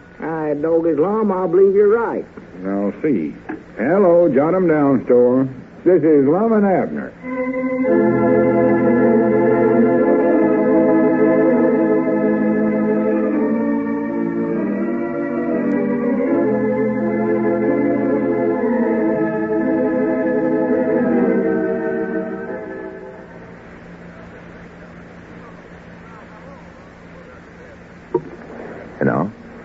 Let's see what's going on down at Pine Ridge. Well, Squire Skimp is suing Lum and Abner for $1,000 for alleged injuries he received when he fell in their theater last week. Yesterday, the old fellows tried to settle out of court, but Squire's terms were a third interest in the managership of their theater, which they promptly turned down. As we look in on the little community today, we find Abner in the Jot 'em Down store and library helping Lum prepare for some kind of a trip. Well, Lum, why can't you just call in there at the county seat and hire us a lawyer? What do you have to make a trip all the way in there for? Well, because it's easier to tell this kind of stuff to a fellow direct than to try to tell him over the long-distance telephone. Why? Well, I don't know. You can just talk to him better. I get excited when I get on the telephone. I'm afraid I'll get things mixed up. He might not understand who's suing who. Uh-huh. Well, we could Squire Sue. Now, listen to that. Ain't that awful? Well, see, you thought you were talking on the telephone. Yeah. I believe I must talk better on the phone than I do just sitting in a room this way. I believe I'll call a lawyer. No, you better let me handle it. Well, if we got mixed up, Lum, and sued Squire, that's what I meant to say when I said Squire and Sue. Granny, that ain't a bad idea. No, if we could sue Squire and me, we'd get $1,000. Why don't we sue him for $1,000? Doggy, that's a good idea. What are we suing for? Well, that's the trouble. I can't think of nothing. Let's see. Let me think now. You better let me go in there and talk to the lawyer. I want to look him over pretty good before I hire him anyway. Well, Dick Huddleston give him a good recommend, didn't he, Lum? Yeah, but I want to see him personal. I'm a pretty good judge of humans. I can tell right off if he's a good, honest lawyer or not. Oh. I'll use psychology on him to test him out. Uh-oh. Besides, being justice of the peace, I know a lot of them legal terms. Yeah. I can tell by talking to him if he knows what he's talking about or not. You get in there and start to talking law matters with him, Lum, and get to trying to use that psychology, why, we're just the same as lost a case right now, I'll tell you that. I wish you'd quit being so skeptical about everything I do. Well, I still think you could just phone in there and save yourself this trip and time. I'll have to stay here at the store all by myself. Well, it ain't safe phoning this kind of stuff. Safe? Squire'd more than likely be listening just sure as the world over the party line. Oh, yeah, Doggy, that's right. I forgot about the party line. Besides, I've already arranged to borrow Cedric's car for the trip. I wonder what's keeping him now. He said he'd be here at that car at 2 o'clock sharp. Look here, after 2 o'clock now. Well, maybe he made a mistake and drove right into the county seat. You know how Cedric gets things mixed up, Lum. Yeah, maybe I better call over to his place. Well, ain't he over at Frank Forster's filling station? He told me that, said he's getting the car all oiled and all that. Oh, yeah, that's right. He did say that. Yeah, what's that ring over there? 2 longs and a short, I believe it is. Yeah, that's it, I think. 2 shorts and a long one. I can't reach 2 longs and a short, Well, are you sure now you can drive good enough to drive Cedric's car in there, Lum? Why, of course I can. Hello? Is that you, Frank? I hate to ride in there with him. This is Lum. Is Cedric there, Frank? Get to thinking about something else, take right off through the woods. Oh, I see. Yeah, well, much obliged, Frank. Oh, horse and Goodbye. buggy, yeah, that horse will bring him home. He's on his way over here now. Frank is? No, Cedric.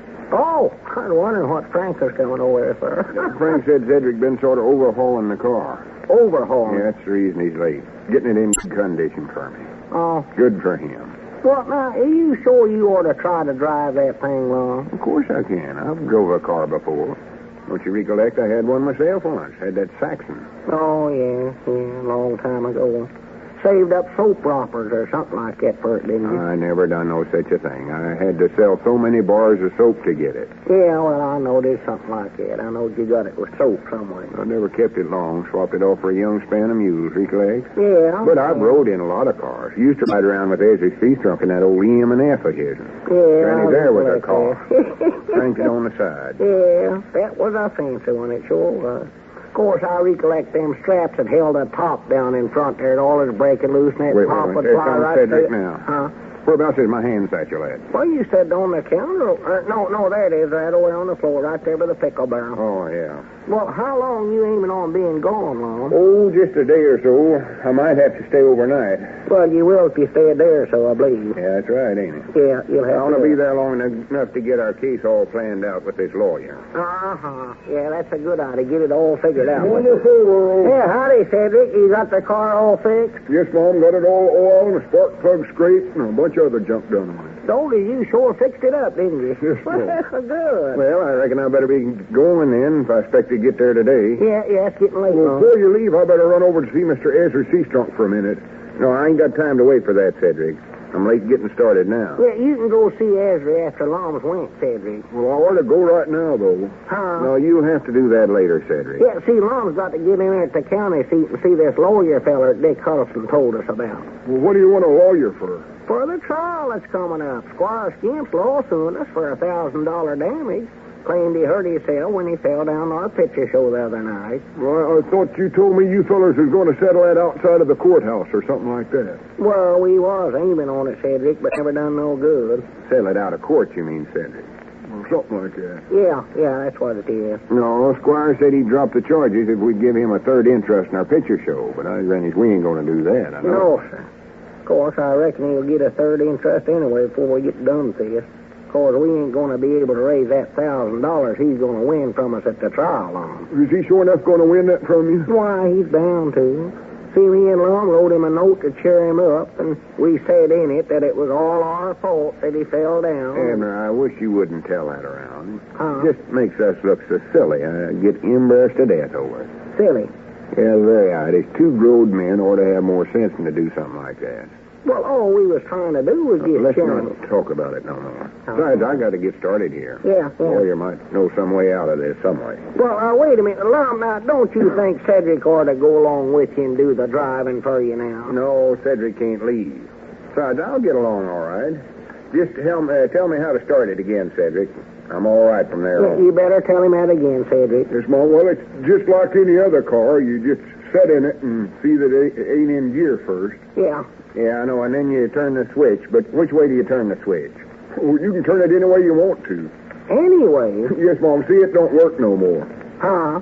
Well, see, what you have to do is to turn a thing that says lights on it. Well, don't that make the lights go on? No more. Oh.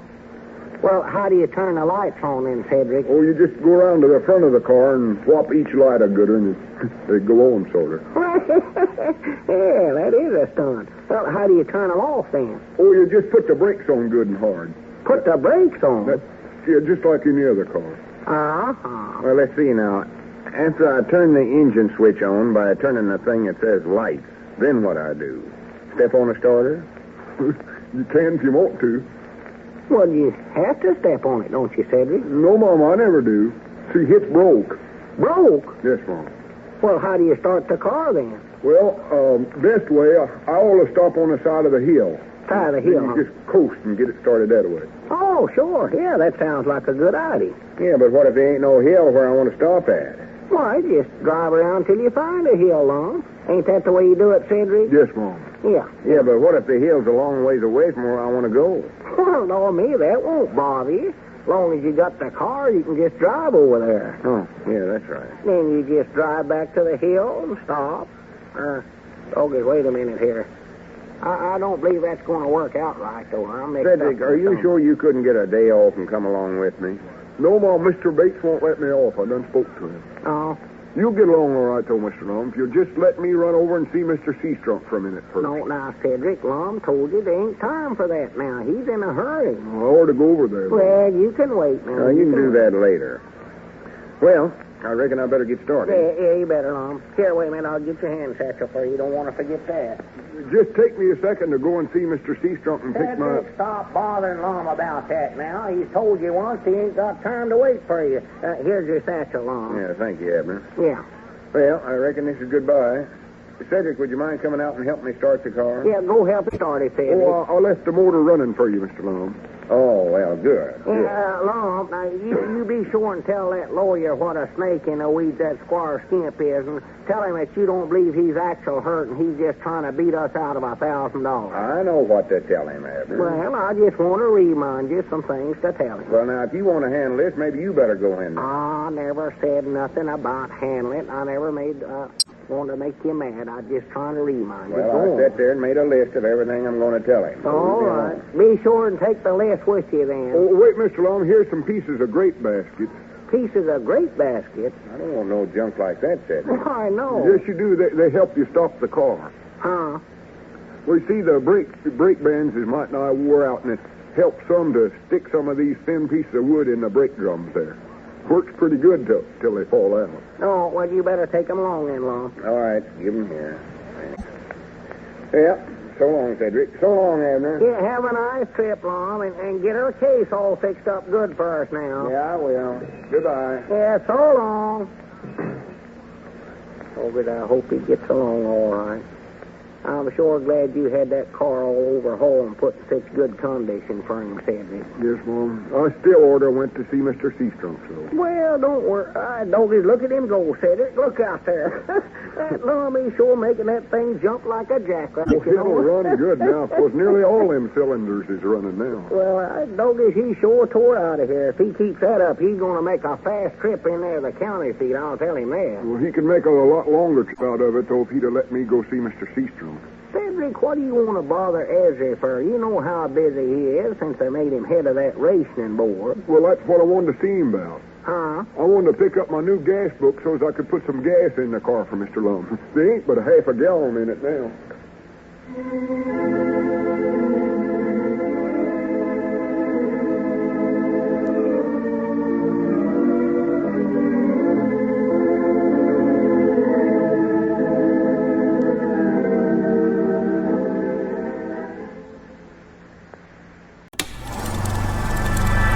You are now tuned into Then Radio.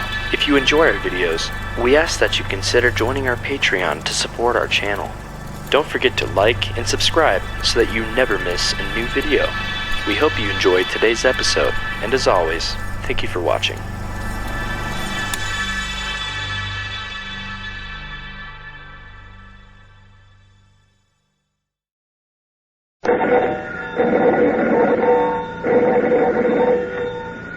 Granny, Abner, I believe that's our ring. Aye, Doggies, Lum, I believe you're right. I'll see. Hello, jot 'em down, Store. This is Lum and Abner.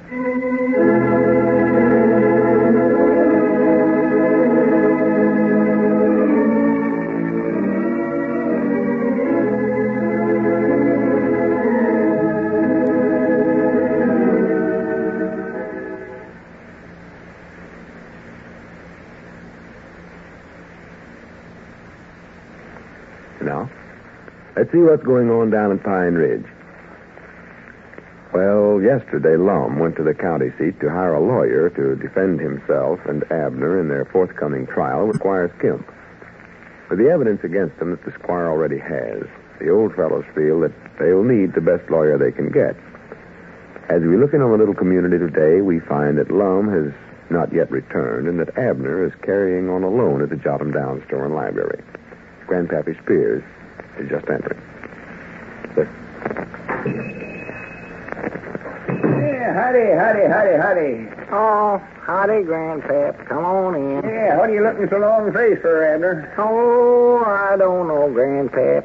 This trial we got coming up and all. Got an expression on your face like you just heard judgment was coming in the morning. Well, I'm just afraid we ain't got a chance in the world ever winning that thing. That dadgum Squire Skimp's got us. I know he has any way we turn. Well, Lum went clean to the county seat to get you a good lawyer to get you out of this thing, didn't he? Yeah, but I don't see how that'll help, Grandpap. The best lawyer in the country couldn't get us out of this, I don't believe. Oh, sassafras. It ain't that bad. It's worse than bad. Oh, where are we going to ever get $1,000 to pay that squire with? $1,000? Yes, sir. Is that how much damage he's suing you for? Why, sure he is. We'll have to sell the picture show and the store boat to ever raise that much money. Well, cheer up, Abner. Yeah, cheer Maybe up. Lum will have some good news for you when he gets back. Well, I got my doubts. When you looking for him back again? Well, I don't know exactly. He might get back today or might not get back till tomorrow. All depends on how long he's going to be gone. Yeah, I reckon that would make a difference, all right. Yeah. Sure it would. Of course it would. Of course, now that I think about it. To be honest, I don't even know where Lum got there or not. See, he left out of here yesterday in Cedric's car, and there weren't but a half a gallon of gas in the car. Half a gallon? That's all there was. Well, he ought to taken more than that along. That'll never get him to the county seat. He ought to know better than that. Well, it never got him there. Cedric found his car this morning just outside of town, sitting by the side of the road there. Lum still in it? No, Lum was gone. But if he got to the county seat, why, he had to hitch his way in there. There ain't no doubt about that. For the law me sakes. Well, that Lum, he gets himself in more mix-ups than every one human I ever knowed in my life, I do believe. My dog is me and him both are in a mix-up this time. $1,000. That'll plumb ruin us, Grandpa. Well, that'll ruin anybody. Oh, Mena. Bankrupt the government. Oh, yeah. Of course it would. Ain't got the money. But, Abner, I don't see how Squire will ever get a judgment against you. I don't believe he was hurt in the first place. And if he weren't hurt, he can't collect from you. Well, ordinary, no, but the trouble is, see, he's got that note that me and Lum wrote him. You give him a note, too? Yeah, all he's got to do. For how much money? Oh, no, a note we wrote, Grandpa. Taking a pencil and wrote him sort of a letter, you know. I thought you meant a legal document. Why, no, it's a letter, and he'll put that thing up for evidence just to show us the world. Why? See, me and Lum wrote him a note when he's laid up in bed there after the accident, telling him that it was all our fault. You wrote him that? Just trying to be nice, trying to cheer him up. That's why we done him. Jiminy, I never heard of such outlandish, idiotic, pigeon-toed thing before in my whole life. A half-grown boy would have known better than that. Yeah, I know. But, of course, we never allowed he's going to lawsuit us in. Just wanted to cheer him up and be as nice to him as we could. We felt sorrowful about him falling down. For the double all me flat-footed sakes. And then the other day, that squire come over here and said he was going to read the note in court if the case came to trial. Well, you deserve to lose a case for doing a knock-kneed thing like that. I know it. Don't rub it in, no, Grandpa. Tell you, I'd give anything in the world if he didn't have that note. Well, anything up to $1,000 I'd give, I know. It's a shame he's got it. Oh, if it's going to let him collect all that money off you when you weren't even hurt. You don't reckon there's any way to get that... Wait a minute, Grandpap. Was that our ring? I don't know. Might have been. I weren't paying no attention. But I hope it ain't that squire. I don't feel like talking to that varmint. Hello, jot 'em down, store and library. Abner Peabody doing the talking, and I don't want to talk to you. Mom? Oh, it ain't Squire. I thought it was somebody else. Yes, Mom, this is Abner. Who's calling? Oh, yeah, all right. Doggish, Grandpap, it's long distance. Must be Lum. Oh, maybe he's got some good news for you. Hello? Cheer you up. Hope so. Hello? Is that you, Lum?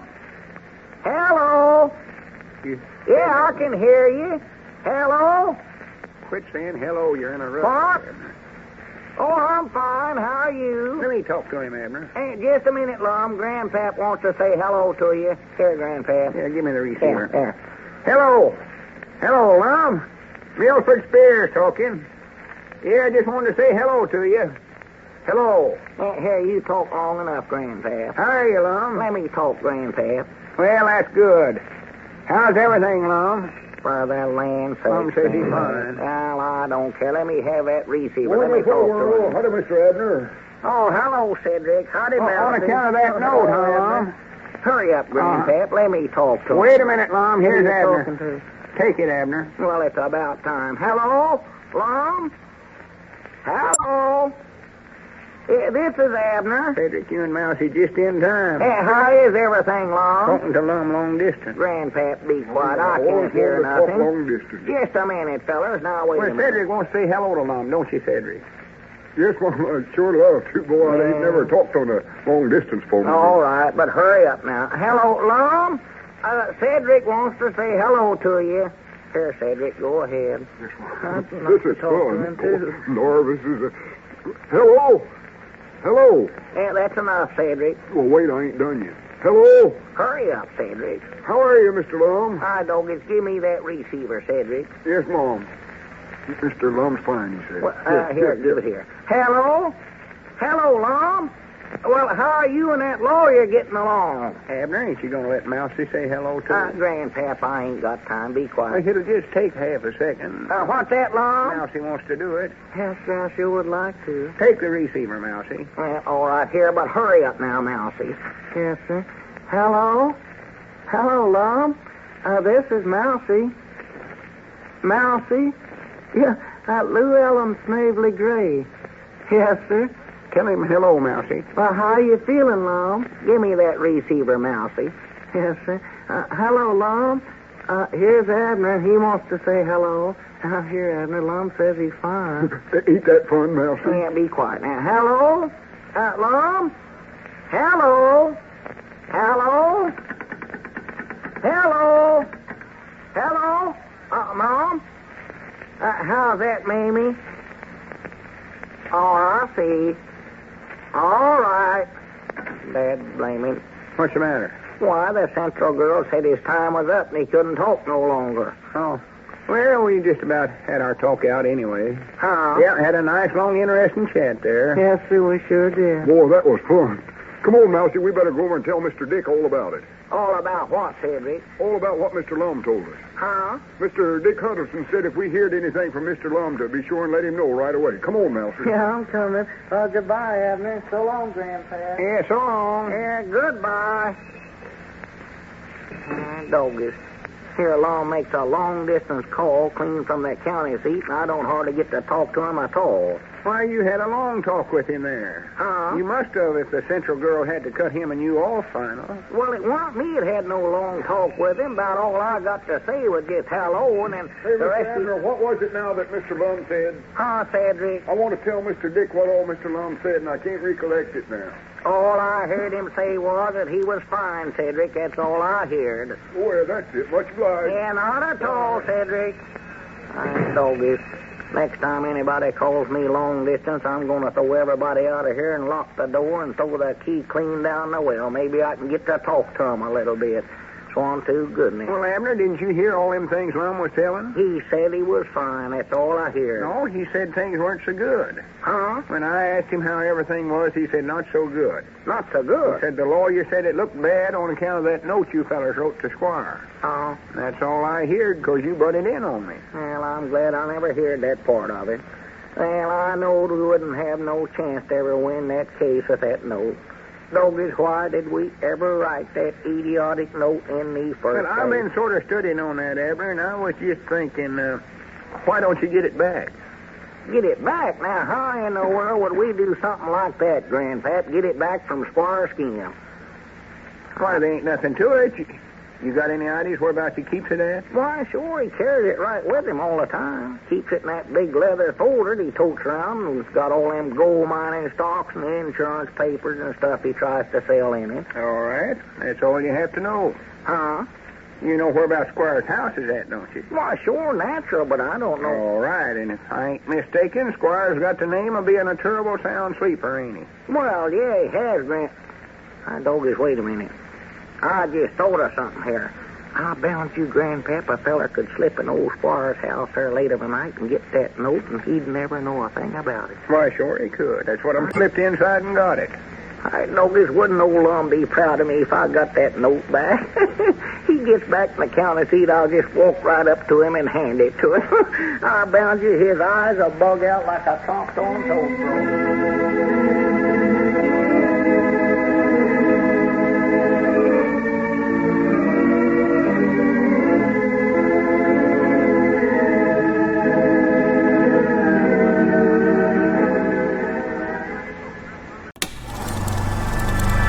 You are now tuned into Then Radio.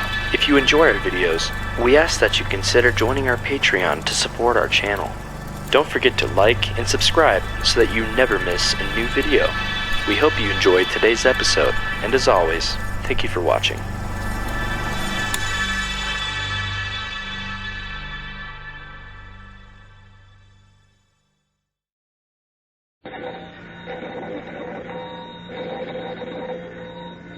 Granny's, Abner. I believe that's our ring. I dog his Lum, I believe you're right.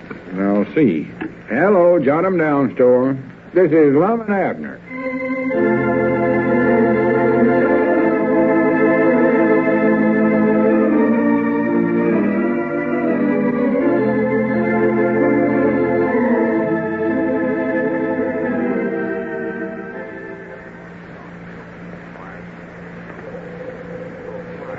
Now, let's see what's going on down in Pine Ridge.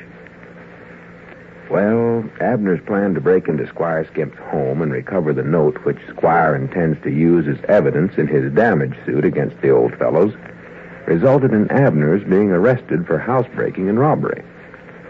As we look in on the little community today, we find Lum, in the Jot 'em Down store and library, still lecturing his luckless partner on the folly of his ways. Well, Lum, I've told you 1,000 or 100 times I'm sorrowful about it. Of all the stupid, idiotic things I ever heard of. How could you do such a thing? I was just trying to help us. The only reason I broke into Squire's house was to get that note back from him. I know it, but you ought to know better than to try that. You ought to know Squire'd catch you doing it. Well, I never aimed to get caught, Lum. I was just going to sneak in. I know what you aim to do. But you ain't no robber. You don't know how to do such things as that. Well, I'm a kleptomaniac, so I ought to know how to do 'em. You ain't no such a thing. I am, too. I taken Squire's watch and wallet and Miss Skimp's diamond ring, didn't I? Well, Uncle Henry found them on you, but you never taken them. Well, I must have taken them, Lum. How else could they get in my pocket if I never stole them? Abner, can't you see through that yet? Squire just planted them things on you. Planted them? No, he never planted them no place, Lum. They was right in my pocket. I seen Uncle Henry Lunsford find them in there. Well, that's where Squire planted them. Lum, you can't plant nothing in pockets. You gotta have good, rich ground and plow it up. I don't mean that kind of planting. What Well, I'm that's talking the only kind I know about. And besides, who'd want to plant a diamond ring? Them things would never grow no matter how rich the ground was. I never said they would. You said Squire was doing that. My dog is, wait a minute, that gives me an idea, though. We might get Squire to plead insanities at the trial. For goodness sake, that wouldn't help none. Well, I've heard of folks doing that at big trials. The only feller I know of that could plead insanity at our trial is you. Huh? Fact is, that might be the only way we could ever get out of this thing, deep as you've got us into it by now. Yeah, reckon where Squire ever got the idea that you can grow diamond rings? Abner, he never got the idea nowheres. Oh, just studied up himself, huh? Doggers, I wonder if there is something to that. You know, old Squire don't generally go into nothing unless he knows it's going to work, Lum.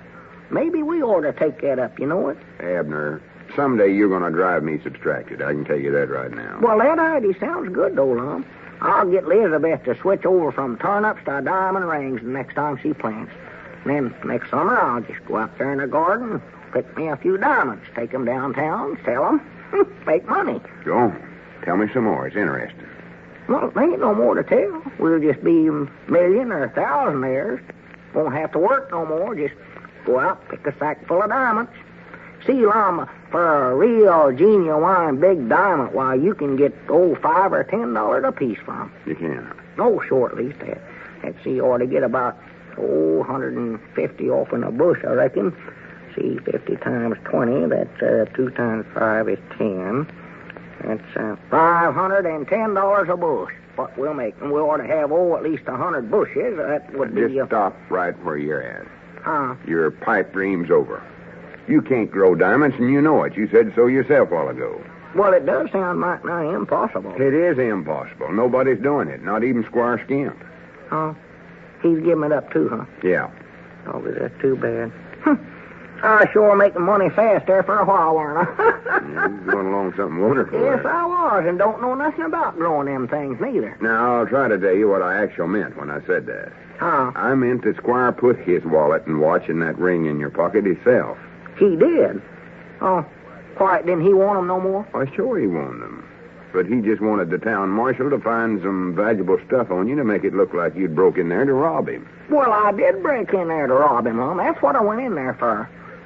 Well, that's fine. Yes, sir, that's just what I done. I went in there to rob Squire's house. That's what I was doing. Just to get back that note we wrote him's all you wanted. Yeah, but see, I stole his watch and his wallet and Miss Skimp's diamond ring. Don't forget that, Lum. I stole them, No, too. you never done no such a thing. Huh? You don't recollect taking them things, do you? Well, of course I don't, but that's the way it is with us kleptomaniacs, Lum. How many times do I have to tell you that you ain't no kleptomaniacs? Well, why do they call me Pack Rat Peabody now, then? Who called you that? Why, You're the only one that called you that yourself. Oh. Squire just done all this to you on a purpose. He more than likely slipped them things in your pocket while he was sitting on you, tying you up. You said he done that, didn't you? Yeah. He had me right down on the floor there, face down. I couldn't see nothing that was going on, hardly. Well, that must have been when he done it, then. Doggos, he could have did that, couldn't he? Why, sure he done it. Come to think of it, I recollect him going over to where Miss Skimp was standing and whispering to her something about a ring. He must have got that diamond ring from her right then. Why, of course he did. He told her to phone Uncle Henry Lunsford to come over and get me, and I thought he'd just talk about Uncle Henry's ring when I heard him say that. No, it was a diamond ring. And then he slipped it into your pocket. Why, that snake in me weeds. Doggos, I'm going to call him up and tell that overhanded varmint a couple of things or two. No, you ain't calling him up. Well, now, Lum, Because I've already called him up myself. You did? Yes, sir. Well, good for you. Did you tell him to go jump in a mill pond? Of course not. Huh? Of course not. We got to be awful careful what we say to Squire. Huh? Because he's got you just about where he wants you. Yes, huh? Don't forget, you're under arrest for housebreaking and stealing and grand larceny and I don't know what all. Yeah, but you said I never done all them things. You said just now, Abner, you ain't guilty of stealing them things. No, I know you never done it, Abner, and I know he put them things in your pocket Yes, just sir. so the marshal found them. That's what he done. But the evidence is all against you. Yes, huh? Yeah, you couldn't prove that he put them in your pocket. No, I don't believe I could, to be honest. I called up Uncle Henry, too, and told him that Squire put them things in your pocket, but he just laughed at me. He said robbers always say that. Huh. Well, what did you say to Squire when you called him up? Well, I just asked him to come over here and told him I wanted to talk to him. Over here at the store? I thought we might be able to reason with him. Try to talk him out of pushing all them charges again you. Doggos, I wish we could, Lum. I don't want to go to the penitentiary. I know I don't want to go there. I just don't believe I'd make a good convict, I don't think. I won't be happy there. I'll tell them they can send me, but I won't like it. I'll tell them that right to start with. Well, you ought to have thought all that before you went over and broke into Squire's house the other night. Huh? Yeah, that's right. It was mostly Grandpappy Spears' idea, though. He studied it up, Lum. He studied it. Yeah, Grandpappy Spears, he done it. That was him. He put you up to going in there? It was his idea. He suggested that I go over and sneak in and get the note. That makes you more idiotic than ever. Huh? Anybody with just half sense would know better than to agree with him. With Grandpap? You can't put no dependence in them ideas Grandpap studies up, and you ought to know that by now. Oh. He's sort of like a young'un. A young'un? Why, he ain't no young'un. He's an old man. I mean, he's in his second childhood. Huh? Or third, maybe. Yes, huh? Well, he gets to reading them books we got in the library and gets carried away. Carried away? Yeah. That's one of his big troubles. Imagines he's the hero in the book he's reading. Well, who carries him away? I say the books carry him away. But, you got that all turned around. It's Grandpap that carries the books away. That's what that is. I know he does, but what I mean... Wait a minute. Huh? There comes Squire up out there. Now, be careful what you say to him. I ain't going to say nothing to him, I don't believe. Well, we got to handle this just right. Yeah. You better let me do most of the talking. All right. Mind that. Well, howdy, Squire. Good morning, gentlemen. Good morning. Howdy, Squire. Come on back and sit down, Squire. We want to talk to you. Yes, thank you, Lum. I think I know what you gentlemen want. Well, good. That'll make it a lot easier. Yes, I imagine that you'd like to have me drop those charges against Abner, wouldn't you? Well, yeah, that's just what we had in mind. Mm-hmm. You see, Squire, he never... Well, I believe that can be arranged all right, Lum. You mean sure enough? Yes, I think we can arrange that. Well- Abner, I wonder if I could talk to you for just a minute in private. Why, you ain't mad, are you, Squire? Oh, no, Abner, why? Oh, well, yeah, I reckon so. We can go back there in the feed room, I reckon. You will excuse us, won't you, Lum? Yeah, sure. Go ahead. Recollect what I told you, Abner. Yeah, I will. That was our ring there, I believe. Yeah, I heard it. I'm getting it. Hello, jot 'em down, store and library and picture show. L. Eddard's talking. Oh, howdy, Dig. Well, yeah, I called Squire like you suggested and asked him to come over here and talk things over. Fact is, him and Abner are back in the feed room right now. Well, I don't know. No, Squire just wanted to talk to him in private. No, but I know it's something about dropping all them charges again, Abner. Yeah, well, I hope so, too. How's that? Oh. Well, I hope when they come back, they've decided... Oh, wait a minute, Dig. I believe they're coming back right. Yeah. I'll let you know how everything comes out. Yeah, you bet. All right, Dig. Goodbye. Well, I sure appreciate this, Squire, and I just want you to know that I'll try to return the favor sometime. Oh, tut, not at all, Abner, not at all. Just glad to do it. Well, Lum, I believe that Abner and I have got this thing all straightened out now. Well, good. I'm proud to hear that. Yes, so am I. It was a rather unfortunate affair for all parties concerned. I knew how you must feel about it, so I drew up an agreement before I left office. And we both have signed it, and I'm going to drop the charges. Granny, that sounds good. Yes, Abner's got a copy of it there, and so have I. So I guess that's all you wanted now, wasn't it, Lum? Yeah, I reckon so, Squire. Well, much obliged for everything. Oh, tut. So long, Squire. Yeah, so long, Squire, old pal. Oh, it, I love that feller.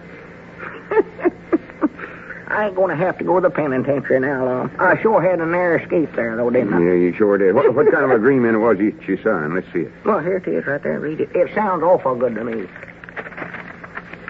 Oh, swan to goodness. Huh? You mean you actually signed this? Why, sure.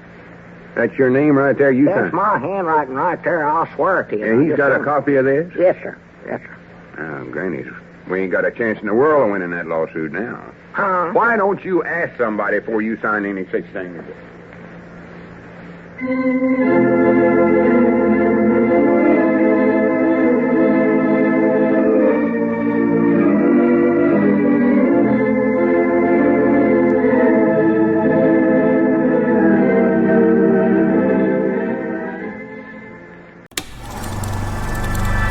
You are now tuned into Then Radio.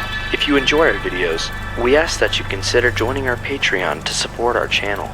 Don't forget to like and subscribe so that you never miss a new video. We hope you enjoyed today's episode, and as always, thank you for watching.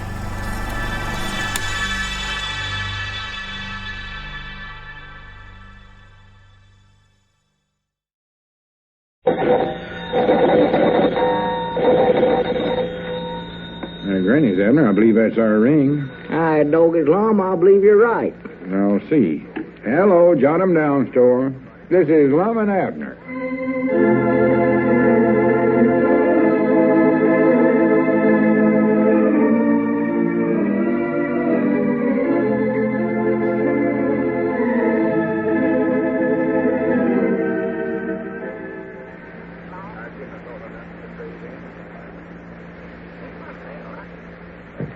And now, let's see what's going on down in Pine Ridge.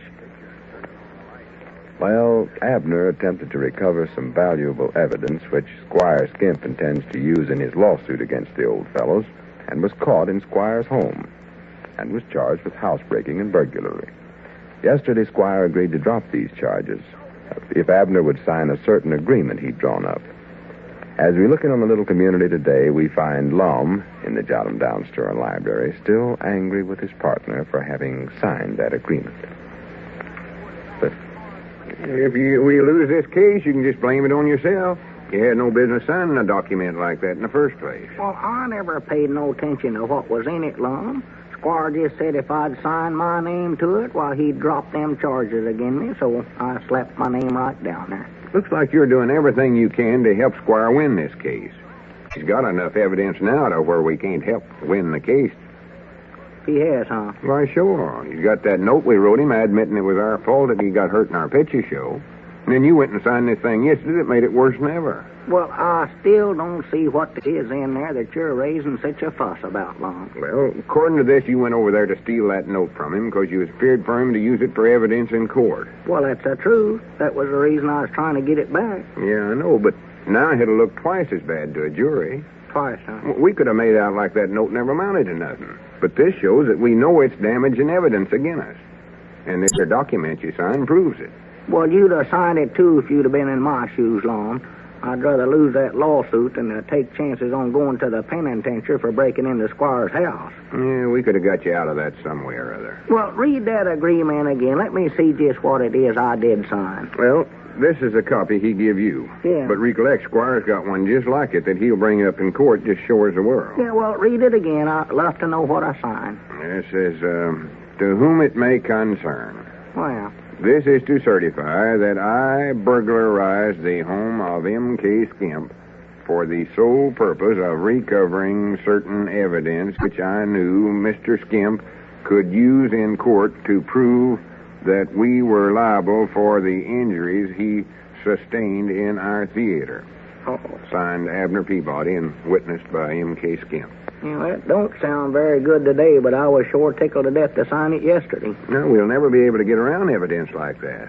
And the trial's coming up in just a few days now. Ain't hardly got no time left to study up no way to win the case or even half win it. Yeah, well, I'll figure out something. No, you just keep out of this now. Me and the lawyer will handle it from now on. It's taking up all my time so far undoing what all you did wrong. Yeah, just looks like it's getting to where everything I do is wrong. Well, Abner, I hate to keep fussing at you all the time. I know that you're trying to help, but you just keep making matters worse. Yeah, I do, don't I? Well, you take the generality of times, and it most always works out that way. I'm just no good at all. Just not worth nothing. Well, I wouldn't say that. Orton never to have been born. Just a worthless varmint. No good critter, that's what I am. Don't take on like that, I Abner. am. You've got some good points. Well, I don't know what they are. Just name one. Name one good point I've got. Well, for instance, you... Well, I know you've got some good points. I just can't seem to think of them offhanded. I just ain't got none to think of, that's why. Dogged, I ought to suicide myself. Oh, no, now, that's silly. Or two. Your only trouble is that you just don't think things out careful. You jump right out in the middle of things. That's what I ought to do. Jump right out in the middle of the mill pond. No, I never said that. That's what I ought to do. I can't do it standing flat-footed on the bank. I know that, but I can take a boat and go most of the way out there, and then I can jump in the middle. I meant that you ought to look before you leap. No, I'd rather just close my eyes if I'm going to leap into that mill pond. I don't believe I could do it if I looked first one. I ain't talking about jumping in the mill pond. Well, that's the only thing there is around here to jump in on. I mean things like yesterday, for instance, when you and Squire was back in the feed room there and signed this agreement. Well, I never done no jumping back there. He never neither. He just handed me that piece of paper and I signed it. Of course, I'll admit I felt like jumping when he said he's going to drop them charges against me, but I never, though. Well, I don't mean sure enough jumping, Abner. What other kind of jumping is he? Jumping. Leaping before you look. Well, yeah, a fellow ought to look before he does any leaping, I reckon. That's what I'm trying to tell you. Yeah, he can get himself in trouble if he don't. Yeah, he's liable to get bad hurt. If he don't look, well, he's liable to jump right off a building or something. I don't mean jump off of nothing. Well, the only other way I know of to jump is jump up onto something. But that's harder to do. It's easier to jump down than it is up, Lum. I've tried. I don't know why that is. The hard way, but you still don't see what I'm talking about. When I say look before you leap, I don't mean look with your eyes. I mean... Well, that's all I got to look with is my eyes. I mean study things over careful before you do them. You mean study it over careful before I jump? Yeah. Oh. Chances are, if you do that, you change your mind about it and not do it. I figure it's too high to jump up on, huh? No. Just forget about the jumping part. I mean, think anything over careful before you do it. Just stand there and think. Why, sure. Well, there's sometimes when that might work, Lum, but there's others when it won't. It'll always work. Not unless a mule will stop and think, too. But I'd hate to count on a mule. You can't depend on them, Lum. What are you talking about? What mule? That one down there, Caleb Wee Hunt's blacksmith shop. Well, what's he got to do with it? He's the one that kicked at me the other day. I dog it, if I'd have stopped to think before I jumped out of his way, he'd have kicked the hip pockets right off my breeches. Oh, for goodness sakes, Abner. No wonder you get yourself off. Wait a minute. Who's that coming up out there? Huh? Oh, does he look sort of familiar? I can't place him, I don't believe. More than likely some drummer. Well, I ain't going to buy nothing, I'll tell you that right now. I swear I saw him before summers. Where was it now? Oh, I believe I know. Here. Huh? Well, how do you do, sir? Come on in. Well, how do you do, gentlemen? How do you do? I presume you're Mr. Edwards. Yeah, that's me, I presume. And this here's my partner, junior partner, Mr. Peabody, I presume. How do you do? Howdy, I presume. Was there something we could do for you? Why, yes. My name is Ferguson. I'm with the law firm at the county seat. Oh, you mean Mr. DeLonge's outfit? Well, why, yes. I was in there just the other day. I must have missed you. Yes, well, I'm out of the office a good deal of the time. Mr. DeLonge sent me down here to get some additional information regarding the accident of, what's his name now? Squire Skimp? Yes. Mm-hmm. Well, that's fine. Sit right down. Lum, could I talk to you just a minute? Not now, Abner. Well, it's something important, Lum. Well, it can wait. Can't you see I'm busy now? Yeah, but I mean before you start out on that. Abner, it ain't polite to interrupt this way. Now, just sit there and don't say a word till me and Mr. Ferguson gets done. Excuse us, Mr. Ferguson. Go ahead now. Well, this won't take long. Just a few questions. Well, anything you want to know, I'll be proud to answer. Listen, Lum. Just keep quiet, Abner. Maybe you won't get into no more trouble if you don't talk for a change. Go ahead, Mr. Ferguson. Yes, thank you. You understand, of course, all this will be kept in strictest confidence, so naturally we want the truth. That's the only way we can help you. Oh, natural. Lum, if I... Abner, if you open your head one more time, I'm going to whop you one. Now, we can't talk with you gabbing all the time. Now, what was it, Mr. Ferguson? Well, first, I'd like to know if either of you saw the accident. No, we never. I reckon it was too dark in there for anybody to actually see it. No witnesses? No, they just found Squire laying in the aisle there unconscious. You say it was pretty dark in there. In other words, you don't feel that you have proper lighting in your theater, is that right? Well, it is dark as pitch in there. It's a wonder to me more of them ain't fell down and hurt themselves than years. Yes, indeed. I see. And naturally, you say then that Mr. Skimp fell because of improper lighting. Well, yeah. Improper. Yeah, I'm putting down your answers right here. You see, we need your signature on these statements for our files. Why, sure. You don't need to explain them things to me. You see, I'm justice of the peace here in Pine Ridge, and I know all about legal matters. Yeah, of course you do. Do you think Mr. Skimp was badly hurt in the fall? Well, I don't know. He sure was carrying on like he was, but Doc Miller ain't actually been able to find nothing wrong with his back. And Mr. DeLonge says that we're going to make Squire bring an X-ray picture of his back into court. Then we can see for sure if he's hurt or not. Oh, I see. X-ray picture, Good idea. Oh, yeah. We're working with a good man there, that Mr. DeLonge. Yes, partner. Yes, indeed you are. Mr. Edwards, do you think Mr. Skimp is entitled to $1,000 personal damage? Why, no. Of course we don't. Listen, Lum. Well, just let me put that another way, will you? If you had an accident in someone else's theater and you were seriously injured, would you expect to collect damages? Why, yeah, I would, but of course... Well, I think that's about all the questions I have to ask you. Now, if you'll just sign this statement, Mr. Edwards, I won't take up any more of your time. Yeah, all right. Whereabouts? This line here? Well, yes, that's right, right here. Yeah. Use my pen. Oh, much obliged. Pretty fancy pen there. Yeah, well, thank you. Well, I don't think we'll have any trouble winning this case now. Not with this evidence. Well, good. There you are. Is that all for me to sign? Oh, yes, that's all. Well, I've got to get back to town, but I'll be seeing more of you, gentlemen. Yeah, well, anything else we can do for you, just let me know. Oh, don't worry, I will. All right, fine. Thank you very much, Mr. Edwards. Goodbye. Goodbye. Granny's, he found out he was talking to somebody that knows just about as much as he does about legal matters. Now, what was it you wanted to tell me a while ago, Abner? Nothing. It's too late now. Too late? Yeah, I was just going to tell you who that feller was. Well, I know who he is. He told us he's Mr. Ferguson. He's in with our lawyer, Mr. DeLonges. Well, he may be with a lawyer, but not with ours, Lum.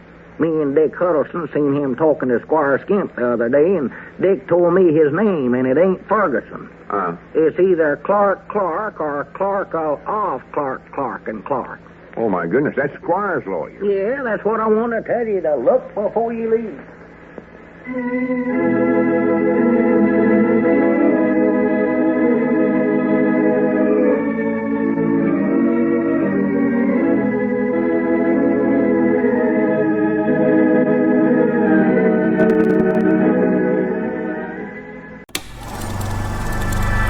You are now tuned into Then Radio.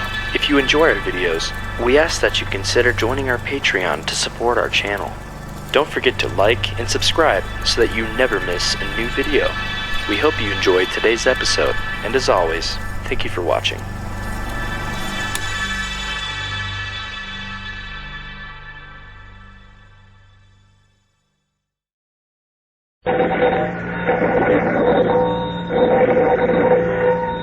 Granny's, Abner, I believe that's our ring. Aye, doggies, Lum, I believe you're right. I'll see. Hello, jot 'em down, store. This is Lum and Abner.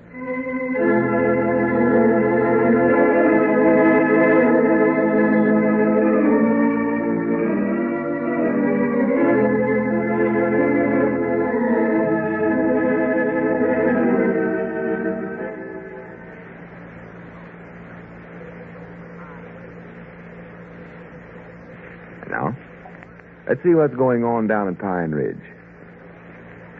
Well, yesterday, a man called on Lum and Abner explaining that he was from the law firm they have engaged to defend them in the approaching trial with Squire Skimp.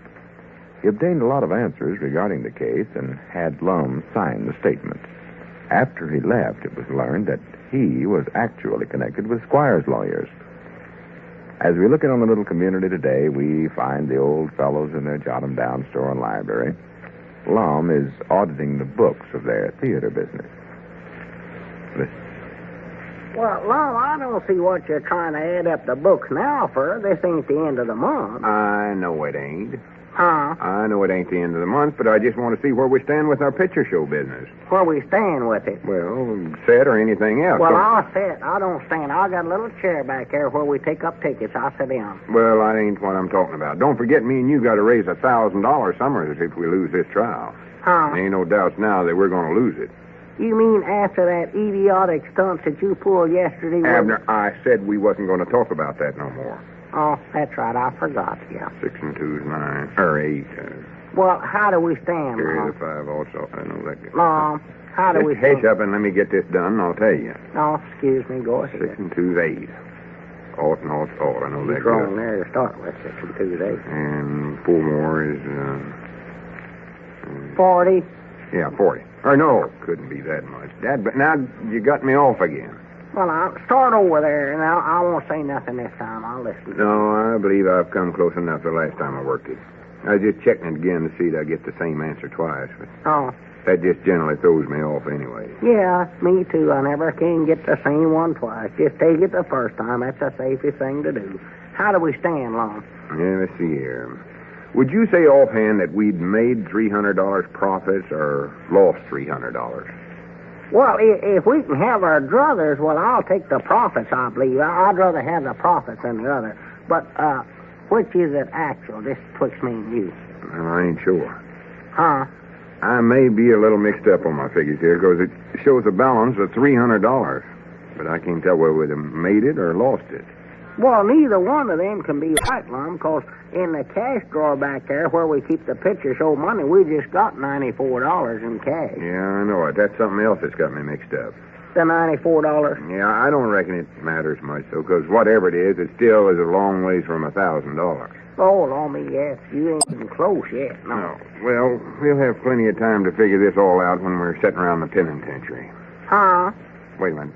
There's the mail hack stopping out in front of Dick Huddleston's place. Race out there and see if we got any mail, Abner. Yeah, sure. Wait a minute. There comes Grandpappy Spears, Lum. Well, that don't make no difference. Well, I told him I'd play him a game of checkers. He'd come over here, Lum. You can play after you get the mail. Oh, my goodness. Just take half a second. Run on there. Besides, I'm expecting to hear from our lawyer, Mr. DeLonges. Hurry up now. Well, all right. Howdy. Yeah, howdy, Grandpap. I'll be back in just a minute. Well, wait a minute. Where about you going, Abner? Just over to get the mail. I'll be back. You start getting out the checkerboard there. Yeah, all right. Yeah, howdy, Lum. How are you today, Grandpap? Oh, just only tolerably.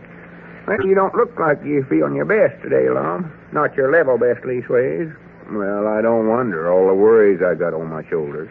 You mean the lawsuit and all that pigeon-toed junk? Yeah. Things is looking awful unencouraging, Grandpap. Awful unencouraging. Uh-huh. Yeah, it looks like Squire's going to whip you, huh? Oh, he's bound to.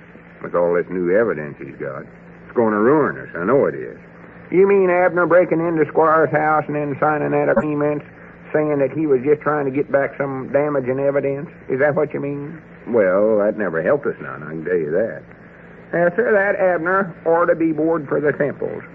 You got to watch him like a half-drunk young'un. Ain't hardly got a brain in his head, hardly. The mistakes he makes, he ought to be hog-tied. Well, he never meant to do it. All of us makes mistakes once in a while. If I was you, I wouldn't stand for it, Lum. I'd unsolve partnerships with him. Oh, no.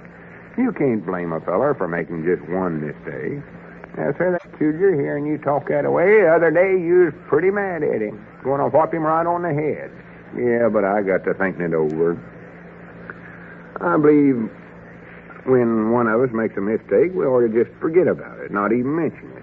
Yeah, I reckon that is a good way to look at it, all right. Of course it is. I might make a mistake sometime myself. Who knows? Ain't none of us is perfect, you know. To err is human. You got the checkerboard all set up, Grandpap? Oh, no, I plumb forgot about that, Abner. I'll get it now, though. Well, hurry up. Let's get started. Was there any mail, Abner? Oh, yeah. Another bill from the wholesale house, and then there's a letter from Mr. DeLonge. Well, good. Let's have it. Yeah. That's what I've been waiting for. Well, there it is, right there. I hope this has got some good news in it for us. Yeah, set the board up right up there, Grandpap. I'll play it. Yeah, all right. Beat you with my right hand tied behind me. That's what I'll do right now. Hurry up. And give me the red ones, Grandpap. Them's been my lucky ones here lately. Granny, Mr. DeLonge's don't sound very encouraging here. Huh? Says the trial's been set for next Monday. Next Monday, huh? Yeah, and he says that don't give us much time to study up something that'll get around all this new evidence the Squire's got. Yeah, well, I figured you fixed things yesterday, Lum. Telling Squire's lawyer everything you knowed about the case. Telling Squire's lawyer? Why, he come in here. He just plumb fooled old Lum. Abner, we said we was going to forget about that. Yeah, well, Grandpap don't know it yet, so he can't forget about it, Lum.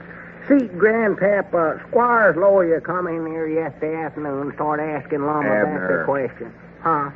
And he told Lum that he was Mr. DeLonge's assistant or something. Tattletale. Ain't no such a thing. I'm just telling Grandpap. Blab, everything you know.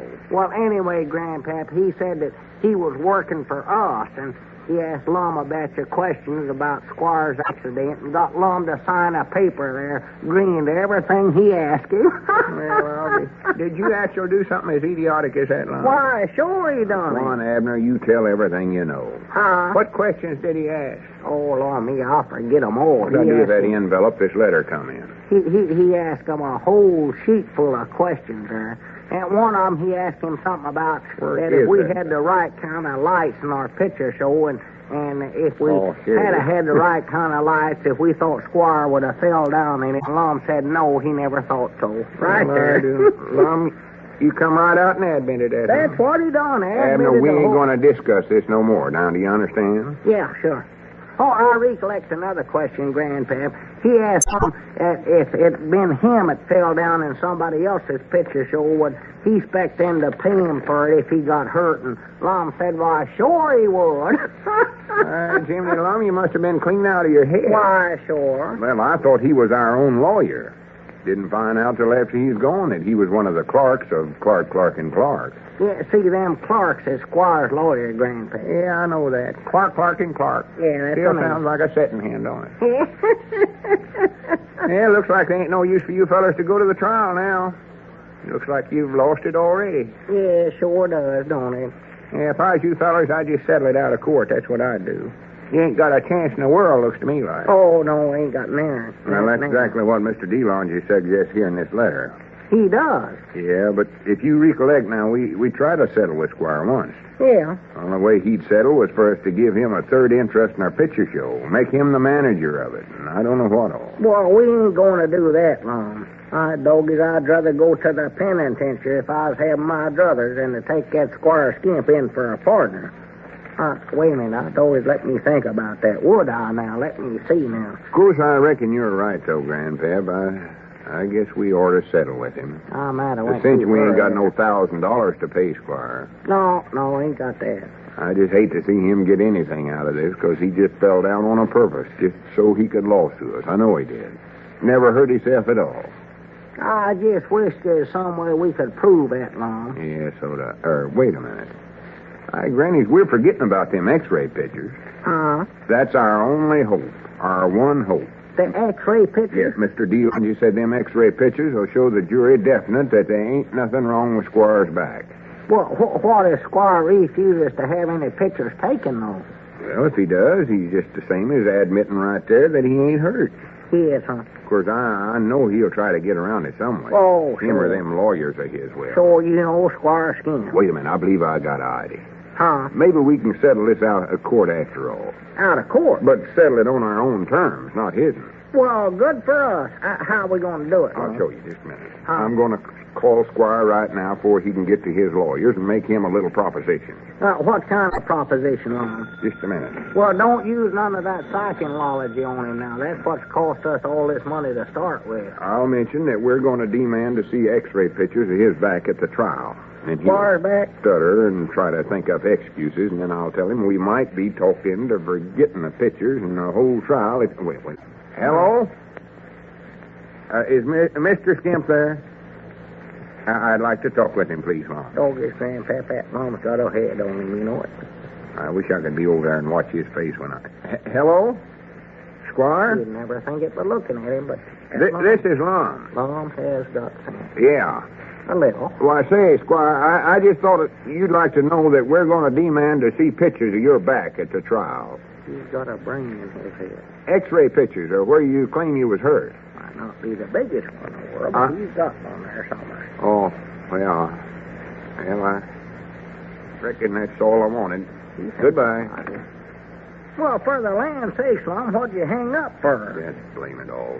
Well, why didn't you make him that proposition? I couldn't. He's already got some x-ray pictures. And they show that his back is broke in 2 places.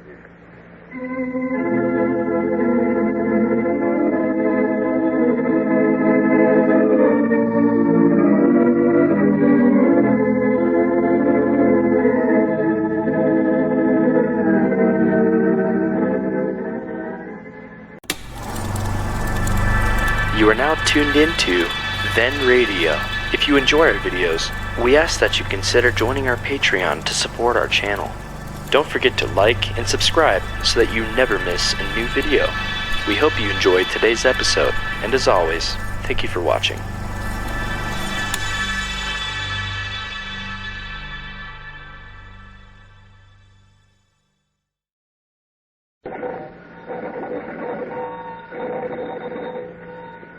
Granny's, Abner, I believe that's our ring. Aye, Doggies, Lum, I believe you're right. I'll see. Hello, jot 'em down, Store. This is Lum and Abner.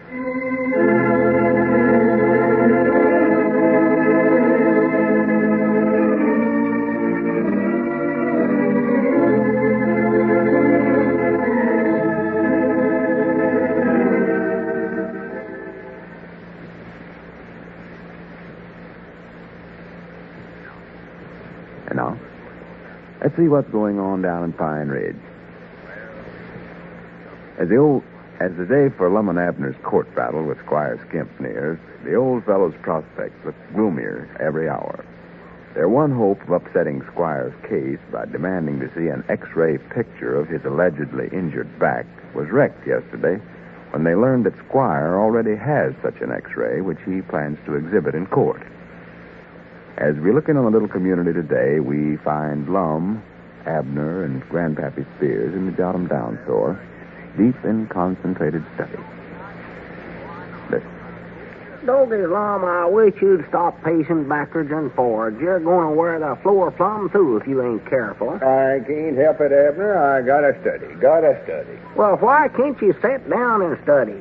You're making me nervous and jumpy as a rabbit's nose, all that walking. I tried sitting down and closing my eyes and squinting and everything else, but nothing come to me. You ain't thought of nothing, have you, Abner? No. No, I didn't think you would. Any thinking that's done around here looks like I have to do it. Well, I've been trying to think, Lum. Yeah, I know. I just can't recollect what it is we're supposed to be studying up. Well, for goodness sakes. We're trying to study up some way to get Squire Skimp to call off the trial. Settled out of court or something. Oh, yeah, that's right. Yeah. Case comes up Monday, and if it ever gets to court, we're lost. Yeah. For goners, that's all there are to it. He got just too dadgum much evidence against us. Oh, he's got that, yeah. Even our lawyer, Mr. DeLonge, says that. Yeah, now Squire's got an X-ray picture of his back to show how bad he's hurt, too. That ain't going to help none. Yeah, Grandpap, have you thought up anything yet? He's busy reading on. Grandpap, get your nose out of that newspaper and help us study up something. Oh, yeah, I'm studying here. Just about got something, too. Yes, sir. You ain't going to find nothing in that newspaper, I can tell you that right now, Grandpap. Yeah, just about got something, I think. Lum, I was just thinking, what if we don't show up at the trial Monday? Well, that wouldn't help none. Well, they couldn't hold a trial if we wasn't there, could they? No, but we'd just lose it by recall, so. We would, huh? Yeah, we'd have to pay Squire the $1,000 damage money, sure enough, then. Oh. Well, long as we're bound to lose anyway, Lum, well, why don't we just do that then? Pay him the $1,000, and then that'll save us the price of the trip to the county seat and hiring a lawyer and everything. Oh, no, we can't do that, Abner. We got to study up some way to get out of this for less than $1,000 somehow. If we could just get something on Squire to make him change his mind about this lawsuit. Get something on him? Yeah. Ain't he got nothing on? Well, sure he has, but I'm talking he about... He ain't hurt so bad he can't put on his own clothes now, Lum. Even if he was, I wouldn't want to go over and help him get dressed. I weren't talking about getting clothes on him. Well, what else can you put on a feller's size clothes? Can't wear a horse blanket. I know that. Of course, in the funny papers, I saw fellers wear a barrel around them when they come home from playing a game of cards summers or something like that, but I never have actual saw nobody wear one. I don't believe that'll work, Lum. Wouldn't be comfort. Couldn't get one to fit him nowhere. Abner, what I meant was... Wait, I see what you mean. You meant instead of getting them off of Squire, why, get them on him, huh? Get him off of him? Yeah. That's a good idea. Take all his clothes away from him, and then he couldn't go to the county seat for the trial. I dog it if he wouldn't show up, why, then he couldn't lawsuit us. That's a good idea, Lum. Granny, if you don't get the craziest ideas in that head of yours... Me? This was your idea. Well, whoever's idea it was, it won't work. No, I don't tell you that so. right now. But, let's see then, what else can we think? You might slip over there of a night and steal that X-ray. No, that won't work. I tried that one. All right, Jimmy, wait a minute, fellas. Listen to this. Huh? Listen to this, Lum. Yeah, what is it, Grandpap? Is it something in the paper there? Yeah, it says, George Hobbs and son Engelbert went to Odin Saturday to visit relatives. George reports he is feeling better in his leg where he was kicked by a horse last week, much to the delight of his many friends. Well, yeah, that might be a good idea, Grandpap, but I don't know if it'll work or not. I don't know where we can get a horse that'll kick Squire. Squire? Yeah. This ain't got nothing to do with Squire. It's about George Hobbs. Huh? George Hobbs and son Engelbert. They went to Odin to visit relays. Here, look at it for yourself. I don't want to see Here, it. Lum, you look at it. I heard you read it, Grandpap, but that ain't nothing that'll help us, so just forget it. Yeah, help us figure out something to get out of the trial. That's what we want, Grandpap. Yeah, all right. That's a peculiar thing, though, George Hobbs and his son Engelbert. You notice it don't mention his woman going along. Oh, who is his woman? Well, I don't know. Well, if you know this feller Hobbs so well, how come you don't know who he's married to? I don't know this feller Hobbs. You don't? Well, what you so interested in him for, then? I ain't interested. I'm just curious is all. Here's a feller that takes his son and hot-foots it over to Odin. Why don't he take his woman along? Well, maybe he just didn't want to take her. But why? Did they have a falling out? Did they have a fight? How come he never taken her? I don't know. And what about that horse kicking him? Huh? Maybe he just made that up about the horse. Made it up? Maybe what actual happened was that his woman whopped him a good one.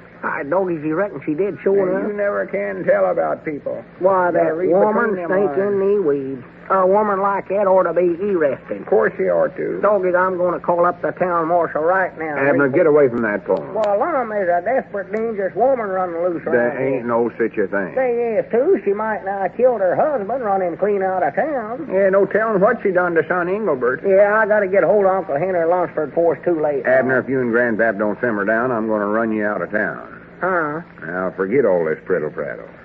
Here you are worrying about something you don't even know. Well, me and you are practical-headed for the penitentiary, you might say. Doggy, that's right. Yeah, that's penitentiary.